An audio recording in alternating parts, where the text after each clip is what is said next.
Creak. A nauseating sound of twisting metal like a rusty saw repeatedly tugged at the very edges of one's nerves. In the outskirts of Jiangxing at the Hongfa Auto Repair Shop, the once theft-proof reinforced electric shutter now bulges inward like inflated tinfoil, curving in a spine-chilling manner. With every bulge came a dull impact from outside and beast-like snarls. It was not the wind, it was man. Or rather what once was man. In the dim workshop the air was thick with the scent of oil mixed with a faint stench of decay. Sun Ji gripped a large pipe wrench stained with dark blood, his knuckles turning white from the strain. Drenched in sweat, his eyes shifted from initial terror to the fierce desperation of a cornered animal. Huiga, those creatures are far too relentless, he exclaimed. Sun Ji's voice came out hoarse and trembling with despair. The door's axle can't hold any longer. At this rate, in no more than half an hour it will collapse. He turned his head toward the silent figure by the lift. Changhui sat on an old tire, idly fidgeting with a long-dried lighter. Without a word, he fixed his gaze intently on the deforming shutter door. His complexion was ghostly pale with deep-set eyes. 3 days of severe dehydration had left his lips chapped and peeling, yet his eyes shone with a terrifying brilliance, as if deciphering an unsolvable equation. Is there any water left? Changhui suddenly inquired, his calm voice clashing with the grim surroundings. At a time like this, who in their right mind would drink? Panicked Sun Ji waved the wrench, exclaiming, I've counted. At least 200 to 300 are outside. Once the door gives way, we won't even have a scrap of bone left. Huiga, shall we charge in? That modified Raptor is still on the rack. Even if it's out of fuel, we can push it to block the door and then leap out the rear window. It might be a death sentence, but it's better than suffocating here. Yet Changhui remained motionless. His gaze did not fall on Sun Ji, but through the gap beneath the shutter fixed on the continuously writhing bluish-gray ankles. 3 days ago, the world transformed. An unnamed virus erupted, and order disintegrated faster than falling dominoes. Stricken with a profound, insufficient firepower phobia, Changhui immediately dragged his childhood friend Sun Ji into his auto repair shop and sealed every door and window. Inside, sturdy walls and reliable tools abounded, yet they lacked the most vital necessities, food and water. Worse still, the noise from the repair shop's machines had attracted every zombie along the nearby highway. Crack! A crisp sound rang out as an expanding screw at the shutter door's upper left was violently ripped out, its cement debris falling to the ground. That slight looseness was like the final straw that breaks the camel's back. The zombies outside seemed to sense the failing defense. Their snarls suddenly climbed an octave, and their forceful push surged dramatically. Damn! Sun Ji cursed as his bloodshot eyes flared, and he prepared to charge forward. I'm ready to fight these monsters. Stand down. Halt! Changhui's soft yet oddly commanding tone cut through the chaos. In that very instant, his world shifted. Perhaps it was the extreme thirst-induced hypoxia or the surge of adrenaline before death. The scene before his eyes began to duplicate with ghostly afterimages. Yet these afterimages were not mere blurred patches, but distinct lines, countless luminescent pale blue streaks, as he stared at the shutter door. Before his eyes, the rusted metal skin became almost transparent, replaced by a precise structural stress analysis diagram. Target: industrial-grade shutter door, material low-carbon steel, status, severe metal fatigue, current stress point C4, area, at the door axle connection, estimated total external thrust 4.2 tons, and rising, estimated collapse, countdown 031241. Streams of data cascaded across his retina like a waterfall. Stunned, Changhui instinctively rubbed his eyes, yet the data did not vanish. Instead, as his focus sharpened, it grew ever clearer. What was this? An illusion? He shifted his gaze to the lighter in his hand. Target: disposable gas lighter, damage, structural analysis, piezoelectric ceramic igniter, gas nozzle, plastic casing. A complex disassembly animation played out in his mind, as if he had dismantled this device countless times. Huiga, have you lost your mind? Sun Ji, alarmed and sweating profusely, rushed over and shook his shoulder, exclaiming, the door is about to collapse. Jolted back to his senses by the shake, Changhui did not look at Sun Ji's face, but rather observed the muscular motion in Sun Ji's swinging arm. Target: human male, in an excited state, action analysis, biceps contraction. That strange digital vista induced dizziness, yet it was swiftly replaced by an unprecedented sense of control. In this chaotic, collapsing, and uncertain world, these cold streams of data were his sole anchor to reality. Is this my ability, analysis, or creation? Huiga! Sun Ji's shout snapped him back. Taking a deep breath, Changhui forced the torrent of information in his mind to subside. He rose momentarily, staggering from low blood sugar, but quickly regaining his balance. Approaching within 3 meters of the shutter, he halted and extended his hand, as if caressing its imminent collapse. Under Sun Ji's fearful gaze, Changhui even managed a slight smile. Suanzi, he said, pointing at the precarious door, what do you see? Sun Ji paused, swallowing hard before replying, I see. Do you see the king of hell beckoning? Huiga, don't scare me. Have you hallucinated from hunger? No. Yi Changhui shook his head, a fleeting blue light momentarily flitting in his eyes. In his view, the densely packed red heat outside did not signify death. Instead, they represented an almost limitless workforce. A subtle, greedy smile played at the corners of Yi Changhui's lips, a look akin to beholding a priceless treasure in such a desperate situation. He turned and, looking at Sun Ji brandishing the pipe wrench in a desperate gesture, spoke in an unusually stern tone. Sunzi, put that tool down. That is our asset, something you cannot afford to break. Huh? Sun Ji was utterly dumbfounded. Asset? That's a zombie. A flesh-eating zombie. Outside there are hundreds of mouths. Wrong. Yi Changhui strode over to the tool table, his mind whirring with an inexplicable acuity.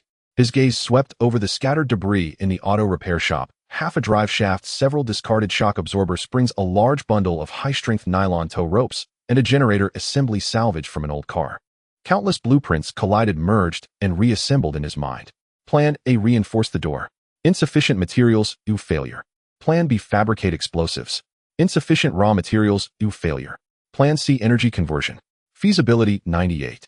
Yi Changhui grabbed a piece of chalk and swiftly drew a line on the oil-stained floor, then looked at Sun Ji, his eyes flickering with a near-crazed rationality. Sunzi, think carefully. These creatures require no salary, no social security, no food or water, not even rest. All it takes is for you to hang a piece of meat ahead, and they will run until they drop. Pointing to the chilling impact sounds outside, Yi Changhui remarked, as if listening to a magnificent symphony, is this even zombies? This is unmistakably a dream job. Sun Ji gaped in astonishment as the pipe wrench clattered to the ground. He reached out to touch Yi Changhui's forehead. Bro, have you lost your mind? This is a full-blown biohazard crisis, not some exploitative factory simulator. Crisis. Yi Changhui brushed his hand away and retrieved a large angle grinder from the toolbox, plugging it into a power source. Fortunately, the backup power source still held a modicum of charge. If harnessed properly, this is nothing short of an industrial revolution, declared Yi Changhui, his eyes fixed on the shutter's most vulnerable point. They want to come in. Fine. He murmured under his breath, his tone imbued with a cold, calculating resolve. I will let them come in. But before they can enter, they must pay a toll. He looked at Sun Ji, his gaze returned to its usual steadiness, albeit now tinged with a spine-chilling coldness. Sunzi, listen closely. What I'm about to do is your lifeline. If you wish to survive, follow my instructions to the letter. Not a single screw must be misplaced. What are we going to do? Sun Ji instinctively picked up the pipe wrench, though he did not fully understand. He was accustomed to following Yi Changhui's lead. Throughout their lives, though Yi Changhui's decisions had often been outrageous, they had never led them astray. Gazing at the twisting metal door, he seemed to peer beyond the corroded surface to behold an endless free labor force waiting outside. We will transform this multi-ton thrust into our first pot of gold. Yi Changhui strode to an abandoned car wheel hub as the blueprint of the ratchet transmission mechanism fully materialized in his mind. Prepare to work, the employee No. 001 has grown, impatiently waiting at the door. Zzz. The grinding wheel of the angle grinder spun at high speed as it bit into the steel pipe, erupting in a spray of dazzling sparks. The acrid stench of metal filings instantly flooded the air, momentarily overpowering the reek of rot. This time Yi Changhui did not cut as casually as he usually did. In his vision, the exhaust pipe he had salvaged from a scrap truck was overlaid with a faint blue grid. Target high-carbon steel exhaust pipe midsection defect, scan rust spots X3, microcrack X1, optimal cutting path highlighted. His hand was steady as bedrock as the grinding wheel followed a metallic texture line that an ordinary person would never even notice. There were no burrs, the cut was smooth as a mirror. Why are you sure we're really using this clothes-drying rod to poke zombies? Sun Ji hugged an armful of scavenged tape and steel wire, his expression one of existential doubt. This thing isn't even as sturdy as my pipe wrench, is it? A pipe wrench can only be used to smash skulls. That's destructive extraction. Yi Changhui said without lifting his head, the flying sparks casting cold light across his austere face. What we need is an intact power source, especially the joints and muscle fibers. They must remain completely undamaged. He set down the cut steel pipe and picked up a length of high-strength spring steel wire he had removed from a shock absorber. Blueprint loading, self-locking, anti-burst capture fork modified, required materials, steel pipe, steel wire, bicycle brake, cable, ratchet wrench, assembly, estimated build time 15 minutes. Yi Changhui's movements were astonishingly fast, as if these intricate mechanical structures had long since become second nature to him.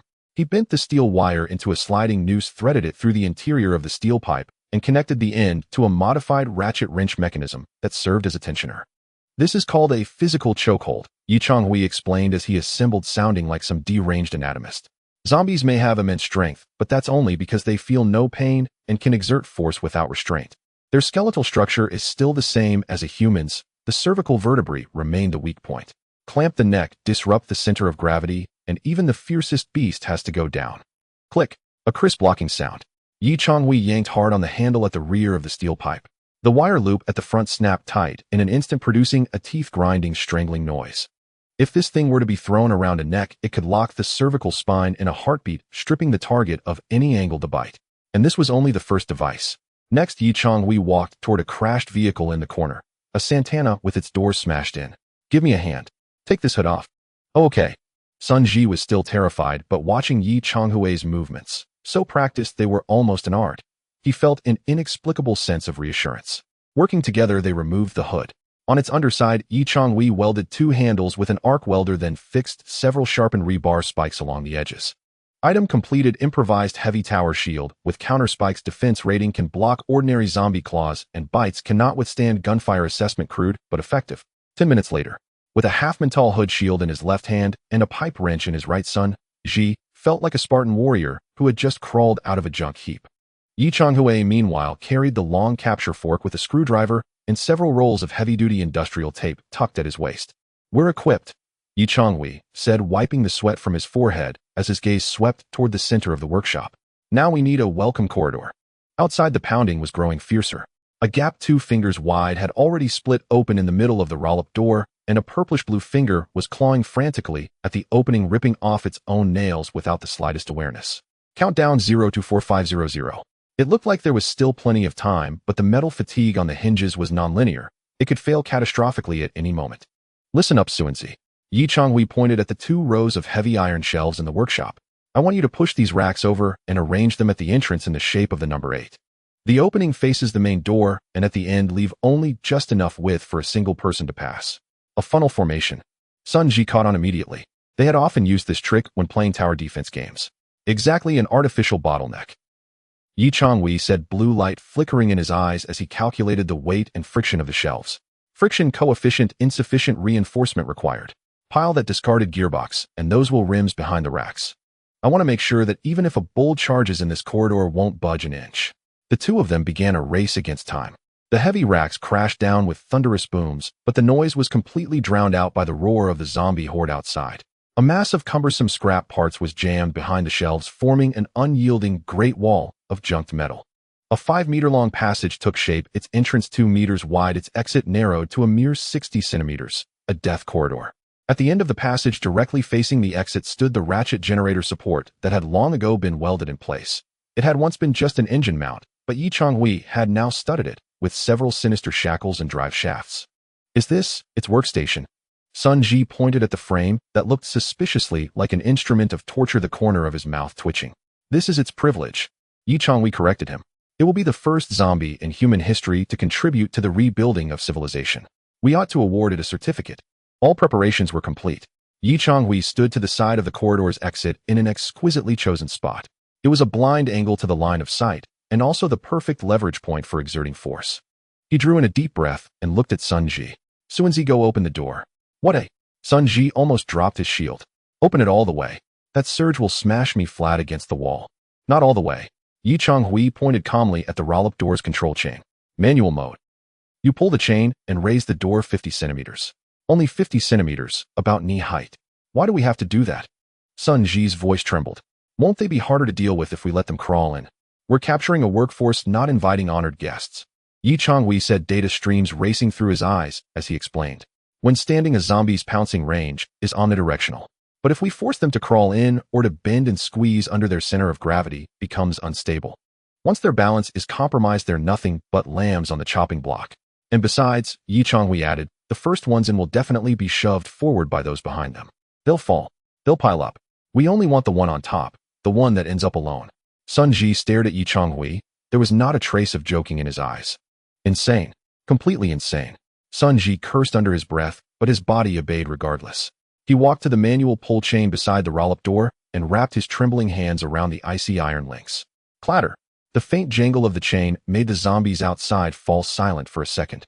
That instant of silence was more terrifying than their howls. Then came even more frenzied scratching and crashing. The door shuddered violently, dust sifting down in steady streams. Ready. Yi Changhui gripped the capture fork with both hands, his body slightly crouched like a cheetah poised to strike.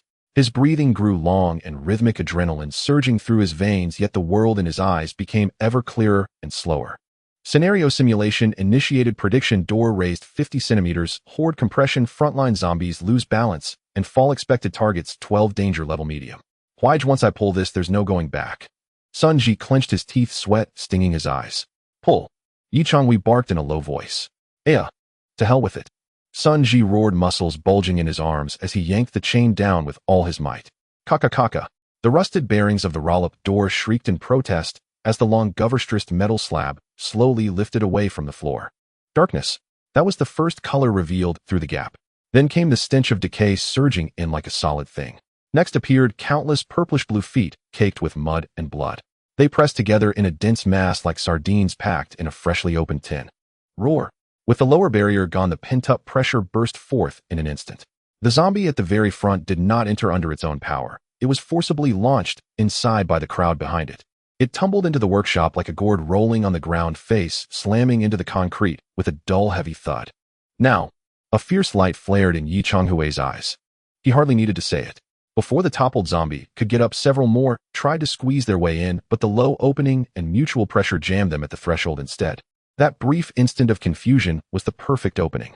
The one that had rolled the furthest wore the tattered uniform of a delivery man, roaring as it struggled to push its upper body off the floor. One of its eyes dangled outside the socket, and its mouth still clenched half a scrap of someone's torn clothing. It saw Sun Ji. The scent of living flesh sent it into instant frenzy, and it clawed at the ground to pounce. Hello? Your delivery has arrived. A cold voice sounded above its head. Before it could react, a steel pipe, whistling through the air, came down with unerring precision. Crack. The wire loop at the front of the capture fork seemed almost sentient as it slipped perfectly around its neck. Planting his feet, Yi Changhui heaved backward with both hands and yanked the locking mechanism at the same time. The steel wire bit into the rotting flesh in an instant, wedging itself between the vertebrae. Roar. GKKK. The zombie's howl turned into a strangled rasp. It thrashed wildly, arms flailing, but under the control of the long shaft, it could not get anywhere near Yi Changhui. Instead, it flopped on the floor like a fish dragged onto dry land. Suanzi. Close the door. Yi Changhui braced the capture fork with all his strength. His arms were numb from the force, yet the tremendous resistance made his whole body tremble with exhilaration.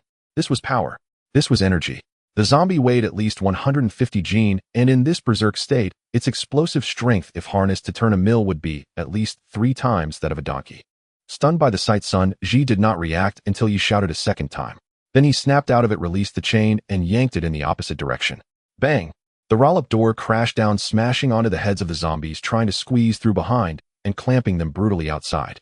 Inside the workshop, only the captured delivery man remained, thrashing in frenzy.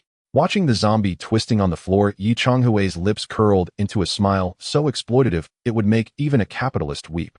Welcome to the job number 001.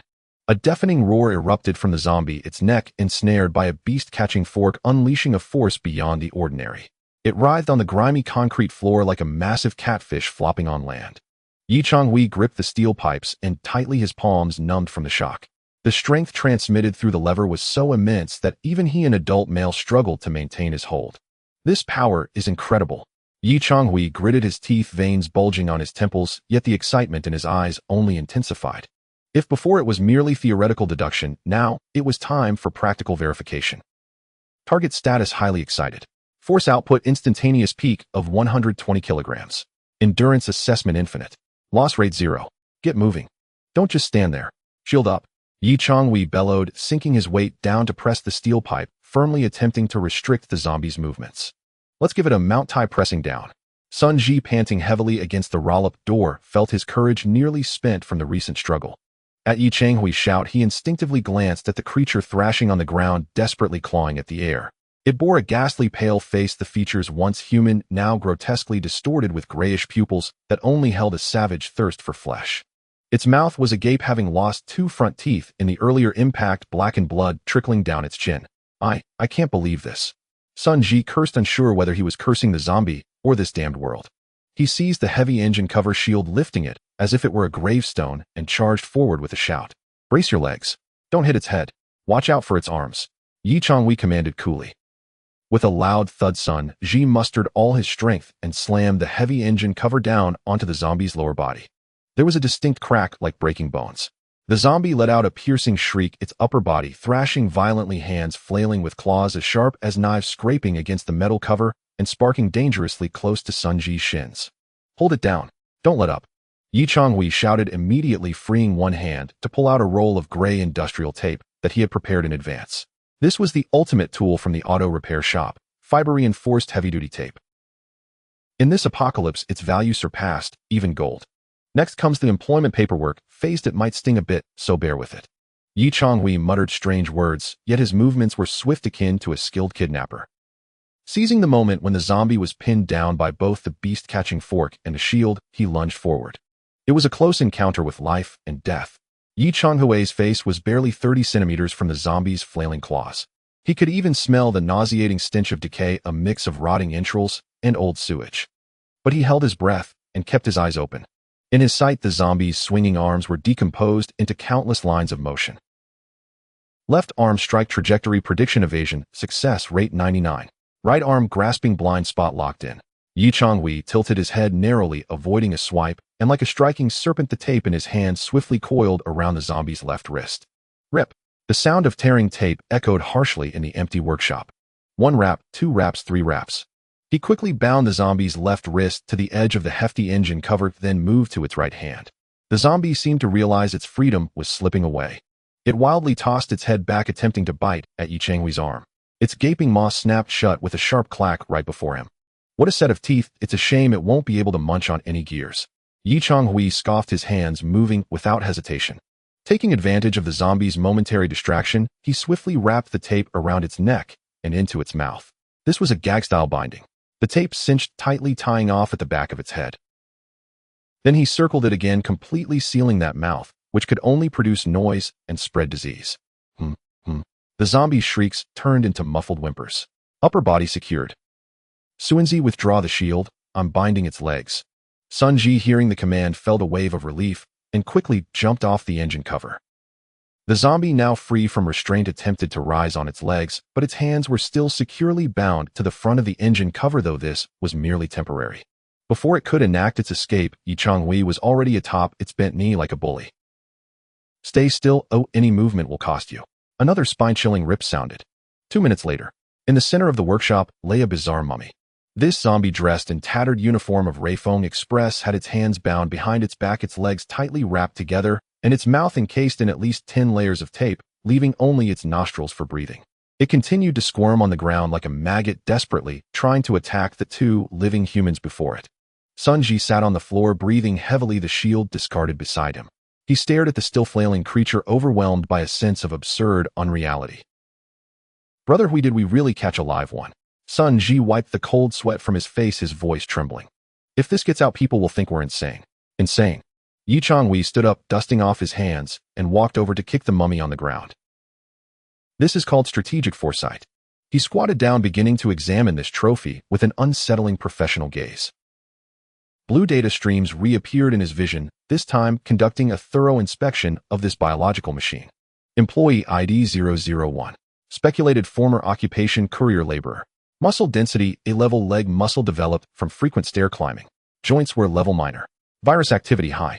Comprehensive evaluation, exceptional labor force suitable for high torque output positions. Look at those leg muscles. Yi Changhui pointed at the zombie's calves. Even in decay, they remained taut. The explosive power from years of delivering parcels is practically designed for stepping on generator pedals. If it were an ordinary office worker zombie, it wouldn't have this kind of endurance. Sun Ji rolled his eyes. So you choose employees based on their education and experience? Of course. Yi Changhui replied seriously. In the future, zombies that were fitness coaches or construction workers will be rare resources and should be prioritized for capture. As for those 300-pound couch potato zombies, while they might be considered for refining into fuel or biochemical bombs. Ugh, Sun Ji finally couldn't hold back a gag. Brother Hui, please stop, the imagery is too vivid. All right, let's get to work. Yi Changhui stood up, his expression regaining its cold severity. Although they had caught their first zombie, the crisis was far from over. The roll-up door had fallen, but the previous zombies trapped beneath it served as meat pads, preventing it from closing completely, leaving a gap underneath. Outside, a horde of zombies clawed madly at that gap. If they didn't act quickly, this place would still be unsafe. But with number 001, everything was different. Drag it over there. Changhui pointed to the iron frame equipped with a ratchet device not far away. I'm dragging it. Sun Ji pointed to himself. Of course. You're the security captain. If you don't drag it, who will? Changhui had already picked up the welding gun and electric drill, beginning the final adjustments on the iron frame. I'm going to connect the generator. Remember, handle it gently, don't break its legs. Sun Ji sighed resigned and walked over, grabbing the binding rope behind the zombie and dragging it toward the hoist like it was a dead dog. The zombie struggled violently, but against the laws of physics, all resistance was futile. After dragging it next to the iron frame, Changhui approached. What followed was a spectacle that left Sun Ji's eyes wide open. Changhui didn't bind the zombie directly to the frame. Instead, he produced two specially made iron shoes, remodeled from used brake discs, perfectly designed to fit the feet. Stand it up and shove its feet in. Together, they manipulated it like a large action figure, lifting the zombie up, securing its feet on the pedals, and tightly fastening its waist with a thick safety belt against the backrest. At this moment, 001 took on an extremely bizarre posture. It was forced to stand on the pedal, its hands bound behind it, and a collar connected to the ratchet lever around its neck. As soon as it attempted to struggle or lunge forward to bite, its movements would activate the lever, which would in turn turn the ratchet, driving the chain, which would power the generator. Perfect. Changhui stepped back, admiring his creation. Now secured, 001 exhibited an unusually aggressive demeanor. It spotted Changhui standing 2 meters away, a living feast, the sole object of its desire. Roar. Even with its mouth sealed, the fervor remained. It lunged forward, attempting to bite Changhui. Click. That single lunge triggered the lever. The massive flywheel turned halfway. Secured by the safety belt, it could not advance, its body rebounding instead. Unwilling, it leaned back again, gathering strength, then charged forward. Click, click. The flywheel turned yet again. The more furious it became, the more it struggled, the greater its movements, the faster the flywheel spun. Ziz. The voltage meter nearby jumped sharply, the needle soaring from 0 to 12V.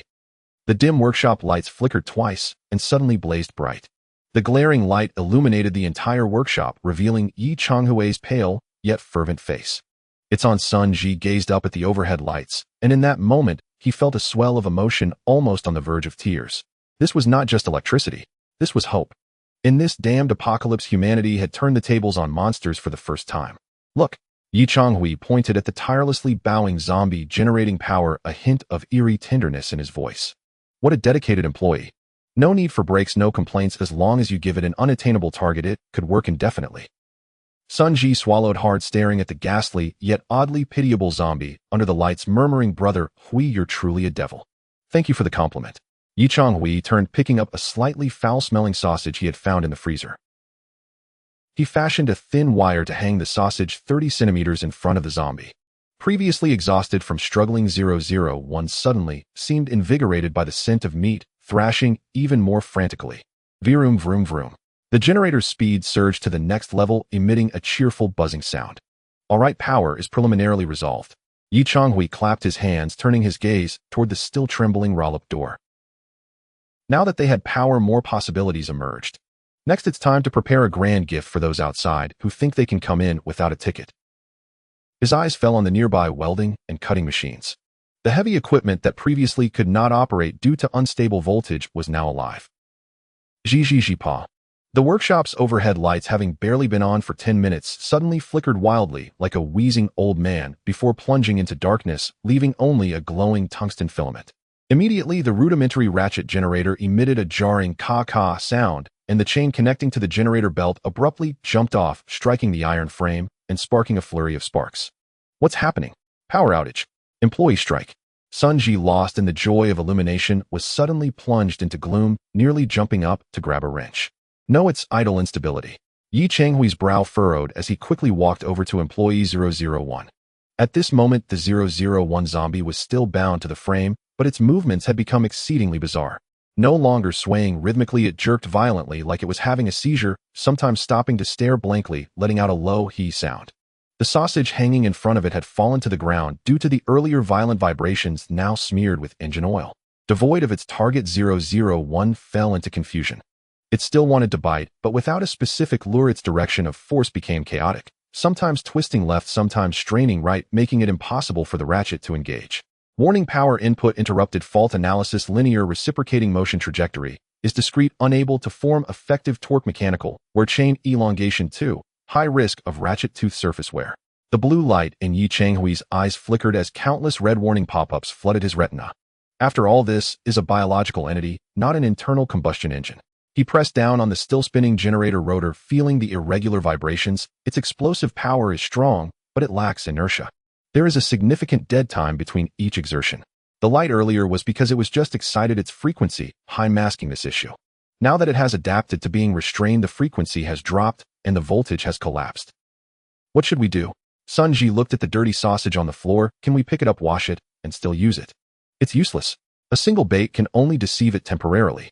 Changhui shook his head, his gaze sharpening. We need something that can forcibly flatten its chaotic explosive power. His eyes swept across the workshop, finally locking onto a scrapped heavy truck gearbox in the corner. Blueprint-generated gravity energy flywheel principle utilized the rotational inertia of a massive object to fill the power vacuum, smoothing the output curve.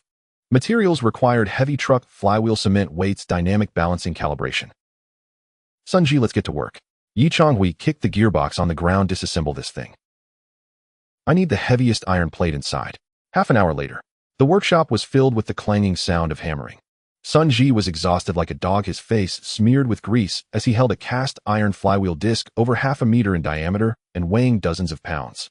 This was originally the engine flywheel from a stair-heavy truck thick as a grinding wheel. Brother Hui, can 001 handle this added weight? Sun Ji gasped. This is a heavy chunk of iron. Just getting it moving will wear anyone out. It's not a human, it's a zombie. Changhui was welding a new drive shaft bracket, not looking back. Its muscle fibers don't have the concept of lactic acid buildup. Once it's started, the inertia of the flywheel will actually carry it along, forming a forced metronome. And Changhui paused, lifting his welding mask to reveal a sly smile. We need to recalibrate its desire to attack. A sausage like this is far too rudimentary. We need something more stimulating. More stimulating. An ominous premonition surged within Sun Ji. Yes. Changhui pointed to the spot where the sausage had hung in front of 001. I need to adjust the angle and distance of the bait to find its golden zone for exertion. But right now I have to focus on installing the flywheel and welding, so I can't spare a hand. He looked at Sun Ji, his gaze earnest. Stand over there.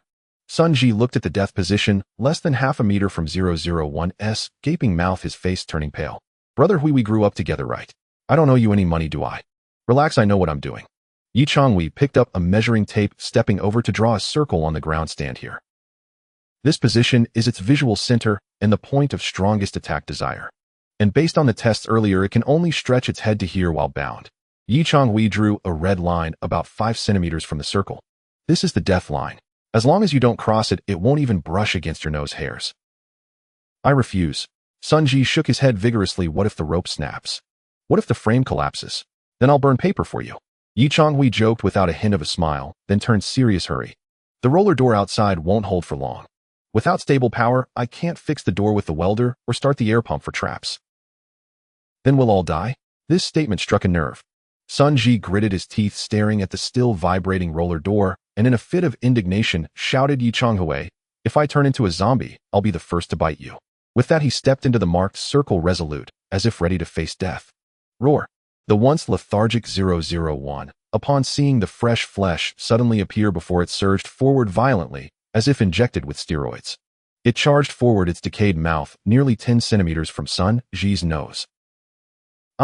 Sun Ji closed his eyes in terror and screamed, his legs trembling, yet he dared not move, because Changhui had warned that any movement would affect the data. Don't scream, maintain your breath. Changhui had fully entered engineer mode. Ignoring Sun Ji's screams and the zombie's roar, he fixed his gaze on 001's range of motion. Pre-attack, wind-up amplitude 45 degrees, optimal exertion, point confirmed, flywheel engagement, timing rebound phase. Hang in there, I'm about to activate the flywheel. Taking advantage of Sun Ji drawing fire, Changhui swiftly installed the heavy cast iron flywheel onto the output shaft of the ratchet mechanism. Ji. The arc of the welder ignited again. This time, due to unstable voltage, the weld was unsightly, but Changhui didn't care about aesthetics. He only cared for strength. He welded the flywheel shaft firmly to the drive structure. All right, Sun Ji, you can move now. Move what? Sun Ji was still processing what was happening. Provoke it. Get it moving to initiate the first start of the flywheel. Changhui stepped back, holding a multimeter. Sun Ji took a deep breath, staring at the zombie inches away. In his utmost fear, an inexplicable anger surged. Damn it, trying to scare me, huh? Want to eat me, do you? Suddenly Sun Ji made a face, then jumped in place like a lunatic, patting his backside. Come on. Come bite me. Ha ha ha. This wave of antics filled the air with tension. The 001 zombie went completely berserk. No longer tentative, it unleashed its full strength, lunging forward. Gulp. This time it felt the resistance. The heavy flywheel made its start exceedingly laborious. But it didn't care about the resistance, that only wanted to bite the fat man in front of it. With all its might, even the flesh on its neck was choked out by the collar it strained against the dozens of pounds of iron disc, managing to turn it half a circle. Then it was yanked back by the safety harness. But the flywheel had begun to spin. Though only half a turn, the massive inertia kept the iron disc from stopping, immediately continuing to rotate, with the ratchet shaft dragging 001's body back and forth, forcing it to maintain a rhythm. Just like that. Yi Changhui closed his eyes, savoring the sound for a second. That was the heartbeat of industrial civilization. He abruptly flipped the power switch. Virum. The previously flickering overhead light, this time, without hesitation, erupted into a blinding and stable white light. The light was even brighter than before, illuminating every detail of the workshop. The indicator lights of several battery chargers in the corner instantly switched from red to yellow, indicating they were charging. Even the angle grinder on the workbench, when picked up and switched on, emitted an exhilarating high-pitched whine from the grinding wheel. It's done. Yi Changhui shouted, his voice barely concealing his excitement. Sun Ji collapsed onto the ground, drenched in cold sweat. He looked at the now indistinguishable high-speed flywheel, then at 001, which was forced to rhythmically bob its head, as if dancing to the beat, and his worldview shattered completely. Brother Hui, this thing spins too fast, Sun Ji murmured it. It looks so pitiful. Indeed. Under the inertia of the flywheel, 001 was no longer moving of its own volition, it was being moved by the machine. It resembled a part bound to a high-speed loom, unwittingly expending every ounce of calories. System reading: output voltage 220V, stable power peak 800W, energy status, battery pack charging. Yi Changhui walked over and pulled Sun Ji up. Pitiful. Yi Changhui cast a cold glance at the door. If it gets in, it won't think you're pitiful while it's eating you. He walked over to the tool wall, eyeing the electric tools hanging all around. Drills, jigsaws, impact wrenches, powerful welders. Previously, these were scrap metal. Now they were weapons. With these we are gods. Yi Changhui picked up a heavy impact drill, testing it briefly. The wind pressure from the spinning bit blew his bangs. Sun Ji, take a 5-minute break. Have something to eat and drink. Yi Changhui turned his gaze, shifting to the roller door, still emitting creaking sounds. Outside, the zombies seemed enraged by the suddenly stable and bright lights, their attacks more ferocious than ever. A screw at the door hinge finally couldn't bear it anymore and pinged out, grazing Yi Changhui's cheek and embedding itself in the wall. The door sagged 5 centimeters, revealing a larger gap. A skeletal arm was already reaching through, blindly flailing. The crisis was at hand. But Yi Changhui showed no signs of panic. Holding the impact drill, his expression was as cold as iron. Once we're fed, we'll get to work. Since they want to come in as guests so badly. Yi Changhui glanced at the still spinning flywheel, then at the scattered car parts on the ground. Let's prepare them a maze they'll never escape from. The blueprint unfolded again in his mind. This time it would no longer be a small-scale power generation device, but a massive death trap constructed using gravity and mechanical power. Objective: gravity kill formation. Prerequisite: electric-powered winch. Achieved. First step: repair the door and buy time for construction. Sun Ji grabbed the welding mask. Yi Changhui's voice rang clear amidst the roaring machinery. Tonight we're turning this place into a fortress. The blinding blue-white arc exploded at the dim doorway, instantly filling the air with the smell of ozone and molten metal. It was the most violent aesthetic of industrial civilization. Yi Changhui gripped the welding pliers tightly, his face obscured by a pitch-black mask resembling a steel priest casting a spell. Before him, the once precarious rollop door, now deformed by the onslaught of the undead, was enduring the baptism of intense heat. Hold that steel beam. Don't let it shake. Yi Changhui bellowed, his voice muffled through the mask. I want to hold it too. But these beasts are too strong. Sun Ji strained against the steel beam, the thickness of his wrist, his shoulder pressed against it at a 45-degree angle, using his weight to counter the push of hundreds of zombies outside. The door trembled, each impact felt like a blow to his bones. From the newly formed crack, several violet fingers frantically clawed, attempting to widen their breach. Endure it. We're almost there. Yi Changhui wasted no words. He precisely placed the welding rod at the junction of the beam and the doorframe. Thanks to the diligent work of employee No. 001, who was coerced into operating that flywheel generator, the current was not perfect, but sufficient to maintain the continuous output of the welder. The intense heat melted the steel, the orangered molten iron flowing like lava, binding the beam and the doorframe together. Off. A piercing scream came from outside. The finger attempting to pry the door was accidentally scorched by the freshly welded seam. Sizzle. A burnt flesh smell mixed with the stench of decay wafted in. Free manicure. Yi Changhui scoffed, his hands never faltering. Rows of fish scale-like welds spread rapidly across the door's vulnerable joints like scars from surgery. He not only welded the door hinges shut, but also affixed all the leftover scrap steel from the auto repair shop haphazardly onto the door. 10 minutes later, the once flimsy rollop door had transformed into a patchwork steel monster. Retreat. At Yi Changhui's command, Sun Ji, utterly exhausted, released his grip and collapsed to the ground, panting heavily. Bang, bang, bang. The sounds of impact from outside continued, but this time the door stood firm. The once nerve-wracking metal distortion sounds had vanished, replaced by a dull, heavy thud, like fists pounding against a tank's armor, causing nothing but pain without any significance. It's safe now. Sun Ji looked at the ugly yet immensely reliable door, tears welling in his eyes. This welding machine is incredibly effective. Yi Changhui removed his mask, sweat streaking his face, but his gaze shining with intensity. He turned toward the depths of the workshop.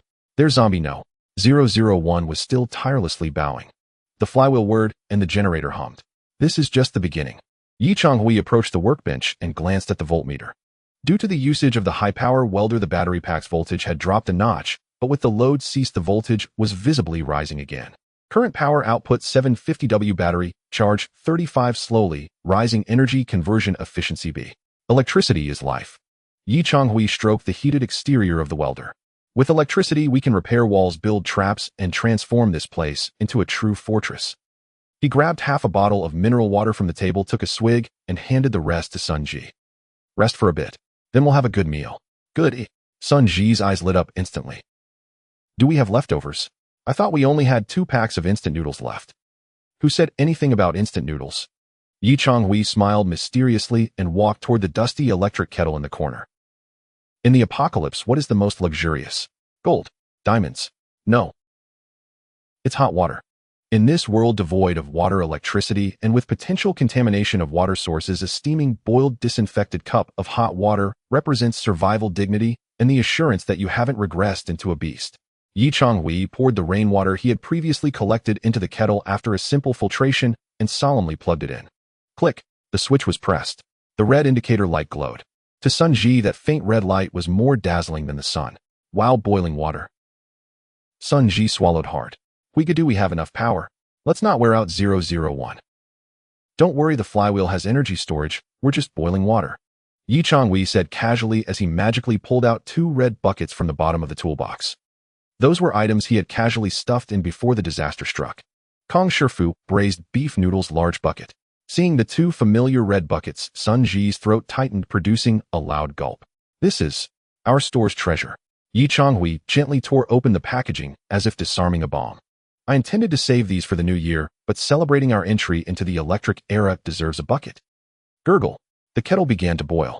The sound of hot molecules dancing filled the air. As steam wafted from the spout, the stench of decay in the workshop seemed to dissipate slightly. Yi Changhui lifted the kettle, pouring the scalding water into the noodle bucket. The seasoning packet dissolved. In that moment, a powerful, rich aroma of braised beef infused with industrial essence, yet irresistibly enticing, detonated like a bomb in the enclosed workshop. Slurp. Sun Ji's saliva dripped down his chin as he squatted at the table like a hungry husky, his eyes fixated on the noodle bucket topped with a fork. 3 minutes. Yi Changhui checked his watch, precise as a scientist. 1 second too long, and the noodles will be mushy. 1 second too short, and they won't be flavorful. These 3 minutes became the longest in their lives. Outside roared hundreds of zombies, while inside the flywheel spun and the fragrance of noodles wafted. Hell and heaven separated by a newly welded iron door. Time's up. Yi Changhui lifted the lid. White steam rose, carrying an aroma that made souls tremble. Eat. No further words were exchanged. The 2 scooped up the noodle buckets, disregarding the heat, shoveling them into their mouths. The hot broth flowed down their throats into their shriveled stomachs, a wave of warmth unfurling their pores. Aha! Sun Ji, dripping with sweat and mouth full of noodles, mumbled. I've never had noodles this good in my life. I used to think this stuff was junk food. Now it's Michelin 3-star. Yi Changhui ate more gracefully, but drank the broth just as quickly. After finishing the last sip, he exhaled deeply, feeling his stiff limbs regain sensation. He set down the empty bucket and turned to look outside. Through the rebar-reinforced security window, he could see the hazy figures of zombies outside. Drawn by the light and the earlier aroma, they continued to wander and collide tirelessly. But to Changhui, that was no longer a frightening sight. He turned back to Zombie No. 001, still diligently generating power. Are you full yet? About 70%, Sun Ji said, licking the fork, still wanting more. I'm not full either. Changhui stood up, approaching No. 001 to check its belt drive. To be precise, my ambition isn't satisfied. He pointed to the voltmeter, which had just dipped slightly from boiling water. Boiling a kettle of water made it drop 10 of power. If we want to use a chainsaw, a cutting machine, or even later an induction cooker for cooking and electric heaters for warmth, relying solely on it won't be enough. Changhui's eyes sparkled with the light of capital accumulation. There are 3 backup generators in this repair shop, plus 2 flywheels. He looked at Sun Ji, a cold smile tugging at his lips. With so many applicants waiting outside, how can we let the position go unfilled? Sun Ji burped, glancing at Changhui, suddenly feeling a twinge of pity for the zombies outside. Huiga, you're not thinking. Expansion, Changhui stated firmly. Tomorrow we need to catch 3 more. I want this wall to become a generator array. I want this repair shop to be the only 24-hour power supply in this wasteland. He picked up a piece of chalk and began sketching a new blueprint on the wall. Objective: 4-cylinder parallel zombie power array. Expected output: 3000 W. Next phase plan: gravity drop kill array. Completely eliminate the garbage at the door. Under the light, Changhui's shadow stretched long, enveloping Zombie No. 001, as if heralding the birth of a new order in this apocalypse. A new order, cold and glorious, built on the exploitation of zombies. The night deepened. Yet for Hongfa Auto Repair Shop, this night was destined to be sleepless. The steady lights within the workshop shone brightly, but against the backdrop of the ink-black night outside, the solitary building resembled a lantern-fish luring in the depths of the ocean. Bang, bang, bang. The sound of impacts had changed. It was no longer the chaotic, sporadic clattering of before. It had transformed into a dull, relentless rumble, as if a massive steamroller were repeatedly crushing the recently welded roll-up door. Sun Ji crouched at the security window of the second-floor office, cautiously peering through the curtain's gap. Just a glance sent chills down his spine. Brother Hui, Sun Ji's voice trembled, turning to Changhui, who was sketching on the lower floor. Shouldn't we turn off the lights? What's wrong? Changhui didn't lift his head, his pencil rapidly calculating gear ratios on the blueprint. Downstairs there are heads everywhere. Sun Ji gestured exaggeratedly. Before there were only dozens, now the street is a dark mass, at least 500 or 600. And there are shadows swaying in the distance. Our light is too bright, it's like we're hosting a concert. Changhui paused momentarily. 500 or 600. The number did not instill fear, rather it knitted his brow, plunging him into a state of anxiety labeled cost analysis. He set down his pencil, approached the window, and pushed Sun Ji aside, peering down into the dim light filtered through the door. Indeed, it was a horde of zombies. They huddled together like a pot of boiling tar surging at the entrance. The zombies at the front pressed against the metal door, their faces squished, their features flattened, while layers behind began to climb over their fallen comrades. The door, recently reinforced with several steel beams, hadn't broken yet, but it emitted an unsettling metallic groan. The walls trembled slightly, dust cascading down. This wall won't hold for long, Changhui calmly assessed. The load-bearing capacity of brick and concrete walls is limited. If several hundred zombies exert pressure simultaneously, generating resonance, the wall could collapse. What do we do? Oi. Sun Ji paced anxiously. There are just 2 of us. We only have pipe wrenches and that animal trap. Even if we manage to kill one a minute, by the time we finish with 500, our arms will be useless. That's the problem. Changhui turned, gazing at the sole power generator in the workshop. Employee 001 was diligently generating power. The flywheel were outputting a precious 800 watts of electricity. This amount of power was sufficient for boiling water, lighting, and even operating an angle grinder. But against the scale of the zombie horde, this energy felt pitifully insignificant. A deep shiver coursed through Changhui. It wasn't a fear of death, but a primal anxiety ingrained in every man of Huaxia. Fear of insufficient firepower. I see no heavy weaponry, Changhui murmured. No Gatling guns, no RPGs, no incendiary devices, not even a heavy machine gun. In this apocalypse, facing a horde without area effect weapons and relying solely on cold steel to strike heads was tantamount to suicide. Brother, we think of something. Can't we make a bomb? Sun Ji grasped at straws. You can fix cars, right? Gasoline. We have half a barrel of gasoline. We can make Molotov cocktails. Idiot. Changhui coldly scolded, setting fire at the entrance. You want to roast ourselves like pigs. Moreover, Molotov cocktails have limited lethality against zombies. Unless we sever their nerves or muscles, they'll charge in with flames, and we'll be in worse trouble. What about electricity? Electrify them. That voltage from 001 would struggle to fry a mouse, let alone a zombie. Are we going to provide them with therapy? Changhui paced irritably around the workshop. Blue data streams flashed before his eyes, analyzing the feasibility of various tactics. Plan A: create spike traps. Efficiency extremely low, unable to handle stacked hordes. Plan B: high voltage electric fence. Energy shortfall 98. Current power insufficient. Plan C: chemical gas. Insufficient materials. All plans led to a deadlock: insufficient energy. They were too poor. So poor that they only had one zombie generator, so poor that they had only a pile of scrap metal. We need a weapon. Changhui stopped his gaze, turning fervent and dangerous. A weapon that does not consume gunpowder, gasoline, or vast amounts of electricity, yet can generate immense kinetic energy to crush a crowd of zombies in an instant. Is there such a thing? Sun Ji was taken aback. You want to have your cake and eat it too. Brother Hui, are you challenging physics? No, physics is on our side. Changhui suddenly raised his head, his gaze crossing the shelves and the lift focusing on the dark ceiling of the workshop. Hongfa Auto Repair Shop was formerly an old machine processing factory with a ceiling height of 8 meters. At the top of the workshop lay 2 massive beam tracks. On the tracks rested a dust-covered orange device, a 5-ton electric hoist. Changhui's pupils contracted instantly as blue data lines quickly sketched the structure of the hoist. Target CD1 electric hoist. Lifting capacity 5,000 kilograms. Drive method 3-phase asynchronous motor. Status powered off, steel cable intact.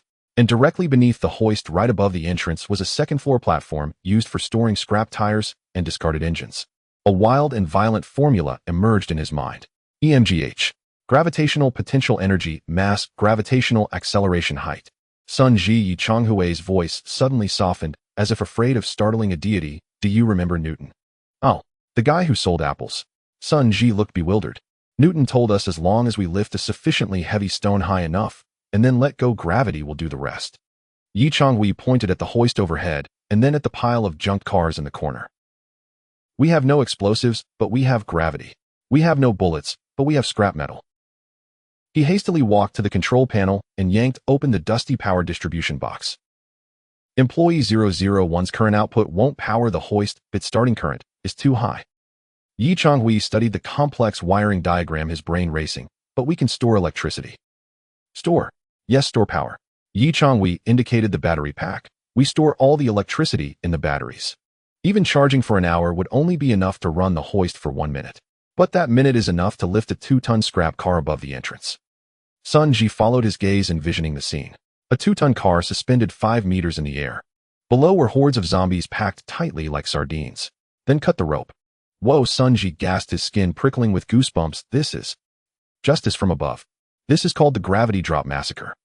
Changhui picked up chalk and drew a massive cross on the ground, positioned precisely 1 meter inside the roll-up door. Here is the strike zone. What we need to do is establish a kill zone inside the door. Intentionally lure some of them and guiding them to this red cross. Then, Changhui made a slicing gesture with his hand. Squash. Turn them all into meat paste. Sun Ji swallowed hard, gazing at the excited expression on Changhui's face. Brother Hui, this project seems a bit large, right? We need to lift the car and design a triggering mechanism. That's why we need to recruit more people. Changhui turned his attention to employee 001. 1001 can't even lift once with a day's charge. We need more electricity and more manpower. The data streams in his eyes shifted again, this time mapping out a macro plan for the entire defense system. Engineering, blueprint, gravity, drop massacre V1. 0. Core components, electric hoist, power source, heavy objects, scrap, car, cement blocks, quick release hook trigger. Energy requirement 0. 5 kilowatt hours per lift. Current output 0. 8 kday, single 001. Conclusion output is severely inadequate. We must capture at least 3 new zombies to integrate into the power grid before the defense line collapses. This is a vicious cycle. Sun Ji lamented, clutching his hair in despair after hearing Changhui's analysis. To kill zombies, we need to build traps. To build traps, we need electricity. To use electricity, we need to capture zombies. To capture zombies, we first have to kill zombies. No, this isn't a deadlock. Changhui walked to the pile of scrap, picking up the animal trap that had previously been stained with dried black blood. This is the primitive accumulation phase. His gaze pierced through the still trembling door as if he could see the endless resources outside. There are 500 job seekers out there. We just need to selectively identify and invite the strongest of them in. As for the rest, Changhui chuckled coldly. When our meteor is ready, we'll send them all to the heavens. Now, Sun Ji, put on the armor you made from tire rubber and grab your tower shield. Changhui rummaged through the toolbox for the freshly repaired handheld angle grinder, replacing it with a brand new cutting disc. We're going to open a back door on the second floor. Second floor? Back door. Sun Ji paused. We only have windows on the second floor. Exactly, the window. Changhui pointed to the window facing the densest part of the zombie horde. Since we can't open the main door, we'll go fishing. Stand on the second floor and use a rope loop to catch them. Capture one, lift one. This is called high-altitude operations. Another insane plan. Catching zombies with a rope loop above the heads of hundreds. It was akin to fishing for crocodiles over a crocodile pit. But looking at the door that could collapse at any moment, Sun Ji knew they had no choice. Let's do it. Sun Ji gritted his teeth, picking up the tower shield. As long as we can take out these bastards, you just say how. Very well. Changhui ascended the stairs with the angle grinder in hand, his silhouette resolute. Tonight we will complete our first capital expansion. Either grow strong or become their takeout. At the second floor window, Changhui carefully cut through a bar of the security window, creating an opening large enough for a person or a zombie to pass through. The cold wind, laden with a strong stench, rushed in. Looking down, a sea of heads surged under the light, resembling a rotting mass infested with maggots. Target locked directly below, 10 o'clock direction. Characteristic stout build, wearing a construction vest and hard hat. Strength assessment, A elite meat shield heavy-duty zombie. Changhui held a noose made from steel cable akin to a patient cowboy. Sun Ji shined the flashlight on that zombie with the yellow hat. Got it. The beam fell precisely on the construction worker zombie's face. It looked up in confusion, its gray visage filled with an insatiable yearning for a light it could never reach. Whoosh. The noose dropped. This night was destined to be a nightmare for the zombie horde and the prologue to the rise of Hongfa Heavy Industries. Come on, pull up. From the second floor window, Sun Ji's face turned a deep shade of purple, veins on his forehead twisting like worms. He clutched the steel cable desperately, the other end tightly wrapped under the armpit of the yellow hat zombie below. This was not fishing, it was tug-of-war. And he was engaged in a contest of strength with a creature possessing boundless stamina and no sense of pain. Roar. The restrained zombie No. 002, a construction worker, thrashed violently in midair. With its large, rough-gloved hands, it clawed at the walls, each swing leaving deep, white marks on the red brick. Its strength was astonishing, each struggle pulling Sun Ji closer to the window. We go. I can't hold on much longer. This guy is too strong. It's definitely built for heavy labor. Sun Ji's feet scraped against the ground, his rubber-soled shoes screeching. Don't let go. This one's a gem. Changhui, armed with a modified long electric cattle prod connected to a battery, shone with fervor in his eyes. He did not assist in pulling the cable as the window was too narrow for two people to maneuver. He was waiting for the perfect moment to strike. Pull it to the windowsill. Hurry. With a thunderous shout, Sun Ji exerted every ounce of strength, his spine cracking under the strain. Lift. Finally, half of the zombie No. 002 was dragged over the windowsill. Its face caked with cement and dried blood appeared before them, the yellow hard hat askew, revealing a dented skull. Yet this did not diminish its ferocity. It opened its mouth wide and lunged at Sun Ji's arm. Zzz. A blue electric arc exploded in the confined space. Changhui's cattle prod struck precisely at No. 002's neck. Although zombies were impervious to pain, the high-voltage current surged through its spinal nerves, forcibly severing its biological electrical signals. Zombie No. 002 convulsed violently, going rigid for a moment. Score. Seizing the opportunity, Changhui discarded the cattle prod, grabbing the zombie's belt. Together with Sun Ji, they heaved it inside like a sack of sand, slamming it hard onto the floor. Before it could recover, industrial zip ties and duct tape were wrapped around it like they were free. 3 minutes later, zombie No. 002 had transformed into a new mummy, writhing in the corner like a caterpillar. Ugh, Sun Ji collapsed to the ground, feeling as if his arms no longer belonged to him. If we do that again, I'm really going to die. This thing is even wilder than that delivery zombie No. 001. Of course it is. Changhui squatted beside No. 002, as if admiring a rare jade. Look at those deltoids, look at that latissimus dorsi. It must have been a beast on the construction site. If No. 001 was a high-speed model, then No. 002 is a typical height orc type, perfect for heavy work. He stood up, glancing out the window at the still surging tide of zombies below. I originally aimed to gather 4, but that wall is about to give way. Yi Changhui's expression turned serious. We don't have time. 2 are sufficient. A dual-cylinder engine will suffice. In the workshop on the first floor, a violent staff reorganization was underway. Beside the originally lonely power generator for No. 001, Yi Changhui quickly welded a second support frame. Zombie No. 002 was forcibly hoisted up. To match its terrifying strength, Yi Changhui replaced it with a larger gear set. Listen up, kid. As he connected wires, he said, we're going to set up in parallel. 2 flywheels, 2 motors feeding into the same battery. It's like giving a car a turbocharger. When Zombie No. 002 was also hooked up to a piece of bait, a sausage, the sounds in the workshop changed. If previously No. 001's operational noise was the buzz of a lightweight motorcycle, now with No. 002 added, it transformed into the rumble of a heavy-duty tractor. With each stomp from No. 002, there came a dull thudding sensation. It was not just power, it was a brutal interpretation of industrial aesthetics. The voltage gauge no longer fluctuated but firmly pinned itself at full capacity. Due to the excessive power, several chargers' cooling fans screamed in panic. There's an excess of electricity. Yi Changhui glanced at the readings, a cold smile curling at the corners of his mouth.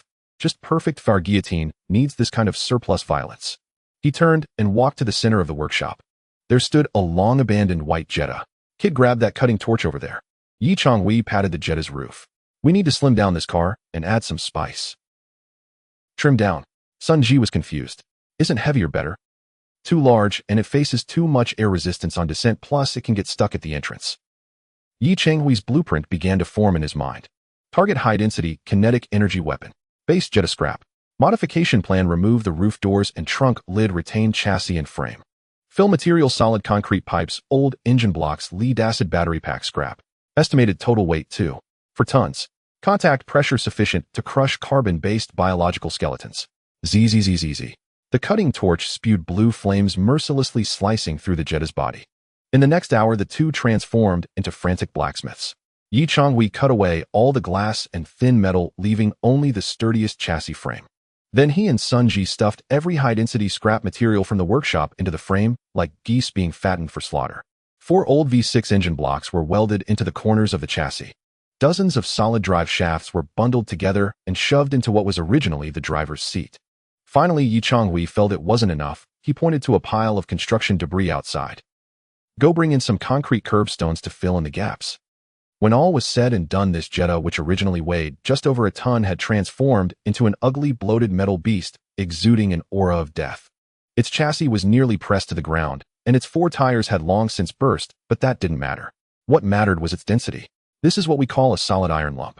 Sun Ji wiped his sweat and tapped the frame, now welded together like a turtle shell. If this were to drop, not just zombies, even tanks would suffer a concussion. Not enough. Yi Changhui circled the meteorite, his gaze lingering on the chassis bottom. Crushing them flat is too easy. Plus, if too many corpses pile up, they'll create a buffer, diminishing the impact of subsequent drops.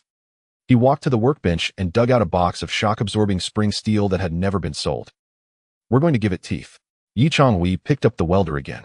Under the chassis, he densely welded dozens of half-meter-long sharpened rebar. These rods pointed toward the ground like a hedgehog's quills. This way, when it falls, it won't just crush, it will pierce. Yi Changhui demonstrated a stabbing motion, like nailing them into the ground. Prevent them from clawing around, even if they haven't fully died. Looking at the metal beast adorned with fangs, Sun Ji felt a chill run down his spine. This was no mere mechanic's handiwork. This was a cyberpunk version of medieval torture devices. All right, the main event is here. Yi Changhui set down the welder, looking up at the silent orange overhead crane. Zombie No. 001 and No. 002, it's time to work.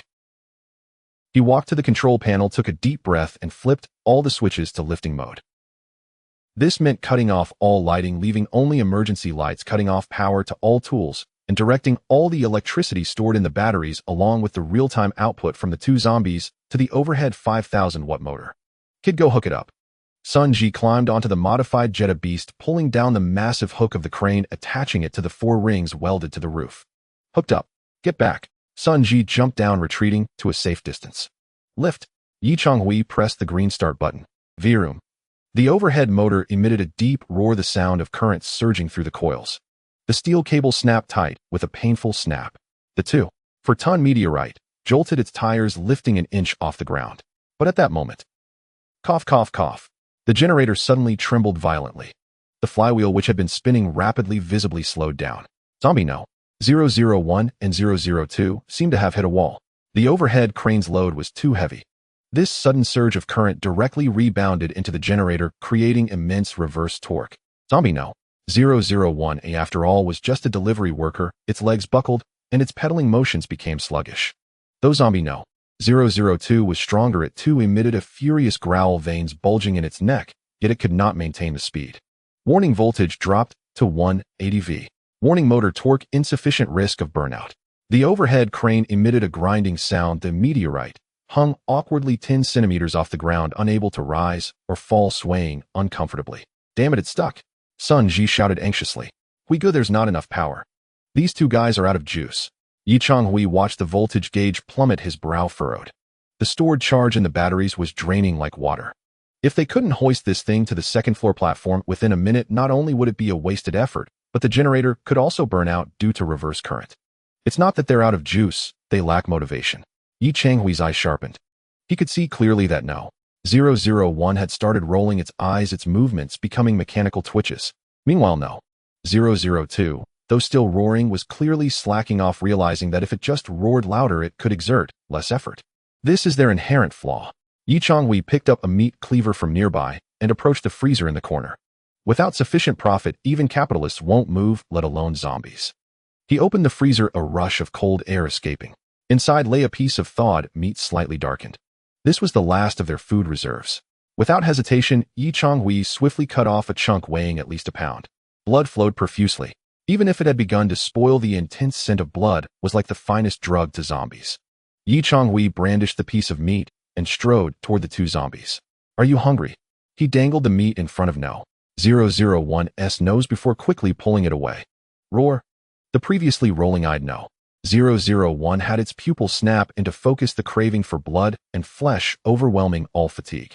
Its legs sprang into action like they were equipped with springs, furiously pedaling again. Yi Changhui presented the meat in front of No. 002. Want some? Put in some effort. No. 002 went berserk. Its massive thigh muscles bulged, pounding the pedal beneath it, nearly crushing the metal frame. Vroom. With the eruption of both zombies, the flywheel whirled into a frenzy, the shriek piercing their eardrums. The voltage gauge's needle shot back up, directly hitting 240 V. The overhead crane's motor received ample energy, and the stuttering noise vanished, replaced by a smooth operational hum.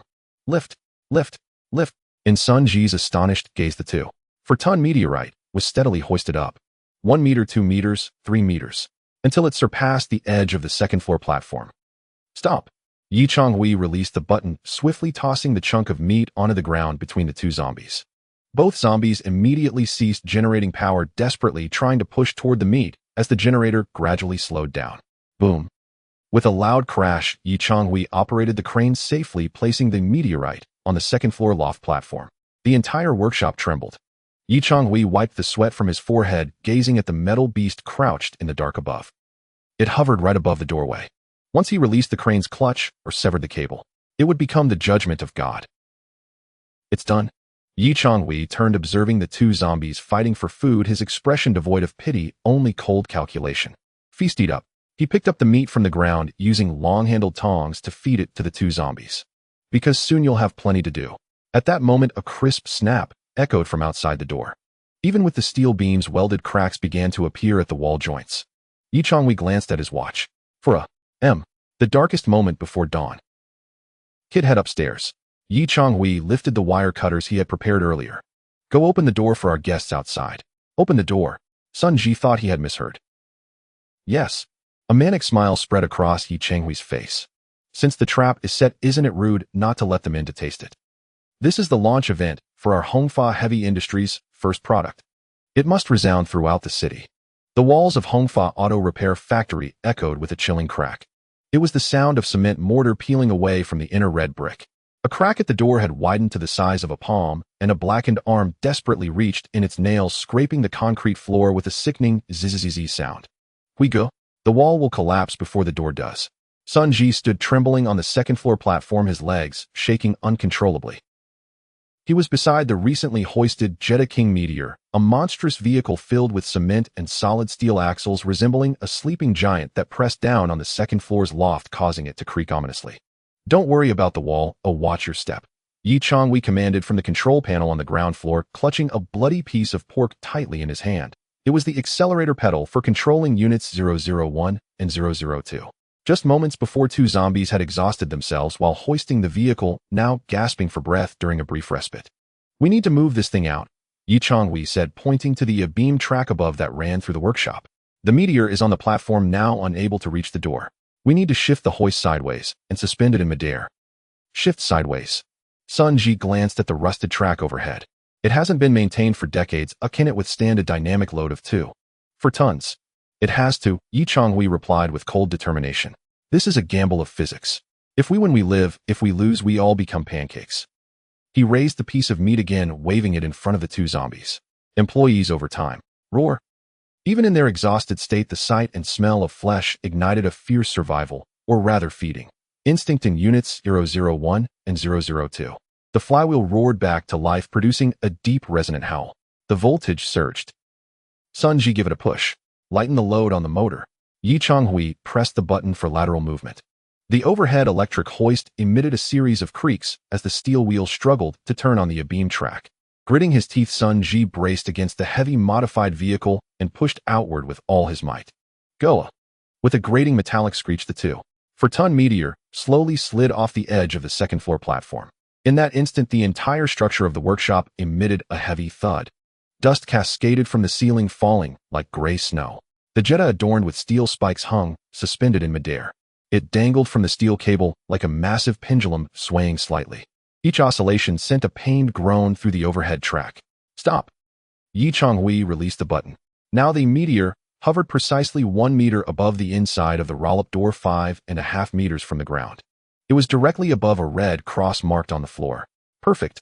Yi Changhui admired the violent beauty of the scene, but his brow soon furrowed again. He realized a critical issue. The electric hoist descended at a constant and slow speed. While this slowness was safe for repairing vehicles, it was a hindrance when it came to crushing zombies. "If we use the electric descent, it will take over 10 seconds for this thing to drop," Yi Changhui muttered. 10 seconds is more than enough time for zombies to come and go 3 times. What good will that do? It had to be fast. It needed to be free-falling.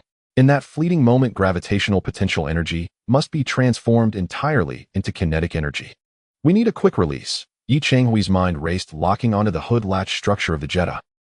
Blueprint analysis. Hood latch hook lock principle uses a spring catch to lock the pin, releasing instantly when the pull line is drawn. Strength assessment. The factory latch cannot withstand a pull of 2.4 tons. If the factory one won't work, then let's make a larger one. Yi Changhui shouted upstairs. "Sun Ji, don't come down. Get that drive shaft we removed earlier and the thickest rebar. I need you to make a trigger on site." 10 minutes later, high above the workshop, Sun Ji was perched atop the swaying meteor, terrified. Below were countless sharp steel spikes, and beneath them the concrete floor. "Huigu, is this really safe?" Sun Ji held a welding gun, his voice trembling. "As long as you don't move around, it's perfectly safe," Yi Changhui directed from below. "Listen, bend that rebar into a C-shaped hook. Then hang this hook on the hoist's main hook. Use another piece of rebar as a pin to secure the opening of the chook." This was a simple pelican hook structure. The principle was straightforward. The hoist's main hook would catch the chook, which would support the vehicle. The opening of the chook would be secured by a pin. Once the pin was removed, the chook would instantly flip open under the force of gravity. "The trigger is ready," Yi Changhui stated, holding a long nylon rope, one end tied to the crucial pin. "As long as I pull the rope from below, the pin will slip free." Sun Ji nervously completed the final weld. Done. At this moment, the 2.4-ton meteor was solely hanging by that rudimentary handmade chook. "Come down. Don't use the stairs, it's too slow. Slide down the nearby column." Sun Ji felt as if he had been pardoned and slid down the steel structural column. The instant his feet hit the ground, his legs gave way and he dropped to his knees. "Huigu, I never want to do high-altitude work again in my life." "You'll get used to it." Yi Changhui held the nylon rope and handed the activation cord for this guillotine. The atmosphere in the workshop was at a breaking point. Above hung a sword of Damocles. Outside were hundreds of hungry zombies. Inside the workshop, only 2 living men remained, along with 2 panting, exhausted zombies. "Are you ready?" Yi Changhui glanced at his watch. 4:30 a.m. There were still 2 hours until dawn, but the doorway clearly wouldn't last that long. The previously welded channel steel had warped severely, and the connection with the red brick wall was beginning to peel away. The gap at the top was now wide enough for a head to fit through. One zombie had its half-head squeezed inside, its eyes darting around. Upon seeing the 2 men standing in the center of the workshop, it let out an excited growl. Rather than wait for them to break in and overwhelm us, let's take the initiative. Changhui took a deep breath, stepping 2 meters behind the red cross. He placed a bright flashlight on the ground, its beam shining directly at the red cross, creating a luminous stage. Sunji, move those shells we stacked at the door just a bit, Changhui instructed. We need to direct the funnel exit towards this red cross. Let them in, but only through this path. Do we still need to open the door? Sunji looked at the wall, which was on the verge of collapse. If we go with the wall about to fall, do we really need to open the door? Exactly, because the wall is about to fall, we need to open the door to relieve the pressure. Changhui's eyes were sharp. If the wall collapses, it's a complete disaster. If we open the door, it's a controlled release. We want a release, not a floodgate burst. Go. Unhook the manual chain. Let the door rise naturally. Sunji clenched his teeth and rushed to the side of the door. At this point, the roll-up door's motor had burned out completely, relying solely on the chain for locking. Sunji glanced at the zombie's head wedged in the door, steeling himself, and swung the pipe wrench. Crack! The zombie's head shattered, retreating in retreat. Immediately, Sunji grasped the locking pin of the roll-up door and yanked it hard. Bang! Released from its lock, the roll-up door, under the combined force of long-stored spring tension and external pressure, shot upward in an instant. However, this was still a heavy iron door weighing hundreds of pounds, and due to severe deformation, it didn't fully retract, but got stuck halfway, approximately 1.5 meters above the ground. That was enough. For the zombies outside, this 1.5 meters was the gateway to paradise. Roar! The roar of the horde surged forward, breaking through barriers like a tsunami, flooding into the workshop. Blocked by the previously stacked shelf funnel, at the entrance, the horde, though fierce, was forcibly compressed into a flow directly surging towards the red cross. The first few zombies stumbled, tripping over each other, while others pushed forward, ravenous and crazed for flesh. They quickly spotted Changhui, standing not far behind the red cross. The man held a thin rope, his expression devoid of emotion as he stared at the mass of undead. Come on, Changhui said softly. A suit-clad zombie, still wearing its ID badge around its neck, took the lead. It pushed aside its companions and staggered into the beam of the flashlight. Its feet landed squarely on the chalk-drawn red cross. Then came the second and third. They jostled against each other, eager to taste the fresh blood and flesh. In an instant, 7 or 8 zombies crowded within the confines of the red cross, with more pushing in. Now Changhui's eyes fixed on the blue data stream. Target density extremely high, overlap rate 100, expected casualties 8-10, execute. Time seemed to freeze at that moment. The suit-clad zombie opened its mouth wide, its black and yellow teeth mere 3 meters from Changhui. Its hand reached forward, seemingly brushing against warm skin. Changhui's wrist flicked sharply. The nylon rope connected to the ceiling instantly pulled taut. High above the pin of the crude chook was yanked free in an instant. Ding! A crisp metallic clang resonated clearly amid the chaotic roars. Without the pin's obstruction, the chook flipped open under the weight of 2. 4 tons. The Jetta, suspended 5.5 meters high, lost its only tether. Gravitational potential energy was completely converted in that moment. The suit-clad zombie seemed to sense something, instinctively looking up. What it saw was not the ceiling. Instead, it was a dark, jagged expanse of steel descending with unstoppable force. That was Newton's judgment. Changhui closed his eyes, yet a cruel smile crept onto his lips. Boom! The enormous roar was followed by a deafening silence that left a ringing in the ears. The very ground of the auto repair shop seemed to tremble. Dust swirled in the workshop like a sandstorm, obscuring vision.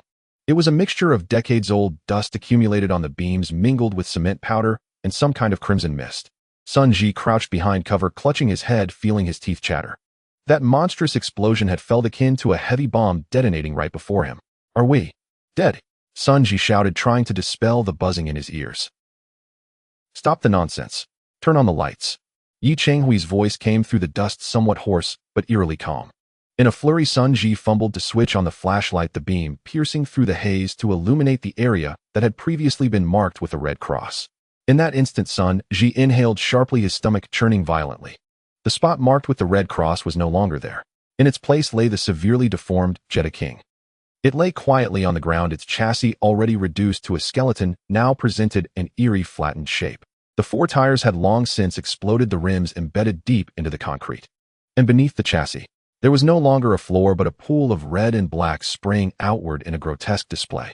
Even the most frenzied of zombies, when confronted with a 2-4-ton weight plus the force of gravity, faced an equal fate.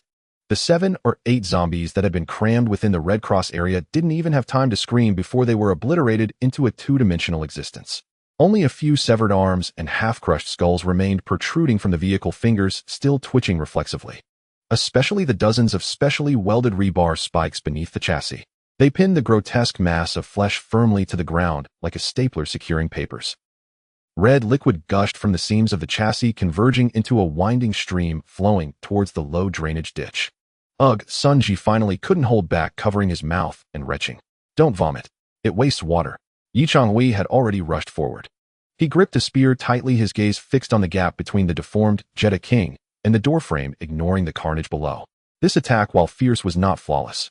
When the Jetta fell, it hadn't sealed the entrance completely. Too many bodies piled underneath had caused it to tilt, leaving two gaps of less than half a meter on either side.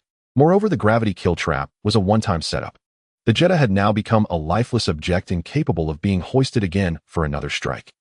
Yet that was precisely part of Changhui's plan. Roar!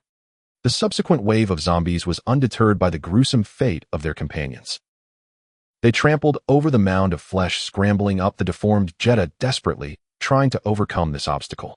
Several smaller zombies attempted to squeeze through the gaps on either side. Left side is yours. Right side is mine. Changhui bellowed, the spear in his hand, striking like a viper. Thud. A zombie that had just poked its head in, oblivious to the scene inside, was instantly pierced through the eye by the sharp spearhead. With a flick of his wrist, Changhui withdrew the spear, leaving a trail of black blood behind. It was an exceptionally efficient slaughter. Previously, they had felt hopeless facing hordes of hundreds of zombies. But now that Jetta blocking the entrance had become a perfect breakwater. It segmented the surging tide of zombies into smaller streams. For the zombies to enter, they had to first climb over the car or slip through the gaps. This provided Changhui and Changhui with an excellent opportunity for a whack-a-mole approach. Die, die, die. Changhui's eyes were bloodshot. He raised the heavy tower shield, directly blocking the left gap. As a zombie reached out, he smashed its wrist with a wrench. Another one attempting to peek inside was sent stumbling back by a shield blow. Now this is satisfying. This is what defending a city feels like. Changhui roared, the adrenaline surge temporarily banishing his fear and nausea. This was the advantage of terrain. This was the defense that no foe could breach. Changhui's efficiency surpassed that. He required no brute force, only precision. Target, zombie weakness, temporal bone, killing path, direct thrust. He stood behind the Jetta, using it as cover. Whenever a zombie climbed atop attempting to leap down, it was met with a precisely aimed spear. Thud, thud, thud. In that moment, the repair shop transformed into a slaughterhouse. It was no longer a one-sided massacre, but a rhythmic harvest. Time passed, though it felt indefinite. Changhui sensed his arms growing heavy as if filled with lead, his wrenching movements devolving into mere brushes. Changhui's breath became labored sweat, stinging his eyes as he continued the fight. Yet the roars outside seemed to diminish. It wasn't that the zombies had retreated, but rather that the pile of corpses at the entrance had grown too great. The slain, the crushed, the trampled by their own kind. Countless bodies had formed a slope outside the Jetta. The zombies behind had to first climb over this mountain of corpses before they could attempt to scale the Jetta. This process severely drained their energy. As the first light of dawn broke, the last zombie attempting to scramble over the Jetta was kicked back by Changhui, tumbling down the corpse hill. Silence fell. Aside from the occasional distant groans, this area around the entrance descended into an eerie stillness. That deformed Jetta stood like a tombstone amidst the pool of blood. It had fulfilled its mission, once a vehicle for transport, now a steel fortress in death. Is it over? Changhui plopped down on the ground, the wrench clattering into the blood-soaked floor, too weary to retrieve it. For now, Changhui leaned against the Jetta's bumper, panting heavily. He rummaged through his pocket, pulling out a crumpled pack of cigarettes, seeking to light one, only to find his lighter lost. He placed a cigarette between his lips, chewing on the end, the bitter taste igniting his nerves. It's dawn. Changhui looked out the window. Morning light poured into the workshop through the dust-covered panes. It should have been a scene filled with hope, yet within the shop the atmosphere resembled hell. The pool of blood and flesh at the entrance had coagulated into a dark purple mass. The stench of blood in the air was so strong it felt as if it could suffocate. Yet they had survived. Not only had they survived, but they had also defended their base. Get up, Sun Ji. Yi Changhui spat out the remnants of his cigarette, his gaze returning to that unsettling calmness. We have no time to rest. This stench will attract distant predators. We need to clean up the battlefield while we can. Clean up. Sun Ji eyed the pile of rotting flesh, his face paling. Brother Hui, how do we clean this? With a shovel. No. Yi Changhui stood up and walked over to the Jetta, kicking a zombie body dangling from the doorframe. This zombie, impaled through the chest by a spear, lay utterly still. Yet its limbs remained intact, the muscles appearing robust. Target corpse, time of death 1 hour, structural assessment, brainstem damage, spine, intact muscle mass, intact, recovery value great. In the eyes of capitalists, there is no waste, only resources misplaced. Yi Changhui turned to the depths of the workshop. Their Unit 001 and Unit 002 had ceased operations due to the recent meat severing, hanging dejectedly on their racks. The previous night's battle had completely drained the battery pack. The overhead crane was now merely a decoration. To move the 2-4-ton vehicle at the entrance, to reconfigure traps, or to repair the walls, they needed ample power. We need more batteries, more generators. Yi Changhui pointed at the mountain of corpses. Do you see what that is? Sun Ji followed his finger. Corpses. Wrong. Yi Changhui shook his head, his eyes sparkling with a vision of industrial expansion. That is our spare parts repository.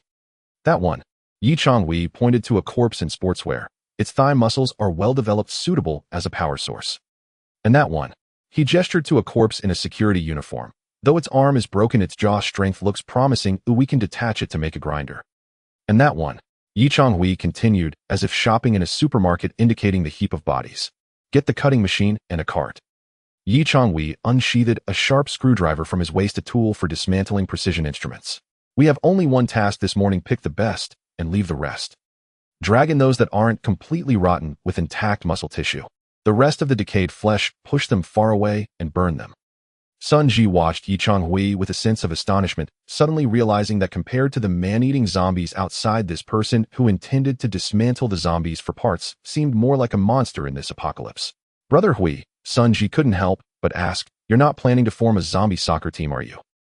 A soccer team? That's too small a vision. Yi Changhui approached a zombie with a broken leg, its upper body still crawling.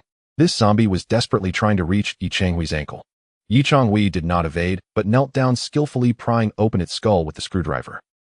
Blue data streams constructed a grand blueprint in his eyes. Blueprint updated: zombie power, array V2. 0 new modules, grinder, elevator, automatic loading system, required labor 10. What I am building is an empire. Yi Changhui stood up, silhouetted against the dawn light, his figure elongated, casting a shadow over the heap of corpses. An industrial empire built upon the backs of the dead. Let's get to work, Supervisor Sun. At 10 in the morning, the sun blazed fiercely. At the entrance of the Hongfa auto repair shop, the twisted Jetta lay ensnared, resembling a grotesque steel totem. Before it, a path had been cleared through what once was a mountain of corpses. Crack! A sound that sent shivers through the teeth echoed. Yi Changhui gripped a long-handled, heavy-duty plier, expressionless, as he clamped down on a zombie's jaw and twisted forcefully. Several sharp canine teeth, along with blackened gums, were wrenched away. Ugh! Ugh! The reserve zombie, No. 003 was tightly bound to the workbench, struggling desperately, yet against the industrial ties and iron braces its resistance appeared feeble. Don't move, this is for your own good. Yi Changhui casually tossed the extracted teeth into a nearby metal bucket, producing a crisp clink. Without teeth, you won't have to worry about biting your tongue, nor about accidentally harming your colleagues. More importantly, you won't need to wear a muzzle, making it easier to breathe and enhancing work efficiency. Standing nearby, Sun Ji held a bucket of water, his face as pale as paper. Despite having survived the bloody battle last night, watching Yi Changhui repair zombies like fixing cars made his stomach churn. Brother Hui, do we really have to pull the teeth? Sun Ji swallowed nervously. It looks painful. They lack pain receptors, only exhibiting stress responses. Yi Changhui continued his work without lifting his head. Moreover, it's a safety production regulation. We aim for multi-zombie parallel operation. In case a belt snaps or someone slips and falls, having teeth could lead to workplace injuries. Mutual biting can result in manpower loss, which is a serious depletion of assets. Sun Ji was left speechless. What the hell, asset depletion? Alright, next. Yi Changhui patted No. 003's toothless gums and pushed it aside like cargo. This No. 003 was a muscular man clad in a gym tank top. Although he was missing a chunk of flesh from his thigh, his core muscles were highly developed, making him a premium stock that Yi Changhui had painstakingly selected from the heap. Soon after, Sun Ji dragged over another zombie, No. 004. This was a female zombie who had seemingly been a lead dancer in a square dance troupe. During her life, her calf muscles extraordinarily well-defined. This one can operate high-frequency motors, Changhui remarked, recognizing its potential instantly. It has good endurance and a strong sense of rhythm. For the next 2 hours, a bizarre pre-employment training unfolded within the auto repair shop.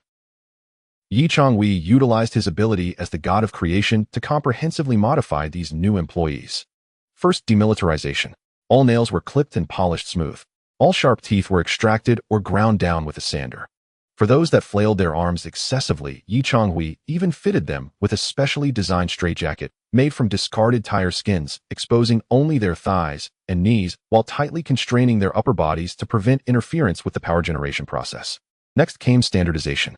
To fit the unified power generation pedal, Changhui welded a pair of iron shoes onto each zombie's feet. The soles of these iron shoes had slots that could be directly inserted into the generator's pedal, rendering any escape impossible. "This is simply a production line, son," Ji murmured, gazing at the 4 new workstations neatly arranged against the wall. The previously crude ratchet rack had been dismantled, replaced by a complex mechanical structure imbued with punk aesthetics. Changhui repurposed the rear axles from several scrapped vehicles in the repair shop to create 4 differentials. Blueprint analysis, multi-source power coupling system challenge, varying physical abilities, frequencies, and strides of different zombies. Direct hard connection could lead to tripping each other up. Solution utilized the planetary gear structure of the differential to allow for speed differences while channeling torque into the main shaft. "Son, hang them up." Changhui pointed at the row of brand new workstations. This was a T layout. The 4 workstations faced each other with a thick drive shaft in the center. No. 001, an old employee, a delivery person, and no. 002, a construction site brood, had been freed from their bindings and reassigned to the main positions. No. 003, the fitness coach, and no. 004, the square dance lady, were assigned to auxiliary positions. At this moment, all 4 zombies had been stripped of their attacking capabilities, their limbs fixed to connecting rods resembling a group of living pistons awaiting inspection. "Deploy the bait," Changhui commanded. This time he did not use a single sausage. Such a trivial approach could no longer satisfy industrial needs. He designed a central induction system. Suspended above the heads of the 4 zombies was a sealed, transparent plastic sphere. Inside the sphere rested a piece of Sun. Ji glanced, his complexion paling further. It was a fresh human limb, bloodied, and evidently belonging to a survivor who had met an unfortunate end during the massacre last night. "Don't look at me like that." Changhui calmly adjusted the hanging height. "That's meant to excite them. While the flesh of their kind can also stimulate fresh human blood, serves as the most efficient catalyst. Moreover, sealed in the sphere, they can smell and see it, yet can never reach it. This is the industrial version of longing for plums to quench thirst." As the transparent sphere was slowly lowered, hovering at the focal point of the 4 zombies' line of sight, the air thickened. Then it erupted. Roar. Haha. The 4 zombies went berserk simultaneously. The fitness coach 003 kicked vigorously, the square dance lady 004 twisted frantically, the construction site brood 002 unleashed raw strength, while the delivery guy 001 output energy at a high frequency. 4 distinct forces funneled through the connecting rods into the central differential assembly. The planetary gears spun wildly, organizing, integrating, and amplifying the chaotic kinetic energy. Virum. The main shaft began to turn. This time it was not a slight buzzing sound, but a deep rumble akin to a heavy truck idling. At the end of the main shaft was no longer that pitiful little car generator, but a 7.5 kilowatts, 3-phase, asynchronous motor repurposed into generator mode, taken from a machine tool. "Look at the voltmeter," Changhui shouted, his voice laden with exhilaration. Sun Ji turned to the distribution cabinet. The needle on it was not just fluctuating, it shot straight up to the red zone at 380 V, as if the throttle had been floored. "Holy crap, it's off the charts," Sun Ji exclaimed. "Brother Hui, there's too much electricity. The batteries can't take it." "Then use it up." Changhui rushed to the workbench and flipped the main switch. Snap. All the lights in the auto repair shop instantly blazed to life. Not the dim yellow glow, but a piercing brightness akin to daylight. The compressor in the corner began to roar. The electric fan on the wall started whirring. Even the old desktop computer in the second-floor office lit up. "There's more to spare." Changhui felt the floor vibrating beneath him as the biological engine roared to life. "Air pump. Turn on the air pump." Sun Ji hurriedly connected the power for the small air compressor. Puff, puff, puff, puff. The small air compressor began to work, compressing air into the storage tank. This meant they could use pneumatic wrenches and nail guns. This is the Industrial Revolution. Yi Changhui stood in the center of the workshop, arms spread wide, as if embracing the cacophony. This was the scene he had longed for. No longer did he need to fret over every kilowatt of electricity or calculate when to turn the lights off. Energy freedom. Though this freedom was built upon the tireless and painful labor of 4 zombies in the apocalypse, it represented the pinnacle of civilization. Brother Hui Sun-ji looked at the 4 zombies, each drained of every ounce of their physical strength, suddenly feeling as if even capitalists would weep. Shouldn't we give them a group name? Like F4. F4. No. Yi Changhui shook his head, his eyes cold. They are called Unit 1. He walked to the generator and checked the bearing temperature. Operating status perfect, thermal efficiency low. A large amount of energy is converted to body heat loss. Improvement suggestion: a water cooling system is needed to prevent overheating of the zombies' bodies, which could lead to muscle necrosis. Sun-ji, go get the water pipe. Yi Changhui pointed at the faucet nearby. Give them a shower. This is the water-cooled engine. Got it. With electricity, air, and a steady stream of power at their disposal, their mindset transformed entirely. If last night was about survival, then now it was about living. Sun-ji wielded the hose like a diligent car washer, spraying water onto the 4 zombies. The cold well water doused their overheated skin, producing wisps of steam, which only further excited their struggles, causing their output to escalate. Isn't this wonderful? Sun-ji marveled. If we could catch 100 of these, wouldn't we be able to power the whole city? As long as you wish. Yi Changhui was busy drafting a new blueprint at the workbench. Pneumatic nail gun, continuous fire model. With compressed air, they no longer needed to rely on cumbersome spears.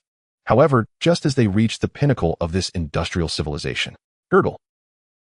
An extremely untimely loud growl of a stomach eclipsed the generator's roar. Yi Changhui's hand froze. Sun-ji halted his spraying, awkwardly clutching his stomach. Brother Hui, we're out of food. Those words yanked them from the clouds back into hell. The 2 buckets of instant noodles from last night had been their last feast.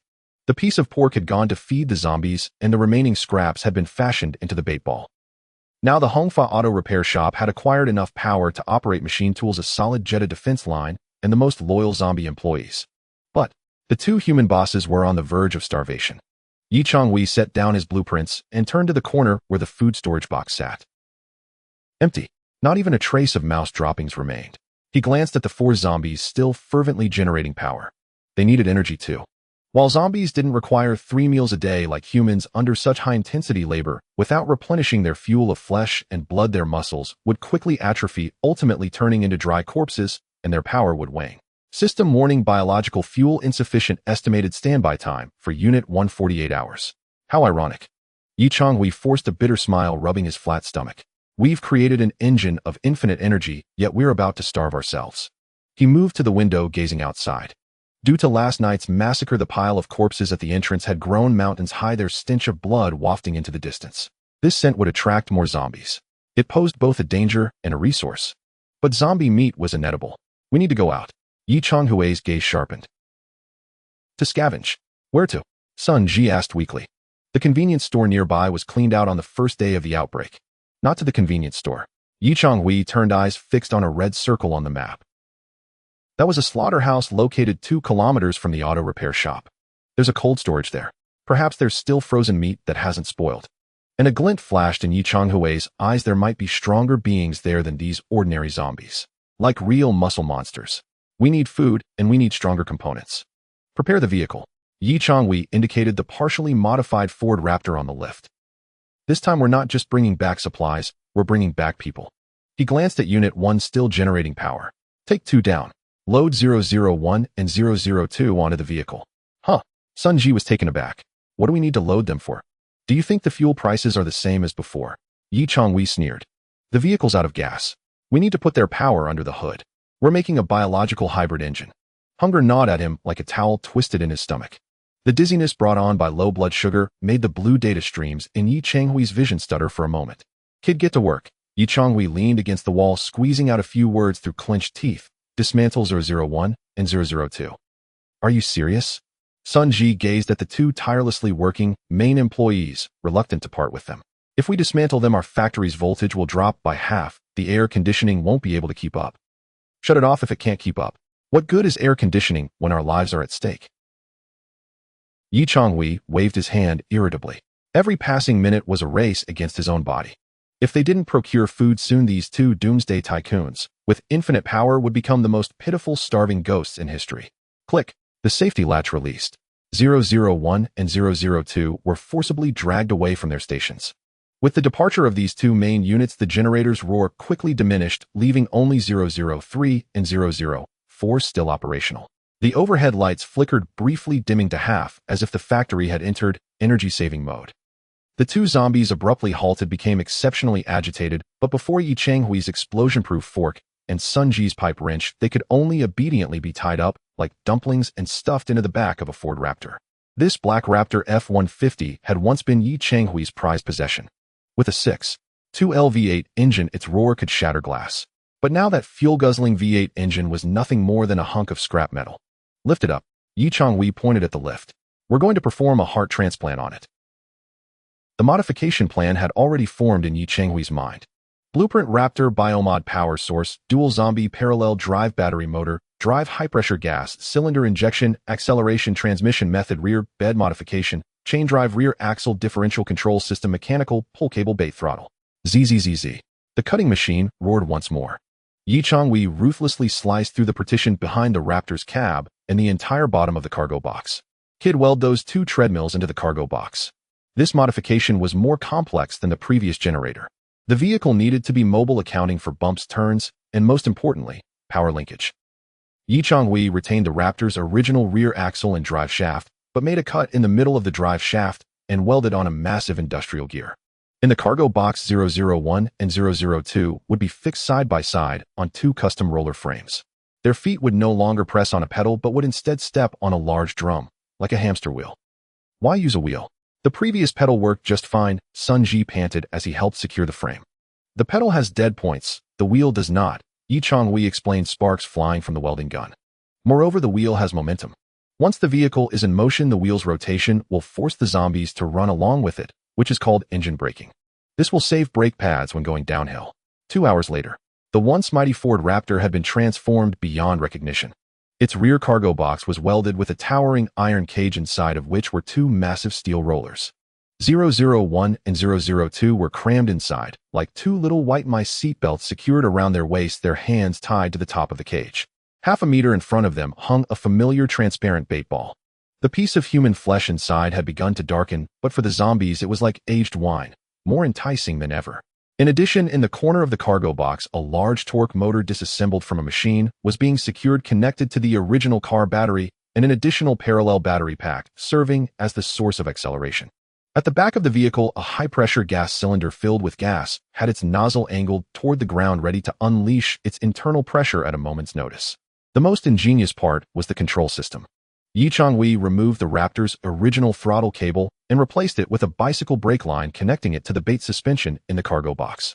He used a switch to toggle between electric and zombie power. Watch closely. Yi Changhui settled into the driver's seat and pressed down on the modified throttle pedal.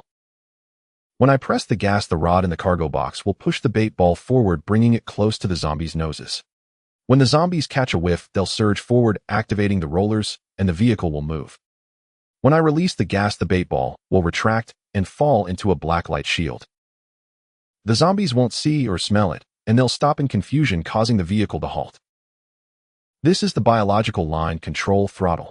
Sun Ji listened in awe, giving a thumbs up. Brother Hui, if Ford found out how you modified their vehicle, they'd definitely send you a lawyer's letter. Quit your nonsense.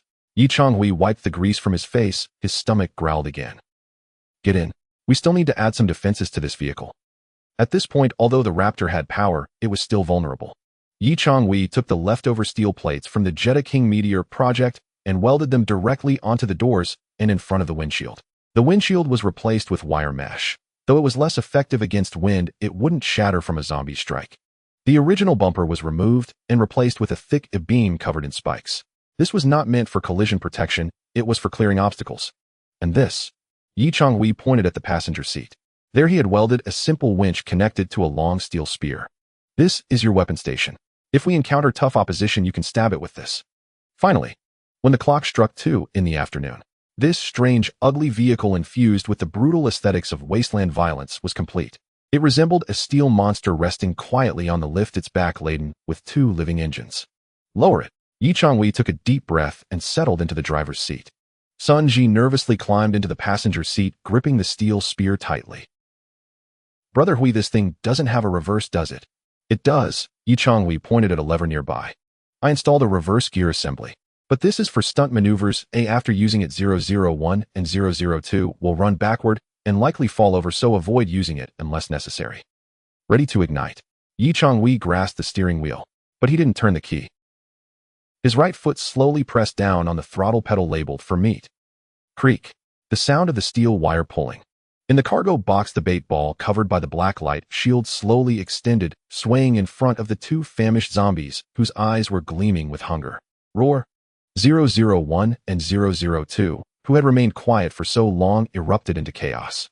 That was the primal instinct for food, the thirst for life. They began to run wildly. The rollers beneath them started to turn. Click, click, whoosh. The rollers activated the chain. The chain drove the drive shaft, and the drive shaft powered the rear wheels. This modified vehicle, weighing nearly 3 tons, shuddered. There was no roar of an engine, no smell of exhaust. Only the heavy breathing of the zombies, the friction of the iron chain, and the soft crunch of tires rolling over the ground. It moved. The initial acceleration was sluggish, giving a severe pushback feeling. Not so much a push as a tug. But as the zombies quickened their pace, the inertial flywheel kicked in. Speed increased. 1 mph, 2 miles per hour. Yi Changhui jerked the steering wheel, the vehicle carving an awkward arc in the spacious workshop as it charged toward the door. This is the new energy. Yi Changhui laughed, his voice tinged with madness. 0 emissions. 2 pounds of meat per 100 kilometers. Brother Hui, brake. Try the brakes. Sun Ji yelled in panic. Yi Changhui released the throttle while simultaneously pressing down on the modified brake pedal, which connected to the mechanical disc brakes and the bait recovery device. The bait ball instantly retracted into the light shield. At the same time, the brake pads engaged. 001 and 002, having lost their target and feeling the resistance beneath them, stopped in confusion, nearly toppling over from inertia. The vehicle came to a steady halt at the door. Perfect. Yi Changhui patted the steering wheel. Although there were no power assist systems, turning the wheel was as tiring as lifting weights, but this was the kind of vehicle a man should drive. He glanced at the pile of corpses still needing to be cleared at the entrance. Kid fully opened the door. We're going out. Sun Ji jumped out of the vehicle, straining to operate the winch to completely raise the already battered rolling door. Sunlight streamed in unobstructed, illuminating the menacing horn at the front of the vehicle.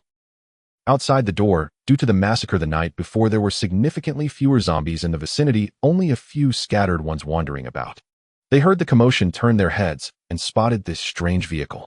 Get in, Yi Changhui shouted. Sun Ji quickly jumped back into the passenger seat, shutting the welded steel door and locking the bolt. Destination: the slaughterhouse, 2 kilometers away. Traffic conditions congested. Solution: run them over. Yi Changhui pressed down on the throttle once more, this time even harder. The zombies in the cargo box let out even more anguished howls as the rollers spun rapidly. The war machine roared to life, bursting forth from the shadow of the auto repair shop and into the familiar yet alien street. Bang! A blocking zombie was sent flying by the armored horn, tracing a parabolic arc through the air, the sound of breaking bones audible inside the cabin. Awesome! Sun Ji couldn't help but yell. Previously, they could only run from zombies. Now they could plow through them. Yi Changhui remained silent, his gaze fixed firmly ahead. In his view, this vehicle was not the end, it was merely the beginning. Vehicle status: good, current speed 5 km/h, energy, reserve medium, zombie stamina, still sufficient, potential risk, noise, may attract mutated entities. Abandoned cars lay strewn about on either side of the street, and shattered glass littered the shop fronts. Occasionally, the eyes of survivors peered out from behind curtains. When they saw this vehicle caged and carrying zombies running within, their expressions shifted from fear to stunned disbelief, followed by deep shock. In this apocalyptic world where everyone feared for their lives, treating zombies as harbingers of death, someone had managed to cage death itself and turn it into a working beast of burden. What are you staring at? Never seen an eco-friendly vehicle before. Sun Ji shot a middle finger out the window. Yi Changhui, however, appeared far more pragmatic. While driving, he observed the zombies lining the roadside. Kid, take note. At the hardware store on the left, there's a SWAT zombie in a bomb suit. We need to capture it later. That suit is valuable. In the small alley on the right, there's one moving particularly fast that might be a mutation. Mark it for future caution. Brother Hui, Sun Ji helplessly jotted down notes. You're not out here scavenging for supplies, you're out here casting for a show, aren't you? Supplies are dead, they are alive. Yi Changhui jerked the steering wheel to avoid a flipped bus. Ahead lay an intersection. Beyond this intersection was the national road leading to the slaughterhouse. But it seemed a horde of larger creatures awaited them there. Brace yourself. Yi Changhui squinted. In his blueprint vision, the heat sources ahead exhibited unusual readings. It seems this meal won't be an easy one to swallow. He slammed the throttle down. The bait ball pressed directly against 001's face. Full speed ahead. The Ford Raptor's reinforced I-beam bumper crashed into the bicycle straddling the road with a brutal metallic thunder. Metal screamed and buckled. The bicycle was flung like a child's plaything 5 meters, skidding sparks along the asphalt. This is sick. Sun Ji grabbed the passenger handle, his whole body jolting with the vehicle, but his grin was brighter than if he were at a theme park. Used to have to go around this mess. Now we're in bulldozer mode. Don't celebrate yet. Yi Changhui kept a steady grip on the unassisted steering wheel, his arms taut. Look in the mirror. 001 and 002 are almost spent. Sun Ji glanced back at the cargo area. The 2 zombies that had been sprinting relentlessly were faltering. The courier zombie 001 had lost a shoe, the sole of its foot ground across its wheel, and black blood smeared the metal. The muscle-bound laborer zombie 002 still fought on, but its mouth no longer issued fierce roars so much as a bellows-like wheeze. Dashboard alerts blinked, power output warning, torque down 30. Cause biological fuel exhausted, joints overheated. It only ran 2 kilometers, and it's dying. Sun Ji's eyebrows shot up. This range is pathetic. They're hungry too. Yi Changhui swerved hard to miss a pothole. And our armored truck with us inside weighs at least a ton more. They're lugging weight through rough ground. Ahead lay the intersection with the anomalous heat signature. Through the mesh windshield, Yi Changhui saw the true source of the heat. It wasn't a mutant. It was a carnage-formed wall of wreckage. 3 tour buses had collided, sealing off the main thoroughfare. Between their twisted shells, a crowded press of zombies, at least 100, shoved and swarmed. When the Raptor's unique, chain-driven clatter reached them, they turned as one. Hundreds of gray, lifeless eyes fixed on the moving iron can. The road's blocked. Sun Ji shouted. We can't smash through. That's buses. Isn't the sidewalk wide enough? Yi Changhui's gaze swept to the right. The pavement was mostly clear, only a few shared bikes and several speed bumps. The so-called speed bumps were just a few zombies sprawled on the ground. Brace yourself. Yi Changhui did not hit the brakes. He stomped the decoy accelerator to the floor. The bait ball swung and struck 001 square on the snout. At the same time, he thumbed a yellow switch beside the dashboard, his emergency overclock. A small vial hung above the bait ball. It contained concentrated ammonia. It was not flesh, but the acrid corrosive scent would be enough to trigger the brain of a zombie, if it had anything like a brain, into furious panic. Sorry 001 and 002. This might sting. Yi Changhui activated the switch. A hiss and the ammonia mist rolled through the rear cage. A guttural inhuman scream split the air. The 2 zombies collapsed into a frenzy, the chemical assault driving a white-hot irritation through whatever nerve endings remained. The moribund creatures, humiliated and furious, found a last reserve of strength in a grotesque resurgence. The rollers spun like mad. The Raptor's mechanism clacked and snapped as it lunged up the curb. Thud, thud. The violent shocks nearly ejected whatever fragile breakfast they might have had. The tires mercilessly chewed through the unlucky bodies, black gore sprayed. The horde erupted. They surged like a tide toward the vehicle. A few swift ones grabbed at the rear cage, clawing to wrench the engine within. Cover me. Yi Changhui barked. On it. Sun Ji could no longer contain himself. He slid down a bespoke firing port and thrust the spear attached to the winch outward. Die for me. With a sickening puncture, a zombie attempting to clamber into the bed was speared through the chest and flung away by a brutal twist. More swarmed and battered, the door's nails rasping against glass with every nauseating scrape. The truck lost speed under the drag. Damn it, the friction's killing us, Yi Changhui muttered as the mounted fares clinging to the sides strained their torque. Time to cut the tail. He hit the red button on the steering wheel, his high-pressure canister release. A violent blast of air blasted from under the chassis. Several zombies behind were hurled by the gust, the force increasing, shoving the rig forward. The tires blurred. For an instant, the Raptor became a rampaging bull surging ahead. Inertia flung the clinging creatures free. The wheels briefly slid on the gore-licked pavement, and the vehicle drifted with a terrifying grace. We made it. Sun Ji hooped, then slammed the power into electric mode and stomped the throttle. The Warrig burst through the ring of corpses, bulldozed over a scattering of shared bikes, and staggered crookedly out of the intersection. Behind them, the tide of bodies lay dozens of meters astern, thrown back. 10 minutes later, they pulled into a slaughterhouse. On the town's edge, the complex crouched in an open field.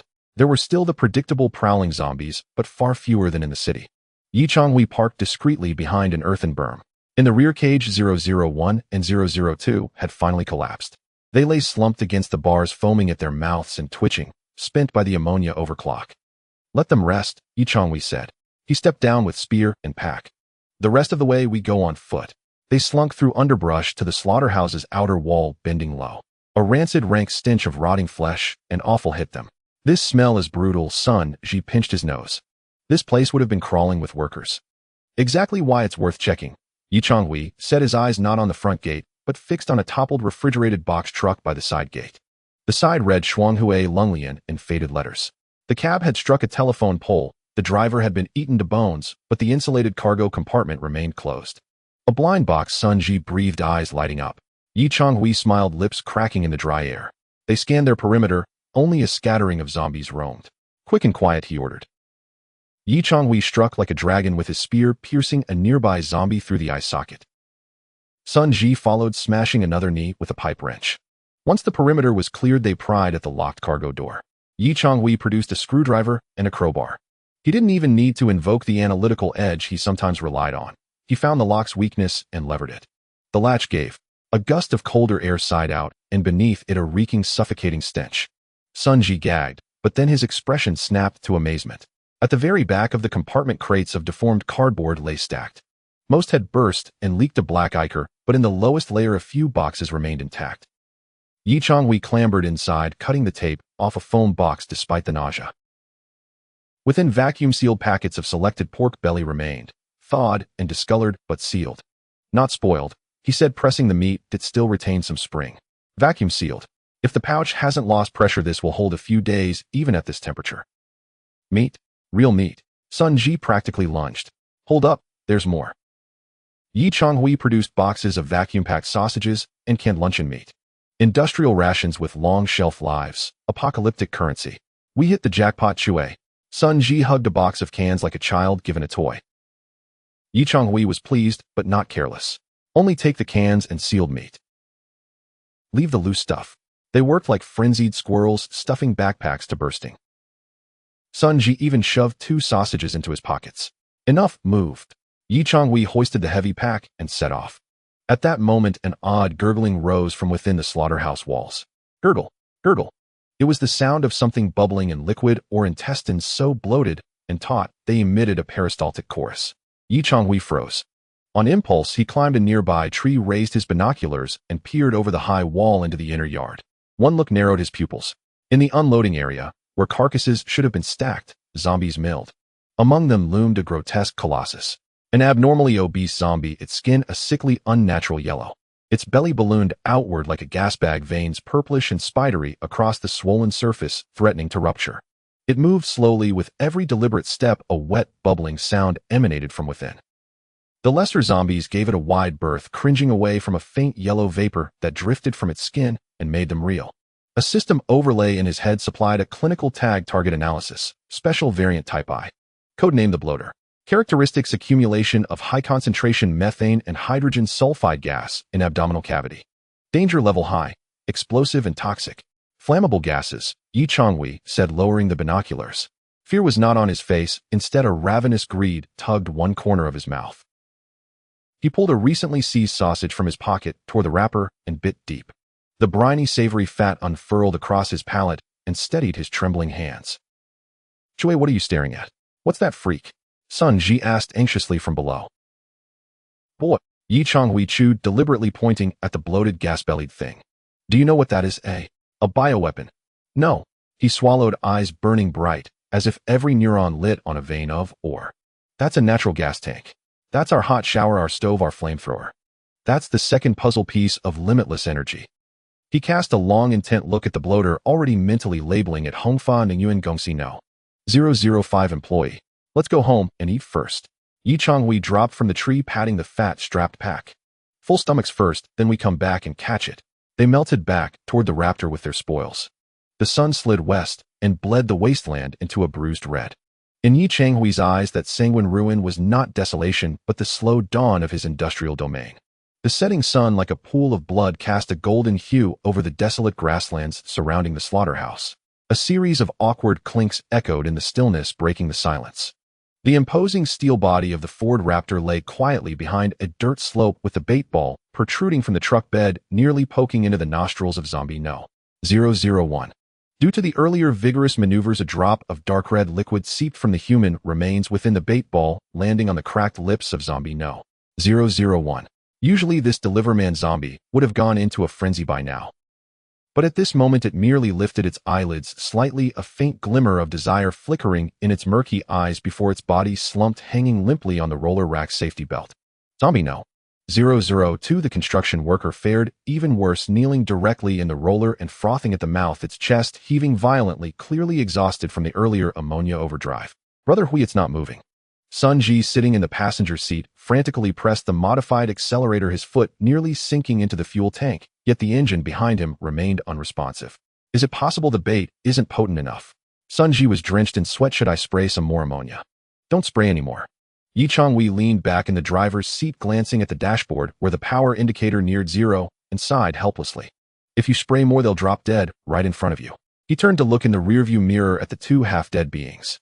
This is a biological engine, not a perpetual motion machine. The law of conservation of energy reminds us to respect science. Yi Changhui analyzed calmly. The 2 kilometers of high-speed sprinting combined with that last burst of ammonia stimulation have completely depleted all the glycogen stored in their muscles.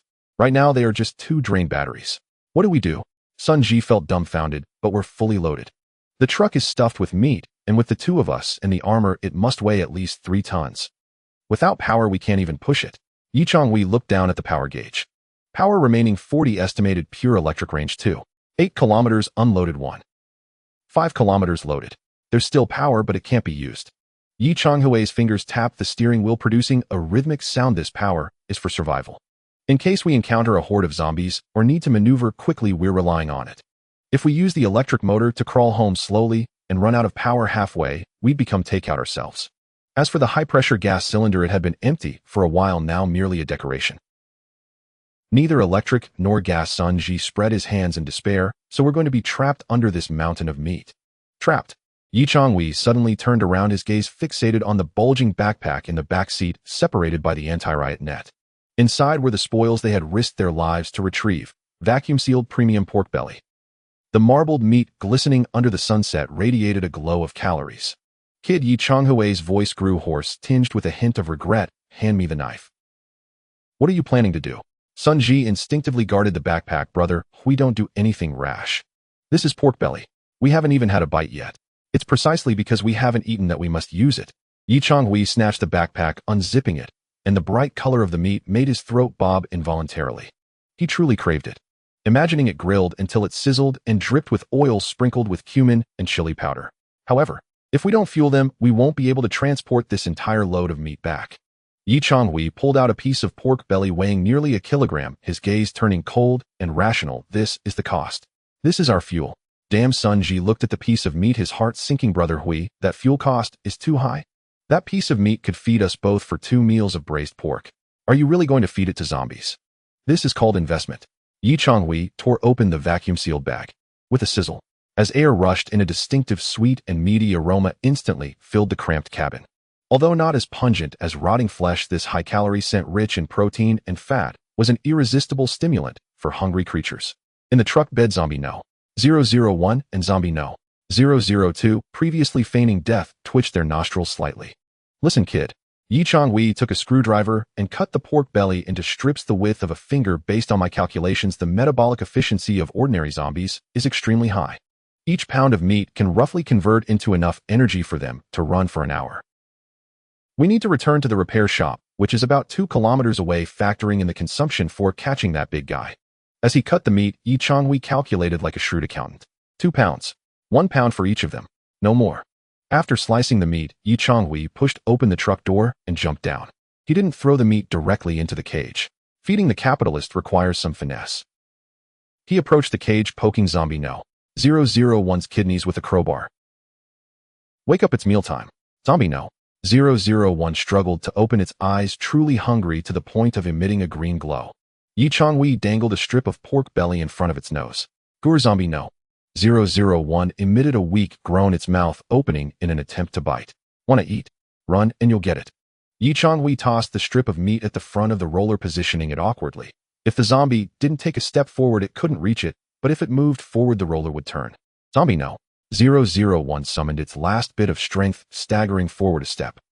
Creak. The roller turned half a rotation. It lowered its head and bit into the pork belly, swallowing it whole without chewing. Energy intake confirmed, fuel type high protein, high fat, conversion commencing. A miraculous scene unfolded. In just seconds, Zombie No. 001's previously ashen face suddenly flushed with an eerie hue. Its emaciated neck muscles visibly filled out, and a glimmer of ferocity reignited in its murky eyes. This wasn't rapid digestion, it was the zombie virus extreme mechanism of energy extraction. Truly a biological miracle. Yi Changhui marveled as he continued to feed them. Eat well. Once you're full, you'll work for me. He then approached Zombie No. 002. This behemoth required energy even more. 1 strip, 2 strips, 3 strips. 2 pounds of pork belly disappeared into the stomachs of the 2 zombies under Sun Ji's agonized gaze. What a waste, such a waste. Sun Ji clutched his chest, feeling more pain than if he had been bitten himself. That's 95-octane fuel. That's aviation kerosene. Stop howling. Yi Changhui wiped the grease off his hands and hopped back into the driver's seat. Now that this fuel is added, the effect will be immediate. At this moment, the commotion in the truck bed changed. Gone was the lethargic drag. Instead, low growls echoed. Zombie No. 001 and Zombie No. 002, having finished the meat on the ground, licked their lips for the residual grease. They felt a surge of warmth within, a long-lost sense of power. Then they spotted the bait ball extending toward them once more. Though the bait ball contained human flesh, the earlier feast of pork belly had completely whetted their appetites. Roar. Zombie No. 001 was the first to act, pushing off with its legs. Boom. The roller emitted a dull rotational sound. Soon after, Zombie No. 002 joined in. Its sturdy thighs stomped like a pile driver on the roller, expelling the excess heat within. The Raptor trembled slightly. Yi Changhui released the brake, refraining from stepping on the bait accelerator, letting the zombies willingly provide the power as the truck began to move slowly. The speedometer flickered. 3 kmh, 4 kmh, 5 kmh. Finally stabilizing at 5 km per hour. This was the speed of a brisk walk for an adult. Though slow, it was exceptionally stable and provided ample torque. This is the economic cruise mode. Yi Changhui nodded in satisfaction, acknowledging that while this speed was not conducive for escape, it was perfect for the tasks ahead. Let's go, kid. Yi Changhui turned the steering wheel, redirecting the vehicle not toward home, but toward the side gate of the slaughterhouse. Since the fuel is full, wouldn't it be a waste to not bring that big guy home after spending 2 pounds of meat? Sun Ji glanced at the slowly moving scenery of the surrounding wall side and tightened his grip on the steel spear. Brother Hui, do you think that big-bellied monster eats meat? Yi Changhui looked through the wire mesh at the distant figure, still exhaling yellow steam. It doesn't need to eat meat. It's just a fecal machine. What we need is the gas inside its belly. As long as we bring it back, we'll save even the 2 pounds of meat fuel cost in the future. In the future, our vehicle will run on gas. The Raptor glided like a lurking crocodile toward that dangerous yet enticing target. By this time, darkness had fully descended. In the shadows, the swollen being emanating a faint glow appeared more alluring to Yi Changhui than the brightest lighthouse. The night had fully descended. The unloading area of the slaughterhouse lay shrouded in a deathly silence, interrupted only by the occasional sound of a low rumble that broke the stillness. The heavily modified Ford Raptor did not roar into the battlefield like a war machine from the movies. Instead, it crept cautiously like a wary dung beetle, with all its headlights turned off, and even the dashboard lights covered by Yi Changhui with black tape. Utilizing the faint moonlight, the Raptor silently glided to a stop outside the iron fence of the unloading zone at a comically slow speed of 5 km per hour. The wheels crunched over scattered bones, producing a faint crunch sound. Yi Changhui raised a finger while seated in the driver's seat, even though the windows were closed. Through the armored mesh on the side of the cabin, the 2 men finally got a close look at number 005. It lurked less than 10 meters from the front of the vehicle. It was enormous. Up close, this swollen one was even more shocking than what they had seen through binoculars.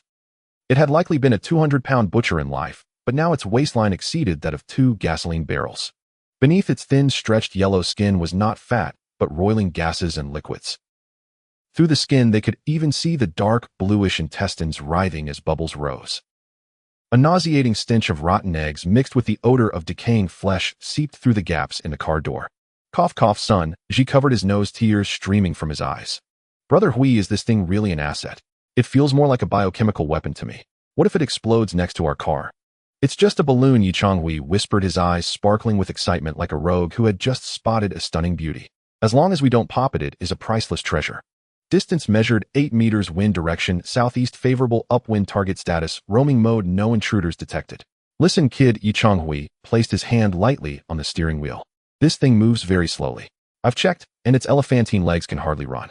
Its top speed is at most 4 kilometers, and our biological cruising speed is 5 kilometers. This is fate, Yi Changhui smirked. If we were to use the engine, just a slight press on the gas would shoot us forward, easily leaving it behind. But using a zombie as a pushcart, the speed is extremely stable, almost as if it were designed for walking the dog. Walking the dog? You call that a dog? Sun Ji stared at the creature whose belly was nearly scraping the ground. That's more like walking a nuclear bomb. Stop talking, prepare the fishing rod. Yi Changhui pointed to the makeshift tool at the passenger seat. It was a long aluminum pole taken from a mop with an iron hook tied at the end, dangling from which. Sun Ji glanced at it, and his stomach churned again. It was a string of freshly extracted, large intestines, still bloody and steaming. Extend it out, Yi Changhui commanded. Remember, be gentle. Don't poke it, and don't get too far. Keep a 2-meter distance, let it smell the bait, but not reach it. I hate this job. Sun Ji grumbled as he rolled down a small shooting aperture on the passenger side. The cold wind rushed in, intensifying the foul odor. He trembled as he extended the long pole with the intestines out into the night. Hey, you there, fatso. Look over here. Sun Ji waved the makeshift cat teaser in a manner that seemed almost deranged. The string of intestines swayed in the air, splattering a few drops of dark blood. The swollen one, positioned downwind, suddenly halted. Its nostrils, nearly buried in flesh, flared vigorously. Glub glub. The water sounds from its belly became frantic. It slowly turned around, those tiny eyes squeezed by fat fixating intensely on the string of intestines. Roar. It emitted a deep, murky growl, a sound that seemed to rise from the depths of a swamp. It moved. Clumsy legs began to shuffle, lurching awkwardly toward the raptor. It's coming. It's coming. Sun Ji gasped, his hand trembling, nearly dropping the pole. Brother Hui, quick drive. Don't rush, wait for it to get closer. Yi Changhui kept his gaze fixed on the rearview mirror. The swollen one was approaching. 5 meters, 3 meters, 2 meters. It reached out its bloated arm, trying to grab the string of intestines. Go. Yi Changhui released the brake. The cargo in the back felt a slight pull, and the wheels began to turn. The vehicle started moving again. 5 km/h. This speed was hardly fast. In fact, it could be considered very slow. But for the bloated creature behind them, it was just right. It desperately moved its legs, its flesh quivering like waves, its belly bobbing up and down with each step, making a duong-duong sound. It wanted to eat those intestines. Yet no matter how hard it tried, the intestines remained 2 meters ahead of its nose. Perfect. Yi Changhui observed the scene in the rearview mirror. The raptor moved slowly ahead, followed by a massive yellow balloon. Maintain this pace, Yi Changhui instructed like an experienced handler of the undead. Kid, keep your hand steady. Don't let it lose sight of the target, and don't let it come too close.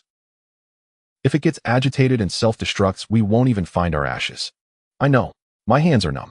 Sun Ji leaned to the side, fixated on the pole. Brother Hui, the road isn't smooth. What if I jostle and poke it? Then pray its skin is thick enough. The vehicle exited through the side gate of the slaughterhouse. Several ordinary zombies wandering nearby instinctively tried to rush at the sight of the vehicle. However, when they caught a whiff of the hydrogen sulfide emanating from the giant behind them, they instinctively recoiled, as if encountering a natural enemy. Did you see that? Yi Changhui pointed at the retreating zombies. That's the overwhelming presence of the big eater. With it around, even the small fries don't dare to approach. This is a case of a fox using a tiger's might. No, a fox using the might of a fart, Sun Ji retorted. The road ahead became increasingly treacherous. Though in the suburbs, numerous abandoned vehicles lay scattered across the street. The raptor, with its wide body and large collision bumper, had no trouble maneuvering. But the bloated creature behind them was another story. Watch the right rear. There's a dumpster. Yi Changhui warned. Fatso, move left. Sun Ji even began to attempt directing the zombie. Look over here. The intestines are over here. He waved the pole to the left. The swollen one indeed followed the intestines and took 2 clumsy steps to the left, awkwardly avoiding the dumpster, though its belly brushed against the edge. Zing. A faint scraping sound echoed. Sun Ji's heart stopped for a beat. Fortunately, it didn't burst. Brother Hui, this is too thrilling. Sun Ji wiped the sweat from his brow. This is more exciting than defusing a bomb. At least when defusing a bomb, you don't have to deal with the stench. You'll get used to it. Yi Changhui glanced at the dashboard. The battery still showed 38, remaining below the warning line. We need to transport this thing back to the repair shop 2 kilometers away. The road is full of potholes, and with darkness setting in visibility is poor. He switched on a low-powered spotlight on the roof, casting light behind. The pale beam illuminated the swollen one's face, making it appear like a demon crawling out of hell. It continued to follow relentlessly, its eyes solely focused on the string of intestines. As long as it follows us into that spray booth, our energy revolution will be half successful. Changhui gripped the steering wheel, maneuvering around a deep pothole. However, at that moment, a sharp, piercing howl suddenly erupted from the darkness ahead. Roar. This sound was completely different from the low growl of ordinary zombies. It was sharp, urgent, with a predator's ferocity. Changhui's face changed. It's an agile type. He had marked this variant on the previous route. Damn it, don't they fear the swollen one's toxic gas? Sun Ji also heard the commotion, his grip on the pole wavering. They're like rabid dogs willing to risk their lives for food. Changhui suddenly slammed on the brakes, reducing the speed to 3 km/h, allowing the swollen one to stay closer, forming a rear defense. Kid, stabilize the pole. Forget about the fatso, grab your spear. Something is charging towards us. In the darkness, a shadow raced along the roadside wall, resembling a massive gecko. Its target was not the dangerous bloated creature, but the delicious-looking metal canister ahead. Prepare for battle. Changhui's right hand reached for the switch of the already empty gas canister. Although it was empty, he still had one last trick: electric shock. Don't let that thing touch the fatso. That's our gas can. Whoever causes it to explode will be a historical sinner. The raptor moved through the night solitary. Before them was a wolf, the agile type. Behind them was a tiger, the swollen one. In between were 2 shivering, yet insatiably greedy humans. The sound of grinding metal echoed from the right side of the raptor battle vehicle, a sharp, grating noise that sent shivers down the spine. A shadow darted like a bolt of black lightning, weaving between the abandoned walls and the vehicle's chassis. With every leap, it left a deep white mark on the vehicle's steel plating. It's looking for an entrance. Sun Ji's palm was slick with sweat as he gripped the steel spear. Huigu, it's too fast. I can't aim at all. Don't stab wildly. Changhui's eyes were fixed ahead, his feet steady on the bait control line. Despite his inner turmoil, the vehicle's speed remained firmly at 5 km/h. Whatever you do, don't hit the fat one behind us. That thing is thin-skinned and large-bodied. One jab from you, and we'll be flying in the air. Their situation was dire. Behind them was the nuclear bomb, the bloated one, and to the side lurked the assassin, the crawling type. Under normal circumstances, Changhui would have floored the accelerator, using the motor's high torque to fling this crawling creature away or crush it. But not now. If their speed exceeded 8 kilometers, the clumsy, bloated one behind would be left behind. Once separated, it would lose its way and could even explode in rage from failing to catch the bait. So they had to endure. Endure this fly-like monster as it relieved itself above them. Bang! A loud thud reverberated from the roof. The entire cabin sank slightly from the impact. It's up on the roof. Sun Ji shouted, glancing up. Though the roof was reinforced with steel plates, the creature's claws appeared alarmingly sharp. Scrape, scrape. A sound akin to nails on a chalkboard pierced through the air above. It was attempting to tear open the vehicle's roof or searching for a sunroof, though it had long been welded shut. It wants to come in for a buffet, Changhui assessed calmly, his eyes flashing with an intense blue glow. Target analysis: Agile Mutant Type I. Codename Crawling Zombie.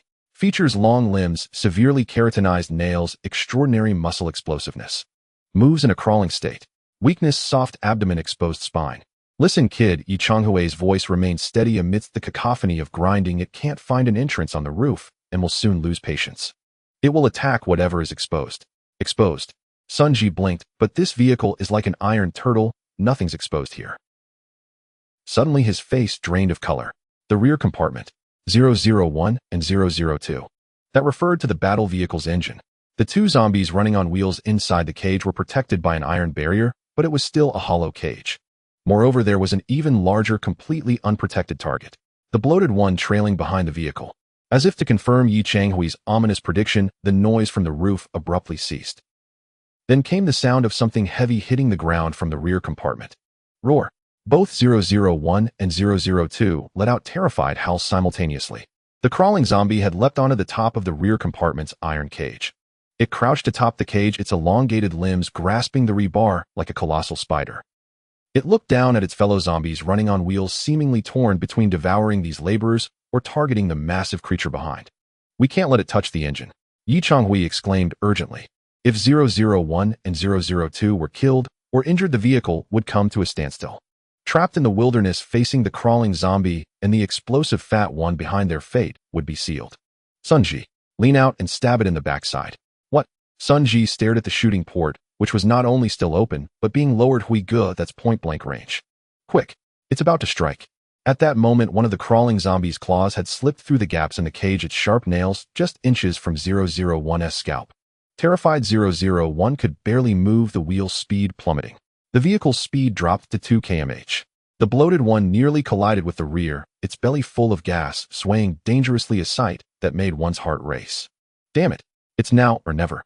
Sunji roared, yanking open the shooting port, thrusting the steel spear connected to the winch outward, and pressed his body against the door, trying to angle for a backward attack. In the darkness, he saw the true form of the monster. It was entirely naked, its skin a sickly reddish-gray, its muscle fibers intertwined like roots. Its eyes had degenerated, replaced by developed ear flaps, and a mouth full of shark-like sharp teeth. It was about to tear open 001's skull. Hey, Sunji, look over here. Sunji shouted, thrusting the steel spear upward with all his might. Although the angle was awkward, the force was tremendous. Thud! The spear's tip grazed the edge of the cage and plunged into the crawling zombie's thigh. The creature emitted a piercing scream. It spun around, its eyeless face fixated on Sunji. It was enraged. Abandoning the zombies in the cage, it thrust off with its hind legs and leapt down, targeting Sunji hanging by the door. Get back! Changhui watched this unfold clearly from the cabin, and in that moment, he made a daring maneuver. He sharply pulled the handbrake, locking the rear wheels, while violently turning the steering wheel and slamming down on the brake pedal. Screech! Though the vehicle was only going 5 kilometers, this sudden stop, combined with a skid, generated immense lateral centrifugal force. The rear of the Raptor swung violently to the right. The crawling zombie, which had been aiming for Sunji's window, found its landing point drastically altered by the sudden maneuver. Bang! It crashed against the welded steel door instead of diving through the window. The massive impact rattled Sunji's teeth, but he seized this opportunity, retracting into the vehicle like a turtle, and hastily closed the iron plate of the shooting port. Thud! Thud! Thud! The crawling zombie fell to the ground, rolling twice. It wasn't severely injured, only dazed from the collision. It quickly got back up, crouching low, a low growl emanating from its throat. However, after it landed, it didn't look back at the Raptor, because standing less than 3 meters in front of it was a yellow giant. The bloated one. The sudden stop had caught the bloated creature off guard. Its belly full of gas swayed as it stumbled forward a few steps, colliding directly with the fallen crawling zombie. Now the two monsters were face to face. The crawling zombie caught a whiff of the noxious hydrogen sulfide smell and instinctively wanted to retreat. But the bloated one clearly thought this sudden little creature was there to steal its food. Roar! It opened its rotting mouth and spewed a yellow-green gas towards the crawling zombie. This wasn't venom, but rather the fermented gases from within its body. Noxious and slightly corrosive. The crawling zombie was splattered in the face. Though it wasn't killed, the nauseating sensation made it even more volatile. It arched its back, claws digging into the ground, preparing to strike. It aimed to shred this foul, fat creature. Inside the cabin, Changhui's pupils constricted to pinpricks. It's over. If the crawling zombie's claw struck and ripped open the bloated one's belly, the hundreds of liters of compressed methane inside would ignite upon contact with the static electricity from the earlier breaking, or perhaps even just a simple pressure imbalance explosion. The Raptor, along with its 2 occupants, would undoubtedly be blown to pieces. I can't let it strike. Changhui's hand darted to the red switch beneath the dashboard, electric drive mode. Though the battery was down to 38, and activating it might mean they couldn't return, it was better than being blown to bits. Sunji, hold steady. Changhui chose not to flee. At this distance, running meant exposing their backs to the enemy. He opted for offense. Buzz! The once silent electric motor surged with 380 V of current in an instant. The Raptor's stationary tires erupted with a cloud of burnt rubber. Instead of moving forward, he shifted into reverse. Full reverse. The threatened steel vehicle charged backward like an enraged bull, aiming for the crawling zombie poised to leap. As the crawling zombie prepared to strike, it felt a fierce wind rushing toward it. It hadn't even had time to turn around. Crash! The Raptor's reinforced rear bumper slammed solidly into the side of the crawling zombie. This was a precise surgical strike. The crawling zombie was pinned between the Raptor's rear bumper and a concrete utility pole by the roadside. Crack! The sound of its spine shattering was clearer than firecrackers on New Year's Eve. The once formidable agile killer was instantly reduced to a splat against the utility pole. Black blood splattered everywhere, even hitting the bloated creature's belly nearby. The bloated one was stunned by this sudden turn of events. Its belly quivered, paralyzed with fear. Haha! Yi Changhui gripped the steering wheel tightly, drenched in cold sweat. The dashboard showed the battery had dropped to 35. That full-power reverse had consumed a staggering amount of energy. Is it dead? Sun Ji peeked out from beneath his seat, his voice trembling. Yi Changhui glanced in the rearview mirror. The crawling zombie had slumped to the ground, its waist bent at a 90-degree angle, clearly lifeless. And the precious big balloon stood intact, just half a meter from the vehicle's rear, staring dumbfounded at the corpse on the ground. It hadn't exploded. That was close. Yi Changhui let out a long breath, feeling as though his heart might leap from his throat. If it had veered off even a little and hit the fat one, he didn't want to contemplate the consequences. You're incredible, Hui Gu-sun, Ji thumbed up, reversing into a person. That skill is unmatched. Stop flattering me. Yi Changhui shifted back into drive, switching to biopower mode. 001002, stop playing dead. Get moving. He pressed the bait accelerator. Shaken by the earlier incident, both zombies, though tired, were spurred by their survival instincts to rotate the wheels once more. The battle vehicle slowly inched forward. 5 km/h. Familiar sluggishness, familiar jolting. The bloated one seemed to regain its senses, glancing at the corpse on the ground, without showing any sign of hunger, then looking at the swaying bait ahead. Gurgle. It continued to move forward, following along, as if nothing had happened moments before. Another 1.5 kilometers. Yi Changhui checked the odometer. The repair shop was not far away. Kid, reel that bait back a little, Yi Changhui instructed. Don't let the fat one feast too easily, and don't let it lose track. Right now it's more precious than gold. The night grew darker. A broken vehicle, 2 starving souls, and behind them a biochemical monster capable of flattening a house, formed a bizarre procession across the desolate roads. Yet Yi Changhui knew this wasn't a procession of death. This was the first step towards laying the foundation for energy in a new world. The entrance to Hongfa Auto Repair Shop loomed ahead. The roll-up door, welded together like a patchwork monster, stood firmly shut. Dark brown stains, remnants of the previous battle, lingered on the door like medals of valor. We've arrived finally. Sun Ji slumped in the passenger seat, feeling as if his entire skeletal structure was about to disintegrate. The 2-kilometer journey had drained him of 20,000 kilometers worth of exhaustion. However, just 50 meters away from the gate, click, click, a faint sound of chains skipping teeth came from the rear compartment. No matter how hard Yi Changhui pressed the accelerator, even stuffing the bait ball directly into the mouth of Vehicle 001, it refused to budge. It was completely immobilized. Vehicles 001 and 002 hung limply from the safety harnesses like 2 puddles of mud, tongues lolling out, devoid of the strength to roll their eyes. The energy from the previously abundant pork belly had been utterly drained away during this high-pressure, burdensome journey. We're out of fuel. Yi Changhui reluctantly released the accelerator. This time we really have run out of gas. He glanced at the dashboard. The battery level read 34. This amount of power was just enough to open the door or move the vehicle a short distance, but attempting to drive into the compound and execute a complex reverse parking maneuver seemed impossible. To make matters worse, behind them trailed an unrelenting bomb. Grr. The massive yellow figure emerged from the darkness, shambling forward with a disregard for all. It had caught the scent of the baited intestines ahead and persisted with its advance. If they did not act quickly, it would collide with the back of the raptor. Get out and open the door. Yi Changhui commanded decisively. Use the backup power to lift the roll-up door. Hurry. My legs are weak, Sun Ji complained, yet he moved swiftly, tumbling out of the car, while clutching the long pole with the intestines attached. This was crucial for guiding Vehicle 005. Don't worry about me. Go open the door. Leave the intestines to me. Yi Changhui snatched the pole from Sun Ji's grasp and extended it out the window, taking over the fishing task. At that moment, the bloated creature was only 3 meters from the rear of the vehicle. Sun Ji sprinted towards the gate, inputting the code and pulling down the emergency brake. Virum. The motor roared to life. The heavy roll-up, the workshop was eerily quiet. The vehicles 003 and 004, left inside, had the doors open. Brother Hui. Received. Yi Changhui took a deep breath, and, though he felt pained by the dwindling battery, this was their last gasp. Zzz. The raptor roared back to life, the motor emitting a soft electric hum as it dragged its heavy frame and the 2 incapacitated zombies slowly into the doorway. Instead of stopping, Yi Changhui drove straight to the deepest part of the workshop, This was the dust-free spray booth. It was the most airtight and well-ventilated room in the entire auto repair shop. The walls were lined with thick insulating panels. The door was a sliding door fitted with ceiling strips, and there was a large tempered glass observation window. This was his presidential suite, prepared for Vehicle 005. As Yi Changhui controlled the speed of the vehicle, synchronizing with the creature's movements, Sun Ji rushed over and heaved open the heavy red iron door of the spray booth.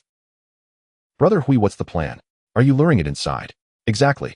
Yi Changhui parked the vehicle 5 meters from the booth entrance. He could not drive it inside because the space was too tight, and the vehicle still contained supplies in vehicles 001 and 002. He had to bait the creature into the room from the back of the vehicle. This was a high-risk maneuver.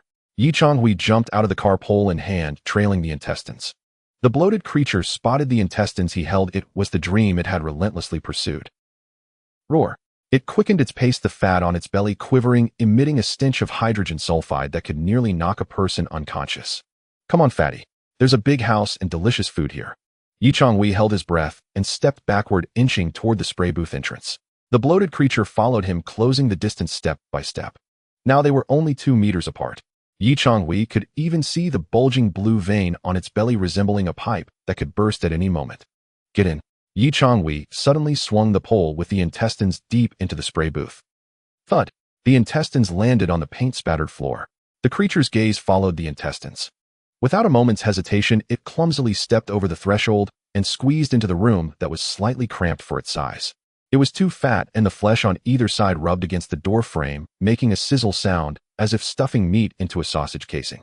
Just as it completely wedged inside and bent down to pick up the intestines. Close the door. Both Yi Changhui and Sun Ji lunged toward the heavy sliding door. Clang. The iron door slammed shut. Click. Click. The 2 locks clicked into place simultaneously. Yi Changhui, not trusting the locks, placed a thick steel beam across the door handle. Phew phew. The 2 leaned against the iron door, sliding down to the ground, gasping for breath. The suffocating stench was finally sealed behind the door. Did it get in? Sun Ji, hearing the muffled footsteps from inside, could scarcely believe it. Did we really bring that thing back? This isn't just about bringing it back. Yi Changhui stood up and walked to the tempered glass observation window of the spray booth, turning on the explosion-proof light inside. We've brought back a treasure trove. The light flickered on.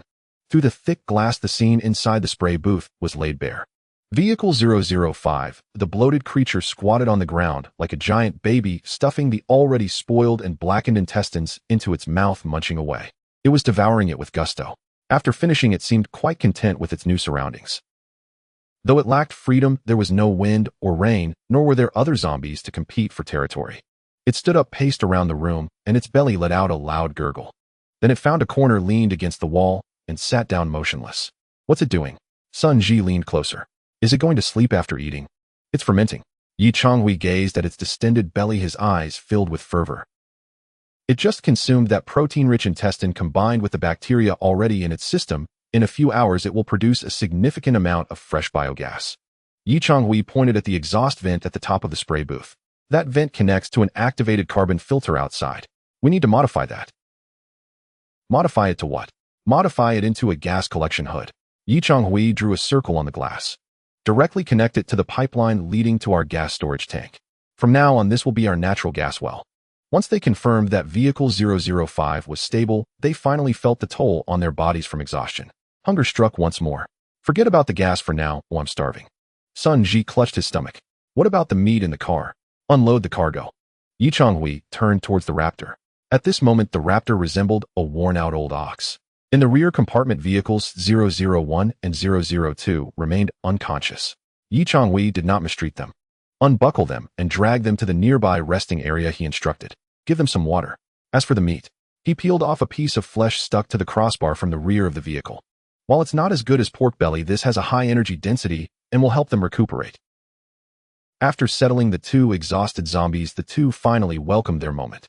In the office, a single emergency light cast a dim yellow glow. On the table lay several packages of freshly unsealed vacuum-packed pork belly, along with 2 cans of lunch meat and a pack of hot dogs. There was no fire as the generator was down and had no power. Raw. Sun Ji held a piece of pork belly, hesitating. Although it was vacuum-packed, the idea of eating raw pork still filled him with apprehension. Who said to eat it raw? Yi Changhui rummaged in the corner and pulled out a simple alcohol stove used for repairing cars, pouring in some industrial alcohol. Though the flame is small, it'll cook just fine. The blue flames danced. Thin slices of pork belly sizzled on the aluminum lid of a food container. The fat rendered out, filling the air with a mouth-watering aroma. In that moment, all fatigue, fear, and nausea dissipated, replaced by the enticing scent of meat. To Newton's Sun Ji raised a slice of golden-brown pork, tears welling in his eyes. To Darwin, Yi Changhui clinked his piece and swallowed it whole. The scalding fat burst in his mouth. It was a feeling of being alive. After satisfying their hunger, the two lay on the tattered sofa in the office, unwilling to move. Outside, the moonlight was cold and bright. Inside the workshop, Vehicle 005 occasionally emitted gurgling sounds from the spray booth. Vehicles 001 to 004 hung limply on the racks in slumber. Everything seemed to have settled into a tranquil state. Yet Changhui could not sleep. He turned onto his side, staring at the ceiling. Now they had food, a generator, and even a source of gas. But how to extract this gas? Although the spray booth was sealed, the gas permeated the entire room. If they simply extracted it, the concentration would be insufficient and impure. To obtain high-purity methane, they needed. His mind conjured the image of the bloated creature's massive belly. They needed a direct connection, just like inserting a catheter into a patient. They had to insert a tube directly into its belly to siphon the gas out. This would require a procedure, a puncture operation for a biochemical balloon that could explode at any moment. Tomorrow, Changhui closed his eyes, murmuring to himself, tomorrow we will be surgeons. For Vehicle 005, let's install a tap. The morning sunlight streamed through the skylight, illuminating a freshly polished metal instrument resting on the workbench, glinting with a cold sheen. If not for the context, one might not discern its purpose. It resembled an oversized syringe needle. The main body was a hollow stainless steel tube 2 centimeters in diameter, with its tip sharpened into a deadly 3-edged point and barbed hooks akin to fishhooks welded onto its surface. At the rear, a brass ball valve switch and a standard quick connect air hose fitting were affixed. This is called the deep air extraction probe. Changhui held a file, meticulously refining the edges of the barbs, his gaze focused like that of a surgeon preparing for a craniotomy. The principle is simple: insert it, the barbs catch the abdominal wall to prevent detachment, and the ball valve controls the switch. It's like tapping a beer barrel. Sun Ji stood nearby, clutching an air storage tank salvaged from a scrap truck, its pallor more pronounced than the iron canister in his hand. Brother Hui, that's a bloater, Sun Ji said, glancing towards the spray booth. Even through 2 doors, he seemed to sense the foul odor. With that much gas in its belly, the pressure must be immense. If you stab it, and it goes, bang, our repair shop will be blown to bits. Which is why we must avoid any sparks. Changhui pointed at the protective gear they wore.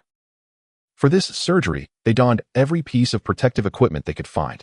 Both men were clad in heavy yellow industrial raincoats, tightly sealed at the cuffs and hems with tape to prevent toxic gas from contacting their skin. They wore 3M full-face respirators salvaged from the spray booth. Most importantly, they had the right tools.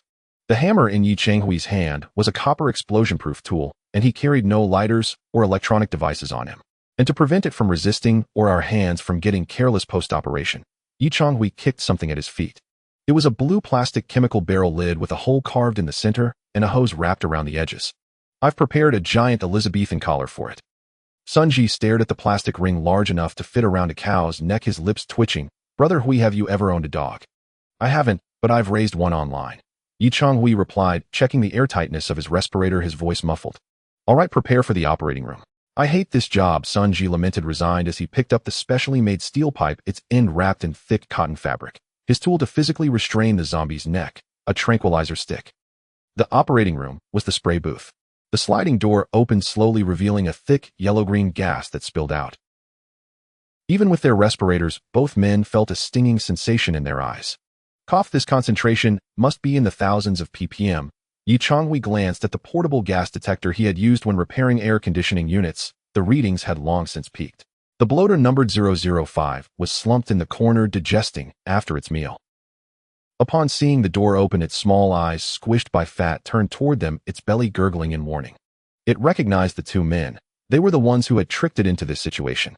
Roar, it attempted to rise, but its heavy belly rendered its movements slow and clumsy. Now, Changhui commanded sharply. Though fearful, Sun Ji didn't falter at the critical moment. He lunged forward, positioning the tranquilizer stick precisely against 005's neck, shoving it forcefully against the wall. Stay down. Despite its massive size, the bloater's strength was primarily in its weight, its limbs flabby due to obesity. With Sun Ji's full force, it was indeed pinned against the wall. Ugh! Ugh! It flailed its short, thick arms in an attempt to grab Sun Ji. Put the collar on. Changhui acted quickly, seizing the blue chemical barrel lid and slipped it over its neck during its flailing. Click! The preset industrial zip tie locked it in place instantly. Now it was secure. 005's neck sported a massive blue funnel. No matter how it waved its hands, the wide plastic collar obstructed its view and reach, preventing it from touching its belly or grasping Sun Ji's face. It resembled a giant, embarrassed cat howling in fury as its bloated belly trembled. Position secured. Sun Ji shouted, his face flushed. Hurry up. This fat one is getting stronger. Right away. Yi Changhui crouched down, his gaze fixed on the bulging abdomen of 005. Blueprint analysis: abdominal structure, skin thickness, 3 mm, fat layer, almost liquefied, optimal puncture point 3 inches below the navel, avoiding major blood vessels, and intestines, internal pressure 2. 5 MPa, high risk. Hang in there, it'll be over soon. Yi Changhui gripped the gleaming air extraction probe in one hand while the other held the copper hammer. He didn't stab directly, cautious not to puncture the intestines behind it. He pressed the needle tip against the chosen puncture point where the skin was taut like a drum. Thud. A gentle tap. The needle pierced the skin. 005 trembled, letting out a horrific cry. Don't move. Sun Ji pressed firmly against it. Yi Changhui took a deep breath, his eyes turning steely. Go. He slammed the copper hammer down onto the probe's tail. Thwack. A spine-chilling sound of flesh being punctured echoed. The 15-centimeter stainless steel tube plunged deep, the barbs on the probe instantly expanding, anchoring into the inner muscle layer of the abdominal wall. Roar. 005 erupted into a deafening scream, the sound reverberating, causing the spray booth's glass to vibrate. It thrashed violently, its enormous belly rolling like waves, nearly sending Sun Ji flying. Hold it down. I need to connect the tube. Yi Changhui remained collected.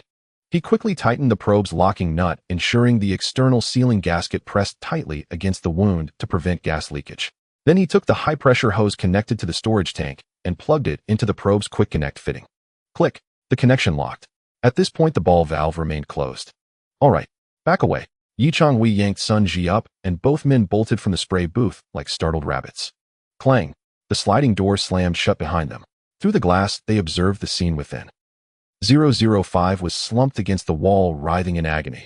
A shiny metal tube protruded from its belly, trailing a long black hose that led to the storage tank outside. It attempted to pull the tube out, but the enormous blue, Elizabethan collar blocked its vision and hands. It could only impotently pound on the plastic ring, producing a series of thuds. Is this a success? Sun Ji removed his mask, inhaling the slightly fresher air outside. The final step. Yi Changhui did not remove his mask. He approached the red storage tank outside. The black hose was connected to the tank's intake port, and in the middle of the hose a control valve was left outside. Witness the moment of miracle. Yi Changhui reached out and slowly opened the valve. A sharp rush of air erupted instantly. The pressure gauge on the storage tank, which had previously rested at 0, suddenly sprang to life as if possessed by a spirit. 0. 1 MPa 0. 5 MPa 1. 0 MPa. The needle shot up wildly, finally stabilizing around 2. 0 MPa. Simultaneously, bloater 005 in the spray booth seemed to feel some relief from the pressure in its belly, ceasing its cries, and instead leaned against the wall with a look of contentment, emitting soft gurgling sounds. Pressure stable. Yi Changhui watched the needle, his eyes reflecting the metallic sheen. This is high-purity biogas. After fermentation by the special microbial community within its body, its combustion value surpasses that of ordinary natural gas. He patted the rapidly inflating red tank. Do you know what this means, Ji? Sun Ji gazed at the tank, swallowing hard. It means we could blow up the entire neighborhood. It means we have entered the era of thermal energy. Yi Changhui removed his mask, revealing a face flushed with excitement. We can cook, boil water, and heat our space with it. More importantly, he turned to look at the dormant Raptor war vehicle in the workshop. We can use it to make bombs, artillery, and propellants. The first tank is full. Yi Changhui closed the valve, disconnected the hose, and replaced it with a second empty tank. This was not merely gas. This was flowing gold. Let's go. Yi Changhui lifted the heavy corpse gas tank, heading to the kitchen. The kitchen? Sun Ji paused. Do we even have a kitchen? Not before. Yi Changhui strode toward the dusty camping stove in the corner, but now we do. 2 minutes later. Zing, pop. Yi Changhui turned on the stove, striking a spark with the flint. Whoosh! A plume of ethereal blue flame surged instantly. The flame stabilized, its inner fire a pure azure, while the outer flames carried a hint of orange, the color of burning impurities. Though the air was laced with a faint scent of rotten eggs in the presence of this flame, such an odor was inconsequential. The flickering blue light illuminated the eyes of the two men. It was the most primordial and core totem of human civilization, fire. Fire. Sun Ji reached out, feeling the searing heat. Brother Hui, this flame is intense. Of course it is. Yi Changhui retrieved a frying pan, placing it over the flames. He then produced a precious slab of pork belly. This time there was no need to cook like a beggar with a slow-burning alcohol lamp. Sizzle. The thick slices of pork belly met the scorching pan, erupting in a cacophony of sound. Grease spat, and the aroma wafted through the air. High-flame stir-frying. This was a cooking method reserved for those who possessed boundless energy. Today's special. Changhui tossed the pan, flames leaping a half-meter high. Let's celebrate our Employee 005's official induction. In the spray booth 005, adorned with the blue Elizabethan collar, slumped against the wall, utterly disillusioned. It had no idea that the gas within its belly was becoming a culinary delight in the pots of two humans. Meanwhile, in Yi Changhui's mind, a new blueprint was taking shape. Energy unlocked biogas, current application, thermal cooking, next phase application, pneumatic launch technology, gas, turbine precursor technology, pending issues, the Raptor war vehicle's lack of explosive power.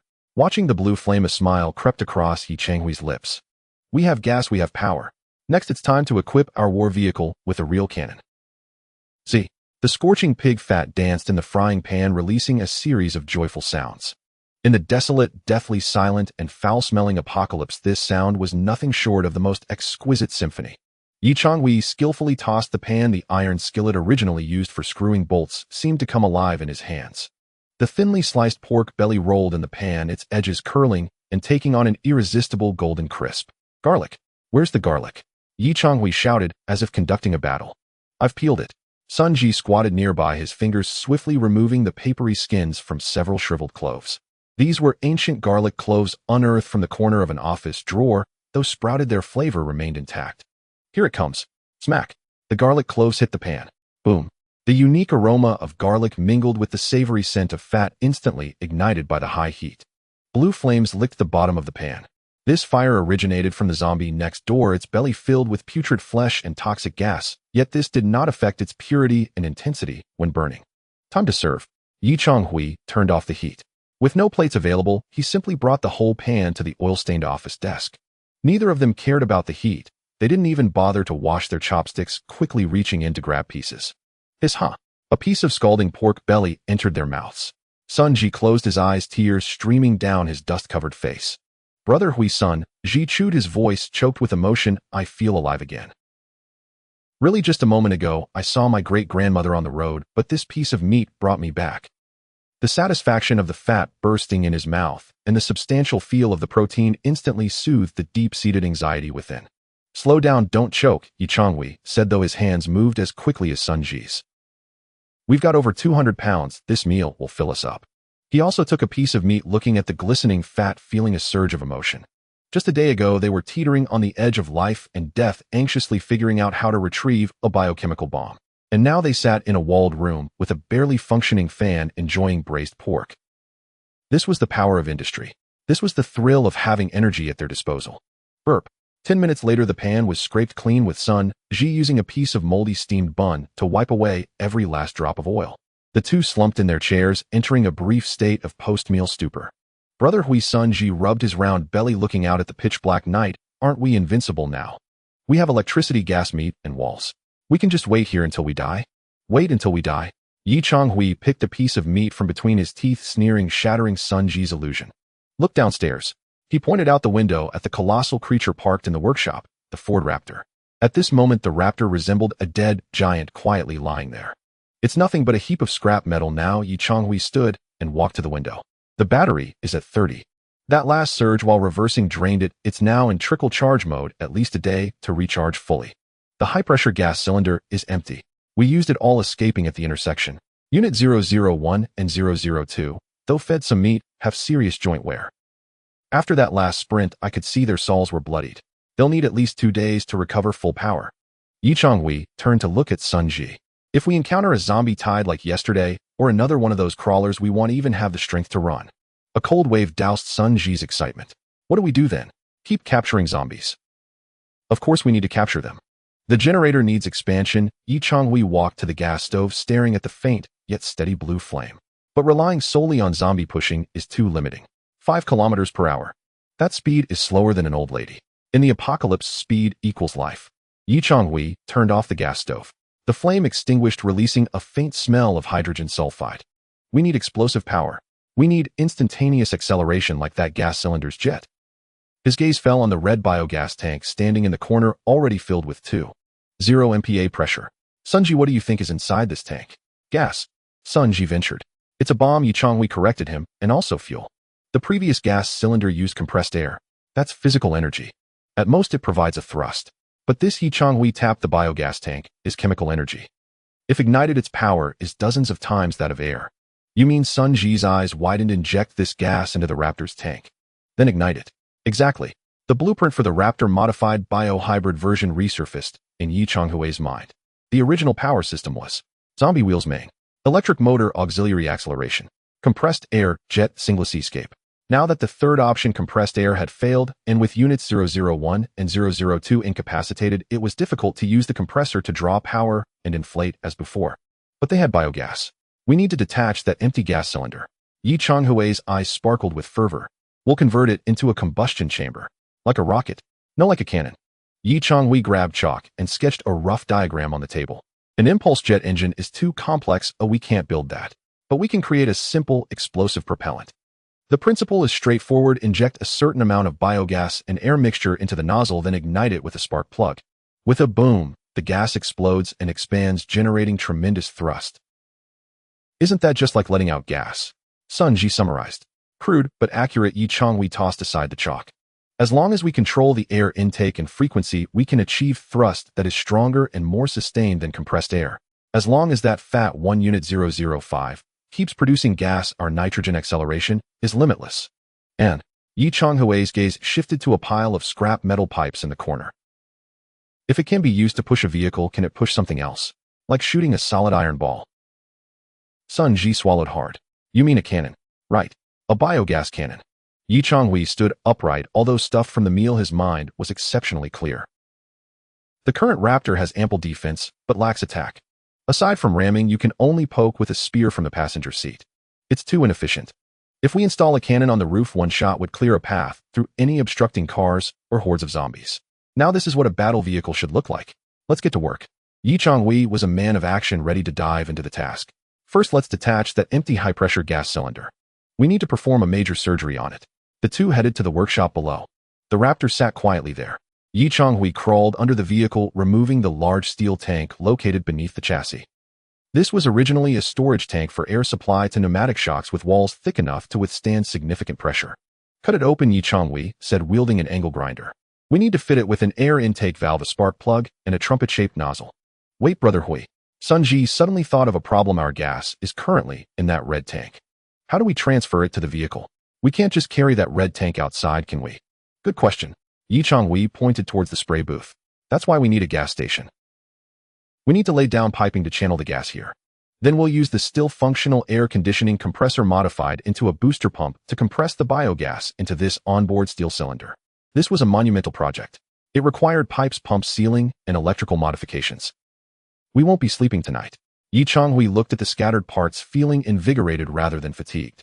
Unit 005 has already begun producing the second tank of gas. We can't let its labor go to waste. Sunji, go disassemble that compressor. All right, for the cannon. In the dead of night, the auto repair shop once again echoed with the sounds of clanging and banging. Meanwhile, in the spray booth, Unit 005, the bloated creature leaned against the wall wearing a blue collar with a tube inserted into its belly. It was unaware that its once dreaded biochemical gas was being transformed by two crazed humans into the most unreasonable weapon in the world. That flash of blue flame would soon ignite within the cannon's barrel. The morning sunlight once again streamed into the Hongfa auto repair shop.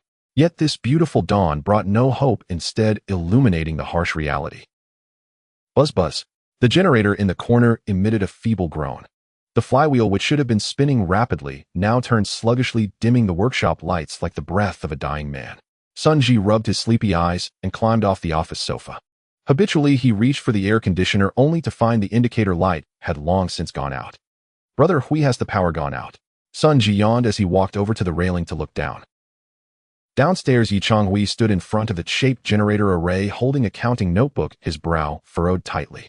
No power outage, it's in low power standby, Yi Changhui replied, anxiety lacing his voice. Units 003 and 004 are starving. Last night, they had only fed Units 001 and 002, as they were needed for cart pushing. Meanwhile, the generators 003, the fitness instructor, and 00, for the square dance Annie, had gone without food for 2 whole days. At that moment, these once vibrant zombies were dangling from the connecting rod, their legs twitching mechanically. They were not only failing to provide power, but were now a burden weighing down the entire generator's speed. Gurgle. Sun Ji's stomach growled in response. Although last night's braised pork had been delightful, it digested quickly. Brother, should we cut some more meat? Sun Ji glanced at the foam box filled with pork belly, his eyes yearning. No more cutting. Yi Changhui snapped his notebook, shut, his tone icy. Listen, I've done the math. He pointed at a row of names on the wall: 001, 002, 003, 004, 005, along with their own names. We currently have 2 human mouths and 5 zombie mouths. 005, that fat one, is manageable, but eats little, but produces a lot, and is not picky. Just some rotten meat, and entrails will keep it going for days. It's a valuable asset. But the other 4, Yi Changhui gestured to the withered zombies, are purely energy conversion machines. Without meat, they won't run. To operate them at full power, we need to consume at least 4 kilograms of meat daily. 4 kilograms? Sun Ji exclaimed in shock. Didn't we only scavenge less than 100 kilograms of meat? That'll last us barely half a month. Exactly. Yi Changhui nodded. This is energy crisis 2.0. Previously, it was an electricity shortage. Now, it was a shortage of fuel for power generation. It was a vicious cycle. To survive, they needed electricity and vehicles. To secure electricity and vehicles, they had to feed the zombies. To feed the zombies, they needed to scavenge for meat. And to scavenge for meat, they required electricity and vehicles. If we can't significantly improve the efficiency of meat scavenging or reduce the cost of scavenging, Yi Changhui looked at the immobilized raptor, we'll be bankrupt in less than 3 days. At that point, we'll either starve or be overwhelmed by the horde outside. What do we do? Sun Ji glanced at the only remaining sausage in his hand, feeling it suddenly hot. To do a good job, one must first sharpen their tools. Yi Changhui turned and walked toward the raptor. He patted the empty high-pressure gas cylinder that had been disassembled from underneath the vehicle. Yesterday at the intersection, we nearly got stuck by several junk cars and dozens of zombies. If it weren't for that gas bottle, we would have been done for.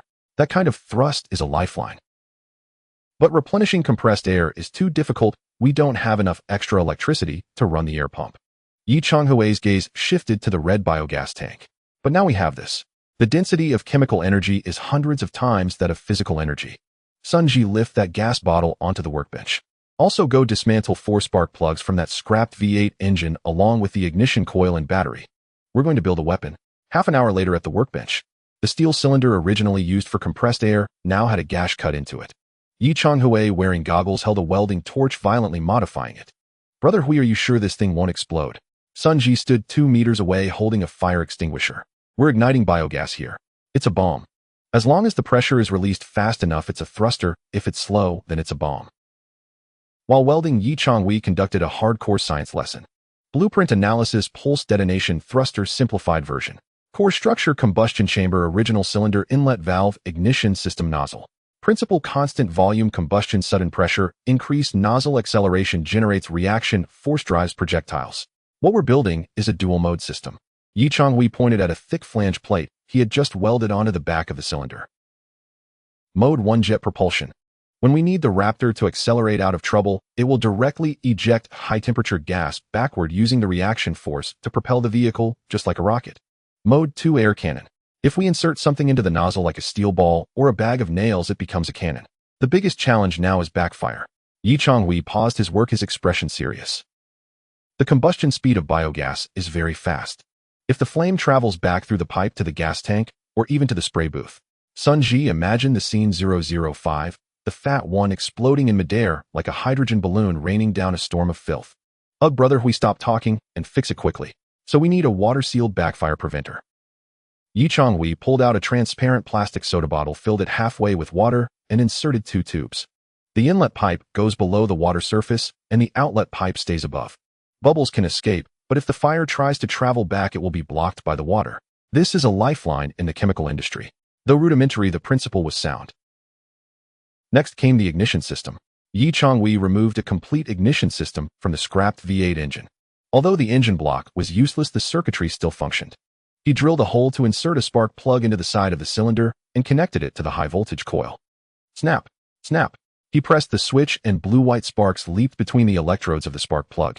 Ignition is normal. Finally, the air intake control. This required precise proportions. For biogas to explode, it must mix with air at a concentration between 5 and 15. Too concentrated it won't ignite, too diluted it lacks power. Yi Changhui fetched 2 solenoid valves connecting one to the biogas line and the other to the air line alongside a small blower. Approximately a 10-to-1 ratio Yi Changhui estimated based on experience. We'll find out with a few trials. 2 hours later, an ugly bizarre prototype emerged exuding industrial brutality. It resembled a large fire extinguisher with several pipes and wires protruding from its rear and an open trumpet-shaped nozzle at the front. Shall we try it? Yi Changhui secured the device tightly to the workbench with a vise. The nozzle was aimed at a dilapidated metal filing cabinet 2 meters away. This is just a propulsion test. We won't load any projectiles yet. Yi Changhui connected the red biogas tank and the power source. Sunji, stay back. Cover your ears. Sunji had already hidden behind the rolling door, peeking out with only his eyes visible. Yi Changhui took a deep breath, his palms sweaty. If this were a regular car repair job, such a violation would definitely get a license revoked. But in the apocalypse, this was science. Step 1, gas injection. He pressed the air inlet switch. The blower buzzed as it forced air into the cylinder. Simultaneously, the biogas valve opened, allowing the foul-smelling gas to mix in. Mentally count to 3. 1, 2, 3. He closed the valve. At that moment, the cylinder was filled with a combustible gas mixture. Step 2, ignition. Yi Changhui's finger hovered over the red ignition button. Fire in the hole. He pressed the button. Boom.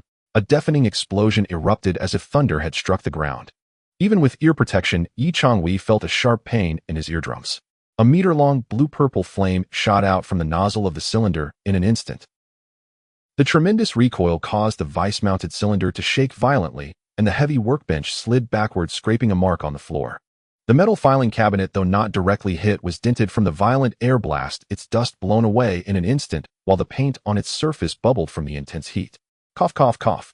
Smoke filled the air, laden with the scent of charred material and unburnt sulfur. Sunji peeked out from behind the door, his eyes wide in disbelief at the still smoking nozzle. Holy crap, Brother Hui, that noise was louder than firecrackers. Yi Changhui removed his dust-covered goggles, gazing at the intact, unbroken cylinder, a wild grin spreading across his face. It worked. This is the explosive power we need. The thrust from that moment surely exceeded that of the previous compressed air. If it were installed in a vehicle, that one blast could propel the Threaten Raptor several meters. And this was without any projectile. If they were to insert one, Yi Changhui's gaze fell on a 5-centimeter solid steel ball on the ground left over from repairing truck bearings. Let's try again. Yi Changhui's eyes gleamed with fervor. This time let's see if we can penetrate that cabinet. Try again, Sun Ji exclaimed in horror. That last sound probably alerted zombies within a 2-kilometer radius. Let them hear.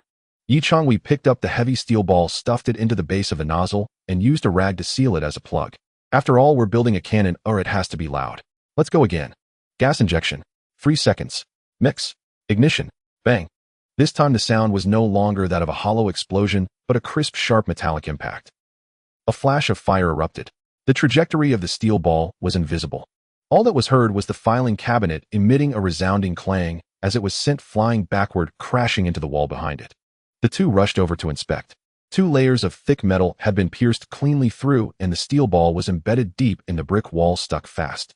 Armor-piercing round, Sun Ji murmured as he traced the hot opening with his fingers. Brother Hui, can this thing penetrate zombies? Zombies. Yi Changhui scoffed. One shot would cleave a crawler in half. This is the dignity of firearms. Yi Changhui turned to look at the ugly biogas cannon. However, this is still just a prototype. The loading is too slow and the air intake isn't precise. We need to mount it on the Raptor's roof and create a rotating turret. Moreover, I need to solve another problem. Yi Changhui gazed at the red biogas tank. The current pressure is only 2.0 MPa. To achieve greater power and range, we need higher pressure. We need to pressurize that fat 1005. Pressurize. Sun Ji felt a sense of foreboding. Exactly. A flicker of madness crossed Yi Changhui's eyes. Just like increasing the boost on a turbocharger. I need to heat that spray booth. The higher the temperature, the faster the fermentation, the more gas will produce. But, Yi Changhui rubbed his chin. Having just the cannon isn't enough. The cannon is for assault. We also need a means to harvest low-level zombies en masse. After all, our goal is to scavenge for meat, not to blow it apart. If we obliterate the zombies, how will we feed the generators? We need a net. Yi Changhui's gaze fell on the pile of barbed wire they had previously prepared for defense. Sun Ji, get ready to work. We're going to build a pneumatic net gun. This time we won't act as hunters. We'll be fishermen. At noon under the blazing sun, the workshop of the Hongfa auto repair shop was alive with activity. Sparks flew as the sounds of cutting machines echoed throughout the space. The Ford Raptor, which had been out of commission moments ago, was now undergoing the most extensive makeover of its dead life. Kid welded that rotating base solid. It must be secure. Changhui stood atop the vehicle steadying a heavy biogas cannon, crafted from a high-pressure gas cylinder. To ensure this artillery could fire without blind spots, he had removed a heavy bearing from the lift and fashioned a turret base. "Huiga, this thing is too heavy." Sun Ji struggled below, his face flushed. "If we fire it, will the roof cave in?" "It won't. I've reinforced it," Changhui said, the welding gun in his hand dancing gracefully over the steel plate. Moreover, the cannon's recoil is manageable, well, theoretically. Although it was claimed to be controllable, the recoil would be absorbed by the base. Changhui trusted the American military-grade quality of the Ford pickup. 10 minutes later, an ugly, rugged vehicle-mounted cannon with exposed pipes and wires proudly stood atop the Raptor. A red biogas hose snaked through the pillar into the cabin, connecting to a modified small booster pump and air tank beneath the passenger seat. Main weapon ready. Changhui jumped down from the vehicle, brushing off the dust from his hands. Next up, the secondary weapon. He approached the workbench and picked up a strangely shaped gun. This was not a firearm, but a pneumatic net launcher assembled from several seamless steel pipes. Blueprint analysis: pneumatic net launcher. Power source: modified high-pressure cylinder from a fire extinguisher precharged. Ammunition: high-strength nylon net, 4 steel weights, large nuts. Principal: high-pressure gas propels 4 weights radially outward, expanding the net to ensnare the target. "This thing is for capturing live targets," Changhui said as he stuffed a fist-sized net pack into the barrel. "One shot to the soul. If it gets caught, the inertia from the weights will wrap the zombie up like a rice dumpling. The more it struggles, the tighter it gets." "Isn't this just like what riot police use?" Sun Ji asked, gesturing with the launcher. "But this barrel is way too thick." "The riot police catch people, we catch monsters," Changhui sneered. "The net I use is a blend of steel wire and nylon. Unless it's Wolverine, it won't tear through." "All right, preparations complete." Changhui glanced at the truck bed. Subjects 001 and 002 had rested overnight and enjoyed a good meal. While not at peak condition, they were fit enough to push a vehicle. The biogas cannon on the roof was already pre-charged with a tank of mixed gas ready to fire at any moment. 3 net launchers and a dozen spare net bullets were stowed in the passenger seat. "Let's go." Changhui donned welding goggles, as makeshift sunglasses hiding the bloodshot in his eyes. "That loud bang last night probably woke up all the neighbors nearby." "Perfect, we won't need to search the streets, they'll come to us." The doors swung open once more. This time they were greeted not by empty streets. Roar. Just as Changhui had anticipated, the echo of the biogas cannon's explosion last night had been like throwing a firecracker into a horde of zombies. At that moment, the street outside the repair shop was teeming with at least 40 or 50 zombies, originally wandering aimlessly in search of the sound. Upon seeing the door open, they converged like sharks smelling blood. "So many," Sun Ji gasped at the sea of heads, his hands trembling around the net launcher. "Huiga, we don't need to fish anymore. This is a direct net capture." "Stay calm." Changhui remained in the driver's seat, stepping on the bait throttle. "Don't rush to fire. The ammo is precious and the biogas is limited. Save it for the tough ones." He pointed at the front few zombies. "See that one in delivery attire? It has long legs, a good specimen. And that one in a security uniform, sturdy and suitable for heavy work." Changhui was like a seafood market vendor picking crabs. "Our generator setup currently has only 4 slots, but I want to expand it to 8. So we need to catch at least 4 today." Kid rolled down the window and cast the net. The Raptor did not plunge into the horde, but instead maintained a leisurely pace of 5 km/h, skirting the edges of the zombie crowd. This was an extremely arrogant tactic. The zombies chased after the vehicle, but its speed tantalizingly kept them at bay. Sun Ji took a deep breath and lifted the net launcher, aiming at the delivery zombie Changhui had singled out. Distance 5 meters. Go. Whoosh. A muffled release of gas. 4 heavy steel nuts flew out in an X formation, accompanied by a black steel wire net. In midair, the net expanded instantly like a wide mouth, perfectly enveloping the delivery zombie. Thud. The weight's inertia caused the net to tighten, instantly binding the zombie's arms tightly to its body, then spinning it twice before it crashed to the ground. "Got it!" Sun Ji shouted in excitement. The zombie wriggled on the ground like a caterpillar, but the more it struggled, the tighter the steel net constricted. "Don't stop." "Next one." The security guard. While maneuvering the truck to avoid other zombies, Changhui directed. Sun Ji fumbled to switch guns, realizing it would take too long to reload, so he grabbed a backup launcher. Whooshed. Another net shot out. The security guard zombie also went down ensnared. Nice shot. Changhui sharply turned the steering wheel, aligning the raptor's rear towards the two captured zombies. Kid, get out and reel them in. Now. Sun Ji glanced at the encroaching zombies, panic evident. Huigu, this is too dangerous. I'll cover you from the truck. Changhui pointed to the roof. I have the cannon. Sun Ji gritted his teeth, opened the door, and jumped out holding a long iron chain with a hook. The surrounding zombies, sensing a living person exiting the vehicle, surged with excitement. Roar! A female zombie in pajamas charged the fastest, closing in within 2 meters of Sun Ji. Suicidal. Changhui in the driver's seat extended his right hand out the window, gripping the firing switch of the cannon. He did not adjust the barrel angle. Slamming on the brakes, the front of the vehicle dipped, aligning the cannon's mouth towards the female zombie. While the angle was slightly high, it could still create a sufficient blast. Boom! This time it was a genuine combat shot. A blue flame shot out, extending 2 meters. The deafening explosion left Sun Ji's ears ringing.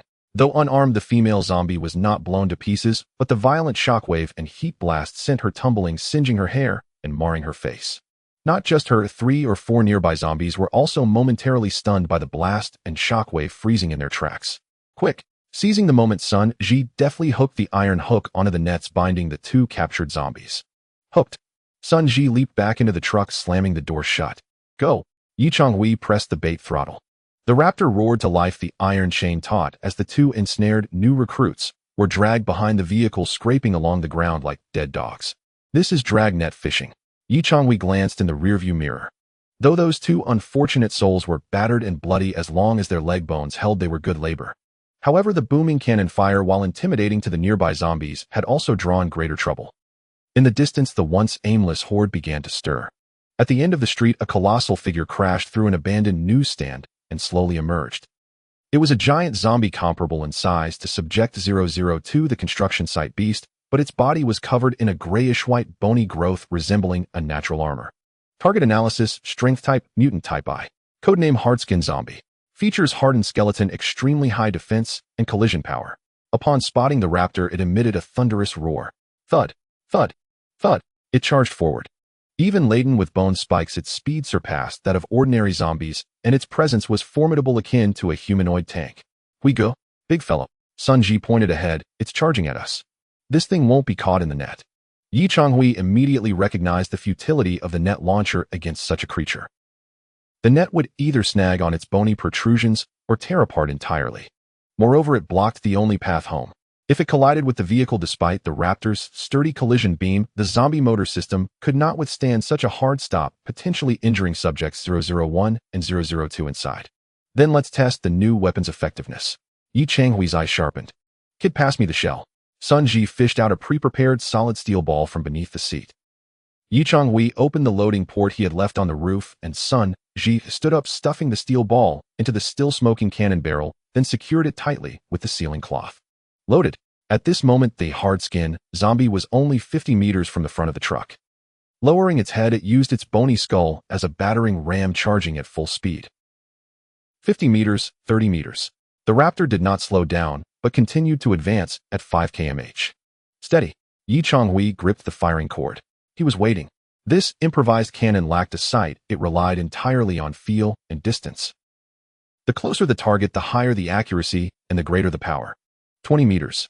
10 meters. He could even see the maggots on the creature's face and the rotten flesh nestled within the gaps of its bony spikes. Die. Changhui yanked the cord. Boom. The blast was far more thunderous than the previous blank shot, and it was terrifying. A brilliant blue flame erupted from the cannon's mouth. The 50mm solid steel ball, propelled by the explosive biogas at dozens of atmospheres of pressure, shot forth at subsonic speed. The distance was too close to evade. Clang! A cringe-inducing metallic shatter echoed. The steel ball struck the hard-skinned zombie's once-proud bony forehead with pinpoint accuracy. The hard bone armor shattered like an eggshell against the industrial-grade steel ball. Its head exploded, not in a manner akin to a watermelon bursting, but rather the entire upper half simply vanished.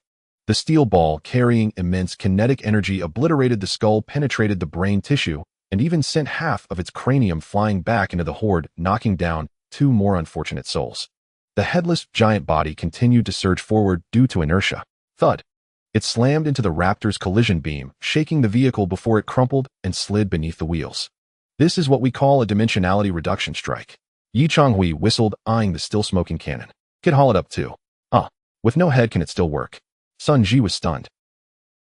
It can't work, but it can serve as a component, Yi Changhui replied coldly. That entire skeleton can be ground into powder for an excellent calcium supplement. And its skin is tougher than tire rubber, perfect for armor on your passenger door. In my shop, even a corpse must be squeezed for every last bit of value. The raptor slowly backed up and Sun Ji jumped out to hook the headless body onto the tow chain. Beneath the setting sun, an odd vehicle with a smoking handmade cannon atop and dragging a string of prey, 2 alive, 1 dead, rumbled back to the Hongfa auto repair shop under the watchful eyes of the zombie horde. This was the first major order for the Wasteland military factory, returning laden with spoils. Black blood flowed across the workshop floor. The headless corpse of the Yingfu mutant lay like a slaughtered bull upon a makeshift dissecting table of planks propped on oil drums. Yi Zhonghui held an angle grinder and was cutting into the grayish bony armor that shielded the creature's chest. Sparks skittered outward as the tool bit against a surface that smelled of scorch and burned bone. The hardness is absurd, Yi muttered, stopping the grinder to examine the faint groove he had made.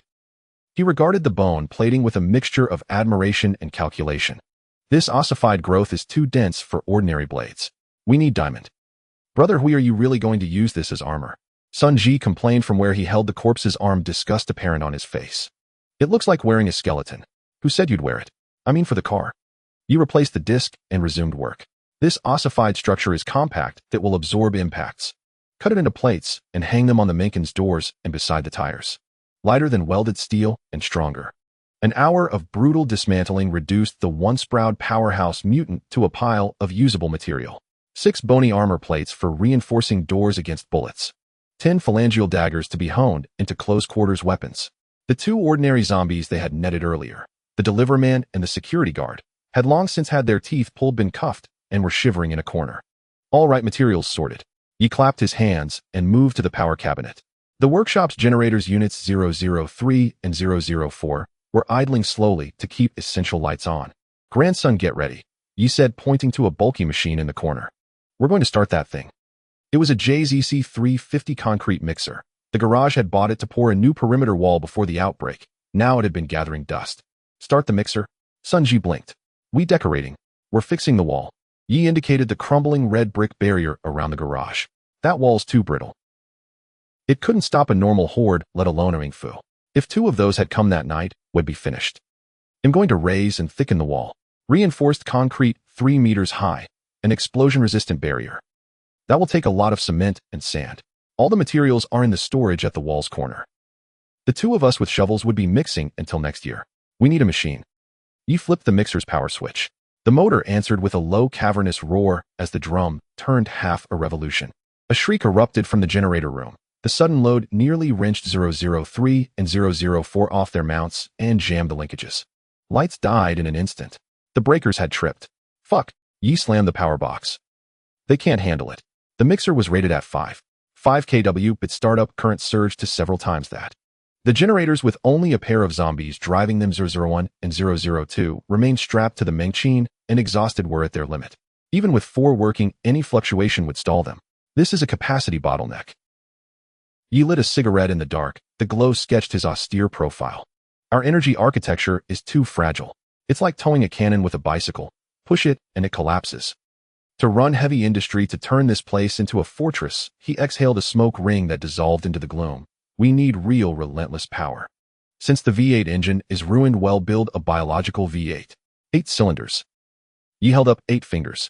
He'll expand the generator array to 8 stations. 8 zombies working in unison with a flywheel to store energy that will drive the mixer and at times feed the lathes and welders. 8. Sun Ji counted on his fingers. We have 001 to 004, plus the 2 we just trapped, 006 and 007. That's 6. We're short. No, for short, Yi corrected.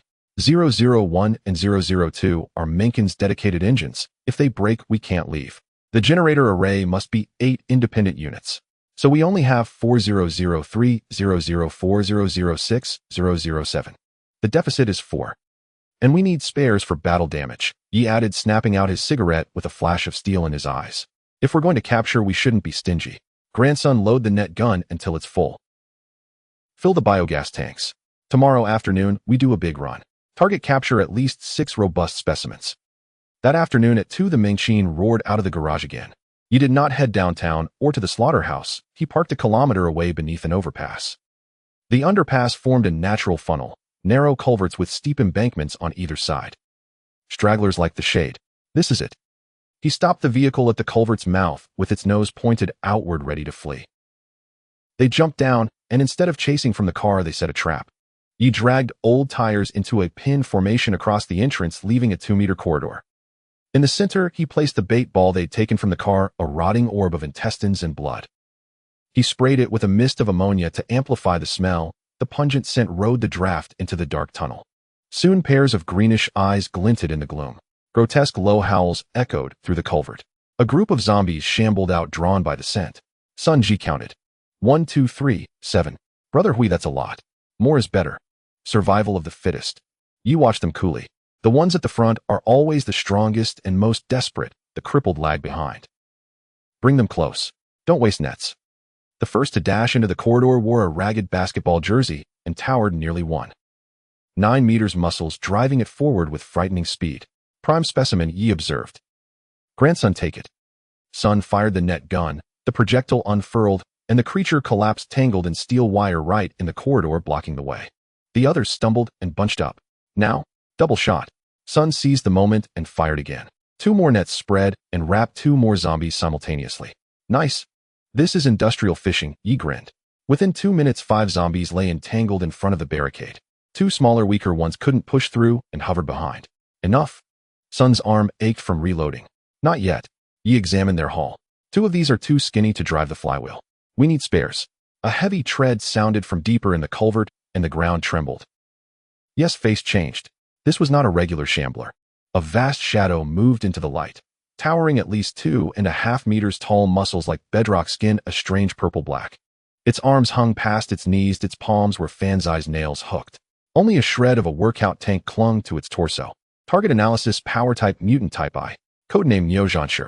Characteristics, muscle density, 5 times that of a human. Low intelligence, but devastating destructive power. What the hell is that? I thought tech-only gym mutations just sharpened the head spikes, Sun stammered. This is a true V8, Yi said without fear, only ferocious appetite. The creature's strength could equal 4 ordinary zombies. Captured, it would be invaluable. The Neo saw the bait ball and the Mengqin blocking its path. It roared, seized a discarded shared bicycle, and hurled it like a pebble.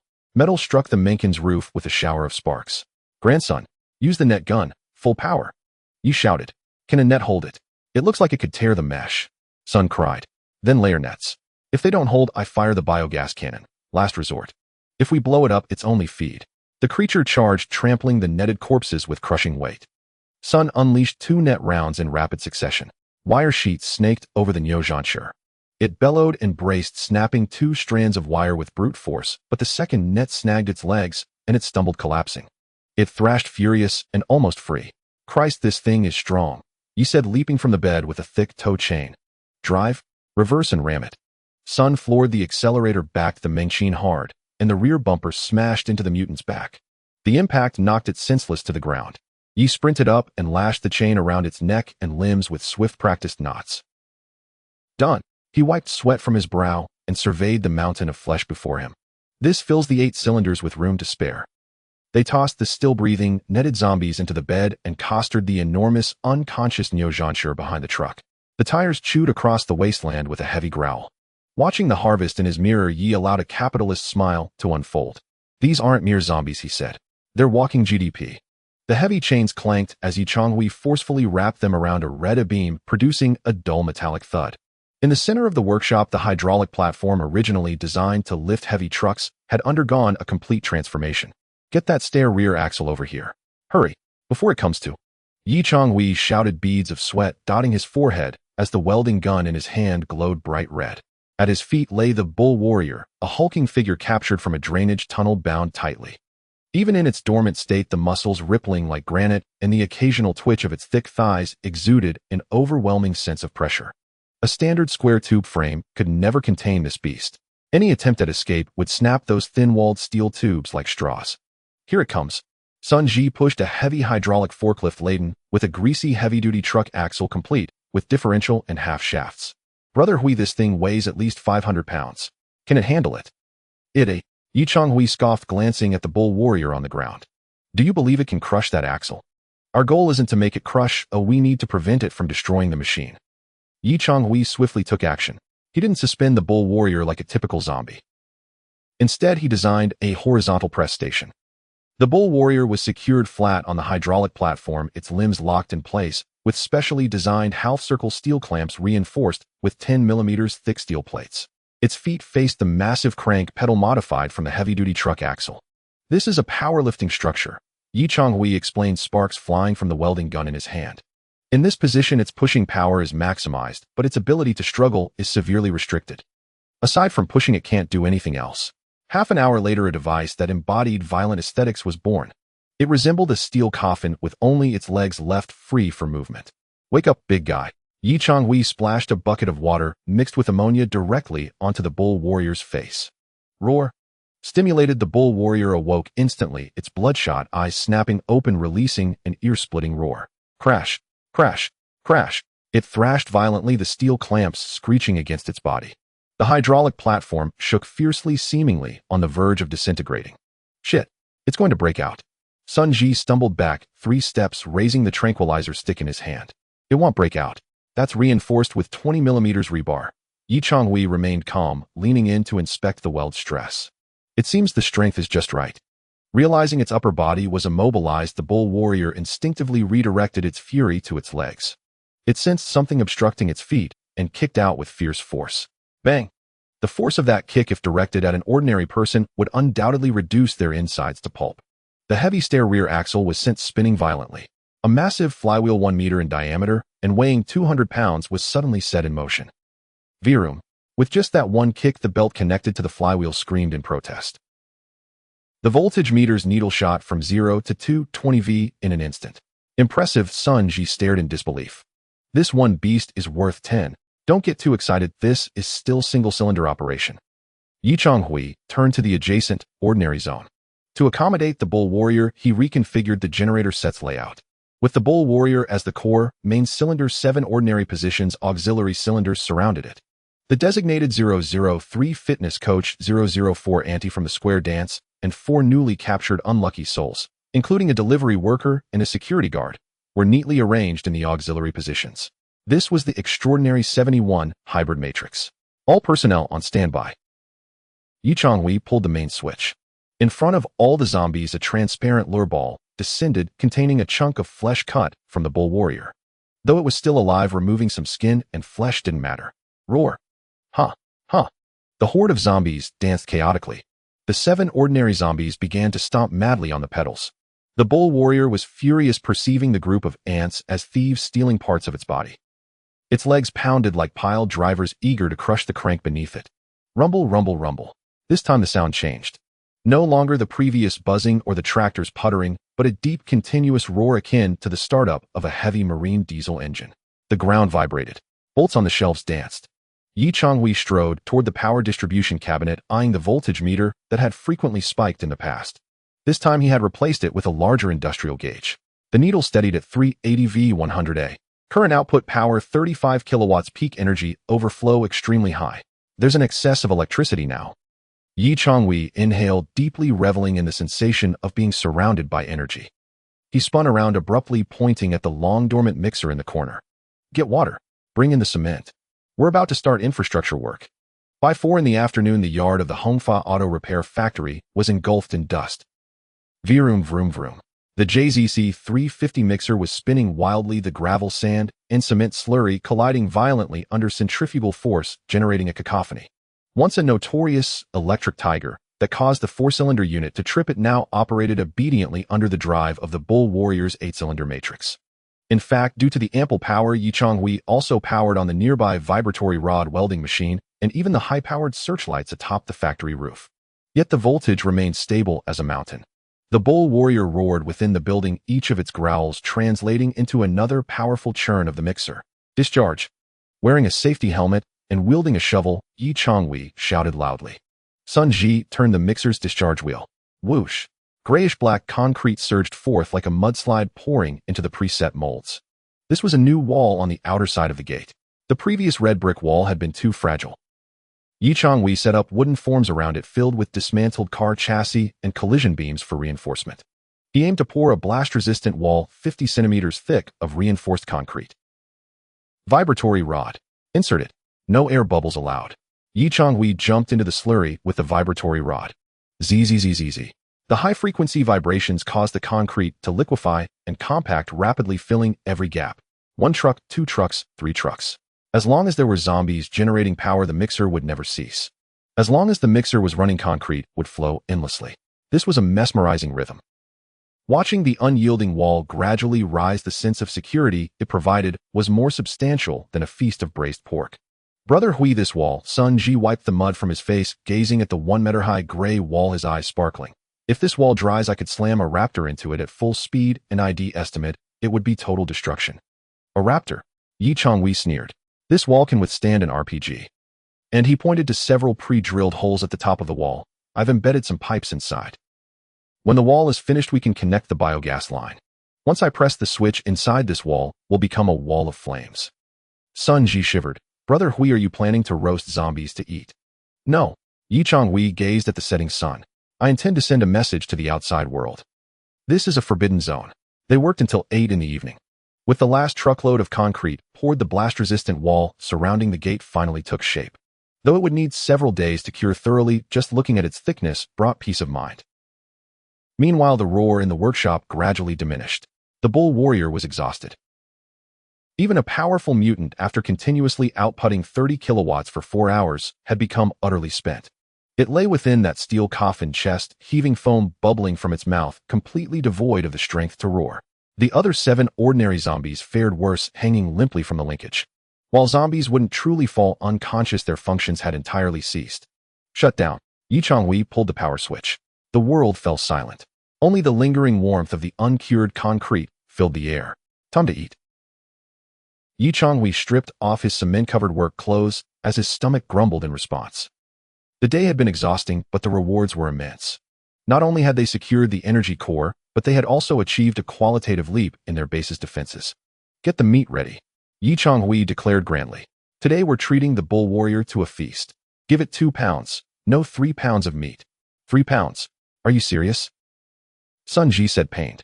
We haven't even eaten yet. It's a hero. Changhui glanced at the massive figure lying on the platform. Without it, we'd still be playing in the mud today. And Changhui's gaze deepened. Its value goes beyond just generating power. I noticed its recovery ability is incredibly strong.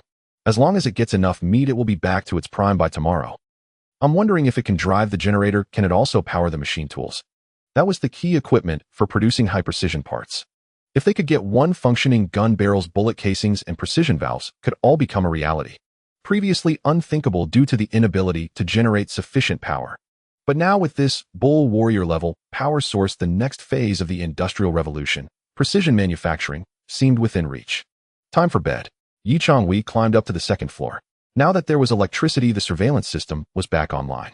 He glanced at the monitor displaying scenes from around the auto repair factory. Tall walls loomed, searchlights sweeping across the area. This was no longer a small workshop vulnerable to attacks. It was an emerging steel fortress. Good night, bull warrior. Changhui waved at the massive figure on the monitor. Tomorrow there will be even more work waiting for you. 3 days later, in the deep of night, Hongfa Auto Repair Factory, or what should now be called the Hongfa Industrial Fortress. The once ragged red brick wall was nowhere to be seen. In its place stood a steel-reinforced concrete blast wall towering at 3.5 meters. The surface of the wall was rough, even bearing the texture of wooden templates, yet its formidable presence was enough to instill despair in any creature daring enough to strike against it. Atop the wall, 3 strands of flickering blue electric wires coiled ominously. Crackle zap! A careless night-flying moth collided with the electric net, instantly igniting into a small fireball, leaving not even a trace of ash.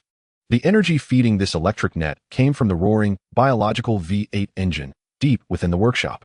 The bull warrior, now officially designated as Unit 008, lay comfortably on its dedicated hydraulic bed, rhythmically pushing against the crankshaft with its legs.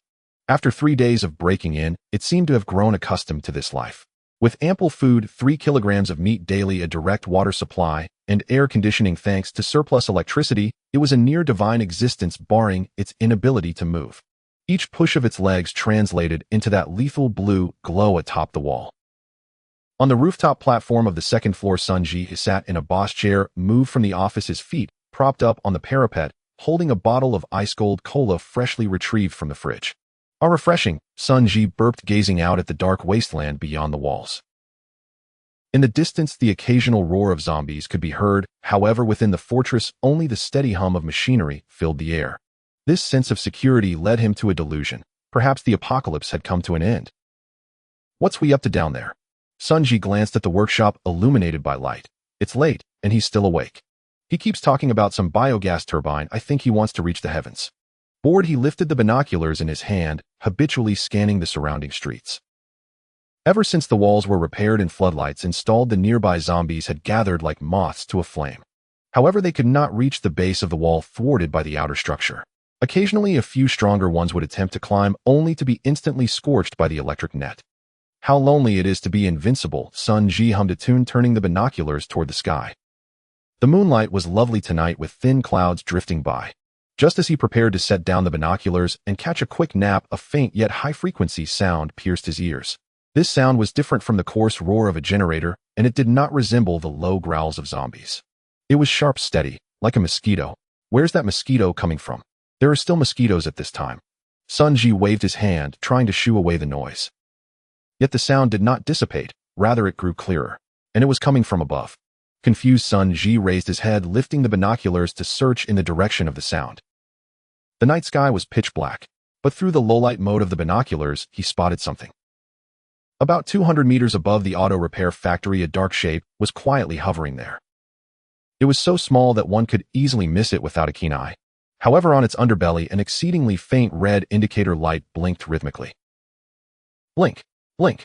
Like a blood-red eye, it was fixated on the brightly lit auto repair factory below. That is, Changhui's pupils constricted sharply, and the cola can in his hand clattered to the ground. "Wait!" The shriek that erupted from him was more terrified than the sound of zombies attacking a city. "There's something in the sky." Down in the workshop, Changhui was hunched over the workbench, trying to figure out how to convert a scrap turbocharger into a biogas turbine. Hearing Changhui shout, he nearly jabbed himself with the caliper in his hand. "What the hell? Are zombies coming in?" Changhui yelled up to the second floor. "It's not zombies. It's a plane. A drone." "What?" Changhui froze for a moment, then his expression changed drastically. He dropped his tools and snatched up the tablet lying on the table, which was connected to the external surveillance system. "What direction?" "At 12 o'clock, right above the main entrance. It's watching us." Changhui quickly switched the surveillance feed. But the cameras he installed were all trained on the ground and could not capture anything 200 meters in the air. Damn it. Changhui grabbed a homemade signal flare gun and rushed up to the second floor platform. At that moment, the drone seemed to sense it had been discovered. Instead of fleeing, it lowered its altitude. Like an arrogant vulture, it circled down, hovering just 50 meters from the rooftop. Using the remaining light from the floodlights, Changhui finally discerned its true form. This was not some amateur aerial photography toy bought online. It was a hefty 6-rotor drone. With a sleek black body, streamlined shell, and beneath it hung a massive spherical camera. He could even see what appeared to be mounting points on both sides of the wings.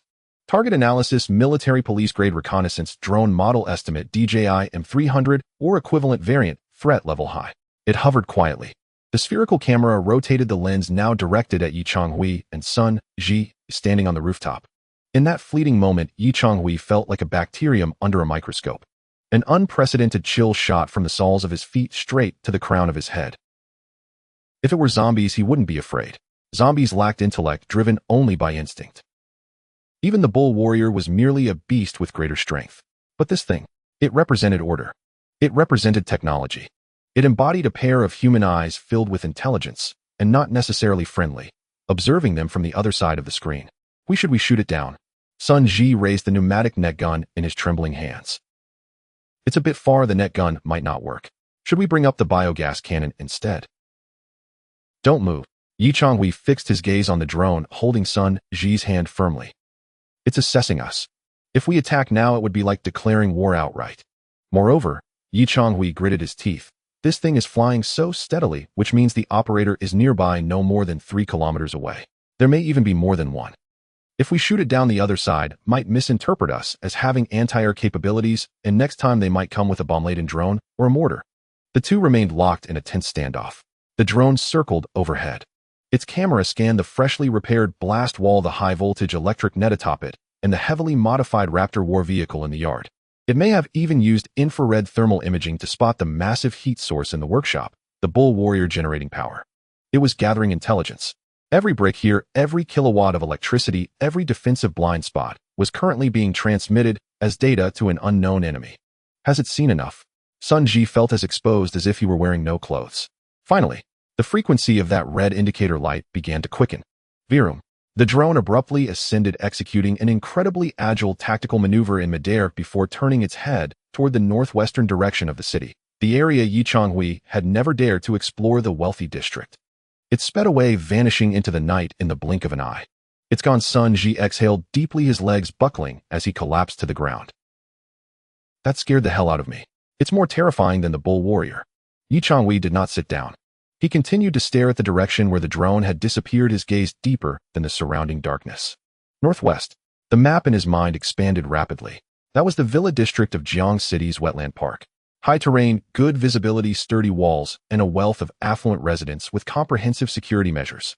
It seems we are not the only survivors, Changhui said coldly. There are others, and they are living more comfortably and organized than we are. What should we do? Sun Ji scrambled to his feet. Are they going to come attack us? If you were the leader of an armed organization and suddenly discovered a place next door glowing like a lighthouse, one with electricity vehicles and major construction efforts. Changhui turned to look at the brightly lit auto repair factory. It was far too conspicuous. In the dark, Apocalypse+Light itself was original sin. If they meant well, they would have sent someone to make contact or communicated through the drone. But it did nothing but watch. After observing it left. This indicates. Changhui returned to the workshop and approached the whiteboard filled with blueprints. At the edge of the board, he drew a red question mark, then sketched a knife beside it. This indicates that in their eyes we are not survivors. We are prey. Or a potential threat. Attention, this is not a drill. Activate full combat readiness in the factory. Unit 008 Bull Warrior, cease rest. I generate power at full capacity. I want to double the voltage of the electric net. Jigo, adjust the pressure valve of the biogas cannon to maximum. Load all net rounds. From now on, any moving object within 500 meters of the walls, be it human or monster.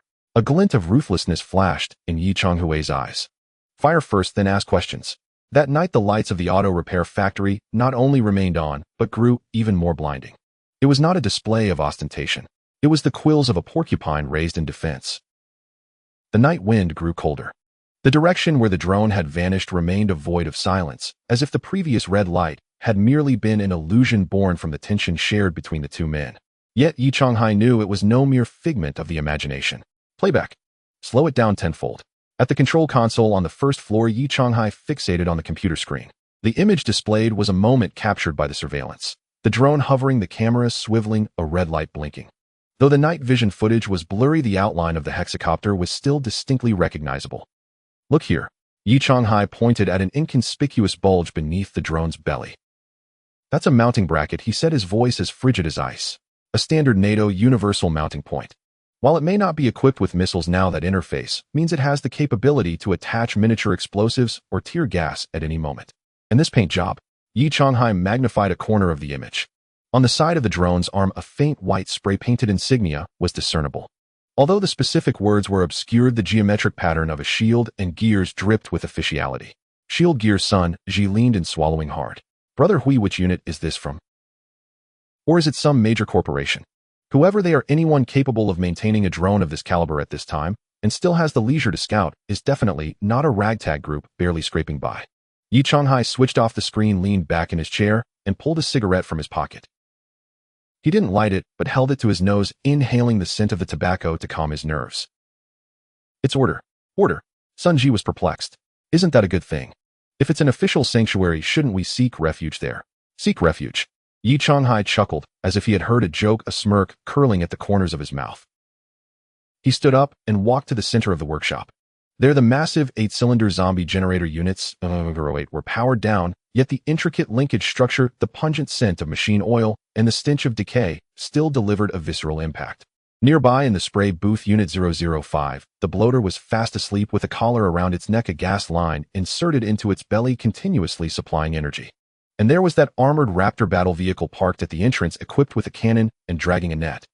Look at all the gear we have here. Yi Changhai gestured around. If you were an official, what would you think upon seeing this scene? Sun Ji followed his finger's direction. Zombie power generation, live biogas extraction, homemade artillery, using corpses as components. Sun Ji scratched his head. They'd probably think we're anti-human perverse scientists. Or terrorists. Exactly.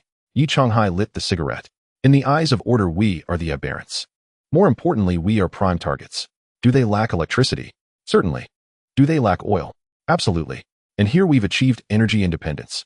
If they come, the best outcome would be to integrate us, turning this place into their logistics factory, and we become their slave labor. The worst outcome, Yi Changhai made a gesture across his throat, would be to eliminate us and take over everything. There are no laws in this wasteland. The one with the bigger fist is the law. Sun Ji felt a chill run down his spine. So what do? There are only two of us. If they come with tanks, they won't come with tanks. Yi Changhai calmly analyzed. We're on the outskirts. The roads are blocked, making heavy armor difficult to enter. And he glanced at the row of electrified indicators on the wall. We're not soft targets. Inventory check. Yi Changhai extinguished his cigarette, his gaze sharpening the anxiety stemming from a fear of being underpowered, morphing into a frenzy of battle readiness. Energy status: biogas tank, full 2. 0 MPA unit 005 in good condition, ready to pressurize and produce gas. Power surplus: battery banks, fully charged. Defense status: 3. 5-meter reinforced concrete blast wall, partially cured, high-voltage electric fence, fully operational, triple lock on the main gate. As for weaponry, the two moved toward the workbench. There lay the fruits of their labor over the past 2 weeks. Vehicle-mounted biogas cannon, Raptor version completed. Ammunition: biogas, plentiful, projectiles, steel balls, nuts in abundance. Range of 200 meters, sufficient power to penetrate light armor. Pneumatic capture net guns, X3, pressurized and loaded. 15 rounds of net ammo. A close quarters control masterpiece. High-pressure gas cylinder jet system, Raptor version repaired. Ready to provide that life-saving single nitrogen boost. And most importantly, Yi Changhai turned towards the corner of the workshop. There the Bull Warrior Unit 008 lay sleeping, yet the oppressive aura it exuded remained palpable. If it comes to the worst-case scenario, Yi Changhai's voice lowered. This Bull Warrior is not merely a generator. It can also be a weapon. Once the chains are unbound and the door opened, this wealthed, hyper-energetic supermonster would serve as a tactical nuclear bomb detonated from within. That's just too insane.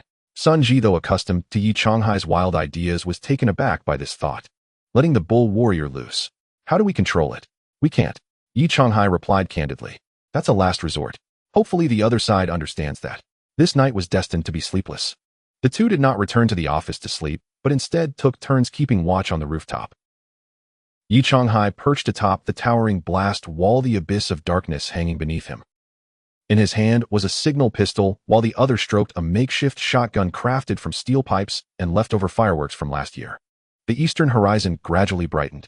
In the faint morning light, the towering walls and intricate pipelines of Hongfa Auto Repair stood like the spine of a steel beast defiantly rising from the ruins. This was no longer merely a repair shop. This was a stronghold, a fortress, a territory belonging to Yi Changhai. Daylight has come. Sun Ji, sporting dark circles beneath his eyes, climbed up the wall and handed Yi Changhai a bottle of water. They haven't come. That's them assessing the situation. Yi Changhai twisted off the cap and took a gulp. Even armies scout before they formulate a plan, then finally attack. That drone is a scout, so we still have time. Yi Changhai stood facing the rising sun, squinting slightly. First step, we fight to survive. Second step, we ensure we're well-fed and have access to electricity. Now for the third step. His gaze pierced through the morning mist, settling on the vaguely visible outline of a tall building to the northwest. That was in the direction of the city center and where the drone had flown away. We will fight for sovereignty. Sun Ji, prepare for action. For what? Capturing zombies again. No. Yi Changhai turned and jumped off the wall.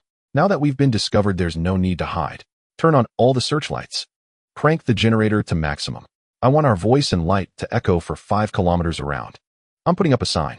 Yi Changhai approached the entrance, grabbing a bucket of red paint and a brush. On that pristine concrete blast wall, he scrawled several imposing characters. Hongfa Heavy Industries, private territory. Intruders die. The red paint flowed down the wall like streaks of blood. From today onward, this is no longer a survivor camp. Yi Changhai discarded the brush, standing beneath the bold letters, his silhouette imposing as a mountain. This is now an independent armed zone. Record of days after the apocalypse, day 12. Weather clear, light breeze, extremely high visibility. Yi Changhui noted today's situation in his small notebook. Ever since encountering other survivors, he felt the need to revive his fading sense of time in this post-apocalyptic world. The morning sunlight was somewhat blinding, but for the two survivors from Hongfa Heavy Industries, this bit of light could not disperse the gloom hanging over their hearts. The red paint bearing the words private property still emitted a pungent odor from the wall, but Yi Changhui understood that these words served more to deter the righteous than to prevent the sinister, and they certainly could not shield against the prying eyes behind a drone. Brother Hui, do you think they will come?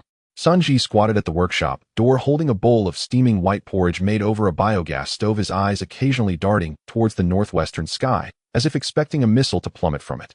They will. Yi Changhui was inspecting the turret atop the Raptor combat vehicle.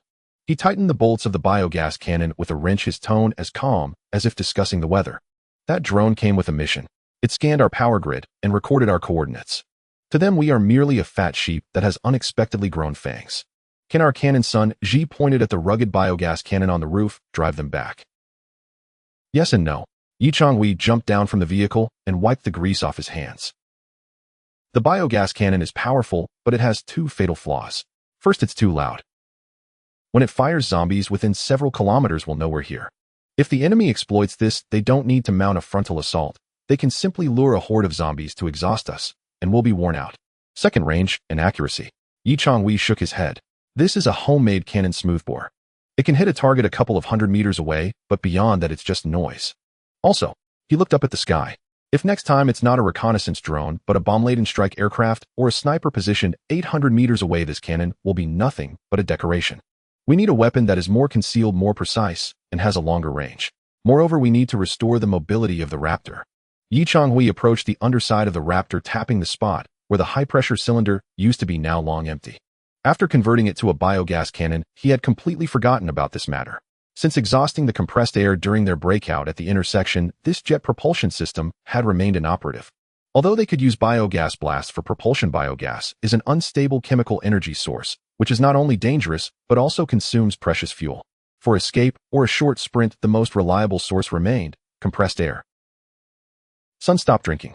Yi Changhui's gaze sharpened as he walked toward a deep corner of the workshop. There lay a pile of debris covered with a dusty green tarp. Come help. We're about to awaken a big guy. Sun Ji set down his bowl and rushed over. Brother Hui, what's in there? A Gundam. More practical than a Gundam. Yi Changhui abruptly unveiled the tarp. With a whoosh, dust flew up, revealing a massive dark green mechanical device. It boasted enormous heat sinks, sturdy cast iron cylinders, and a distinctive Ingersoll Rand nameplate. Industrial-grade high-pressure air compressor. Power 15 kilowatts. Maximum discharge pressure 30 MPa. What is this? Sun Ji's eyes widened. An air pump. This is the lung of industry. Yi Changhui caressed the cold machine shell. Previously, we didn't dare use it because it's a power-hungry beast. When it starts, the current can blow our old dual-cylinder generator apart. But now, Yi Changhui turned to the other side of the workshop. There, the newly constructed 8-cylinder zombie power generation matrix was running steadily. 008. The Bull Warrior lay on the hydraulic bed in the center position. Although it was merely idling, its powerful legs still hinted at formidable strength. The surrounding 7 ordinary zombies moved in mechanical unison. The voltmeter steadily pointed at 380 V with ample current reserves. Now we have a strong heart, Yi Changhui smirked. It's time for this lung to breathe again. 10 minutes later, connections were complete. A thick 3-phase power cable was attached to the compressor's junction box. Sun checked the cooling water and oil. Yi Changhui stood before the control cabinet, his hand poised over the start button. Oil is normal. Water level is normal. Good. Everyone accelerate. Yi Changhui pressed the extra meal button designed to stimulate the zombies. The bait sphere above the generator set instantly descended. Roar. The 008 Bull Warrior surged into action, first its massive flywheel accelerating with a heart-stopping howl. The other 7 cylinders were also driven to operate frantically. Voltage surged. Start. Yi Changhui forcefully pressed the green button. Virum. The compressor's motor emitted a deep muted roar. The workshop lights flickered as the enormous starting current drew energy from the grid. But it was only for a moment. With a roar from the 008 Bull Warrior, its tremendous leg power countered the reverse torque. The lights brightened once more. Thud, thud, thud, thud. The compressor's cylinders began their piston motion, the rhythm strong and powerful like a heavy machine gun firing. The pressure gauge's needle began to steadily rise. 5 MPa, 10 MPa, 20 MPa. This is the power of industry, son, Ji shouted, covering his ears. This noise is exhilarating. Yi Changhui remained silent, quickly connecting a high-pressure gas line to a new cylinder interface. Zzz. High-pressure gas filled the tank.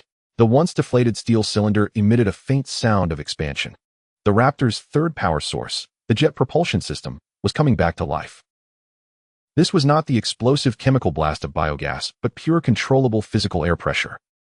At critical moments, it could be released instantaneously, propelling the Threaten combat vehicle in a nitrogen acceleration launch or forcing it out of a mire. Filled. As the pressure gauge hit the red line at 30 MPa, the relief valve shrieked sharply. Yi Changhui shut off the inflation valve and cut the power to the compressor. The workshop fell silent save for the heavy breathing of the 8 zombies. With this, even if units 001 and 002 are exhausted, even if the batteries are dead, we still have a chance to survive. Yi Changhui patted the inflated steel cylinder, feeling a sense of reassurance. But that was not enough. He approached the workbench, his gaze landing on the dissection table. There lay the body of the hardened zombie he had blasted apart with the biogas cannon days ago. Though the flesh was beginning to rot and emitted a foul stench, Yi Changhui looked at it as if it were a treasure trove. Son, bring me the angle grinder. Cutting again. Son Ji pinched his nose. Brother Hui, this thing is rotten, let's just throw it away. The flesh can be discarded, but some things are gifts of time. Yi Changhui donned a mask and gloves, grabbing a surgical knife he had found in the office's first aid kit, and cut open the back of the zombie's calf. Deep within the decaying muscle there lay a grayish-white structure resembling a steel cable. Tendons. This was the key connecting muscle and bone, the core of the mutated zombie's power transmission. This is called the Achilles tendon. Yi Changhui gripped one end with pliers and pulled hard. It didn't budge. For ordinary zombies, the Achilles tendon is just a rubber band with decent elasticity. But this hardened zombie, Yi Changhui tugged again, the tendon producing a snapping sound like a guitar string. Its tendon is already keratinized with a strength comparable to steel wires, but 10 times the elasticity. Zzz. He powered up the angle grinder, carefully severing it at the calcaneus connection. 2 approximately 40 centimeter long grayish-white tendons were completely extracted. Yi Changhui washed them clean in a basin, rinsing off the black blood and rotten flesh. In the sunlight, the 2 tendons gleamed with an ivory-like luster. What are we making? Sun Ji asked, staring at the strange ropes. A crossbow. A glint of cold light flickered in Yi Changhui's eyes. The biogas cannon is too loud and attracts trouble. We need a silent, heavy sniper weapon that can penetrate bulletproof vests. He pointed at several steel plate springs that had been replaced from the Raptor's suspension system. Use automotive steel plates for the bow arms, and this mutated tendon for the bowstring. Then equip it with these bones as arrowheads. Yi Changhui picked up 10 bones that had been polished to a dagger-like sharpness. I'm going to create a winchbone crossbow. It doesn't need to shoot too far. Within 100 meters, I wanted to pin zombies to walls and take down drones. And it must be silent without flashes. This is what a hunter should wield. Yi Changhui picked up a pen and sketched a new design on the oil-stained blueprint. A massive cross structure with a winch on the underside and a simple optical sight on top. The first new toy from Hongfa Heavy Industries. Yi Changhui pulled the tendon taut with a sharp crack. I shall name it Cloud Piercer. On the workbench in the workshop, a strange odor reminiscent of burnt feathers mixed with a certain chemical adhesive permeated the air. Zzz. Yi Changhui held a high-speed electric sander, meticulously treating the ends of a grayish-white tendon that had been peeled from the leg of a hard-skinned zombie. The toughness of this tendon far exceeded his comprehension. Just moments ago, Sun Ji had attempted to sever its excess portion with a sharp wallpaper knife, only for the blade to snap with a resounding crack, nearly flying into his eye, while the tendon bore not even a mark. This thing is practically biological Kevlar. Sun Ji, still shaken, rubbed his eyes while holding a cup of water ready to cool the sanding head at any moment. Brother Hui, is this still biological tissue? It feels more like steel cable to me. It's far more terrifying than steel cable. Yi Changhui paused the sander and observed the 2 smooth ends of the tendon that he had just shaped. Steel cables are lifeless. They undergo plastic deformation under excessive tension and then break. But this, he tugged at it forcefully, it possesses memory. No matter how much you stretch it within its limit, it will snap back instantly and without fatigue. This is the kinetic energy source we need. Yi Changhui set the tendon aside and turned toward a pile of discarded automobile parts. There lay 2 hefty curved black steel plates. These were multi-leaf spring plates salvaged from a scrapped heavy-duty dump truck. Ordinary car springs were too soft to match this tendon. Only such robust components designed to haul dozens of tons of earth and stone could provide sufficient elastic potential. Weld them onto the beam. Yi Changhui pointed at a heavy beam about 1.5 meters long which would serve as the main body of the crossbow, one on each side configured in a recurved structure. 2 hours later, a grotesque steel monstrosity began to take shape. It resembled not a crossbow, but rather a small siege engine. The main body was a thick beam with 2 heavy truck spring plates welded laterally at the front resembling crab claws. At the ends of the 2 springs, Yi Changhui had secured the mutated tendon with specially designed metal clasps, crafted using a hydraulic pipe crimper that gripped the tendon firmly on both ends. Now the problem arises. Yi Changhui patted the heavy apparatus which weighed at least 50 kilograms. This crossbow's draw weight calculated based on the hardness of the steel plates exceeds 800 kilograms. 800 kilograms. Sun Ji gasped, that's 8 tons. Forget about human strength, even if we called over the bull warrior, no. 008. He couldn't pull it back with his bare hands, right? Exactly, human power is insufficient.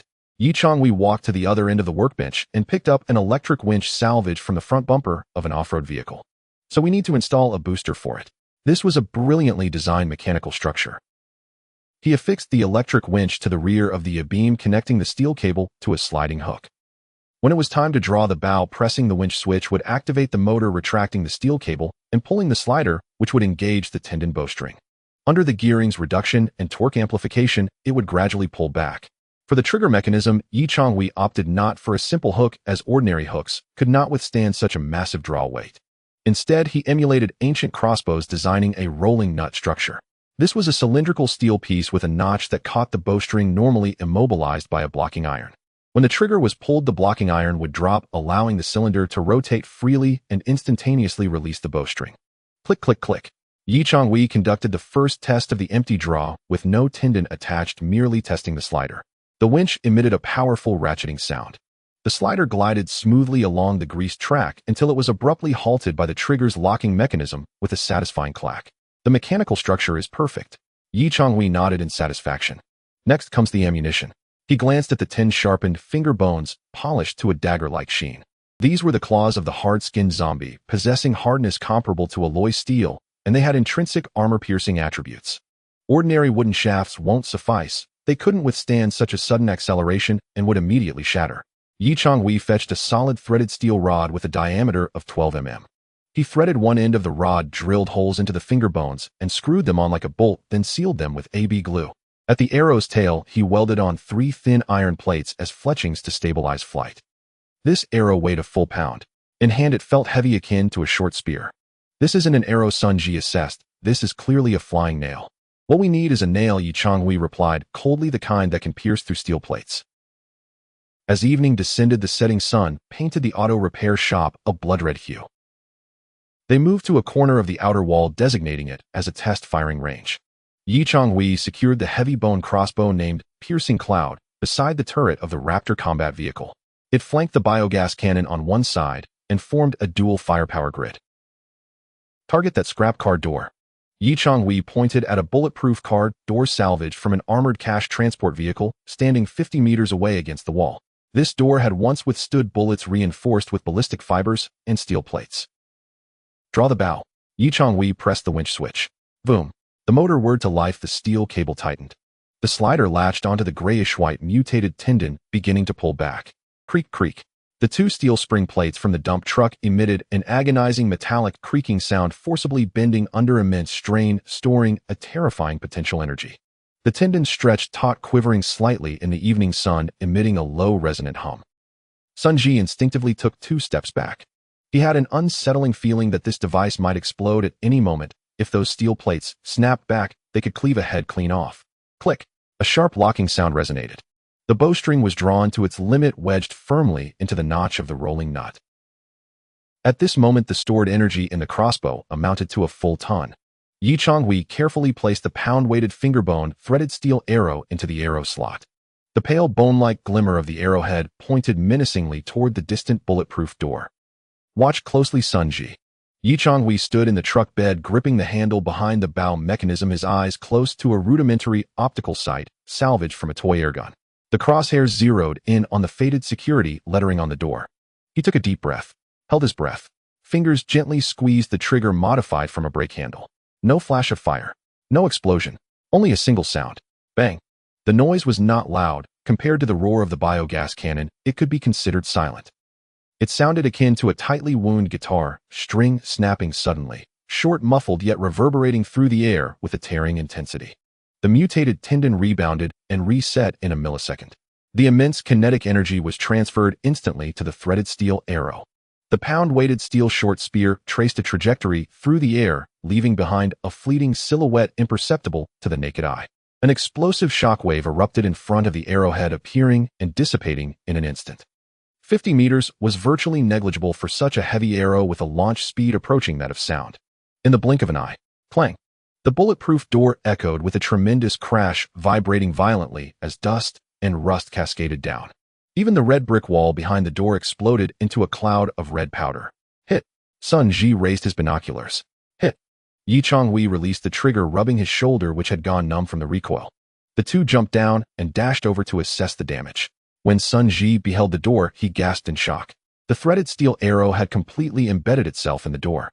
Moreover, it had penetrated the outer steel layer, the intermediate ballistic fiber layer, and the inner steel plate. Then, with its residual force, it had breached the red brick wall, embedding itself in the adjacent concrete wall. The entire arrow measured 50 centimeters, with less than 20 centimeters of the iron-tipped tail protruding. The 3 iron plates still vibrated and buzzed due to the violent impact. It went through. Sun Ji touched the arrow's tail, feeling the heat generated by friction. This is a cash transport vehicle's door. Even a rifle might not be able to penetrate it. Rifle bullets are light and lose energy quickly. Yi Changhui struggled to extract the arrow, but it wouldn't budge. It was as if it had fused into the wall. But this thing is heavy. Greater mass means greater inertia and excellent retention of velocity. And coupled with that finger bone arrowhead, Yi Changhui scrutinized the hole. The edges were neat, showing no excessive tearing, indicating the hardness and sharpness of the bone were extraordinarily high, slicing cleanly through metal. This is armor-piercing. Yi Changhui dusted off his hands, his eyes filled with fervor. The biogas cannon handles area damage and intimidation. But this piercing cloud. He turned back to glance at the fearsome steel cross structure atop the Raptor. It's meant for precision strikes, whether it's a high-level mutant or the operator hiding behind a drone. As long as it is locked on. Yi Changhui gestured as if pulling a trigger. One shot to the heart. By now dusk had settled. Night enveloped the surroundings. The Raptor combat vehicle stood quietly in the yard. On its roof, the left side bore a dark cannon muzzle, while the right side was poised with the towering crossbow. This vehicle, once merely a cargo truck, had now been armed to the teeth. But Yi Changhui knew it was still insufficient. Sun Ji, pull the arrow out. Oh no, right, you can't pull it out. Go make a few new ones instead. Tonight we need to produce more ammunition.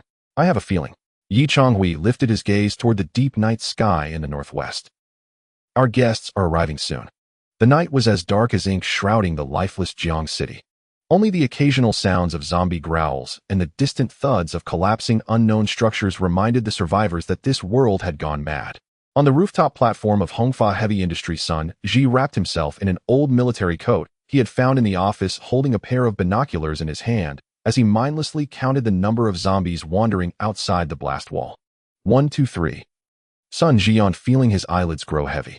Since the blast wall had been repaired and high-voltage electricity restored, night watch duties had become both tedious and relaxing.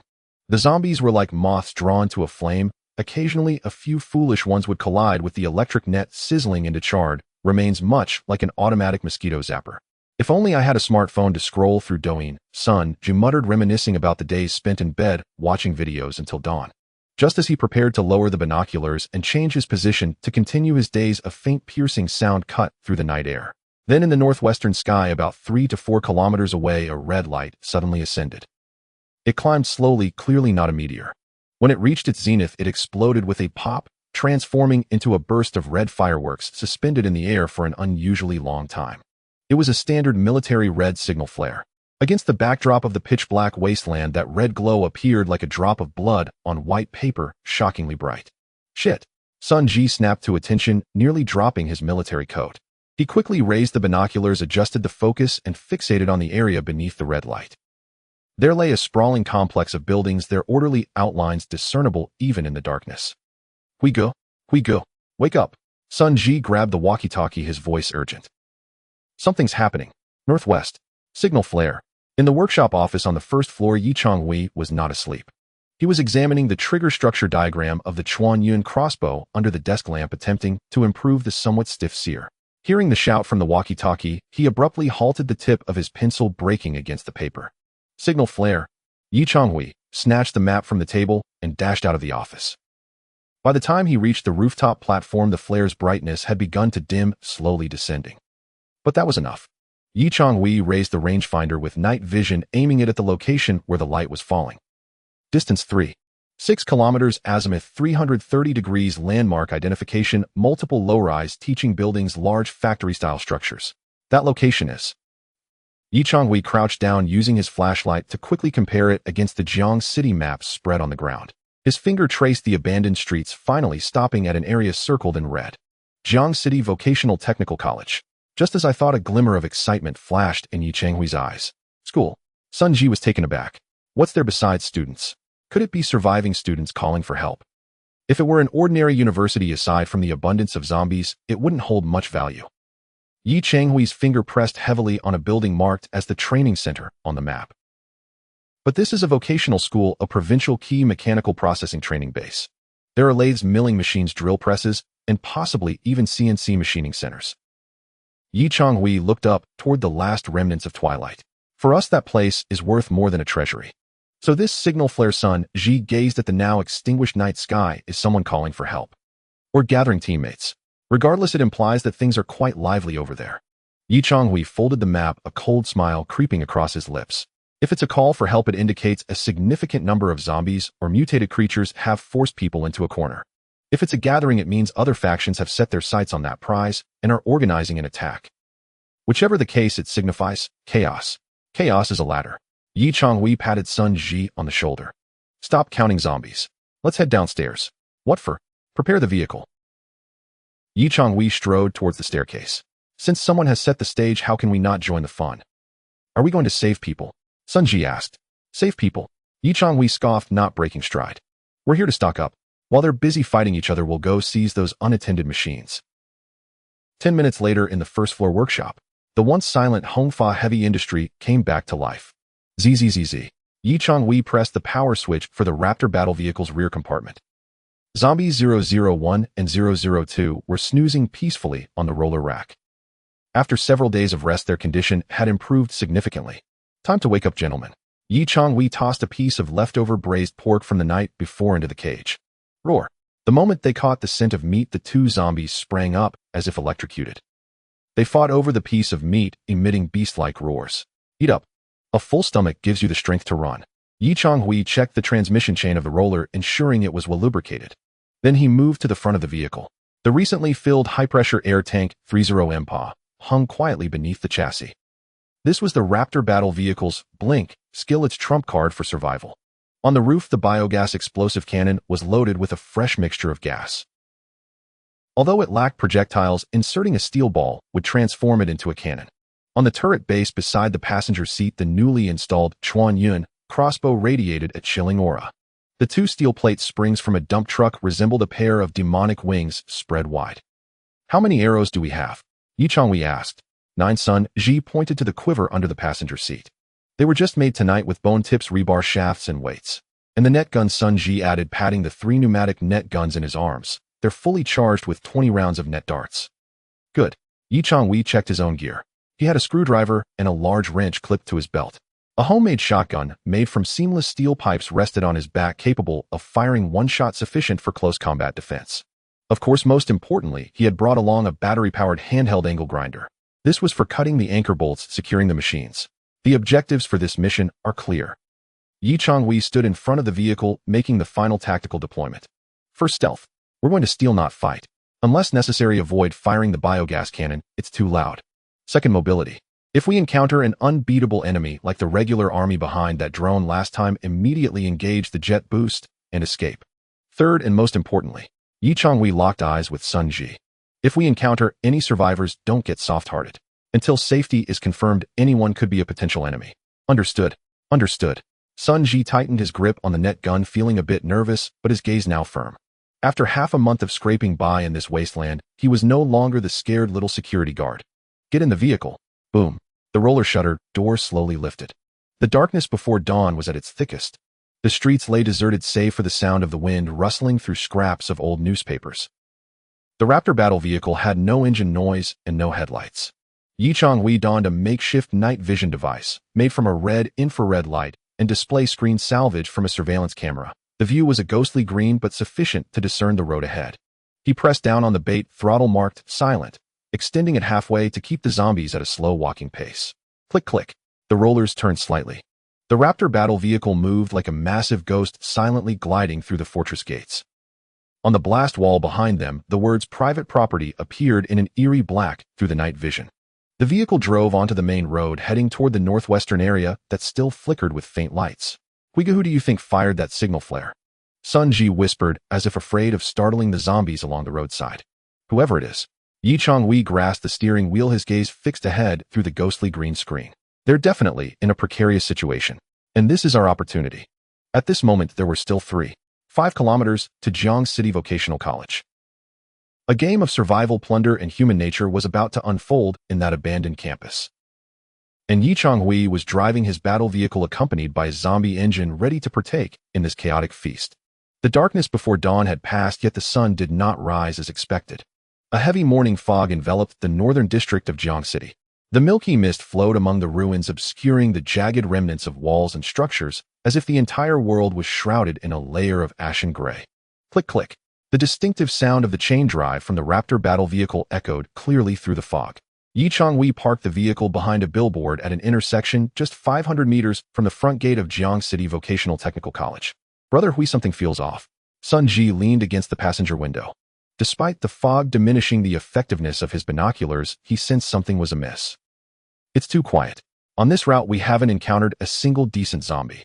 It's as if Sun Ji swallowed hard. Someone has cleaned up for us. Changhui pushed open the car door and jumped out.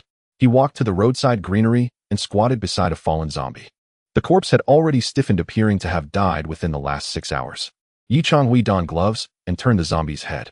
At its forehead was a bullet-sized round hole. The back of its head was blown off with dried brain matter spilling out. Penetrating wound. Changhui measured the diameter of the bullet hole with his fingers. Neither a handgun nor a rifle. He picked up a red plastic shell from the nearby bushes. It's a shotgun. 12 gauge, a single projectile. Changhui sniffed the residue of gunpowder inside the shell. This is standard ammunition, not the makeshift gunpowder used by amateur firearms. He took a few steps forward and discovered several more similar corpses. Some had been shot in the head, others had their legs broken before receiving a fatal blow. The methods were decisive and efficient with minimal ammo expenditure. Brother Hui, these people are professionals. Sun Ji came over, his face pale, as he surveyed the field of bodies. Our makeshift weapons may be fierce, but compared to their regular army.